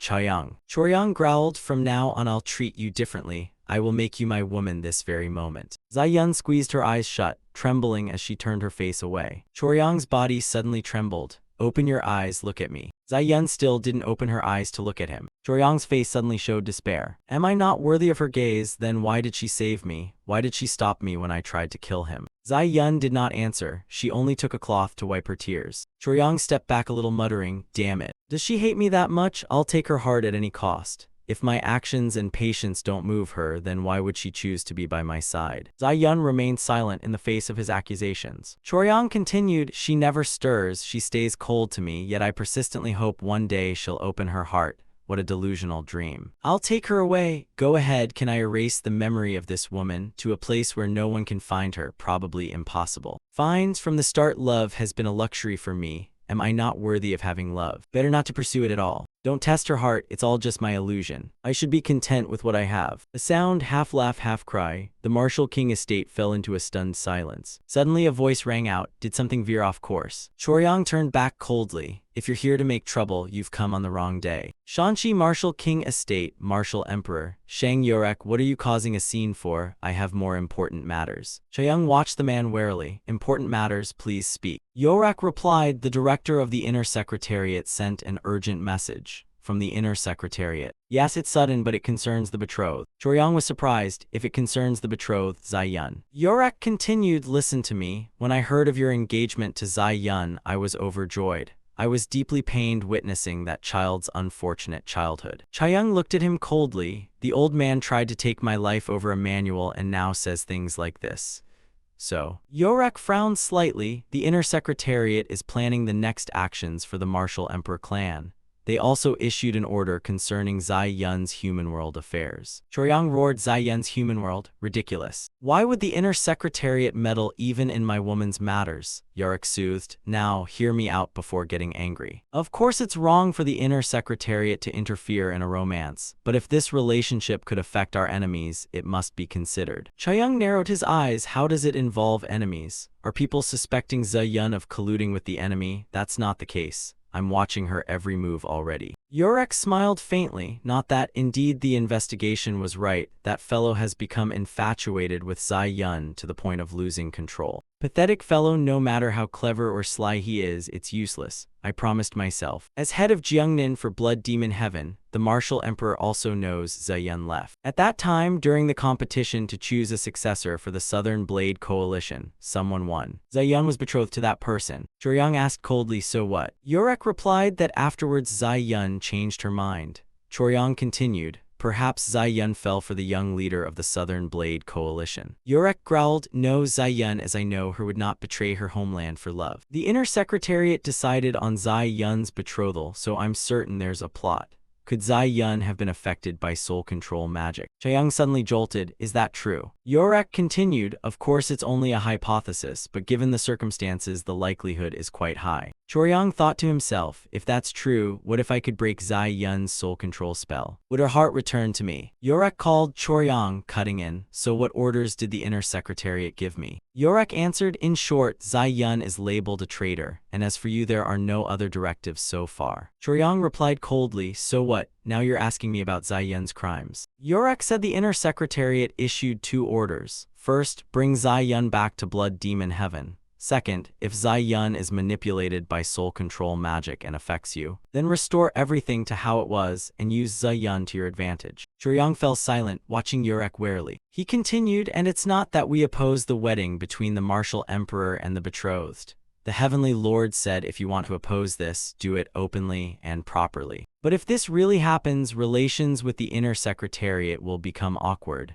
I trust the martial emperor understands this. Chaeyoung spoke, so exactly what do you intend to do with Zai-yun? Bring her back to Blood Demon Heaven and treat her? What if you exploit her for other purposes? Yorak replied, you must have heard that the jade-faced divine dragon and the heavenly demon scribe are the same person. Below 1 and above 10,000s is his right-hand man, so Zai-yun might be of some use. Don't worry about Zai-yun's safety. I hope to have the martial emperor's cooperation. Choryang briefly recalled Zai-yun's unwilling face. All right, I'll give her up. I will take the risk. Fine, I'll accept the inner secretariat's proposal. But you must guarantee her safety at all costs. And if everything goes according to plan, you must return Zai-yun to me, understood? Yorak answered, very well, you've made a major decision. A while later, the sound of carriages rang out on the main road. And so, Zai-yun was escorted to Blood Demon Heaven. Yorak called, Zai-yun, it's been a while since we last met, hasn't it? Choryang stood in the distance, silently watching the carriage grow farther away. His face showed a fleeting pain and exhaustion. Cut to another area, where men frowned as they calculated something. Juge Kaehong laid a map on the table, then circled several points with a pen. The time has ripened. The key figures of the Central Plains Murim alliance are on the run.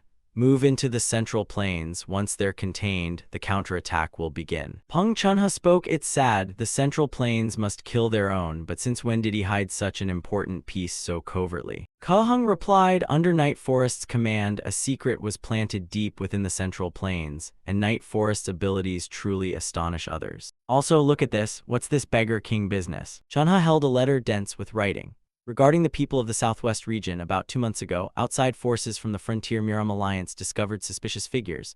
Most had operated as assassins, so their true identities couldn't be confirmed.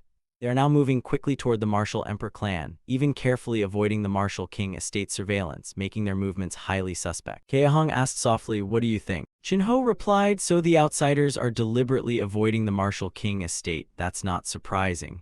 If they're assassins, their goal is killing, so their actions are normal enough. Kaehong frowned slightly. You're right, but what worries me is their scattered command structure. We need to examine their external operations and who is pulling the strings behind them. Shinhong replied, true, internal conflicts within the Martial King estate are emerging. We must be more cautious. Cut to Guangdong Martial King estate. Heaven Destroyer was standing below. He looked around. What happened? I don't see 2v1 anywhere. If what the heavenly demon said is true, Zai Yun should be here. I wonder if Zai Yun has run into trouble. There's no reason to hesitate in rescuing Zai Yun, whether for Zhuiguang or for Zai Yun. I have to act, there's no other way. Time to teach the Martial King estate bastards a lesson. Choryang's back gradually came into view before him. Long time no see. Choryang jerked in surprise and quickly turned around. Heaven Destroyer slowly appeared in front of his face. Choryang suddenly couldn't help but tremble slightly. Heaven Destroyer was surprised. Why the dazed look? Are you shocked? Choryang thought he used to be so powerful. Where did he go? What has he been doing? I can't tell. Heaven Destroyer's expression made him look like he'd seen a ghost. I'm here today to take Zai Yun with me. If you hand her over, I'll slip away quietly with no trouble. Choryang frowned slightly. This is difficult, I'm sorry. Heaven Destroyer was surprised. Sorry, you didn't know Zai Yun already has someone in her heart. Choryang replied, of course I knew. It pains me too. Heaven Destroyer suddenly growled. It pains you? Hey Choryang, Zai Yun already knows my subordinate died for her. Choryang startled at Heaven Destroyer's accusation. Of course. Heaven Destroyer continued, so she must have shown a clear intention to stay by your side, right? What do you mean by that? I mean she abandoned herself because of your words, and she stays beside you to avenge the person you killed in her heart. Choryang stammered, really? What? Zai Yun stays with me. Why are you only telling me this now? And if you knew the reason, why didn't you tell Zai Yun then to clear up the misunderstanding? Heaven Destroyer replied, actually I didn't know either. I only realized it recently. Bring her here, surely you know no one can stop me. I don't want any more conflict. Choryang's body instantly tensed when Heaven Destroyer emitted killing intent. He roared, hey, don't put pressure on me. Heaven Destroyer replied innocently, I don't know, sorry about that. Choryang thought, I don't want to tell him too many details, but if I say nothing he might kill me. First, those people must be held accountable. Go to the Henan Martial King estate, check it out. Heaven Destroyer was surprised. Henan Martial King estate? Isn't that where the Blood Demon Heaven leader lives? Choryang answered, yes, did you not know? But he's Zai Yun's master. Shanxi Martial Emperor Shang Yarek personally took her away. Heaven Destroyer was puzzled. I don't understand, weren't the two of them engaged? It's strange that Shang Yarek would take Zai Yun. It shouldn't be so easy. Choryang continued, no matter what is said, he can't escape suspicion. I want to ask one question. Answer my question with another question. Have you ever used soul control magic on Zai Yun? Heaven Destroyer didn't answer. You just flipped the question back, so. Choryang thought, so that's it. Shang Yarek's words weren't wrong. That's exactly it. For what reason? Zai Yun's spirit was unwell to escape the great spell. Since I couldn't lift it, I took her to Blood Demon Heaven. Is that all? Any other reasons? I have only one question. After the great spell is removed, will Zai Yun follow you or her former lover? Heaven Destroyer replied, you needn't worry about that. Choryang, we are enemies after all. Fate has bound us so that we will have to fight. But today I want to set aside our enmity. What do you think? Choryang replied warily, fine, I'll bring out the best wine. A little while later, the two of them sat under the starry sky. A wine jar was placed between them. Choryang smiled faintly, I drink with my enemy. Heaven Destroyer replied, no one is an enemy forever. Aren't you afraid the Central Plains will strike back? Choryang fell silent, then smiled faintly with satisfaction. The fate of the Central Plains was decided long ago. What are you clinging to now? If anyone could have reversed it, history wouldn't have turned this way. Heaven Destroyer narrowed his eyes. I admire your ability, but you alone cannot defeat the Martial Emperor clan. Choryang replied, I'll give you one piece of advice. It may sound arrogant, but forget everything and retire to the mountains. The Martial Emperor clan's power is far greater than you think. Heaven Destroyer wondered, do you mean the mastermind behind the Martial Emperor clan? Choryang replied with a calm smile, just a bit. But he was somewhat startled inside. Damn, does he already know something? They drank a few more cups of wine before parting. Whether from the Central Plains or the outskirts, in the end everyone is carried away by the current. Heaven Destroyer smiled and said, good wine today put me in a good mood. Congratulations to you as well. It's not too late yet. Choryang returned home. Desire is never satisfied, it only destroys the self. After a fierce battle, all that's left is emptiness and regret. Choryang replied that the leader's words were mere rhetoric. Regardless, there will always be someone who rules this world. The majority will be turned into instruments satisfying the few, and surely there will be supporters of that few. If you deny that, isn't this country at risk of being overthrown? The leader has a different stance. How different in nature is it from ours? Heaven Destroyer replied, I don't know, the future is truly frightening. Choryang laughed, a secret not everyone in the world knows. You speak as if only you know it. Heaven Destroyer answered, I know nothing at all. Don't indulge in illusions being used and then discarded. Don't you understand? They are not the ones who created this world, they are those awaiting its destruction. Choryang replied, even the absolute of the outskirts has had its nature seen through, truly astonishing. But leader, even if you don't know what that means for me. Heaven Destroyer slowly stood. Is that so? All right, let's leave it at that. Choryang spoke like the wind passing and gone. From the start, Heaven Destroyer replied, you are not my target this time. Choryang, this battle, surely someone will win, right? Choryang squinted and smiled, you'll have to try to find out. Heaven Destroyer immediately turned and headed into the distance. Understood. Cut to the border regions of Huguang Province, Henan Province, and Shanxi Province. Mount Dubuk, a flock of birds flew across the clear blue sky. Kaehong said, by the sovereign's order, envoys have been sent to every place. They should soon reach the central plains. Heaven Destroyer replied, well done, have they found their positions? She answered, with night forest's help things have gone more smoothly. Right now we probably don't need to worry about the enemy anymore. Heaven Destroyer instructed extreme caution and not to be complacent. Kaehong replied, yes, my lord. Peng Chunho stepped forward slowly, asking when the sovereign plans to attack. Heaven Destroyer answered, attack. The Martial King's Estates tournament will conclude today. Peng Chunho exclaimed in surprise, so fast, today is only the first day. Is it that urgent? Heaven Destroyer replied, we have no room for leniency. This secret operation, I fear they're probing the Central Plains' strength. They will use the Martial Emperor clan to investigate and recruit people from the Central Plains, while sowing chaos across the Central Plains to provoke internal unrest. But I can guarantee they cannot defeat us. What does the Beggar King intend by doing this? Kaehong spoke, my lord, isn't what they're preparing in line with our plans. Emergency actions always have gaps. Let's monitor the situation a bit longer. Heaven Destroyer answered, continuing to waste time only gives them more time. If we wait longer, the identities of those imprisoned in the Martial Emperor clan will be at risk. There's no other way. Kaehong replied anxiously, for that reason, we must take the risk.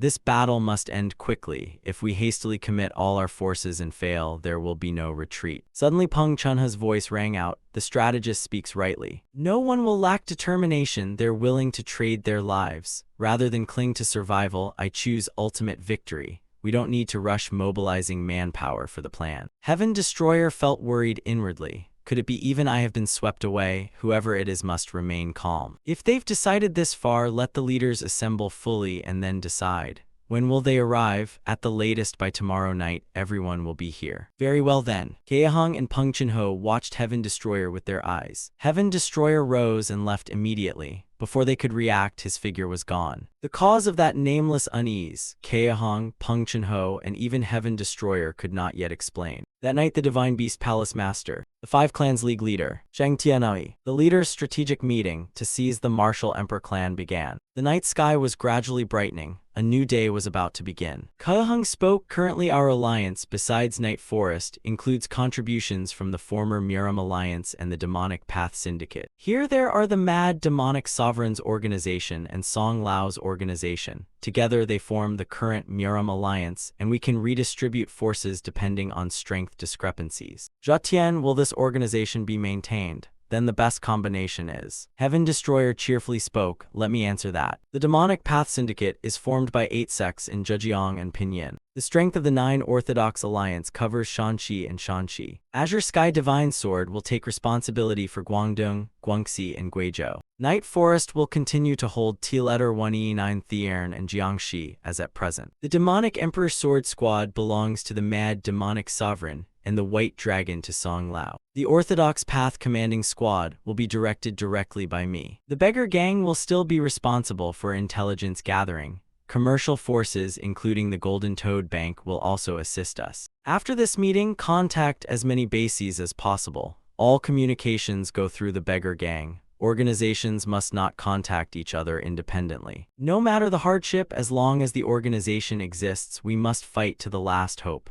Everyone shouted in unison, understood. Cut to Marshall King Estates Tournament, Day 3. Heaven Destroyer thought to himself there were 33 people participating in the challenge at Heavenly Marshall Hall. Quite a few. If you win the tournament at Heavenly Marshall Hall, you will be ranked and given titles. At the Marshall Emperor, 4th rank are elders, while 3rd rank is probably on par with the Dharma protectors, seemingly equal to the leaders of the 8 demonic path sects, or roughly the 7th tier strength of the Central Plains Murim. The Grand Marshall Tournament is being held at 3 locations simultaneously. Walking around gives me the impression the Marshall King Estate is larger than I thought. Suddenly a shrill shout rang out from the stands. 2 guys below replied excitedly, "I told you he's very strong, no question. No matter how strong, if you join you must accept the outcome, death." Heaven Destroyer suddenly spoke, "I have a question, may I ask? Tell me, have you two been watching the tournament since day 1, is that right? Have there been so many oddities yesterday and today?" "What oddities?" "I mean, many people are losing their lives participating in the tournament." The man frowned, "You just arrived today?" "Yes. A couple of days ago there were deaths too, but not many. Why do you ask?" Heaven Destroyer frowned and said, "I find it terrifying." The man laughed heartily, who knew such words would come from the mouth of a martial artist. In a martial bout, death is normal. Moreover, in major matches, dying when you lose is to be expected. Heaven Destroyer bowed his head and replied, "So that's it. Thanks for the explanation. Farewell." "Those people will surely pay. Do they want to kill me to win merit?" Heaven Destroyer narrowed his brows, scanning the arena to assess. On the 3rd time, the man recklessly charged, "Truly the kind who seeks death. Is that really all there is? Should I bet all the remaining Central Plains masters on it? Is this everything? No, I think something's still hidden." Heaven Destroyer's concern became reality. As time passed, the death toll kept rising. At this point, the spectators began to get agitated. Those below murmured, "This tournament is strange, isn't it? Shouldn't they minimize sacrifice to recruit talent?" Each time a match ended, the jeers grew louder, "Stop it." Before chaos could fully erupt, Marshall King Estate heightened its alertness. Cut to Demon Emperor Pavilion. Heaven Destroyer quickly entered inside. "You mean this tournament isn't just about fighting, but about hunting Central Plains masters?" Heavenly Demon replied, "No need for me to say, it's obvious, isn't it? I don't know the detailed purpose of this tournament, but Heaven Destroyer, remember this. The people here greatly underestimate the Central Plains' strength and are willing to scheme to achieve the best possible results." Heaven Destroyer frowned and replied, "What? Just for effectiveness they're willing to disregard the lives of those in Heavenly Marshall Hall?" Heavenly Demon answered, "It's the so-called Chief Advisor. I don't even know what plots he's quietly laying. Do you understand what I mean?" Heaven Destroyer was surprised. Aren't they people from the Marshall Emperor clan, and yet they don't know? Who exactly is this Chief Advisor? Heavenly Demon replied, "I don't know either, and I couldn't extract any information from him. Could he be the real key figure behind that force?" Heaven Destroyer said, "Aren't you also behind the Marshall Emperor's force? So what's your relationship with him?" Heavenly Demon pondered and replied, "They're very cautious speaking with me, I'm only guessing. From what I know, Demon Palace, the Inner Secret Court, and Noble Academy are 3 powers of equal strength, each operating in different directions." How different? In short, it's a power struggle. And they believe they have completely secured the Central Plains. The 3 forces have been secretly fighting each other for a long time. The Marshall Emperor belongs to the Demon Palace, the Chief Advisor to the Inner Secret Court, and the Noble Academy is a new force, but I haven't investigated the internal situation yet. Heaven Destroyer suddenly spoke, "So what if I face them all by myself?" Heavenly Demon let out a soft laugh. "Heaven Destroyer, how far do you want to go? How far do you think you can advance, and how far can I go to help?" Heaven Destroyer smiled. "Pretend I didn't hear that question just now. There will be times when I'll need your help again." Heavenly Demon replied cheerfully, "Requesting favors again, huh? Very well." Heaven Destroyer cheerfully proposed, "Heavenly Demon, this afternoon come to Heavenly Marshall Hall and spar with me. Is this the favor you mentioned? Well, this is a different matter." Cut to that afternoon outside the arena. The Marshall Emperor clan's chief advisor. Suddenly, the Demon Emperor also arrived. A subordinate replied, "A former friend of his came, so they went together. A friend of the Demon Emperor. I'll be going there too." An announcement sounded from the stands. "Everyone, this match is the most exciting. The Heavenly Marshall Hall tournament officially begins." The men below showed a hint of tension on their faces. First up is the contest for the 4th rank elder position. Please step onto the arena. Alright, I think those present care more about 3rd rank. Maybe my new leader will appear today. I will introduce the 3 Dharma protectors of the Martial Emperor clan. And now the match will begin. Anyone confident, please step up and face the 3 Dharma protectors. Bixianong suddenly stepped up and said, "Let me." Heavenly Demon asked Heaven Destroyer in surprise, "That person?" You answer, "He's from Central Plains Murim." A shout rang out, the match began, and before long, Bixianong's face had turned pale. He panted, stepping back to the far side. Heaven Destroyer was surprised, only 3 moves and he nearly died. Heavenly Demon asked, "What do you think, Heaven Destroyer?" In the distance, the chief advisor was standing pensively, watching Heavenly Demon. Buckspunnung panted, watching his enemy warily. Suddenly Heaven Destroyer transmitted his voice to him. Bixianong, hear this sound clearly. Leader, use your full internal force and attack him. Bixianong was a bit astonished at the suggestion. What does using full internal force mean? But immediately he had to hurriedly parry the blow. Damn it, sooner or later I'll die anyway. I'll just follow the leader's instruction. From afar, Heaven Destroyer suddenly realized something was wrong. He closed his eyes tightly, concentrating his chi toward him. The sword in Bixianong's hand suddenly sent his opponent flying. He was astonished to find his opponent collapse. Bixianong looked at the sword in disbelief. The referee announced Bixianong wins. The crowd below cheered excitedly at this victory. Nearby, the chief advisor thought to himself, I clearly saw that right. Though slightly vague, it was the new technique of binary transposition. The tournament resumed, and in the following matches, the Martial Emperor clan lost every bout. Heaven Destroyer was a bit astonished. Why is that? How come? Did you interfere? Heaven Destroyer smiled. I didn't intervene, you know. It was their will that made it happen. Heavenly Demon really wanted to scold him. That guy, his ability has exceeded the realm I expected. This isn't the binary transposition the chief strategist mentioned. Heaven Destroyer has reached the natural sword realm. Sometimes like the sky, sometimes like the earth, and sometimes a person can even become his sword.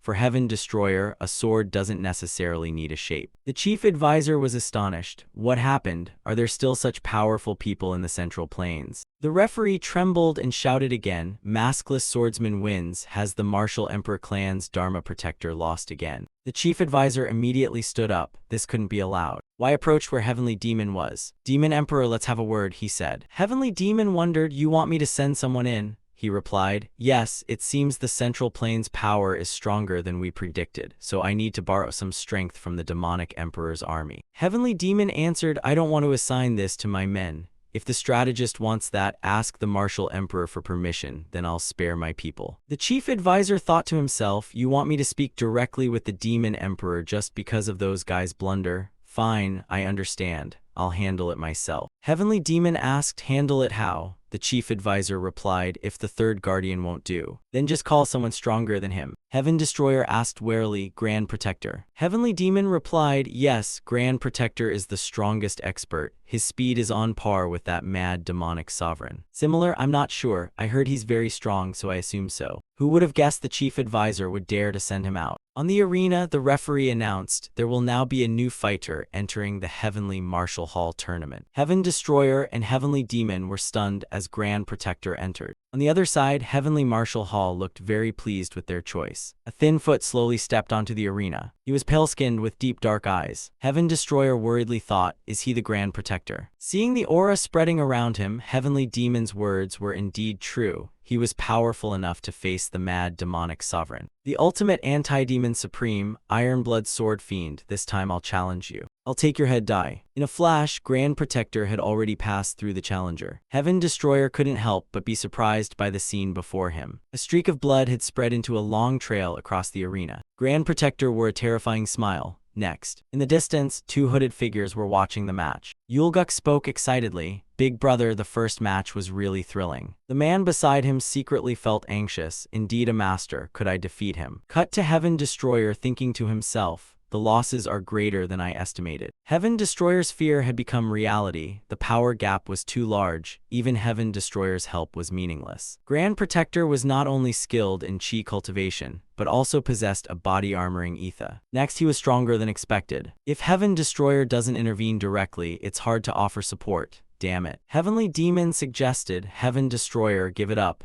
Even with your help, the gap between them is too large. Heaven Destroyer burst up in anger. Do you mean I should just sit here and watch this spectacle? Suddenly, a stone was thrown from nowhere and struck the Grand Protector's head. He stared in surprise as the stone fell to the floor. This strange action stunned the men in the stands. The referee and the chief advisor turned around in shock. It was Yulguk who had thrown that stone. Heaven Destroyer's face immediately showed astonishment. Yulguk, why is he here? Yulguk jumped down and touched the Grand Protector's bald head. Just kidding, rub some oil on this head and it'll shine like new, he said. Everyone around couldn't help but be shocked by this guy's brazen behavior. The referee hastily grabbed Yulguk's arm. Where did this fellow come from? Why is there a madman here? Yulguk coldly yanked his held hand free. Hey, the referee flinched. Hey, do you know who I am? Yulguk roared, if you dare touch me again, I'll take your life. The referee hurriedly spoke up. Forgive me, the Grand Protector just touched my head. Grand Protector silently turned his head to look at Yulguk. Zheguang ran over in panic. Yulguk, you madman. I told you to be quiet. Suddenly Heaven Destroyer's voice rang in his head. Stop, Zheguang. Wait a little longer.